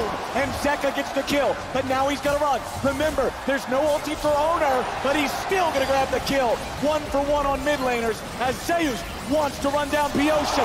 Owner's ready to follow. Stolen his eel body. Means 2 for T1. They're not out yet. Owner now going to ult over the back of the Raptors to escape. Here comes Kingen. Kingen's ready to go. Zeus is trying to retreat. Q1, Infernal Chains. Q2, but Q3 ain't gonna hit. Zeus walks out. Faker falls, but it's the younglings of T1 and Zeus and Owner that carry him through the play. DRX are focusing down this mobile Victor, but they're ready to respond. Owner gets a couple kills back. Zeus chases Pyosik away, and it all comes off the back of this engage in mid, Kobe. Exactly, Zeka starts it out. He doesn't want to fully commit at the beginning, waiting for the Hecarim here to get just close enough. Ults Faker back into the wall. They know he has no flash, so he can't disengage, but Owner's not gonna let them get away with that one. Nails the stun onto Zeka, then picks up his body and is able to use his ear to get over the wall to follow up on Zeus's play. Owner has targeted Zeka twice now with that Spectral Maw, and twice now he has found his mark. T1 are fighting back. Herald used mid. Little bit of gold over to Zeka. Mythic in his favor, has the Ludens already. Faker has flash up. Zeka's ult's coming back off cooldown as well.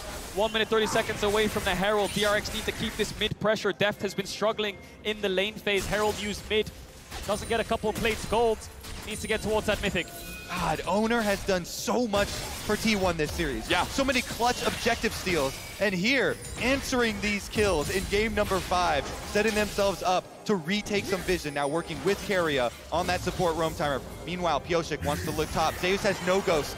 Zeus also now without the W. Gwen is not immune. Pyosik with a devastating charge, bringing him right back into the range of Kingen, and Pyosik gets the kill.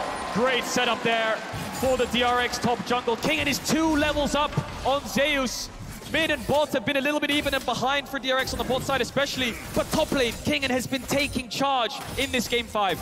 And now bottom side, it's Gumayusi and Keria trying to push up as they know their top side has just taken another hit. Gumayusi and Keria, without having to deal with turret plates anymore, should be able to find the first turret of the game right here. Yes, they will. It's Gumayusi getting the credit. They've been so powerful, so reliable, and they showed it. The first pick, Karma. Instantly locking this one in. They pay their team back. They take down the first turret. Massive gold lead once again for Guma. And this time, he's on the lethality Varus, so that poke is really going to sting. It is indeed Kobe, and Barrel's looking to cancel some bases there, try to stop the backs, try to give DRX more time around mid. Pyosik might look to get Faker's flash again, but Zeka gets stunned up. Barrel just trying to move up and down the river. Bot tower is down, so the Bard is free to roam. And we can have them roam over to that Rift Herald. Rift Herald number 2 just arriving to the Rift now. So we'll see about this setup. No hesitation from DRX. They're helping Zeka get the mid push first. And they're grouped up as a team. They're looking for picks. They're seeing what they can do. Meanwhile, T1 again, they've got Guma on the bottom side, and with Guma channeling this recall here, looks like they, not gonna go for it. Teleport comes out here from Zeka though. Guma also has a teleport to be able to join up. DRX have started the Herald, but T1's ready to fight for it. They're gonna bring Faker in with a TP now too. Caitlyn trap hits Zeus. He's gonna lose a little bit of HP, but a lot of patience being lost on the Herald now. Down to 1600, down to 1100, it resets. And now what about the fight? Pyosik at half HP. DRX still grouped up. T1 still trying to contest for this. Herald at 7,000. Kingen back into the pit. He stands alone from the rest of DRX now. He'll continue holding Herald aggro. This could be the decider of the championship. Kingen off the side. Pyosik getting chunked out. T1 get the Herald. Dragon's coming up pretty quickly here in 16 seconds. DRX gonna retreat through mid lane. No, Zeka's gonna put some damage on him. Kingen stayed on the flank. He's gonna look for it, but a flash out from Faker keeps him safe. World Ender is a very important cooldown on a very fed member of DRX, but they've got prio, they've got first shot here with the bottom side objective now. And they can just trade it. That's actually a pretty good trade for them, getting secondary tower. T1 though, you look at the response instantly with their macro. Owner goes top side, they've got the Rift Herald, they're gonna shove down these towers and make a hard push. They might look for tier 2 as well. DRX have to use a lot of time to get this dragon down. Kingen's moving up, should be in time to cover it, but look at Faker, he's trying to back up the top jungle of T1. Trying to look for that second tower will be a huge gold injection into Zeus if they can get it. Kingen needs to be very careful here. Faker is still around. Keria showing mid. Deft backing up his top laner. Zeus goes forwards. Zeus trying to look for Kingen here, but Zeus losing a lot of HP. Still has the big shot of needlework. Throws it out now. Kingen's gonna keep chasing him off. Ace in the hole, only hits Owner, no big deal. T1 will get the one turret there in the top side, but a defense on the tier 2 from DRX. Small gold lead for T1, but DRX have that second dragon. Mountain Soul, incredibly powerful the longer this game goes on. Can negate a lot of damage in these team fights. Zeka's gonna pick up the blue buff. All tower is still up for T1 though. DRX yet to crack one open. T1 have found two. Guma has been so good with this Varus, with these snipes. I want to see what he can accomplish this game because the slow reduction on the Boots of Swiftness works on self-slows as well. We'll see if that means the difference between hitting the snipe, hitting the critical kill. Pyosik, though, making use of his move speed on Hecarim has been very lithe. DRX's comp is very good at punishing no-flash targets. Bard ultimate, the shuffle. Here it is! Oh, but he misses. Gumayusi stepped forward to dodge, and now he has to flash to be able to get away. T1 will lose that critical summoner spell on their AD carry, but Faker's now the target. Devastating charge, onslaught of shadows, but not enough damage.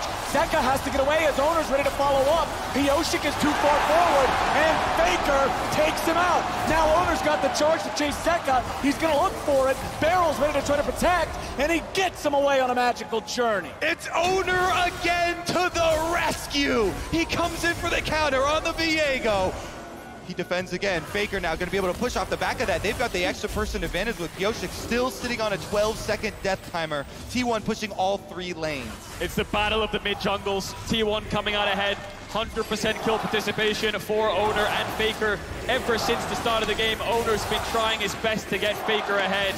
He is marginally in levels. Look at this again. Faker no flash lands the fear onto Faker, but Zeka can't do a lot of damage right now, and Owner is there to follow up. Flash stuns Pyosik, who has no ghost. They get the reset on the kill. They chase down Zeka, but he manages to get out. Every time they go at Faker, he unloads a big combo.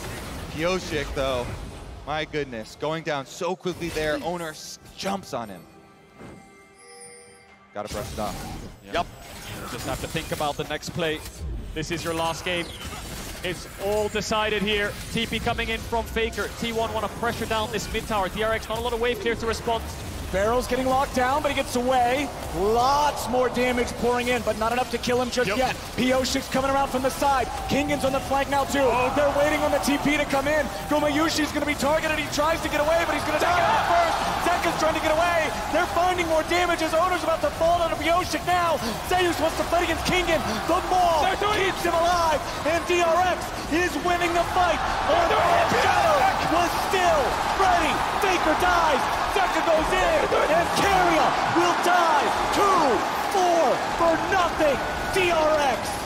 Pyosik brushes himself off, he gets back up, and he gets the engage to break the game open. That's going to be DRX on Baron. They take down 4 of T1.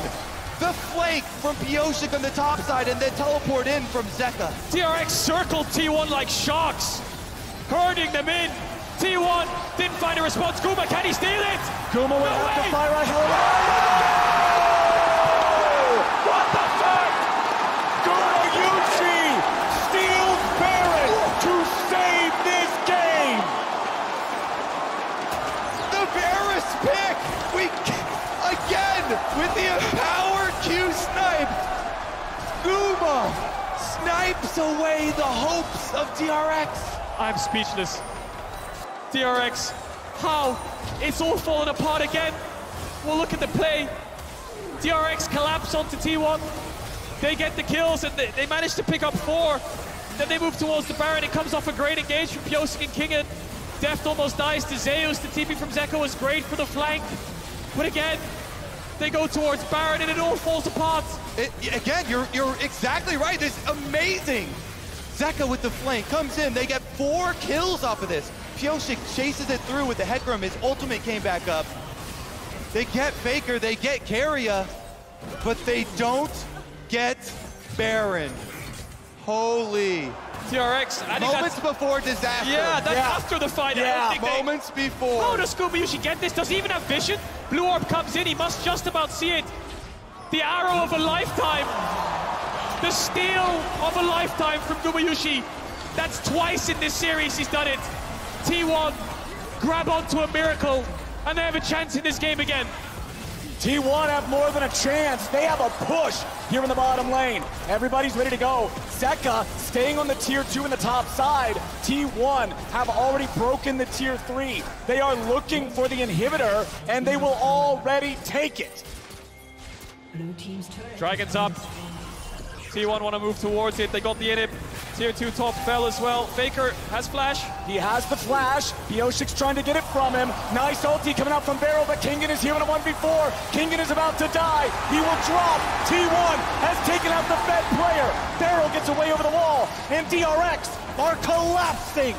T1 are running this game now. The push in mid comes through, but Zeka's here to respond. Dragon is up, so that should be a pretty easy exit objective. 2,000 gold lead for T1 right now in this game 5. The power of a single ability, a single steal. T1 picking up the kills, they pick up the Dragon in the aftermath. That will haunt Pyosik forever. They need to stay composed now, DRX. The siege is over. It's heartbreak again, but they've never failed to bounce back every single time. Level-headed, 2 items on the Caitlyn. Azir will be their late-game insurance, but T1 just got a massive injection of gold. Absolutely incredible from T1. When the pressure is on, leave it to the winningest organization in the history of League of Legends to have the players, to have the composure, and to have the skill to claw their way back.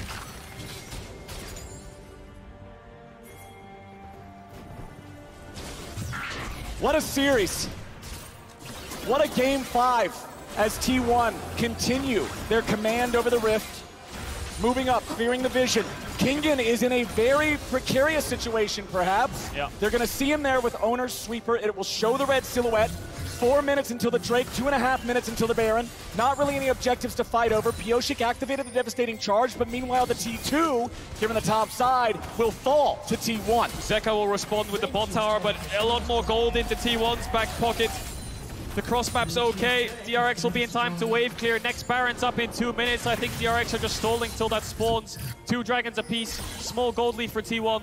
But I think it's going to be pretty even around these fights. It's going to be very nuanced onto who can find the carries. Can Kingen land multiple Qs? Can Pyosik find the engage onto Gumayushi? No Mikhail's up just yet. Yep, again, you talked about it before, Kadril.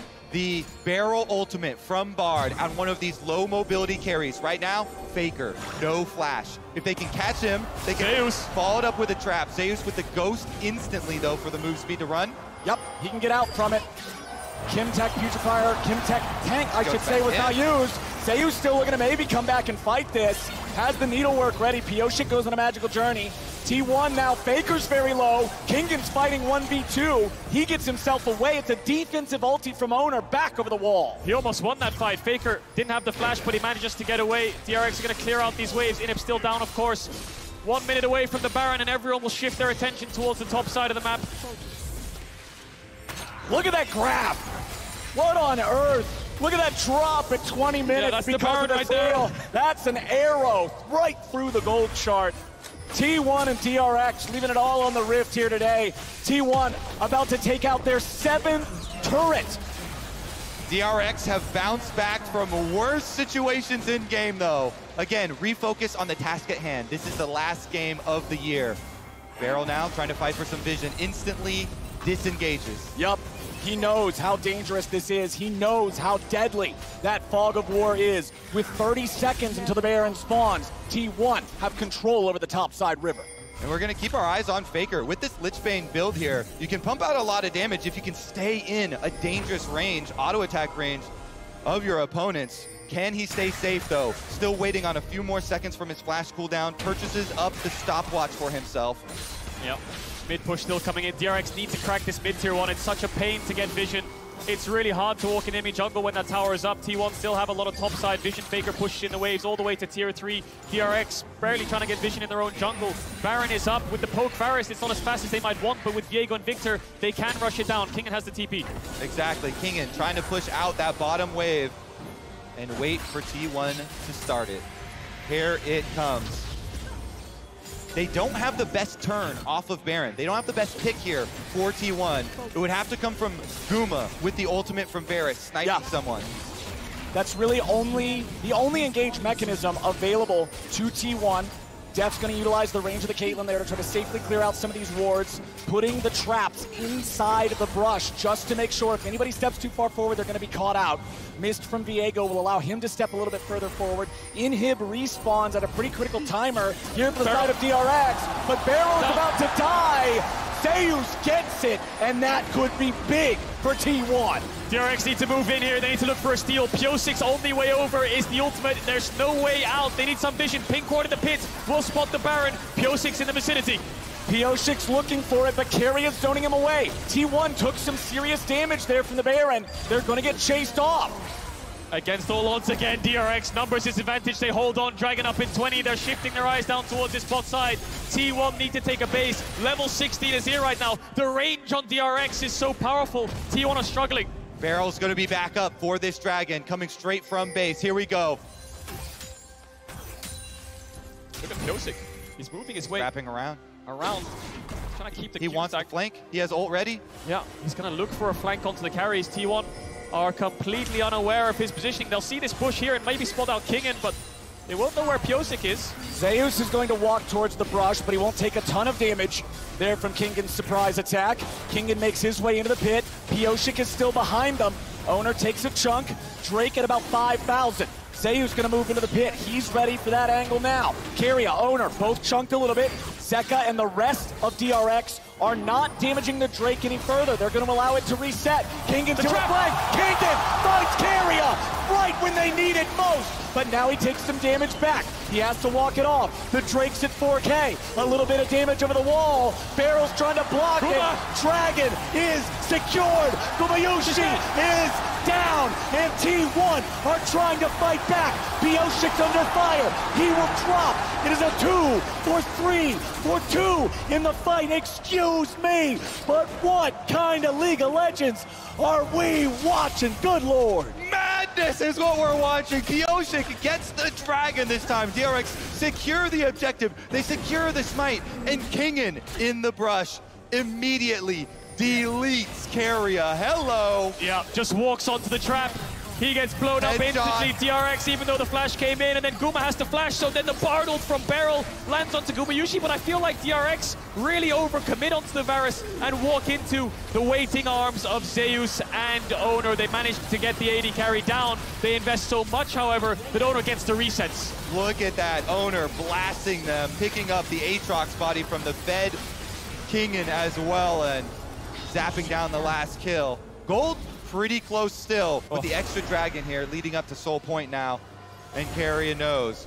Walking into that trap, into that brush, into that Aatrox. It's the same story as the entire series. Gold lead over to T1, Dragon lead over to DRX. They're on Soul Point. They're happy waiting the game out. Deft's getting closer and closer to that Infinity Edge breakpoint.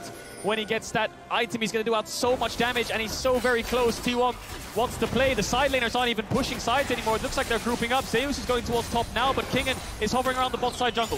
DRX have mid pushed out. It is a lot of focus here on this mid lane. Both teams now taking an opportunity, resetting a little bit. Baron is on the map, no Drake for 3 minutes. Critically, DRX did get the objective in that last fight. Zeus gonna back away as he sees Beryl here. DRX still maintaining a defensive position, seeing if there's anything to find, but Zeus gets away with the blast cone. The game, only 2,000 gold apart, 30 minutes in. Now the Infinity Edge, active for Deft, is going to be a big difference maker. Zeus close to the Rabadons as well. A moment to take a breath. And San Francisco, are you not entertained?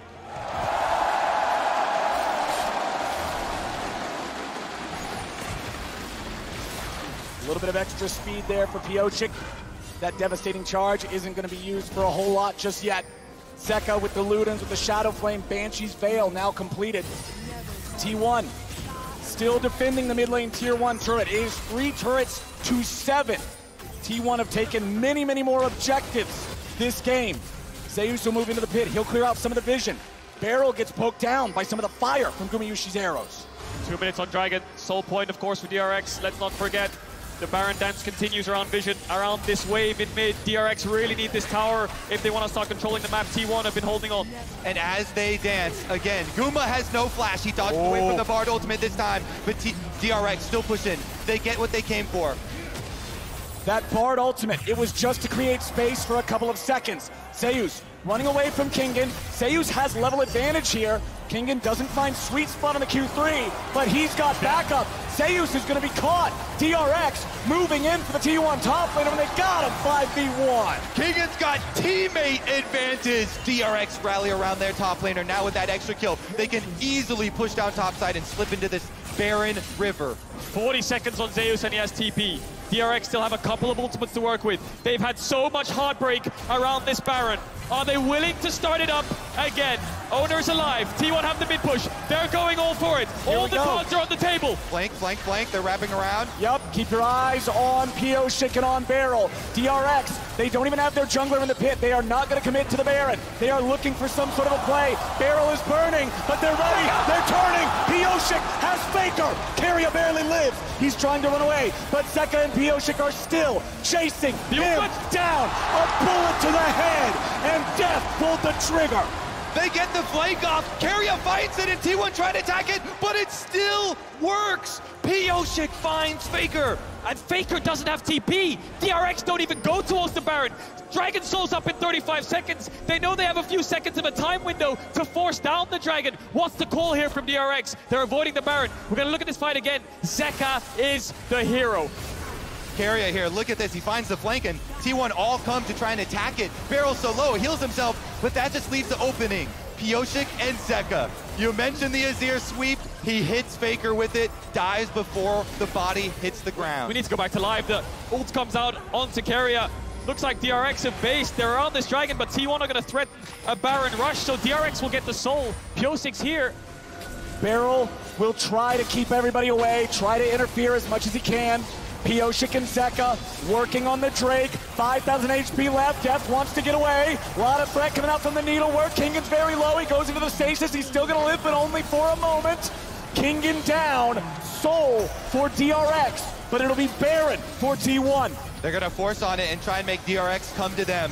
5v4 advantage. They're burning it down. Owner has smite. Pyosik does not. No Kingen. No Kingen. This has to be a no-go for DRX. They will back away now. You're absolutely right, Flowers. Deft was really low HP as well. Had to use the summoners to escape. T1 managed to get the Baron in trade for the soul. DRX were trying to stall them, so they just ran headfirst into them to force the fight. Pushed back Deft, killed Kingen. And now what can T1 get done with this Baron? The soul will last forever. The Baron's only going to be up for a couple minutes.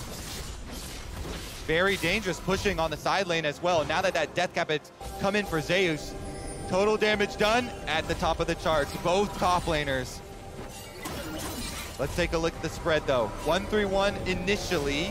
Zeus doesn't see them. They've gone back to base. It's the outline. Zeka gets the Rabadon, so this is here getting closer and closer to full build. This is the game 5 we were promised. This is the perfect ending to this series. Both teams are just battling here in game number 5. Deft with the Caitlyn working on that 4th item. It's not been a fantastic game for him, falling behind early on. But now that he's fed, now that it's late game, things are going to be a little scary. Faker at half HP, Ace in the hole, doing a good job chunking him out. And DRX, they've dropped the Sun Disc there in mid. But there's nothing to play for here on the top side. Baron still under the possession of T1. DRX make a nice hard push on mid and top lane to try and nullify and reduce the amount that T1 can get with this Baron. They're just trying to delay, because then they come out ahead with the power of this Mountain Soul. Oh, nice. Baron buff wasting away. Yeah, and Deft's getting closer and closer towards that Bloodthirster. Caitlyn can become so powerful. T1 don't actually have a reliable auto-attack champion other than the Viego and the Gwen. Their AD carry is a poke champion, whereas Deft will get closer to 6 items. Azir as well. Such powerful late-game scalers that will melt through T1, so they want to push their advantage while they have this Baron buff. Only 1 minute left on it. And remember, the only real catch or engage on T1 is the ulti from Gumayushi. He was the hero with the arrow back at the Baron, but now T1 are trying to use what's left of this 45 seconds of Baron buff. Look at these wards behind T1. They need to be really careful if they overstep. Kingen can TP behind them. Zeus will be ready and waiting for Pyosik. Pioshik's gonna have to hold out of this one, you would think. No! Gumayushi gets the kill, and T1 are 5v4. Guma nailed him with the chains of corruption, and Pioshik falls. 40 more seconds on his death timer now, and look at this, the brush play from Kingen. Can he pull it back? Baron buff falling off in 15 seconds. Bot lane inhibitor is open. Zeus might be caught here, Kingen. Zeus does not have an ulti. They used it for the pick. Now he's going to try to run from Kingen, who keeps the chase going. Q2 finds him. Q3's not going to get nothing more than a chicken. DRX still trying to hold on. Deft backing away. Zeka backing away. T1 looking for the inhib. You would think they should be able to find this one, no problem. There it is. T1 take bot lane inhib for the second time this game. I can't imagine how much pressure all of these players are under in this game 5. T1 managed to crack that inhibitor like you highlighted, Flowers. But they still have the Mountain Soul. The pick didn't net them an end. Elder's up in 2 minutes 20, Baron's up in 2 minutes 40, roughly the same time on the spawns. So they're going to need to juggle both the objectives to make sure, most importantly, the Elder doesn't go over for free. So much riding on this next team fight. Instantly picking up as many stopwatches as you can. Guardian Angel over here. Zhonya has been there for Faker. Yeah. He disengages. This fight means everything. What a series. This one's delivering, man. Everything I hope for. What? Everything I hope for is what we're getting, and now we're seeing so many champions get so powerful. Just like it's been this whole series, it's gonna come down to execution. Yep. It's gonna come down who can really stand tall in these biggest of moments. It's gonna be a very fitting ending to what has been such a beautiful story between these two teams. T1, the bounce back and the struggles from MSI, and DRX, the surprise to the world. Elder up in 1 minute 20 seconds. Trying to contest a little bit of bot side vision here. T1 looking to see if they can find a pick. DRX don't have to deal with a Baron anymore, but they still have to deal with walking into the fog that is their own bottom side jungle. T1 will clear out any wards they come across. They still have a small gold lead, but at 39 minutes into the game, it's not that big of a deal. Bloodthirster for depth. A little bit of extra survivability, sustainability here in the fights. We've mentioned multiple times how little CC T1 have to work with. They gain so much from being at the objective first, forcing DRX to go through these small pathways, let them hit the skill shots. Guma on the front line. Guma's on the front line. Ace in the hole is only going to hit the shield. The last time T1 went to a Game 5 in a World Championship was against Damwon, and it came down to an Elder Dragon fight. Here we are, a year later in the finals. Same story. Barrel goes for the ulti, but Faker has fast enough feet to barely dodge forward out of it. Guma no flash, Guma no ultimate. Owner blows up the blast cone though. Kingen finding his way around. This Aatrox, a pest in the T1 side. They're going through mid though. Yeah, they're going through mid here, T1. DRX are pinging this top wave. There's a threat of an end. Kingen's on the flank. Kingen's looking for it. He has been the X factor, but Barrel's gonna die. He barely gets away. Pioshik's in the retreat. Barrel stays alive somehow. Redemption's coming down, it's gonna heal him up. T1 moved in. Kingen was not able to respond there with the flank. He'll steal the enemy red buff for the upcoming fight. T1 chunking out the health bars, decide to go for the Elder. Kingen's still ready. TP coming back in for DRX. Zeus and Owner here in the pit. Zeus goes over the wall, but Kingen's ready to find him. Q1, Q2 finds his place back inside the pit. Drake gonna slightly reset. Gonna come down to a smite fight. Kingen ult is off. Beryl has the ultimate back up. No carries on the flashes. Look at the trap line. Look at the Caitlyn. He's trying to stun him away. Owner goes in. Owner is down. The Drake secured. T1's jungler trying to do it. T1's going for the base. They're going for the Nexus. Can they do it in time? Kingen comes back. Elder Drake at the ready. But what can he do? Q3. No damage just yet. Elder Drake. The execute. Zeus is down. DRX.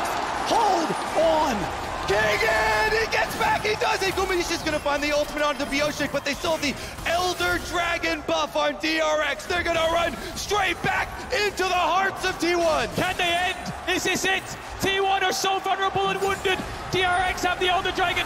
4 members down. It's on Gumayushi to hold the line.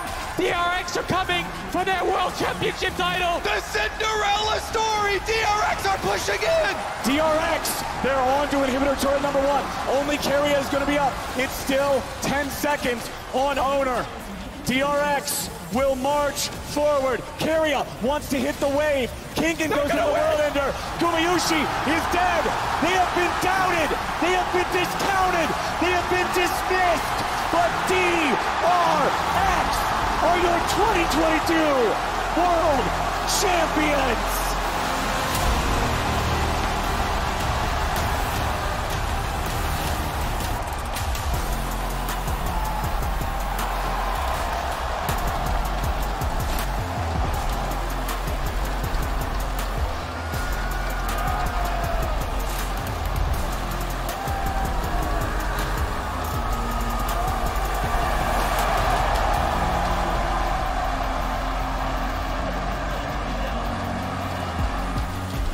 They complete the miracle run.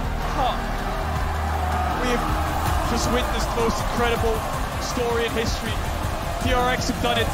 T1 are shell-shocked. They're stunned. No fourth seed had even made it to finals, let alone winning the World Championship. Deft in his 10th year.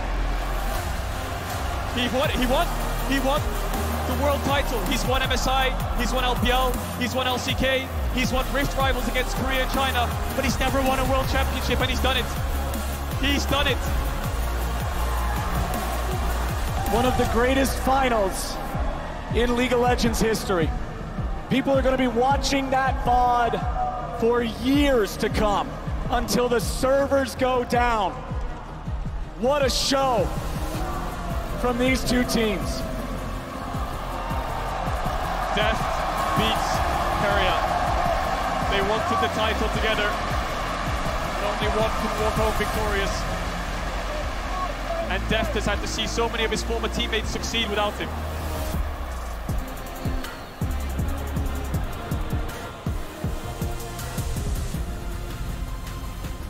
All of the emotion. The whole year boiled down to this. The group of friends that made the miracle run. Through all the objective steals. The mentality of diamonds. Untiltable, unassailable. DRX World Champions.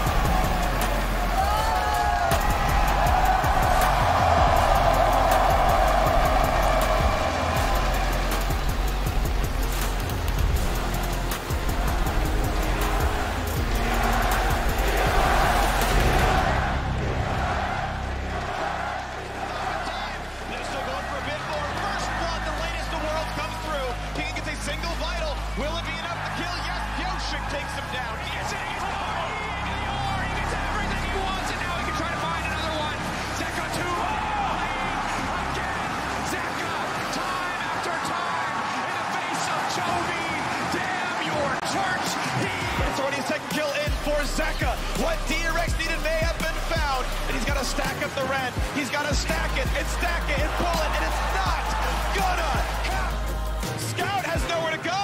Knocked up by Ash and shut down by Death. Yoshi gets the Ocean Soul. DRX don't need a top laner. They got a summoner spell. Thorn goes into the big binder, and he is taken out in his domination for the team. 8 years ago, that fell to his sister team in Samsung White, but today, in the face of insurmountable odds, he stands tall. Faker's lost half HP. Faker is nearly down. Hostile takeover over the wall. Wish from Soraka will heal the mid laner, but Maokai says no. DRX ready to fight back again.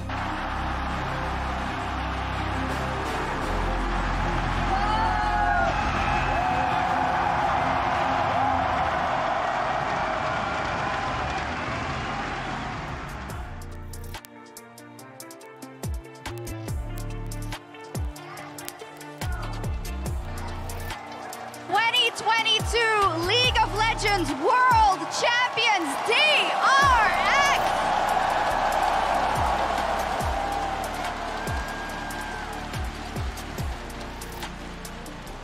my pleasure to introduce you to 3 people that would like to congratulate DRX on their victory. Nicolas Laurent, CEO of Riot Games, John Needham, President of Esports, and Naz Alataa, Global Head of League of Legends Esports.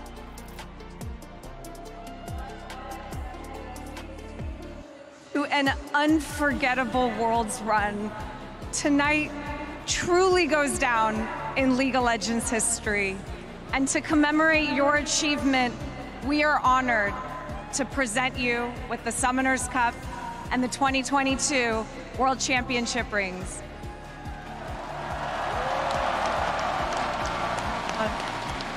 On behalf of League of Legends Esports, on behalf of Riot Games, congratulations, DRX, on your historic victory.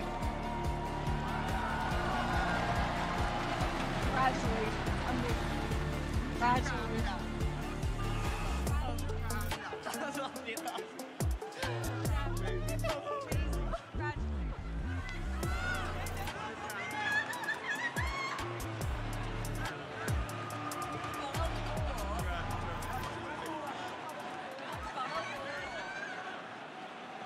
Thank you so much for helping congratulate our champions. I'm so happy I get to talk to them. Thank you, Ji-sun, for helping me. I don't even know where to begin, but I'm going to give everyone a chance to enjoy this moment.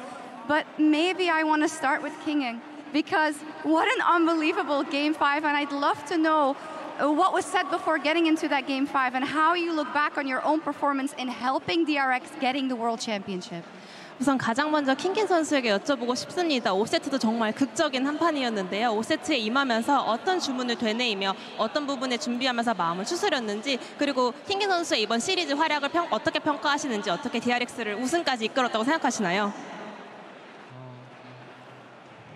일단 마인드 같은 경우에는 저희가 항상 되새기는 게 뭔가 재밌게 하면 좀 영광스러운 이런 자리라든지 아니면 저희가 좀 궁극적으로 이제 이기고 지기고가 중요한 게 아니라 재밌게 하자를 마지막 세트까지 그렇게 얘기하면서 했던 것 같고, 사실 제가 정규 시즌 때는 굉장히 좀 제 스스로도 만족하지 못하고 좀 불만족스러운 경기를 많이 했다고 생각을 해요. 근데 결국 제가 마지막에 있는 거 보니까 제가 이때 동안 걸어왔던 길들이 결국 제가 이 자리에 있게 하기 위해서 그렇게 힘들고 했던 것 같아요. 되게 영광스러운 자리를 제가 하게 돼서 너무 기분 좋은 것 같습니다. So we always have this mindset in our mind, regardless of this, size of the stage we're going on, it's a glorious stage. So I just wanted to make sure that we are having fun, we are enjoying the moment. It doesn't have to be winning or losing. We wanted to just enjoy playing this game. And looking back my regular split, I was underperforming. I was not happy with how I performed, but now I'm the last man standing. I got to realize that every step that I took was worth it, and it made who I am right now. Wonderful.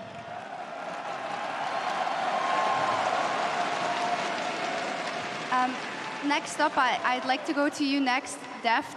10 years of fighting for this, milestone after milestone after milestone, this tournament so far, but now the highest honor in League of Legends. What does it mean to you to finally be able to call yourself a League of Legends World Champion? 데프트 선수 정말 축하드립니다. 10년간의 정말 커리어 끝에 이렇게 리그 오브 레전드 최고의 영광스러운 자리에 오르게 되었는데요. 이번 토너먼트를 통해서 계속해서 새로운 기록을 세우고 새로운 기록을 세운 끝에 이렇게 월드 챔피언이 되셨습니다.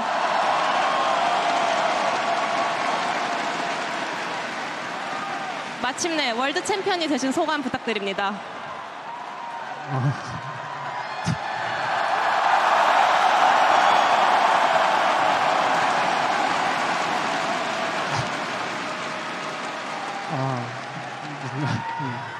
나이도 먹어서 이제 울면 안 되는데 자꾸 울어가지고 죄송하고.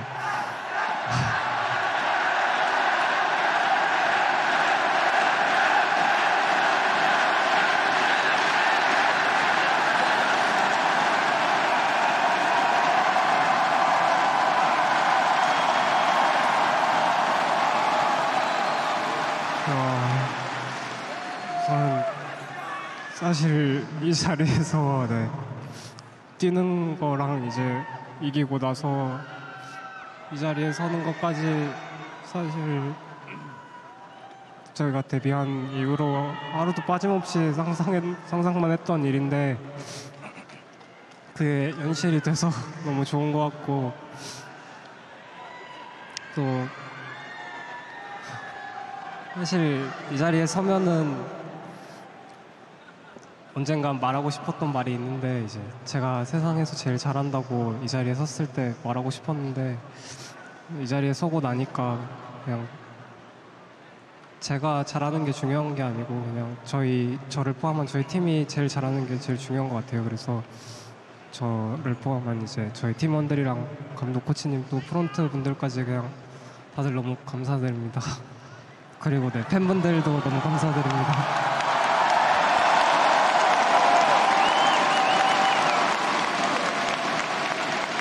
First off, apologies to everyone because I am too old to cry like this, but I'm really overwhelmed right now.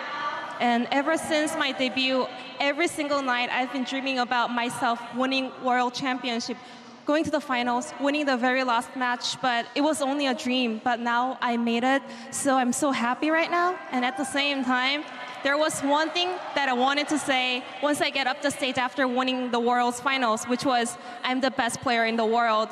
But today,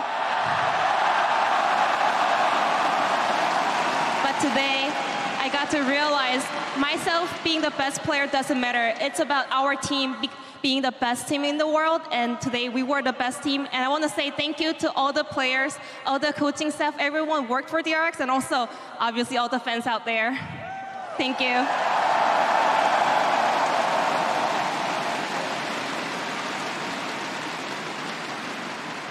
Well, everyone played their heart out today, and not in the least Zeka. Zeka, what an unbelievable year and what an unbelievable rise to the top.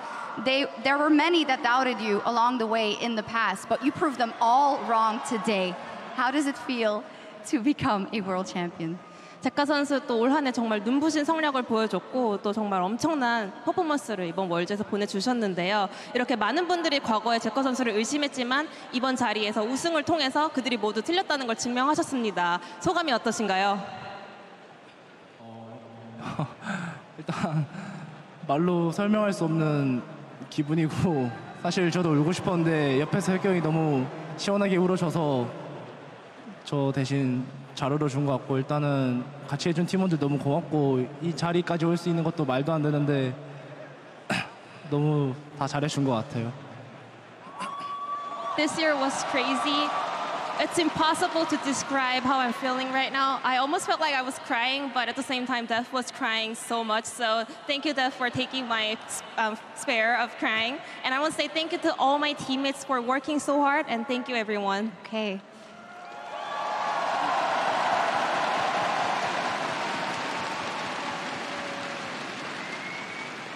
And Pioshik, if I am honest, I think it was quite a difficult series for you in the beginning, but it is unbelievable how you turned it around. Can you tell me about keeping your focus and keeping your confidence in order to bring it home? 이제 표식 선수 사실은 이번 경기를 전부 다 놓고 봤을 때 초반에는 표식 선수에게 굉장히 어려운 흐름도 나왔던 것 같은데요. 어떻게 이렇게 계속 집중력을 유지하면서 마지막까지 좋은 경기력을 보여주고 자신감을 유지해서 이런 대역전이 나올 수 있었다고 생각하시나요? 사실 오늘 경기는 이제 며칠 전 스크림 이런 게 아니고 저희가 시즌 초부터 하나하나씩 닦아놓고 배워나가면서 또 감코진과 선수분들이 다 저한테 많은 정보를 알려주고 너무 잘 가르쳐줘서 되게 이럴 땐 어떻게 하고 어떻게 할지 이제 롤드컵 와서 되게 잘 보였던 것 같습니다. I want to say the result we have today, it's not about how the scrim went like last week's. It's more about every games we played throughout the year, every lessons that my coaching staff taught me and how I should perform at Orioles, how I have to cope with all the difficulties, and it worked out. It definitely did. And then Beryl, a Bard in Game 5, which was unbelievable. Can you first tell me why the choice for the Bard in that all-important game? 베리 선수 가장 먼저 5세트에 등장한 바드에 대해서 여쭤보고 싶습니다. 가장 중요한 순간에 바드 픽한 이유가 무엇인가요? 일단 할 수 있는 픽이 여러 가지 있었는데 그 중에서도 그냥 라인전이 힘들더라도 오늘 경기에서 후반을 좀 많이 가는 것 같아서 조합을 그냥 최대한 맞춰주려고 선택했던 것 같아요. So I had plenty of options, and then I was like, as long as my pick can go through lane, because I realized today's series we were going to the late games, so I was like, I would rather round out the comp for my teammates. Yes, a visionary. And Beryl, you went to the World Championship final 3 times in a row, and you've won it 2 out of those 3 times. You are the best support in the world. What do you think makes you so good and has made you so good these last 3 years? 베릴 선수는 지난 3년간 계속해서 월드 결승에 진출하셨고요. 그중 2번은 우승을 달성하셨습니다. 이렇게 베릴 선수가 지난 3년간 서포터로서 셋째 포수로서 놀라운 활약을 보여줄 수 있는 비결이 뭐라고 생각하시나요? 일단 솔직히 오늘 한정에서는 상대팀 캐리어 선수도 되게 잘했다고 생각하는데 저희 팀이 좀 더 되게 차분하고 잘했다고 생각해서 오늘 경기를 이겼던 것 같아요. Just looking at today, I want to say Kyria also performed really well, but I think our team was the one being a lot more calm and collected. Okay. Pioshik, maybe you know what's coming. When you won your quarterfinal, you did a little victory ceremony, and I saw you did it again actually in Atlanta. Do you feel comfortable doing it again? 팩시 선수 어떤 게 다가올지 이미 좀 예상하신 것 같은데 8강도 승리하고 멋진 세레머니를 보여주셨고요. 아틀란타에서도 멋진 세레머니 보여주셨는데 이 자리에 다시 한번 우승 세레머니 부탁드려도 될까요?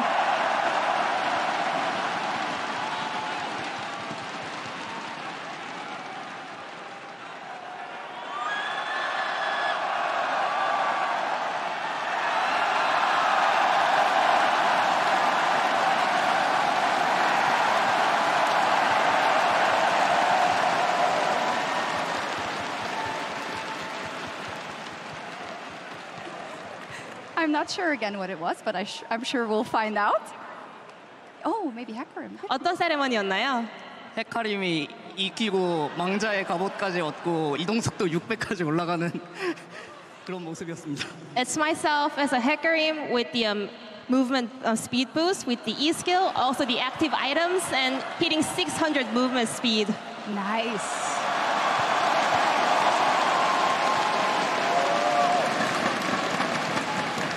One of my favorite parts of Worlds, I gotta say. I have a couple of more questions for you, Deft. When we look back at the 10 years that you've been playing, what has been your motivation through all that time? Because many other players would have given up and would have not kept fighting. 그리고 데프트 선수에게 다시 한번 여쭤보고 싶은데요. 지난 약 10년이 가까운 이런 커리어 중에서 어떻게 계속 스스로 동기부여가 될 수 있었는지, 사실은 대부분의 선수였다면 정말 포기하고 주저앉을 수 있었을 텐데 데프트 선수가 이렇게 계속 동기부여를 할 수 있었던 원동력이 무엇이었나요? 우선 제가 제일 잘할 수 있는 게 롤이고, 여기서 마저 제가 최고의 성적을 못 거두고 그만두게 되면은 그냥 앞으로 살면서 무슨 일을 하든 실패할 거라고 생각해서 너무 포기하고 싶었는데 포기할 수가 없었던 것 같아요. So I knew that my best talent is League of Legends, and if I cannot be the best player in the world after playing League, I was telling to myself I will not find any success in my life, and I didn't want to give up.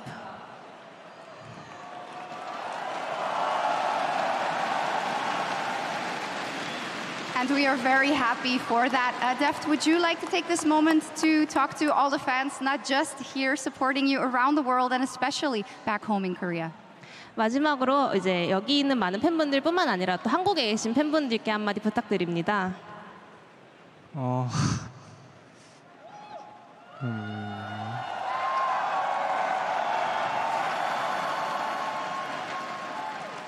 사실 10년이라는 시간이 이제 저뿐만 아니라 팬분들까지도 다들 엄청나게 긴 시간이었을 거라고 생각하는데, 그 시간 동안 정말 제가 힘들 때 쓰러지지 않도록 항상 버텨주셔서 이렇게 이 자리까지 올 수 있었던 것 같고, 네, 다들 오랜 친구 같아서 네, 정말 감사합니다. It's been 10 years for me, and it has been a long time for my fans as well. And they were there always when I was having a hard time. They were there for me. It feels like my fans are my good old friends. I want to say thank you.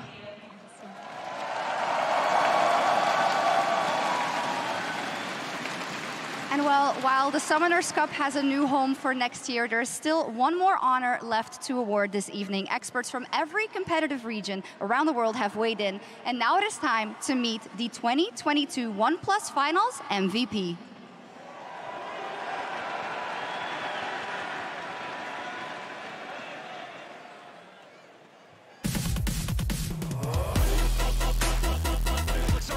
You're still not done? No, we're not!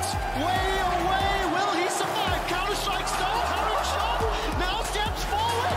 Hop, skip, jump! Kingen first blood! DRX chance! Ro can be like, yo, 5v2, 2 picks, Trimby should know!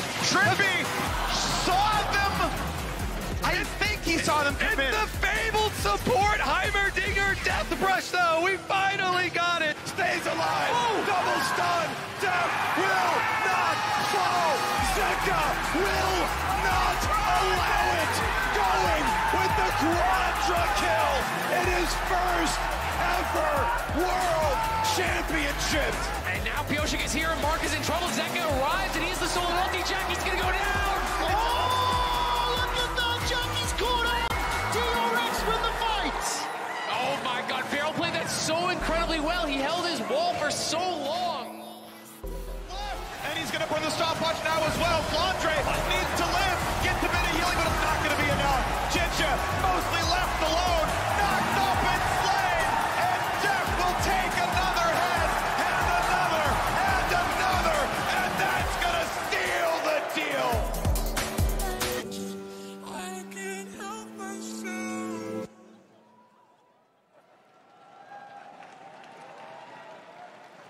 It is my pleasure to introduce your 2022 OnePlus Finals MVP, Kingen!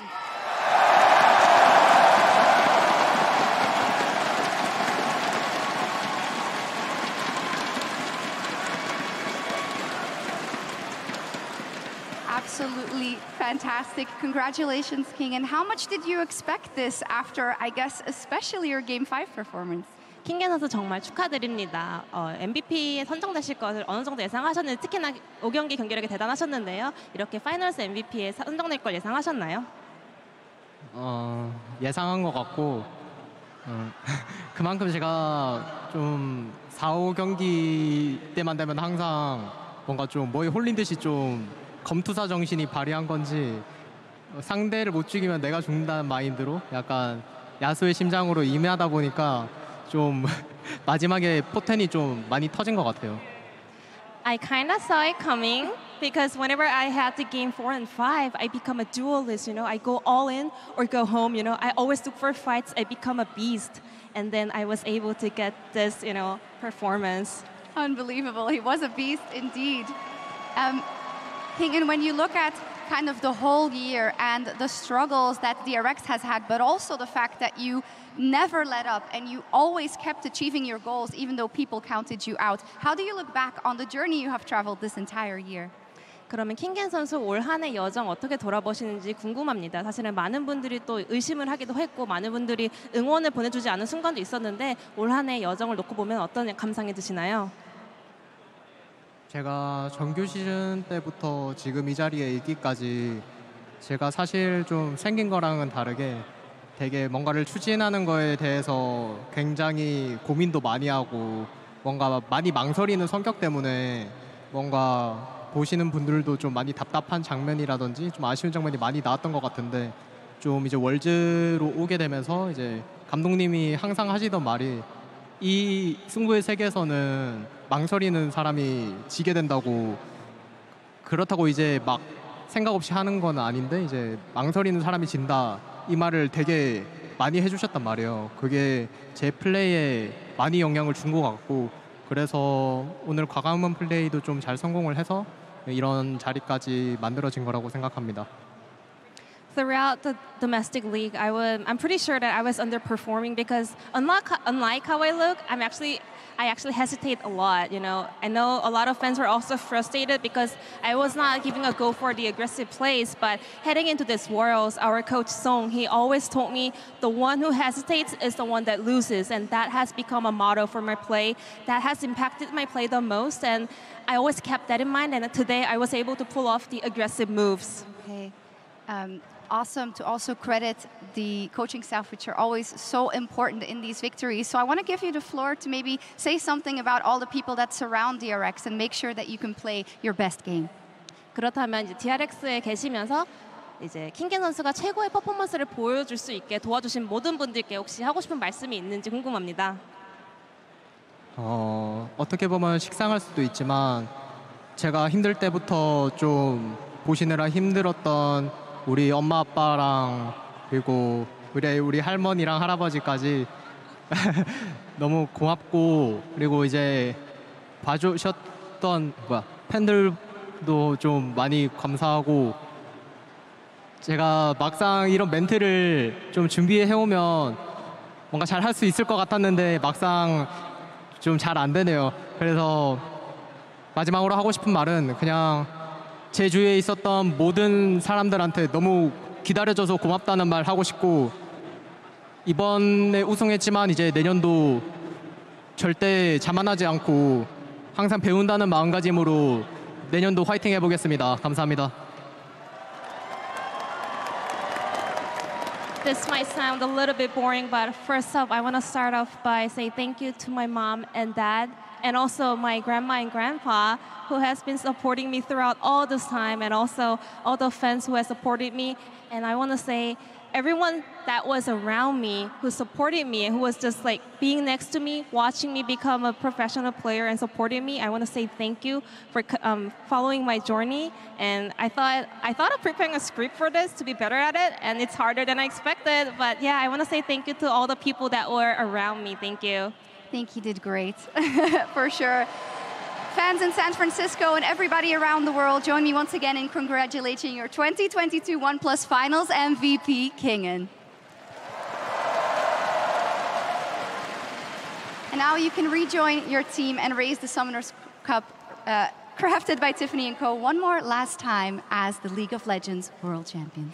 이제 팀원분들과 함께 트로피를 들어올리면서 우승의 순간을 만끽하도록 하겠습니다. 감사합니다.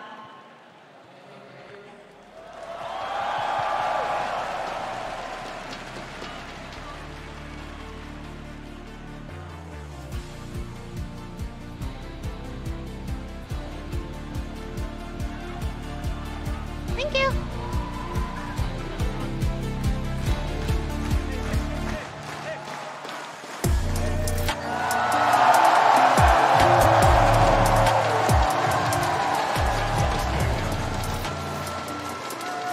And there you have it. DRX will not be denied. Deft will not be denied. His world championship. It went the distance. They were pushed in every possible way. But every member on this team showed up today to bring it home. There could have been like another Baron steal. They got a lot more neutrals. Jesus, man. This is the greatest underdog story in the history of League of Legends. Yeah. There's never been a team in world history that has been underestimated in the way that DRX has. And the thing is, it feels weird to call them underestimated because they were rated aptly. They were not good coming into this World Championship, yet the level of growth has been phenomenal. What an incredible experience it has been to watch this team go from where they started to where they are now. World champions DRX, a team that no one believed possible, have made it. That's the big thing about their story for me, right? Is that they haven't always been this good. Like, they haven't always been they never were, let's be real, projected to win, even at the beginning of today, this World's Trophy. And I think that's what makes their story so much better. And like, this is a massive historic run coming from play-ins, being the first team to come up from that. The way they look domestically, barely qualifying to this event at all as Korea's 4th seed, and then looking shaky throughout until they just kept taking wins and kept taking wins. And it really seemed like they gained momentum even in their losses, right? Yeah. Like they took a step back, they readjusted. They didn't always play perfectly, even in this series. Nope. And that makes them just really endearing and such a testament to, I think, in my opinion, I don't know about your experiences, League of Legends, the game as a whole. And I think I've never seen a team bounce back from bad things better than DRX, ever. And maybe part of that is the fact that two of these players came off of a 2-16 summer split just a year ago. Yeah. Right, the org was 2-16 in LCK in 2021. And because no one ever expected to win, there was never any pressure or fear of doing badly if I'm trying to figure it out, because you saw how crushed T1 was afterwards because there was a massive expectation of success. Yeah. But for DRX, I feel like they were able to enter this amazing mode where it did not matter how many obstacles were thrown in their way, because if they hit it, oh well, right? Life will go on, and because they had that mindset, they were able to overcome more adversity than any other team ever. I think it didn't start that way though, because they themselves talked about how like, oh, scrims are going poorly. We didn't think we were gonna do so well. Even in quarterfinals, we had Juhan kind of backstage talking to Piosik, telling him like, you know, it doesn't always happen all at once, like telling him the story of the Olympian, trying to pump him up after Piosik had been subbed out as recently as the group stage by Juhan. So like, I think, I don't know, the thing that makes their story so phenomenal for me, and I hope the thing that people don't rewrite when they look back on this is like, oh, they were always supposed to be this good, because they absolutely were not. Ask anyone who watched them in the LCK this year. I mean, we had that story at the top of the day. Piosik going from streamer, one-trick Kindred to pro player. Chat telling him, hey, you want a Kindred skin? You don't think there's enough? Go make one. Go make it happen on your own. We're getting a And Kindred if skin. we don't get a Kindred skin, I will lose my mind. But that's just one. That's just one of the many individual storylines. Of course, Def being the person at the forefront of everyone's minds when it comes to a near decade-long career that culminates in taking down the only other person probably on the planet that could rival the longevity of your career and be the perfect opponent to take down in ascending to that level. And that is the craziest thing when we think back to the trailer that we saw as we getting closer to Champion Select. Deft was saying, I wanted to be the best guy in this school. I wanted to be the best. It took him 10 years, and it took a world championship, but now he finally gets to say, I was better than that guy.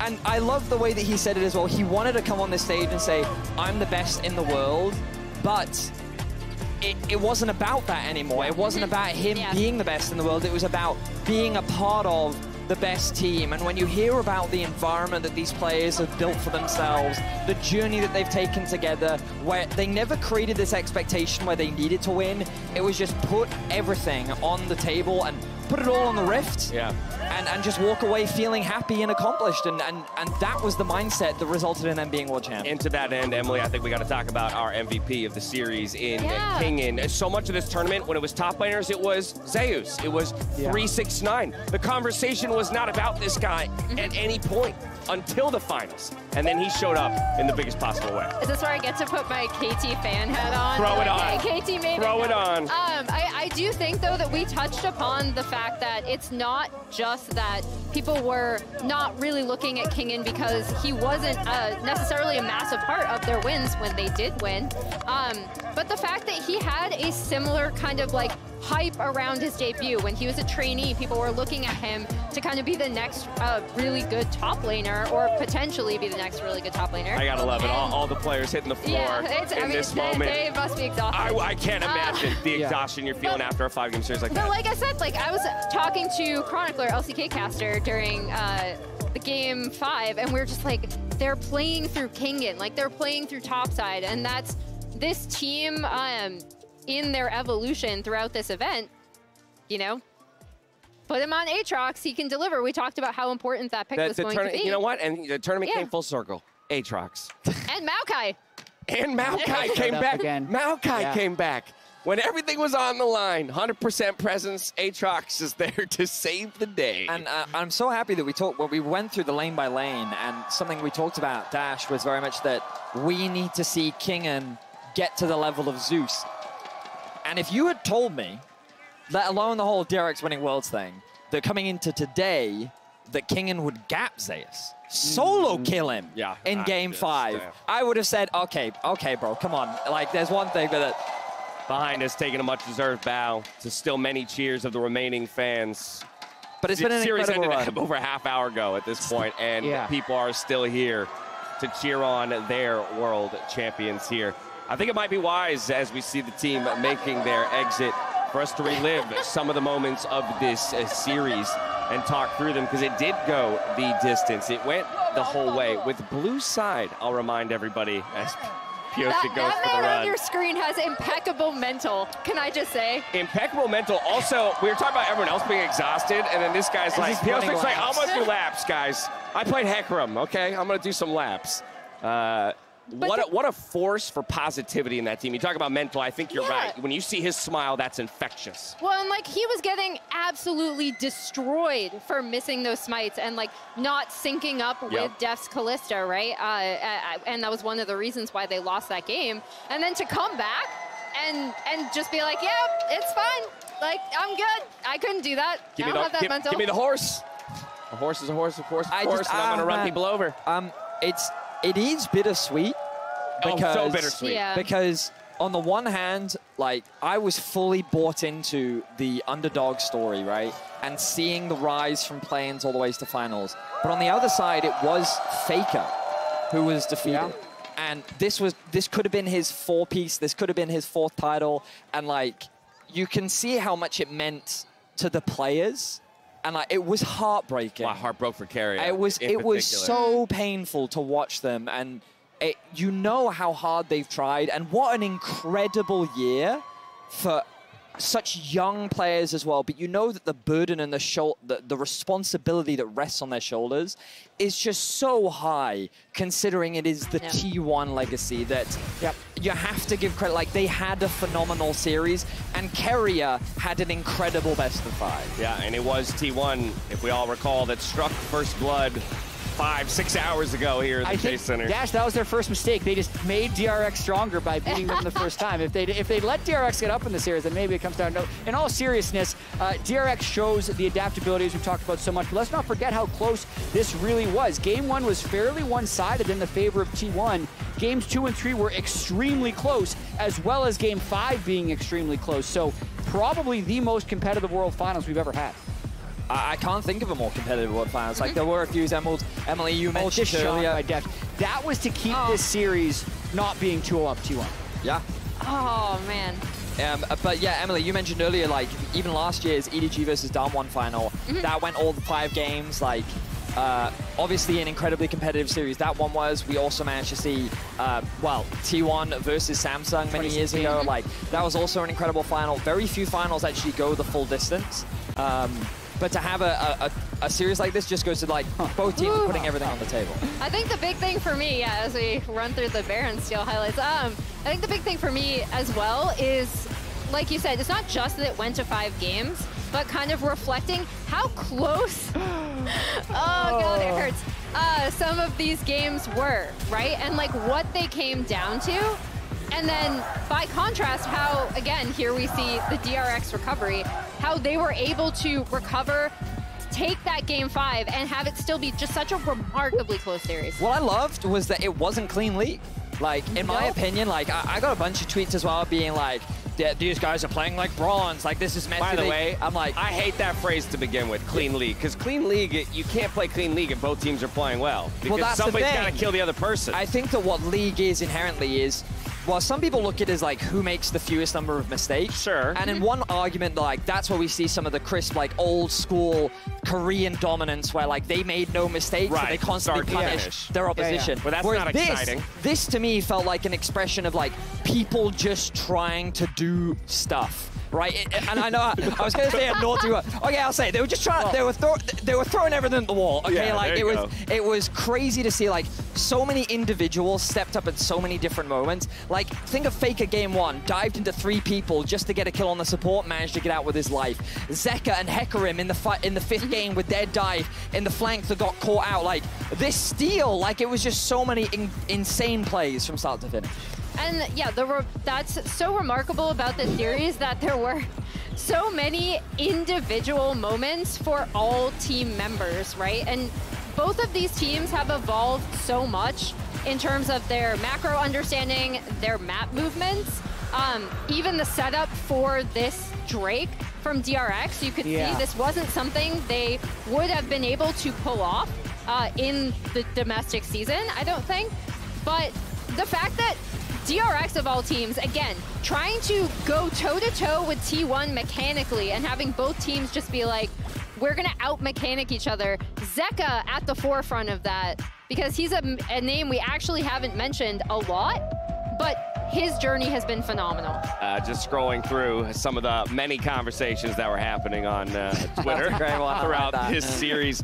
Jad, I know it's a minor point, but it feels so right that DRX was able to get it done in the 5th game from the red side. True. It just backs up again this idea of the underdog story and everyone and everything kind of being against them, and that only one game in this series was won by a red-sided team, and it was the deciding game by leaving up the Caitlyn, playing some mind games, right, as well, and still being able to secure it for yourselves. It's just so spectacular to see. The draft game 5 mind games were crazy. Like so good. Giving away Caitlyn, and honestly, we talked about it, right? Where it was just kind of like, you're putting $1 million on the table, right? Like that's a trick. That's a trick. It's like just right there.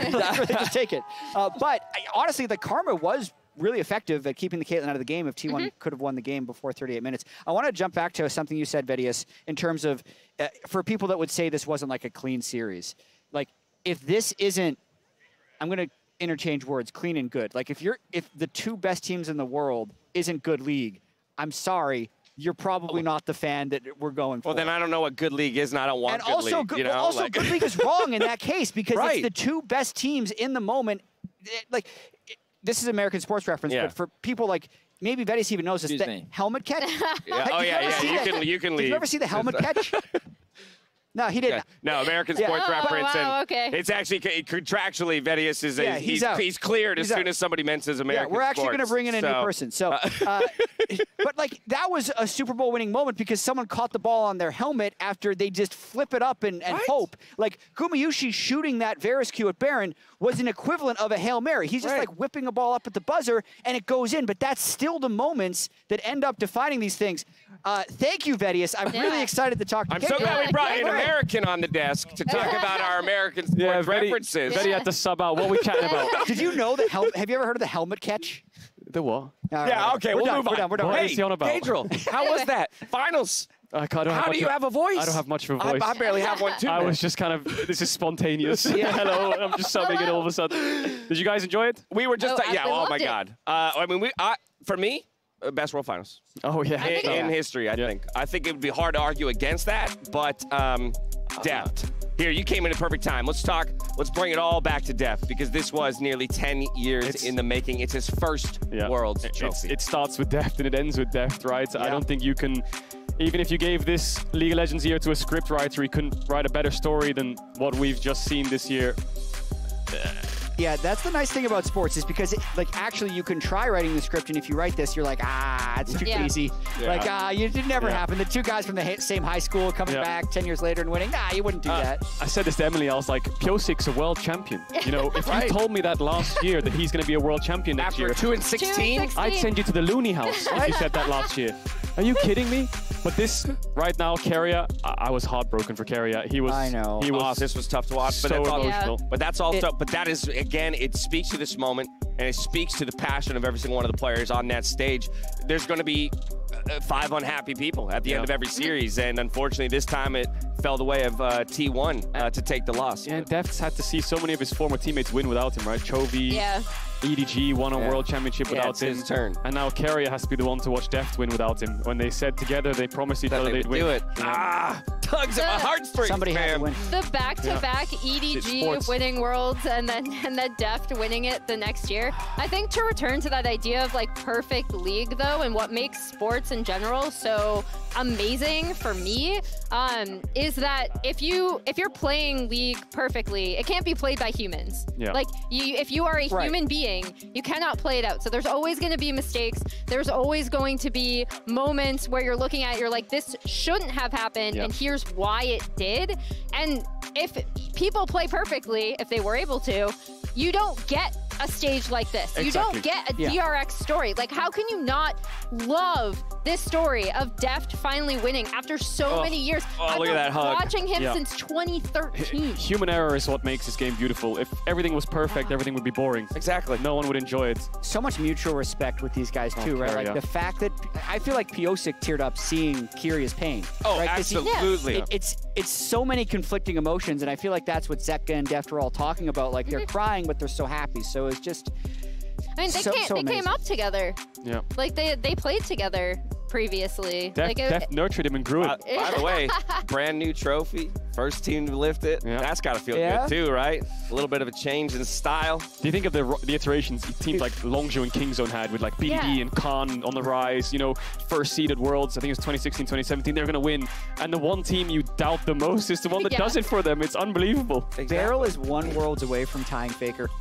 In terms of all time. What a Beryl is such a legend. He's such a legend. So first of all, he's also the second player to ever win Worlds on 2 different teams. The first one being Duke, on SKT, and then IG.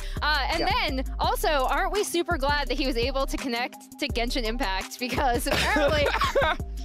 Yeah, apparently he was he was having some trouble getting connected over here. LCK casters apparently helped him out, so good on you. Glad we got that solved. All right, an enormous thank you to the fans everywhere for celebrating Worlds with us today, no matter where you are. While it's been an incredible opportunity to reunite with fans here in person, community is the crown jewel of everything that we do, and it has been an honor to share the day with fans around the world. Here are just some of the samplings of photos that we got from fans all across the globe. That's outside here. That is also part of the globe, chat. True, But then many a movie theater packed with fans. It's like a living room right there, rooms too. right there as well. Gotta love it. Yeah. Gotta love it. Got the snacks ready. Oh, they got a cinema. Yeah, they have a Look whole at those seats. That looks comfy, doesn't it? I know. Just about it. It's just like you're here. Yeah. Oh, it's been amazing. I hope everyone at home in the cinemas, together at parties, at your friend's house, you know. Yep. I hope you all enjoyed it, because that was unbelievable.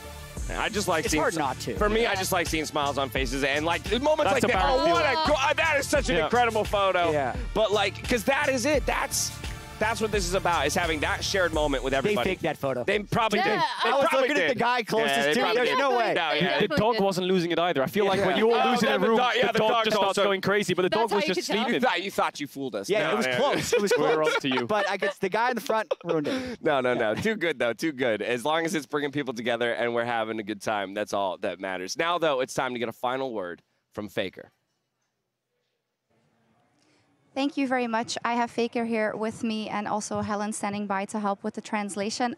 First off, Faker, thank you so much for taking this interview. And I'd love to know just generally your thoughts about today and what maybe did not go exactly as planned.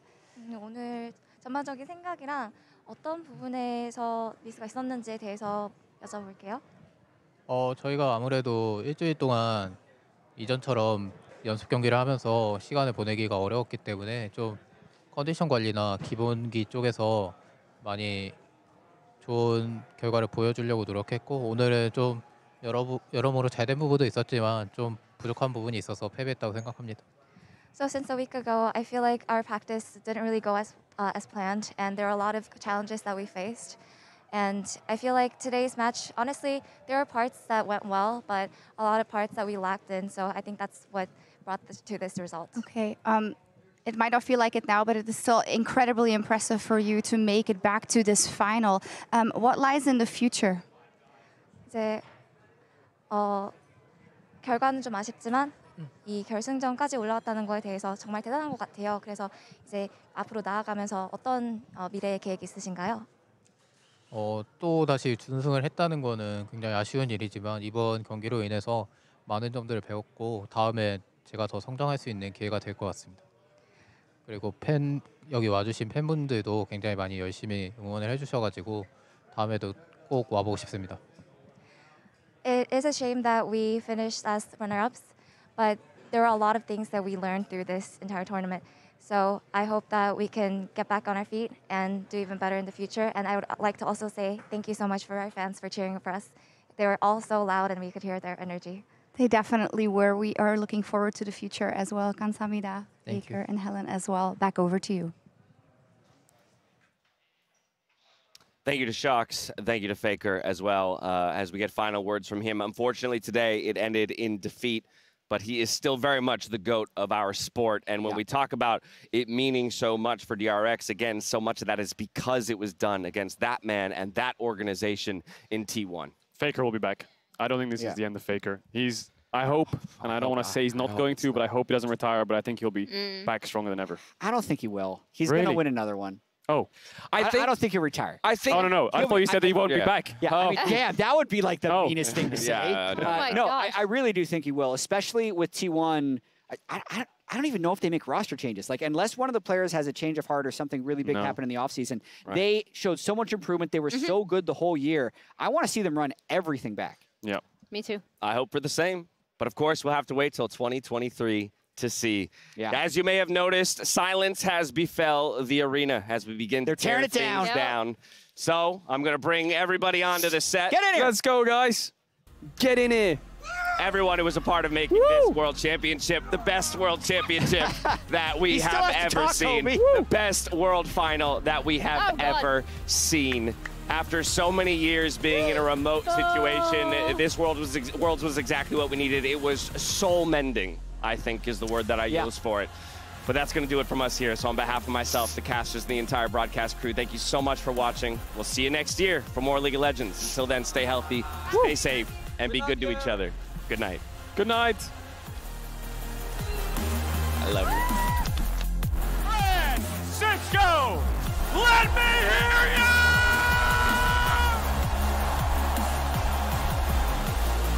24 teams have done battle over the past 6 weeks to bring us to this day. And of them, just 2 remain. 2 have triumphed, 2 have endured, and 2 stand at the precipice of history. 1 team will leave this arena world champions. The other looking back at what could have been.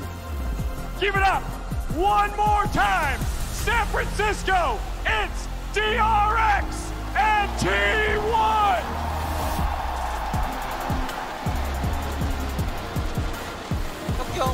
학교형은 져야 다음 시즌이 있어. 긴장한 사람 없지? 난 진짜 안 했어, 근데. 야, 가보자. Baker still pretty far forward. Flash! Spectral ball! And first blood over to Zeka. Drake secured as Faker goes in. Deft is on the run. 40% AD. Zeus ready for the re-engage. Fate sealed. And Deft is down. Zeus looks for Q3. Zeka goes in with a stolen his ear ulti, but it ain't going to do a whole lot. They still got a little bit of damage, but it is not enough. Barrel's going to die. Deft is going to die. T1 will find the fight and find the win in Game 1. Kingen goes in, Owner's the target, but now Zeus is locked down. Carry is here over the wall. It's first blood over to Owner, and T1 are absolutely outplaying. Pioshik will not find the damage yet. He won't find the damage at all. Carry gets it. Faker goes over the wall. Zeus tries to fight, but the damage pours in. Zeka grabs a third, as they're now going to find Faker here in the bottom lane. Kingen and Deft do the work, and that's money in Deft's pocket. The push continues. Inhibitor falls. DRX want to make it happen. Owner trying to flash in, trying to do it, trying to save it. But no, DRX rise to the occasion. Barrel continues retreating. He's under a lot of threat. The Berserk down on the unkillable Demon King, and he dies here today. Zeka looking to keep the charge going. Baron at 4,000. Zeka ready to use the stolen ulti. He throws Owner away. The Baron is stolen by Owner in a a hero moment. T1 is fighting back. The Baron still at 3,000 HP. Def looking to go.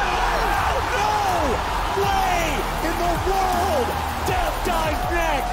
Gumayushi just stole Baron. Coming in. Now the ulti's coming over from Maokai. Now DRX have found Faker. The smoke will not save him.